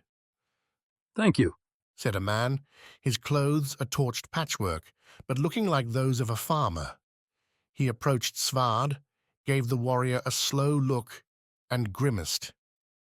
"You have to come with us now, please." Svard, the combat's rejuvenation draining out, gave the farmer a grim look. "Come where?" "Those things, they weren't what caused all this." The man skipped a glance deeper in the town, towards the overhanging monolith. "The thing that made them could come back any moment." "The thing that made them?" The man shook his head. Behind him, The other townspeople followed the fleeing plan, breaking for the far fields. Some few found satchels, most simply put feet to dirt, dragging friends and family along with them. A fiend I've never seen before, the man replied. It destroyed our walls, killed our militia. It's not random either. It's... The man paled, as if he couldn't quite come to terms with what he was about to say. He didn't have to. Svarda knew. Smart? Svarda asked, and the man nodded. Some fiends are like that. They're not all mindless. The warrior straightened, sighted Kivi, still on the ground. Get yourselves gone then. I'll see to it. The man stared, mouth opening, as if he meant to doubt Svarda's ability to do what he'd promised, then caught the warrior's glower and shut himself up. Soon his footsteps added to the departing crowd. Kivi wouldn't be fleeing anywhere, at least not fast. The fiend's blade had found its mark on the ferret's back legs, delivering a hard blow that had left her rocky silver-black skin cracked. Svard laid a hand on the creature's head, heard Kivi's soft snort. Need to get you some stone, Svarda muttered. Plenty around here at least. The charred bricks and blocks weren't exactly Kivi's favorite meal, but they'd do in a pinch. Sheathing his axes, Svarda set about gathering a few in the quiet square. His bleeding back made every move a pain, a ticking clock on Svarda's endurance, but he could make it a while yet. He'd have to. The fiend would come back to check on its captives, its soldiers, and if Svard had to face it alone, the warrior didn't like his chances. The sun slanted down, falling across a sky crossed by smoke trails. Svarda planted stones by Kivi, woke her up enough to get the ferret to nibble on the rock. He found his own satchel, dropped before his first charge against the fiends, and gasped at the clean water on his charred throat, the feel of bread and meat between his ash-stained teeth. Bandaging his wounds turned out difficult, the gash along his back an impossibility, and its seeping blood kept up a constant run as Svard moved, sat, waited with his axes for the return. A snapping board woke Svarda up. Twilight lay across the town now, deep purples and blacks. Shadows. Kivi snored and snorted, asleep next to him with her stone meal long gone. Svarda's back kept up its searing constant, though it hadn't been enough to keep the man awake. As for the sound, its source stood near the clearing's entrance, gazing over the emptiness with deep cherry eyes. A trio, set in a rounded head atop a lanky form, one wrapped in writhing, shifting smoke. The fiend caught the lingering sunlight, its figure twisting the glow, turning it from pure black into a painted, almost beautiful form. As Svarda, sitting against the central statue, watched, the fiend's misty edges broke away, floating up and then down to the ground to form smoky pools. Those black pits, no larger than Svarda's axe heads, began to bubble, to glow green, and then froth up into smaller versions of the fiends he'd already dispatched. The two tiny ones grew their legs and ambled forward, droplet heads peering this way and that, hunting for answers. Or perhaps traps. The fiend itself, the master of this particular raid, kept its 3 rubies on Svard. It waited, seemingly content to match stares with the warrior. Confusing until Svard tasted the fiend, smelled it on his tongue and in his nose. A charcoal acid, foul, and also Svard blinked as he tried to understand, questioning. Not words exactly, but an impression came with the taste on his tongue, came with the scent in his nose. A simple query, asking Svarda where he'd come from. Rumors had flown for years now about fiends that could talk, that weren't the mindless horrors Noctia and the Najan taught everyone to fear. Those rumors, though, came with the same circumstances. Speech or no, intelligence or no, the fiends had still fought to destroy, to kill, to obliterate, which made them monsters all the same. Doesn't matter where I came from, Svarda said to the fiend, his voice a glimmering growl, a speech he'd not held since standing side by side with Ami and Katya at the last stand before she took up the Aegis's mantle. What matters is where you're going. Svarda lifted a single axe, pointed it towards the Fiend. Those 3 ruby eyes flashed. The twin, smaller monsters jerked, as if pulled on a leash, and they stopped their search to ramble towards Svarda. Ankle high, no blades.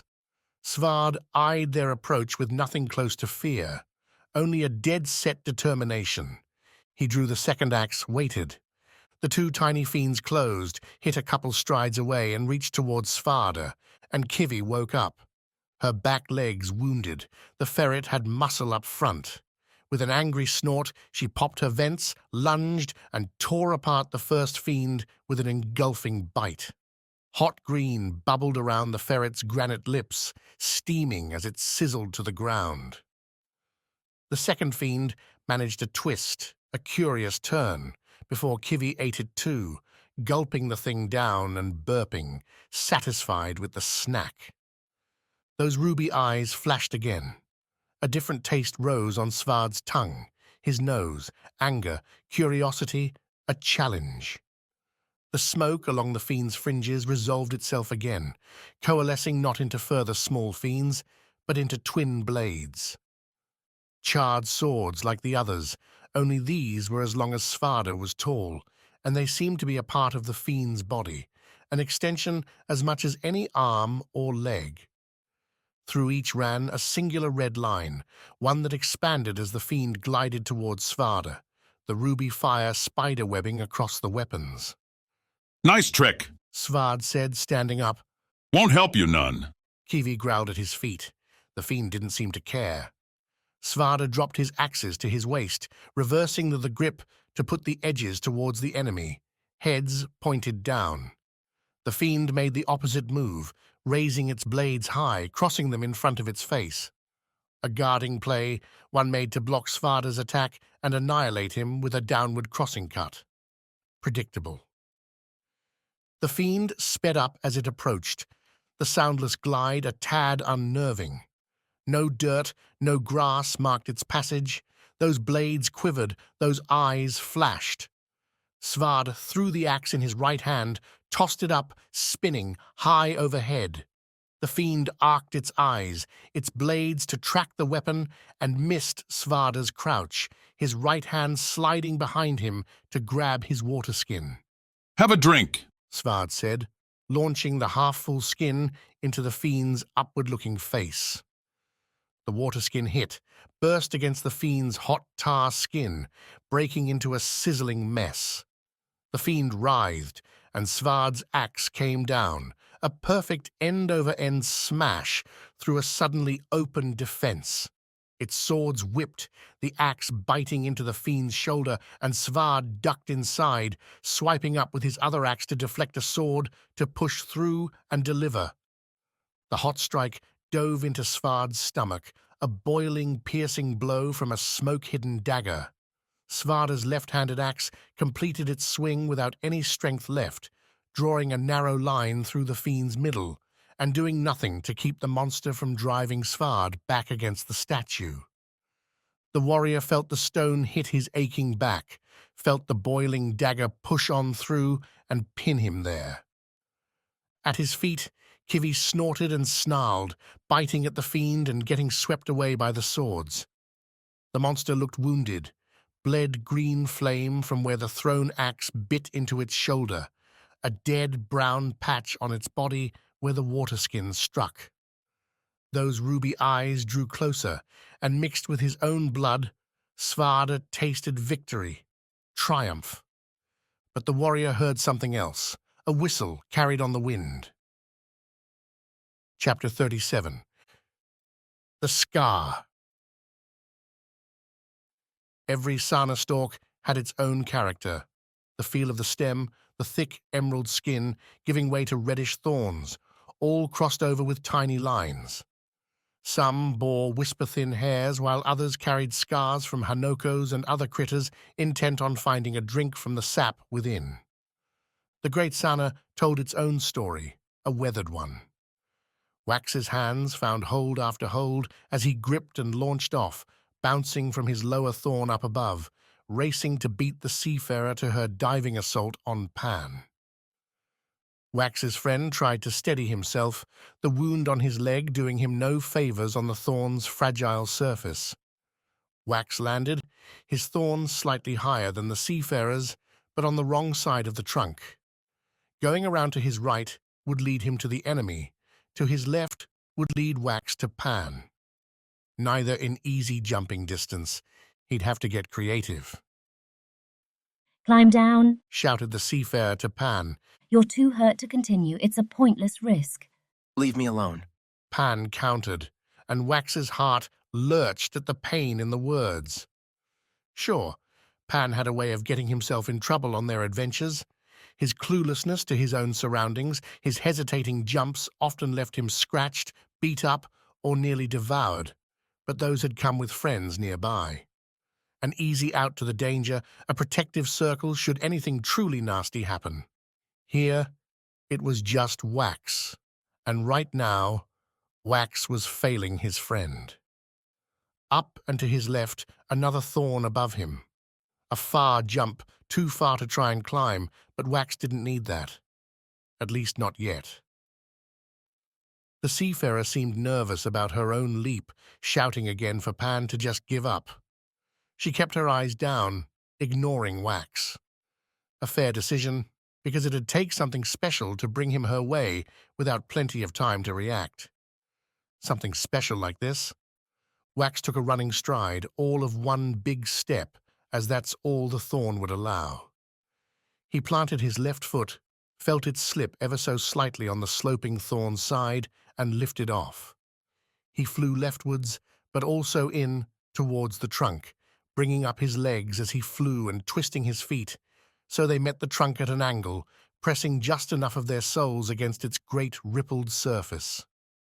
Wax pressed down at the contact, that instant friction giving him possibility, and with the kick he flew higher, rebounding outwards and upwards right towards the higher thorn.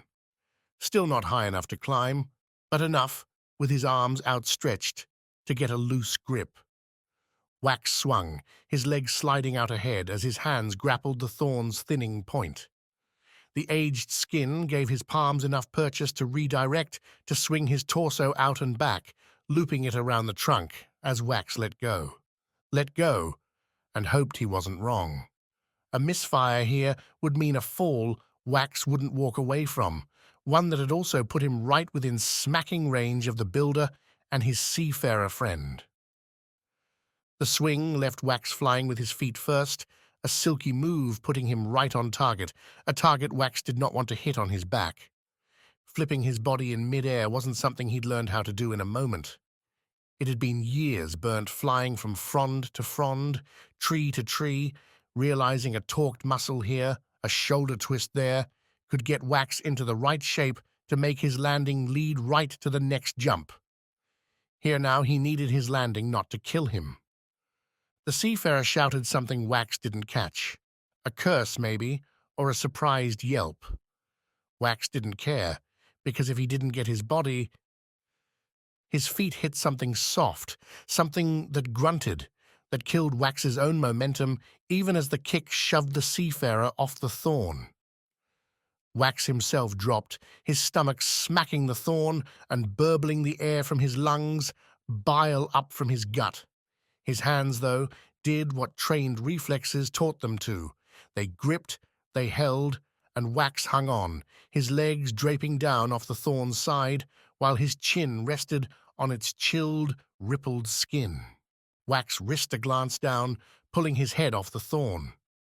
Far below, the struck seafarer lay limp on the ground, flat on her back. He meant to find Pan, but Wax found himself stuck on the body, willing it to move, to make some sign. His nerves went to a slow numb. Reasons, excuses made intrusions into his mind, as if Wax were pleading his case to his peers, and the only way to win was to blabber out as many possibilities as he could. He blinked, finally, when the hot sting was too much to keep his eyes open. Chorus and the other seafarer came over, knelt near their friend. Wax wanted to shout that he was sorry, wanted to say it had been the seafarer's own fault, but he couldn't find the air, the will. As if to call down would be to admit that he'd done this thing, this act that flew from an instinct to protect Pan and nothing else. A hand gripped Wax's wrist, quieting the doubt, the voices for a brief moment. Pan, having scaled the Sana up to Wax's level. Come on. Pan whispered. You've got to help me a little. Clarity, an easy objective, free from moral quandaries, ethical dilemmas. Wax pushed on his elbows, slid a leg over the thorn, and sat next to Pan.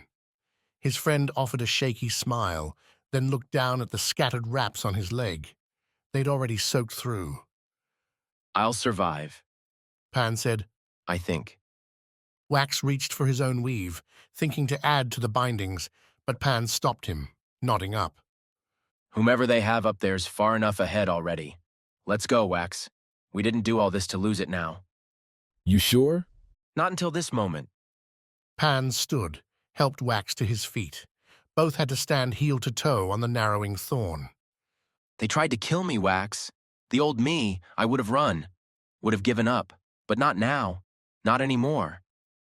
Wax started to slide a look down again, Pan's words bringing back the body, and Pan whistled. Not as clean, as sharp as Wax's own, but enough to bring him back. I need you with me, Guardian. A shivering cold swept through Wax, washing away the doubt, the confusion. Guardian. He could be that. I'm with you. Left without harassment, the Thorns Stair proved an easier climb. Wax led off, making each leap, then turning back to help Pan complete the same. With his wounded leg, Pan's jumps were haphazard, often falling short, so Wax would lay across the thorn, reach down with his hand, and catch Pan as his friend made the leap. Pan would reach up, join Wax, and the two would plot the next jump. The Sana's inner trunk outpaced the hardened bark outside, revealing itself to be a new growth inside the old dead shell. As Wax and Pan jumped over the last, spiked ends of the outer trunk, Viz sprawled out beneath them. Glittering green jungles sparkled in daytime dew, with fog clustered in low valleys and clouds drifting by above. Birds split the difference, coasting and cawing with the wind. Overhead, the Sana's bloom waited, the thorns growing thicker and easier near the top. A small hole, no larger than the trapdoors many tree houses had, looked cut in a rose-red petal. That's the way, Wax muttered as he and Pan surveyed the route. No sign of the other person, though. If they already had the Skar, wouldn't they climb down? You'd think. No answer to the question presented itself, so the two kept on going, one thorn after another. Wax found the simple process worked to keep the fear at bay, as if all it took to live with murder was the repetition of day-to-day tasks. The Sana's petals grew more resplendent as the pair drew closer, their color palettes spanning a spectrum, getting brighter towards each petal's middle and deepening to black at the edges. Sunlight glowed, playing out the splaying lines within the giant petals. Never seen anything more beautiful, Wax said as they lit on the last thorn. Not even Sowie? Pan said, looking pale with the blood loss, still managing a joke. Not fair. Can't a guy have a little bit of fun before the end? Wax shook his head, judged the distance to the hole. An easy jump and grip, the Sana's petals more than thick enough for their weight. But where was the person ahead of them? If the Nayan had it right, and the Skars waited in the flower's middle, then they had to have made it this far. Be careful, Wax said, aiming his jump. This isn't making sense. You're saying that now? Pan, when did you get sarcastic? When they stabbed my leg, Wax. Put everything in a new perspective. Laughing, Wax made the jump. His hands caught the soft, almost mushy petal surface. Felt the sun's pure heat on his fingers, a solid grip, and Wax pulled himself up and through.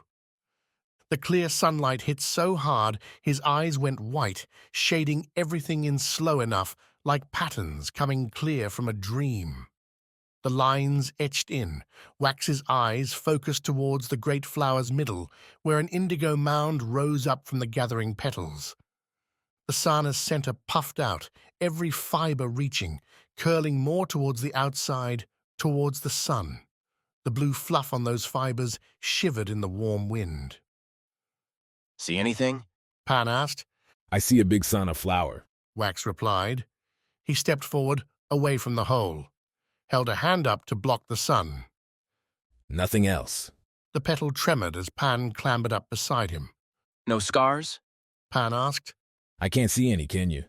It's too bright to see much. No person either? Maybe they took all the scars and found another way down? Wax and Pan walked down the petal towards the sana center. The incredible view deserved a few looks, but any triumph at making it this far found itself washed away by simple confusion. It occurs to me, Pan mused, that we should have asked the Naijan what these scars look like. The Aegis wears them, right? On a necklace? Not that Wax had ever seen an Aegis, or remembered any of the candidates that had streamed through on the last renewal, but he thought that's where it all wound up. So they can't be that big? That's at the end? Maybe they get chopped up? Pan's question found its answer as the two reached the flower's middle, the fluffy blue edge. Hiding beneath the strands, dead center in the mound, sat small green rocks. Or at least, they looked like rocks, and they shared their color with the sana's forest green stalk. Each one looked about as large as Wax's thumb, and while at first Wax thought their glow came from the sun, a closer look changed that idea. The little tokens held their own inner light. Guess we found them, Wax said, stepping into the blue. His weight jostled the strands, letting loose pollen into the sky. Wax reached for the stones, then stopped himself, backed away. Sorry, this is all you. I wondered if you were going to remember. Pan said, swapping spots. Or if you'd changed your mind. After this, hanging out in Kitai doesn't seem so bad. You're still my guardian, Wax. Darn. Pan laughed, winced at his leg, then reached into the blue. Came out with a single green Skar resting in his palm. They both stared at it. It's warm, Pan said after a few seconds. That it? That's it. No big awakening? Visions of power or anything? Pan threw Wax a skeptical look. You've been listening to too many stories. Your dad tells most of them. Exactly. The breeze whipped by. The sun continued its slow trek towards the horizon, and nothing happened. No drums kicked up, no Naijan leader appearing from nowhere to declare Pan the rightful renewal candidate. This is profoundly underwhelming, Wax said. Maybe that's all there is? We have the Skar, now we climb back down? Through those people who really hate us? Wax didn't mention the body, wouldn't mention it. Can we find any other way? There isn't any. The words came from the blue pollen's far side, light and tired. Rising over the thistle after them came a sun-dappled face, the last woman in the crew from below. She held up her hands, showing them empty. It's a long drop. Wax and Pan shared a glance, then the latter held up the Skar. Didn't you take one? She winced at the green stone in Pan's hand. I thought about it. For a long time. Her arms closed around her body as if she was warding off a chill, though the sun made it hot up here. We talked about it a lot on the way over. Which one of us would take the Skar? They volunteered me. Volunteered you? Pan asked. Wax tried taking a closer look, confirmed the woman, who didn't look much older than Bliss, had no weapons, no ropes, or other tricks. Isn't this supposed to be a choice? Honor against paradise. The woman shrugged, looked off the great Sana to the east. The jungle's gentle slope towards that far coast lay out in shiny splendor. That's the trick, isn't it? Everyone dresses all this up in some golden cloak so you don't notice everything you're giving up. So you didn't take one? Pan looked at the star in his hand, showed it to Wax. That means, Means you win. The woman continued. Means I get to come up with an excuse now, a reason why. Tell them the truth, Wax said. There's nothing to be ashamed of. Easy to say when your city hasn't put their trust in you. The woman stepped away from the pollen, walked out onto a flower petal as Pan and Wax watched. We figured Katai would go for a free-for-all, so we focused. Picked our fastest, picked me, and we ran here. I was going to bring the glory back. Then we'd go around to all the aisles, pick up the tokens, and hurrah, I get to be the next Aegis. Trapped on Noctia forever. Pan muttered, but the woman caught the words on the breeze, gave him a sharp nod. Not even a full adult, and here they are saying I'll only live another few years trapped in some Najan prison. The woman said, shaking her head. It didn't feel real till I stood where you are now. And you know what? I don't want it. Don't want the obligation, don't want to give up all this. A chance at a real life. Wax went from watching the girl to looking at Pan, who'd taken on an ill cast. The same weight that had knocked the woman from her goal, coming to rest on him. Don't worry, buddy, Wax said. We can take our time, enjoy the adventure, let someone else win the game. Pan gulped, nodded, kept his grip on the Skar. You'd better not let me win, Wax. The grin came easy. Pan, you're talking to a master of delays. I'll find so many ways to knock us off course, you'll never sniff Noctia. The woman laughed, joined Pan. The tension fell away. Pan still seemed less than thrilled, but there'd be time for that to fade. For now, hey, they'd won, and the flower shook. The petal behind Wax trembled, and he turned, Pan with him, to see the builder, followed by the first two jokers they'd dodged climbing up onto the flower. They didn't exactly look friendly. Chorus took the first step towards the group, his eyes finding the woman. You took the Skar? She hesitated. Wax didn't. She chose her own freedom, big guy. Pan's our man now. Wax put a hand on Pan's shoulder, then softened his look. Is she all right? She's alive, Chorus said, still looking at the woman. Is he saying you didn't take one? Tell me he's lying. Wax flip-flopped. The seafarer wasn't dead. Amazing. And yet whatever happiness he felt at not becoming a killer faltered at the grim looks on Chorus and his two associates. He's not, the chosen woman replied, backing up a step. She stood halfway round the middle mound, looked as if she might cut and run, though Wax had no idea where to. I told you I wasn't sure, and when I came up here, I made my decision. You turned against your city, Chorus growled, following her in that step. Wax and Pan, near the mound's left side, stood just out of the man's path. We put our faith in you. A choice you made without me. We all have to live with those. It's part of being in our world. Should we leave? Pan whispered, tapping at Wax's shoulder. How would they even get away? Chorus's buddies stood before the only route out, and their glares said they wouldn't be parting the way. Wax shook his head, watched as Chorus and the woman continued their argument. Flaring tempers weren't an unusual thing in Kitae. Fistfights happened. Apologies would be issued, people would return to their lives. This had a different feel. Chorus didn't look angry, not like a man who'd been insulted or frustrated. He looked set, resigned, fated. A look, Wax realized, he'd seen on Svada's face when the older man had finished off the fiend in the cave. It's over. Wax didn't realize he'd said the words at first, spat them out when Chorus reached for the woman who was running out of room on a flower petal. Pan has the Skar. He's won the right. There's nothing left to fight about. Chorus stopped, looked up towards the sun, his eyes closed, as if in some ritual. Wax, why'd you say that? Pan asked. Don't think that's going to make it easier. He was going to hurt her. Yeah, now he's going to hurt us.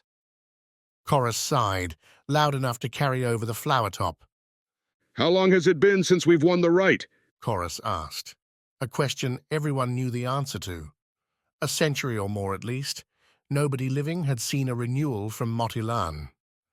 This time we did everything right. Kitae doesn't get to insult us again. Insult? Pan asked. Insult, Chorus replied, spitting once back towards the woman before stomping their way. everything your city does is lorded over us. We try, we struggle, and you hoard your resources, take all the trade, and ask for more. The man's edges softened, brick becoming for a moment clay. One honor would give us a chance, give the Isles a reason to see us, to visit, to trade, to help. I don't understand. Pan said. But I'm sure we can talk. The elders? The elders gave us this task and we won't fail them.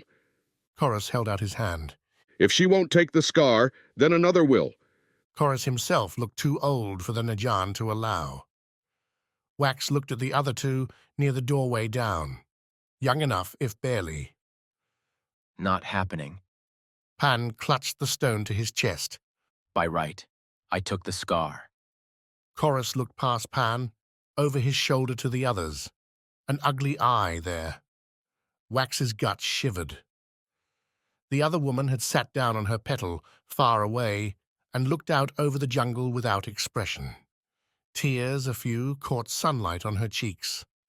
The Skar, and the right, belong to whomever returns with it to the Nayan, Chorus said, his voice dropping to a slate. Give it. No. A defiant Pan should have been inspiring, should have made Wax proud. But not here. Not when the vain outcome would leave someone, maybe both of them, on the wrong side of so many fists. Give it up, Pan, Wax said. This isn't worth dying for. Dying? Pan raised his eyebrows, looked at Wax like his friend had lost his mind. Who's talking about dying? I'd take his advice, Chorus said. As the Najan warned, injuries, fatal ones, happen here all the time. Wax stared at Pan, tilted his head, and hoped his friend could put it together. There was a time for heroes and a time for survival. When Pan found the answer, he didn't look at Wax with the resigned recognition Wax expected. Instead, hurt shrank those eyes, tightened those lips. Some guardian you are, Pan muttered before turning back to the builder. You think it's an honor to steal this, to take it by force? Wasn't my original plan, but I'll have that Skar, Chorus replied, and he held out his burly hand. Do it, Pan. Wax nudged his friend forward. We go home with a story and our lives. Pan threw another glare Wax's way, but even he could see the odds weren't in his favor. With a shuddering reluctance, the man put the stone in Chorus's hand. Pan whirled in a single motion, stalked away from Chorus, brushed by Wax, and headed for the exit. Don't call me a coward ever again, Wax, Pan said as he walked. You left me. Wax opened his mouth, found he had nothing to say. Chorus looked at the Skar, the other two leaving their post, moving past Pan over to their bigger friend.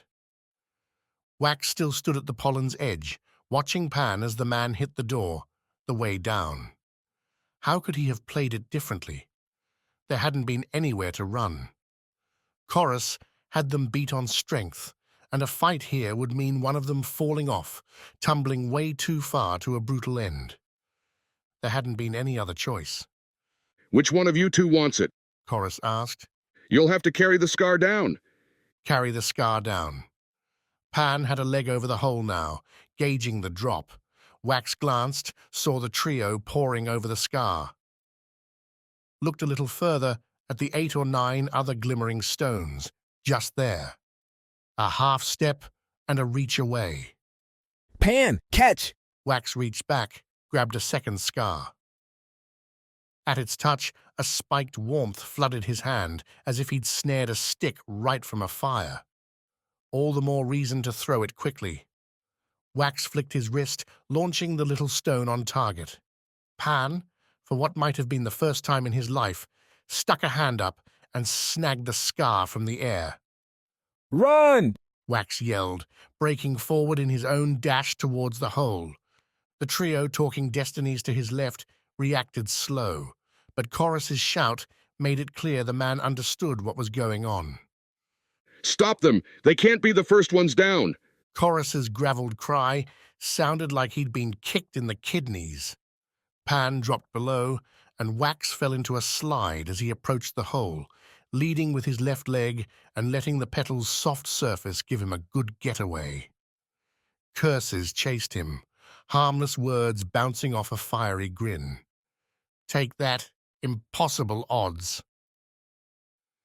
Wax caught up to Pan on the Thorns, the two making careful jumps from one to the next.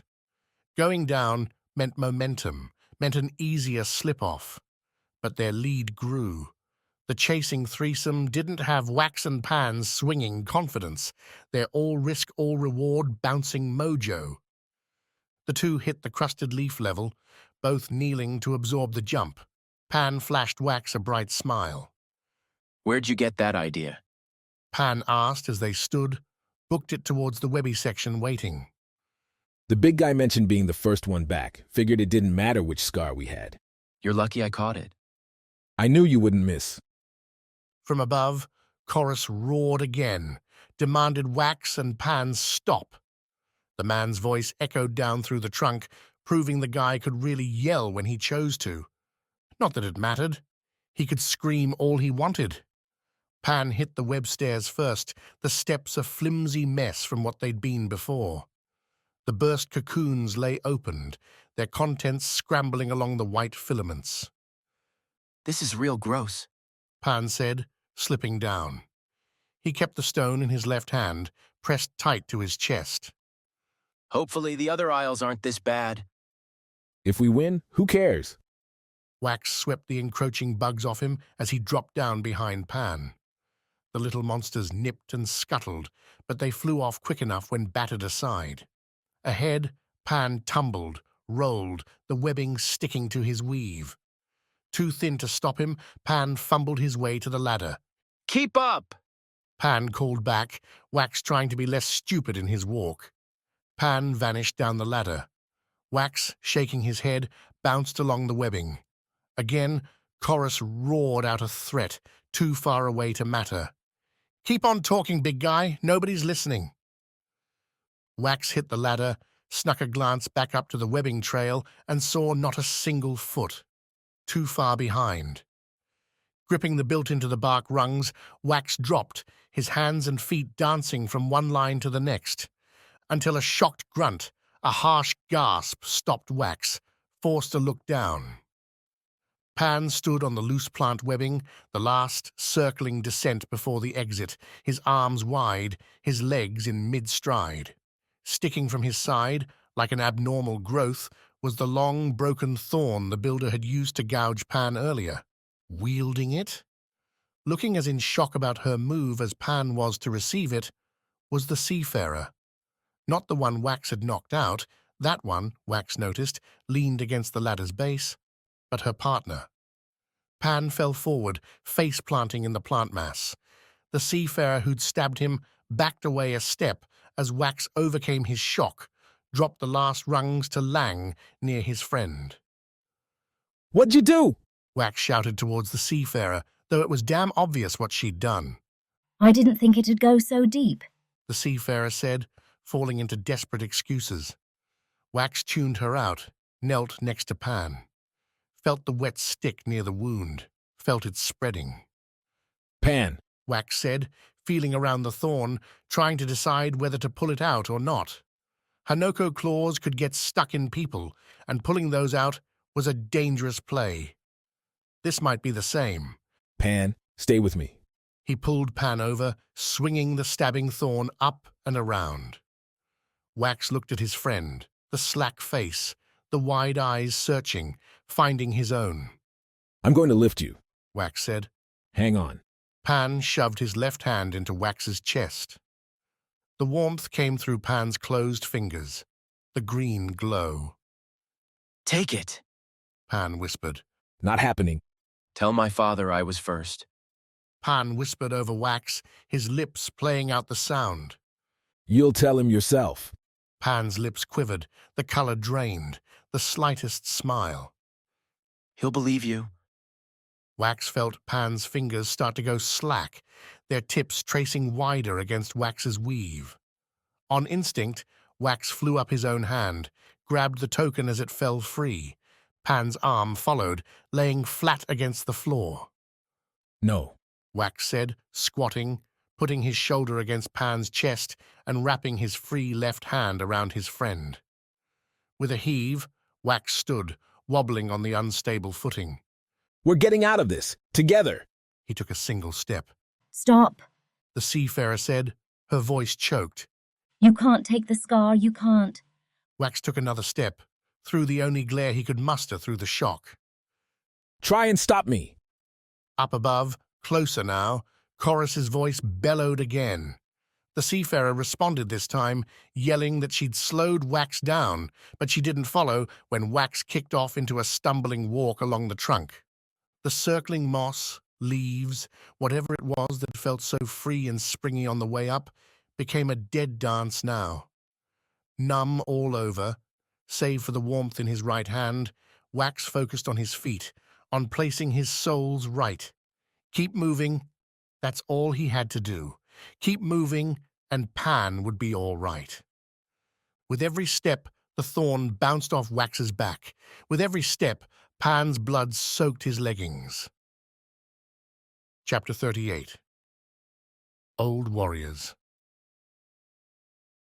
The quarrel flew past Svarda's head as he barreled towards the hulking fiend. The small dart, barely longer than Svarda's finger, brushed his hair and sank into the demon's smoked skin. Green lines spidered from the impact, emerald lava seeping out. The giant fiend, if it cared, didn't say. Instead, it swept those long blades towards Svard, who raised an axe, ready for a berserker charge, only to find himself rolling across the dirt, the axe bouncing away, and a rocky ferret pinning him down. The gash on Svarda's back screamed, but the fiend's swiping blades missed their mark. Kivi, putting her stubby stone tail on Svard's chest, pressed him to the ground while she issued a snorting challenge to the monster.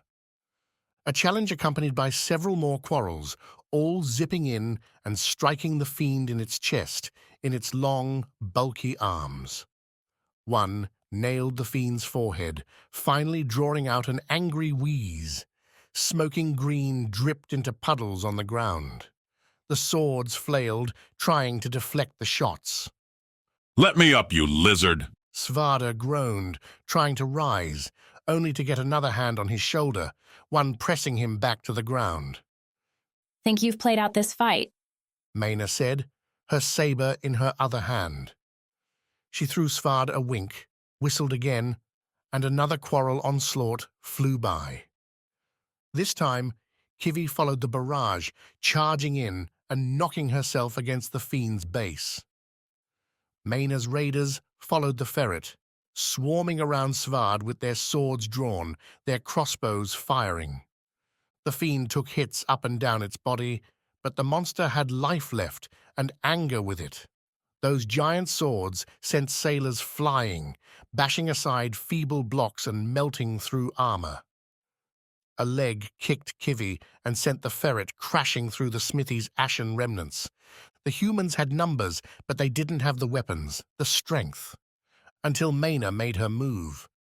Running at the fiend, she pulled her small crossbow from its waist holster, whipping it up and pulling the trigger.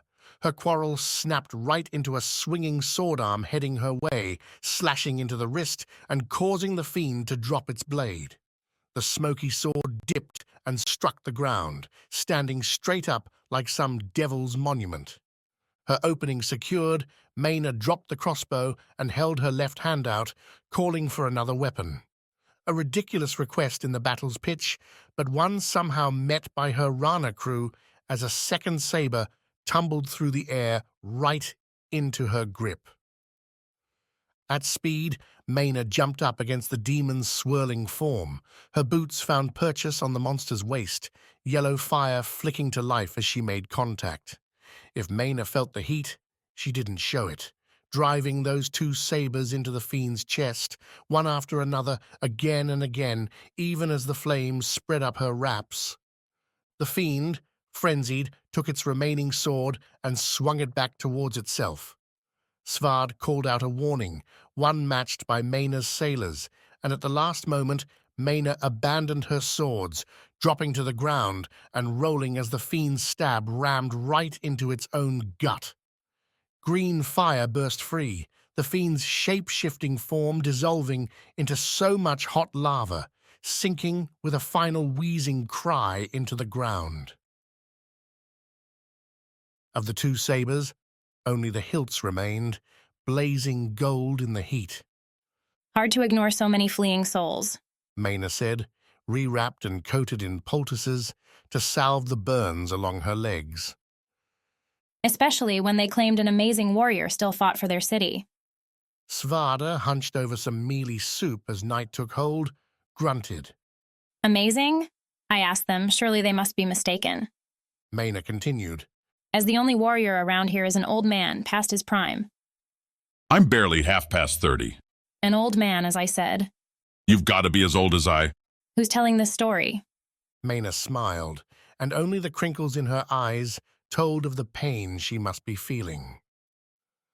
Around them, the Rana sailors had spread out, forming a haphazard camp in the town's ruined square. Most had fresh wraps for earned burns.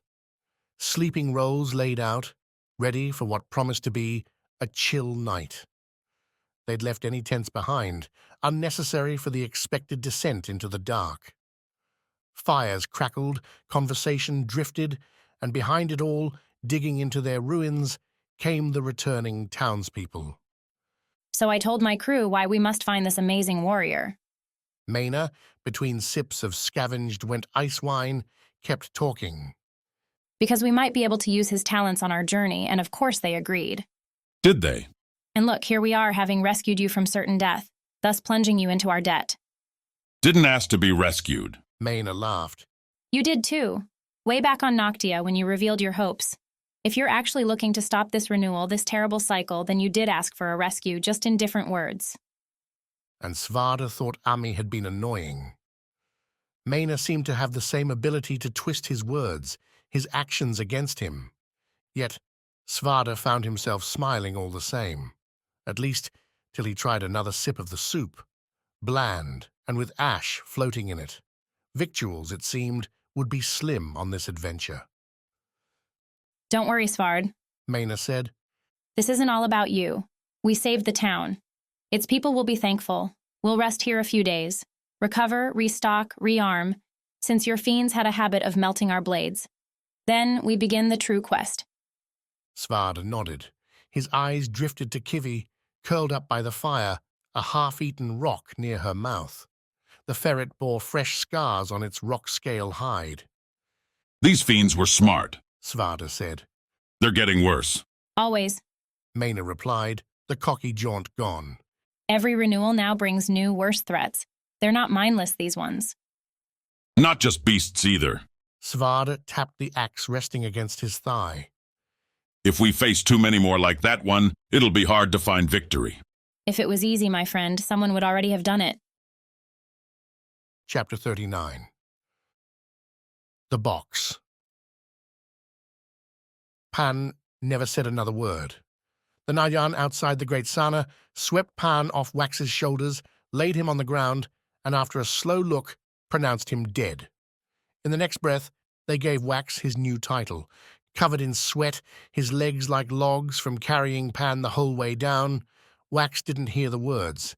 He wanted to sit next to his friend, to try and dress the wound, find some poultice, some herb or drink to bring Pan back.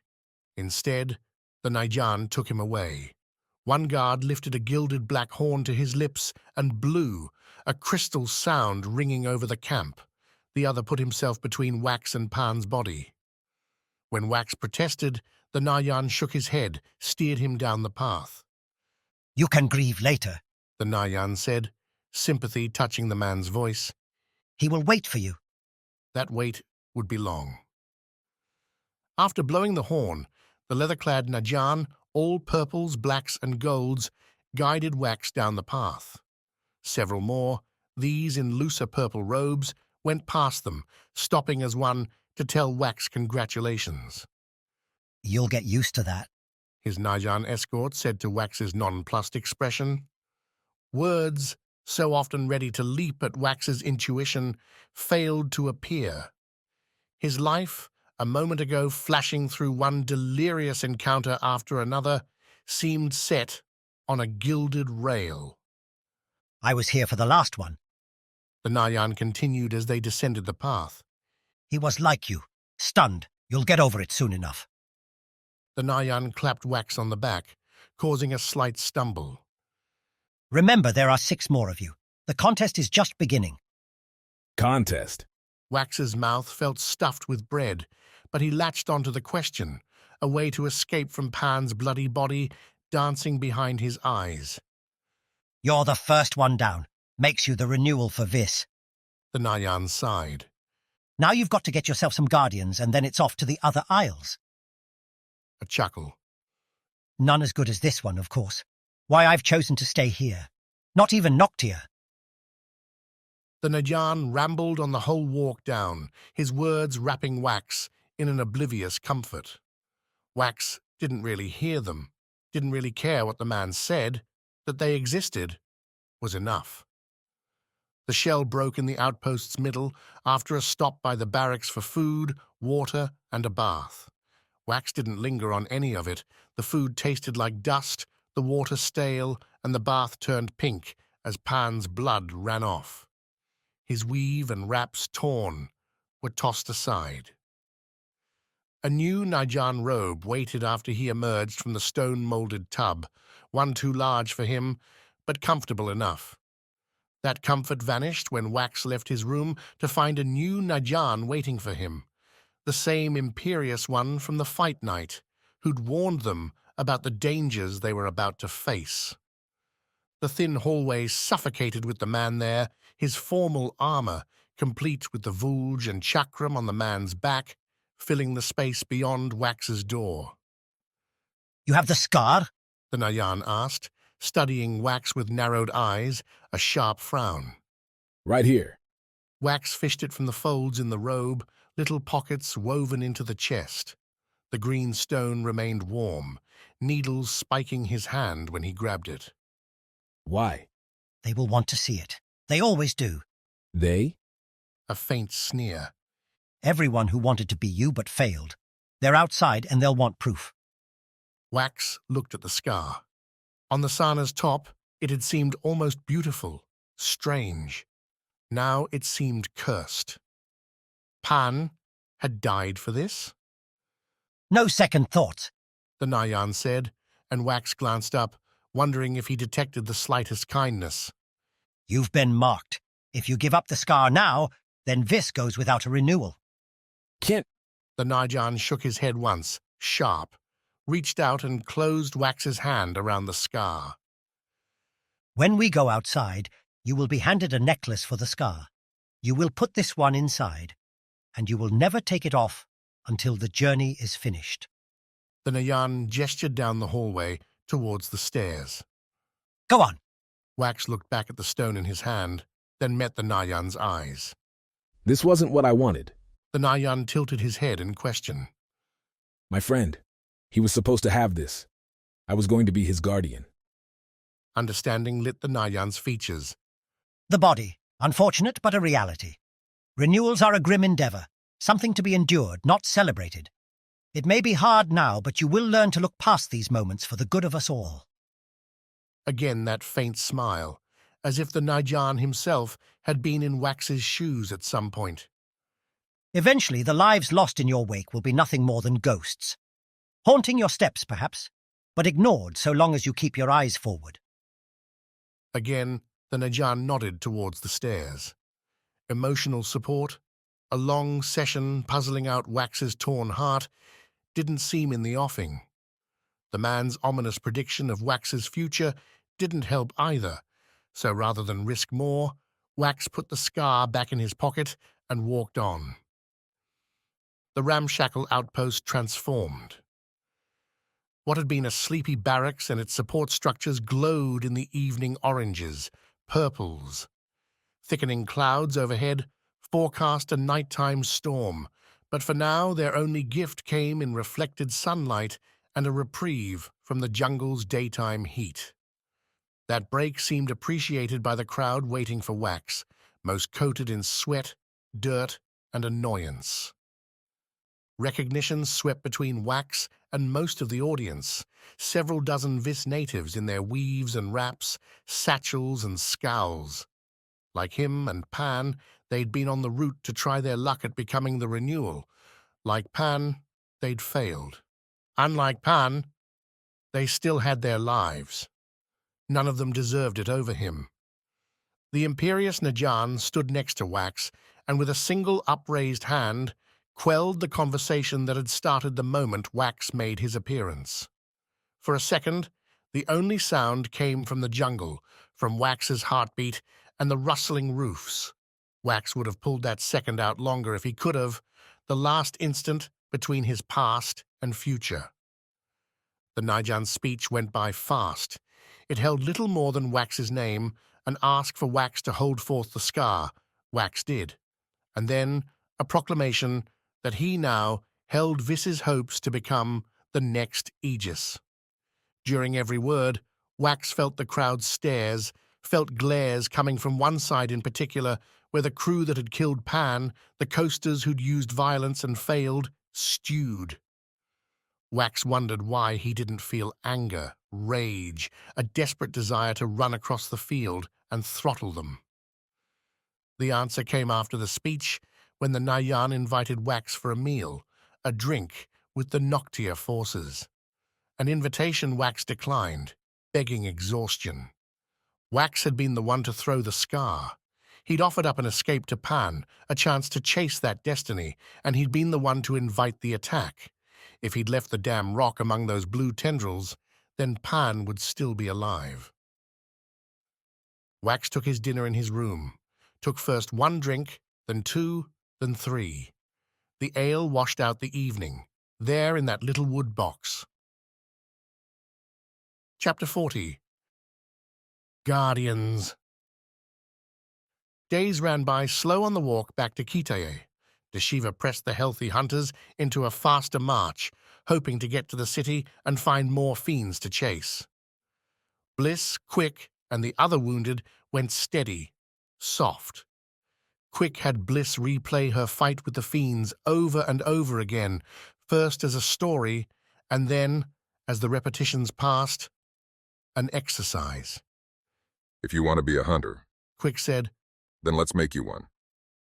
They boiled over tactics with the 13 others in their bedraggled group, milking nights by the fire with strategy. How to lure, how to disguise, how to destroy. Bliss knew how to use her staff, but outside the limited Lyra training, she'd never been taught a hunter's tricks, setting snares, dipping makeshift darts in poisonous plants, painting herself in camouflage, but more than that, choosing the right muds, the right dyes that'd keep her both disguised and cool, healthy, protected. And more, the caches. All across Vis, hunters stored supplies for those out on long expeditions with emergency needs. One hadn't been far from Bliss's fight with the fiends and would have provided new weapons, fresh water, better odds. Bruised, battered but recovering, Bliss came to Kitae with a head held high, a victorious return halted by the streamers, the flowers strung up between homes and stalls, still under repair. What is this? Bliss signed to Quick, who, like her and the other hunters, stopped at Kitae's edge to gawk at the makeover. Late morning and music played. Spices used only for celebration floated over the air. Smiles reserved for hope lit up on passing faces, and the hugs given to the returning hunters held little fear, much love. No idea, Quick said. Let's head home. Mom and Dad'll know. Except their parents weren't around. The treehouse sat empty, looking repaired and ready. Moreover, flowers lined their ladder. Fruits in woven baskets waited at their trunk's base. Gifts? Wax? Quick muttered as the siblings looked at the trove. What did he do now? He and Pan were going to try for the renewal. Think they did it? Pan's treehouse sat nearby, and while it too had escaped damage from the Fiend, being set back from the coast had its advantages, the flowers here, the baskets, held a different color. More purples and blacks, but still an empty house. Quick started asking questions then. The answers pointed the pair towards the long dock, where they found a packed crowd. So many, it must have been everyone not tasked with food, with vital duties. Following Quick through, Bliss and her brother made it to the water's edge. Calm waves on a calm day, though it had rained overnight. The drying sand clung to her feet, a pleasant change from the forest's rocky, leafy, stick-strewn floor. Gulls circled overhead, waiting for snacks, and they had good reason to stick around. The celebration that night would be immense. He did it, Quick said, as they took in the scene at the dock's end. Wax stood next to Kitai's leader, an ornate woman in a blinding rainbow weave. Wax's parents flanked him, each one with a hand on his shoulder, the other holding a woven armband. Kitai's various leaders lined the dock too, all rising up and down in songs, prayers really to Viz. Where's Pan? Bliss signed, tugging on her brother's sleeve. Wax is up there like he's the renewal. Don't know. Quick's frown, though, hinted he had an idea. Wax held up the Skar as the last song came to an end, the small stone catching the sun's light and sparkling, even from this distance. Kitai's leader took something from a grim-looking Najan beside her. Wax set the Skar into the necklace, looped it around his neck, and the leader fastened it. He held out both wrists, and on each one, Wax's parents fastened an armband. Thus marked, the leader gave Wax a gentle push to the pier's middle. Bliss. Quick muttered. I think our brother's in trouble. She had never heard a louder cheer. The leaf rested on the water, a gentle carriage with its cargo wrapped in its middle, the soft green edges already starting to show the slightest withering, curled up and round Pan. A much smaller crowd stood on a farther pier, the primary one given up after Wax's ceremony for a docking Kansi ship. That vessel's brilliant filament sails sparkled in the starlight, in the reflected flame from beachside torches. Bliss found her eyes sticking to those sails, sticking to anything else, really, save the leaf and the goodbye it represented. The last time she'd seen Pan, he'd been a nervous champion, rising up to his father's expectations for the first time, just as Bliss herself was taking on her own challenge with the hunters. They'd been paired so often beneath the canopies, while Sawi and Wax swung off up high. Pan seemed to know the names, the character of every jungle plant, and he explained them all to Bliss, who found herself going back to every eye roll, every bored sigh she'd given in reply. Those were debts she owed Pan, debts she couldn't repay. At least, not to him, not directly. Pan's parents made their way to the pier's edge, a long staff made for pushing boats along the shallow sea floor held between them. Purple and black flowers crowned their weaves. A sharp look might have spied tears in those eyes, but Bliss refused to make it. Instead, she found her brother and stood close to Wax. Like her, he'd been in a seeming daze all day. Quick carved a short summary from Wax's lips, a dry take with little details, ending only with a Najan escort back to Kitai. How Pan died, how Wax wound up with the Skar. That could come later. A conch horn rose, a soft note echoing over the surf. Someone struck up a call to Viz to guide Pan into his next journey, and his parents pushed off the leaf. The curled edges caught the swirling wind, the spinning current in the inlet, and the leaf began its slow journey out to the open sea. Ripples in the water marked swimmers ready to help guide the leaf if nature failed, but Viz must have held Pan in high esteem, because not once did his leaf falter, not once did it turn back. Sawi joined them later, the night alive with revelry as Kitai celebrated once again, playing host to the Isle's renewal. The foursome sat in their family treehouse, Bliss, Quick, and Wax. Their legs dangled over space, while Quick filled wood cups with sugary peach wine. They'd finished another toast to Pan, the third one that night, and Wax's eyes held a glassy look. Bliss, her own face flushed, nonetheless threw a question to Quick. When Wax swayed like this, bold and stupid statements tended to come out. The older brother did nothing, said nothing, only shrugged with a sad smile. Grief and glory were hand in hand tonight. The Najan Wax said, his speech as bubbly as his beverage. Told me to leave. The race they said is on. I might not even be the first renewal. Other isles might already be off. Do you care? Bliss asked. Of course he does. Quick answered while Wax, looking at his sister, took a deep pull. Why bother taking the Skar if he's not going to win, right, Wax? Right. Wax stared into the cup as he lowered it from his lips. Wouldn't be honoring Pan if I didn't, you know? Pan wouldn't care. Sowie tried. He gave it to me, Sowie. While he was dying, he handed it to me. Wax put a hand on the necklace. He wasn't wearing a weave, the Noctia jewelry resting bare on his chest. When he shouldn't have cared about anything, he cared about this. I'm going. I've got to. The opening lay right there, too. The Kansai ship would be leaving in another day, heading on to Foti. Wax could hitch his ride, be off to get his second Skar. At least that's what he said. Then you're not going alone. Quick reached over with the wineskin and filled Wax's cup. Brothers don't let brothers go on adventures without them. Wax slipped Quick a grin. The hunters won't even notice you're gone. That's how you talk to your guardian. The word flashed Wax into a different mood, one he shook himself from with a look out towards the sea. You sure that's what you want to be? Wax asked him. Being my guardian won't be easy. Being your brother can't be tougher. Wax looked at Sowie. How about it, Sowie? The Najan said I can have as many guardians as I want. Feel like an adventure? Sowie curled up a smile, shook her head. Quick's a full hunter. He can do what he wants. I'm swamped. So, this is the renewal?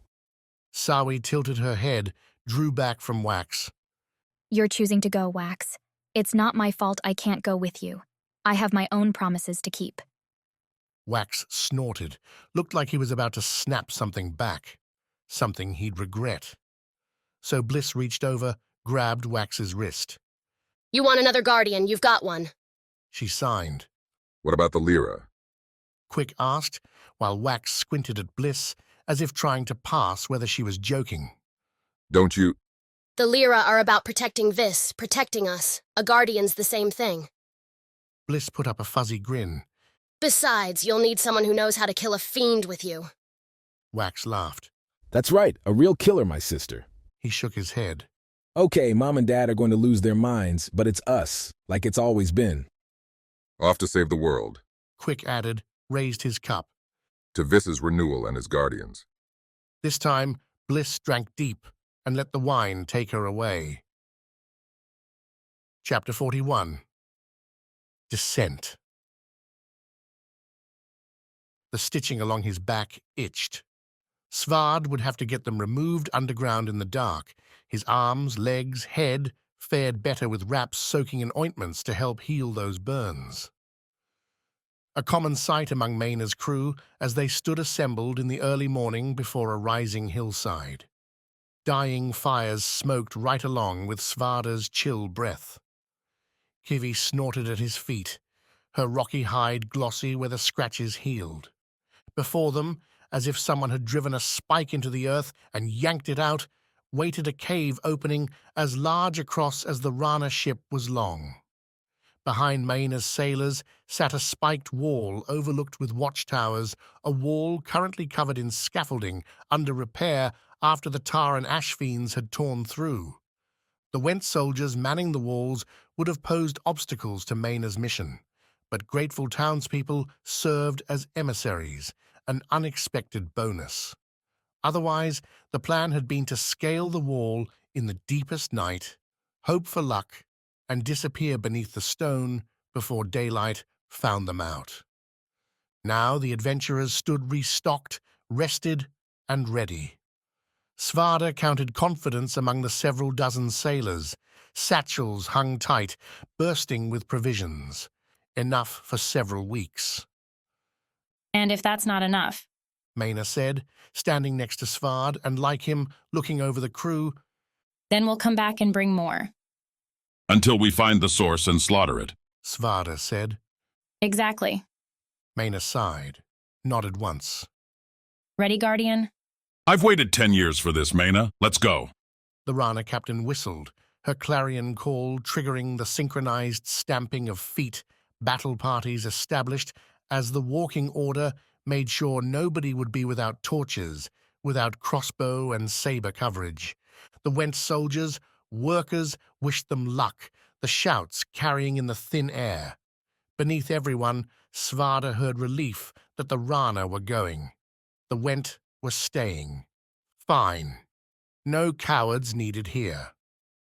Come on, Kiwi, Svard said, taking a long stride and putting himself at the expedition's head. The ferret snorted, ran right up next to Svard, and together the two traded a rising sun for a falling dark, the rock closing up around them with every footfall. This is the end of The Price of Peace, Book 1 in the Seven Isles series. For more adventures, check out blackeybooks.com. Thanks for listening.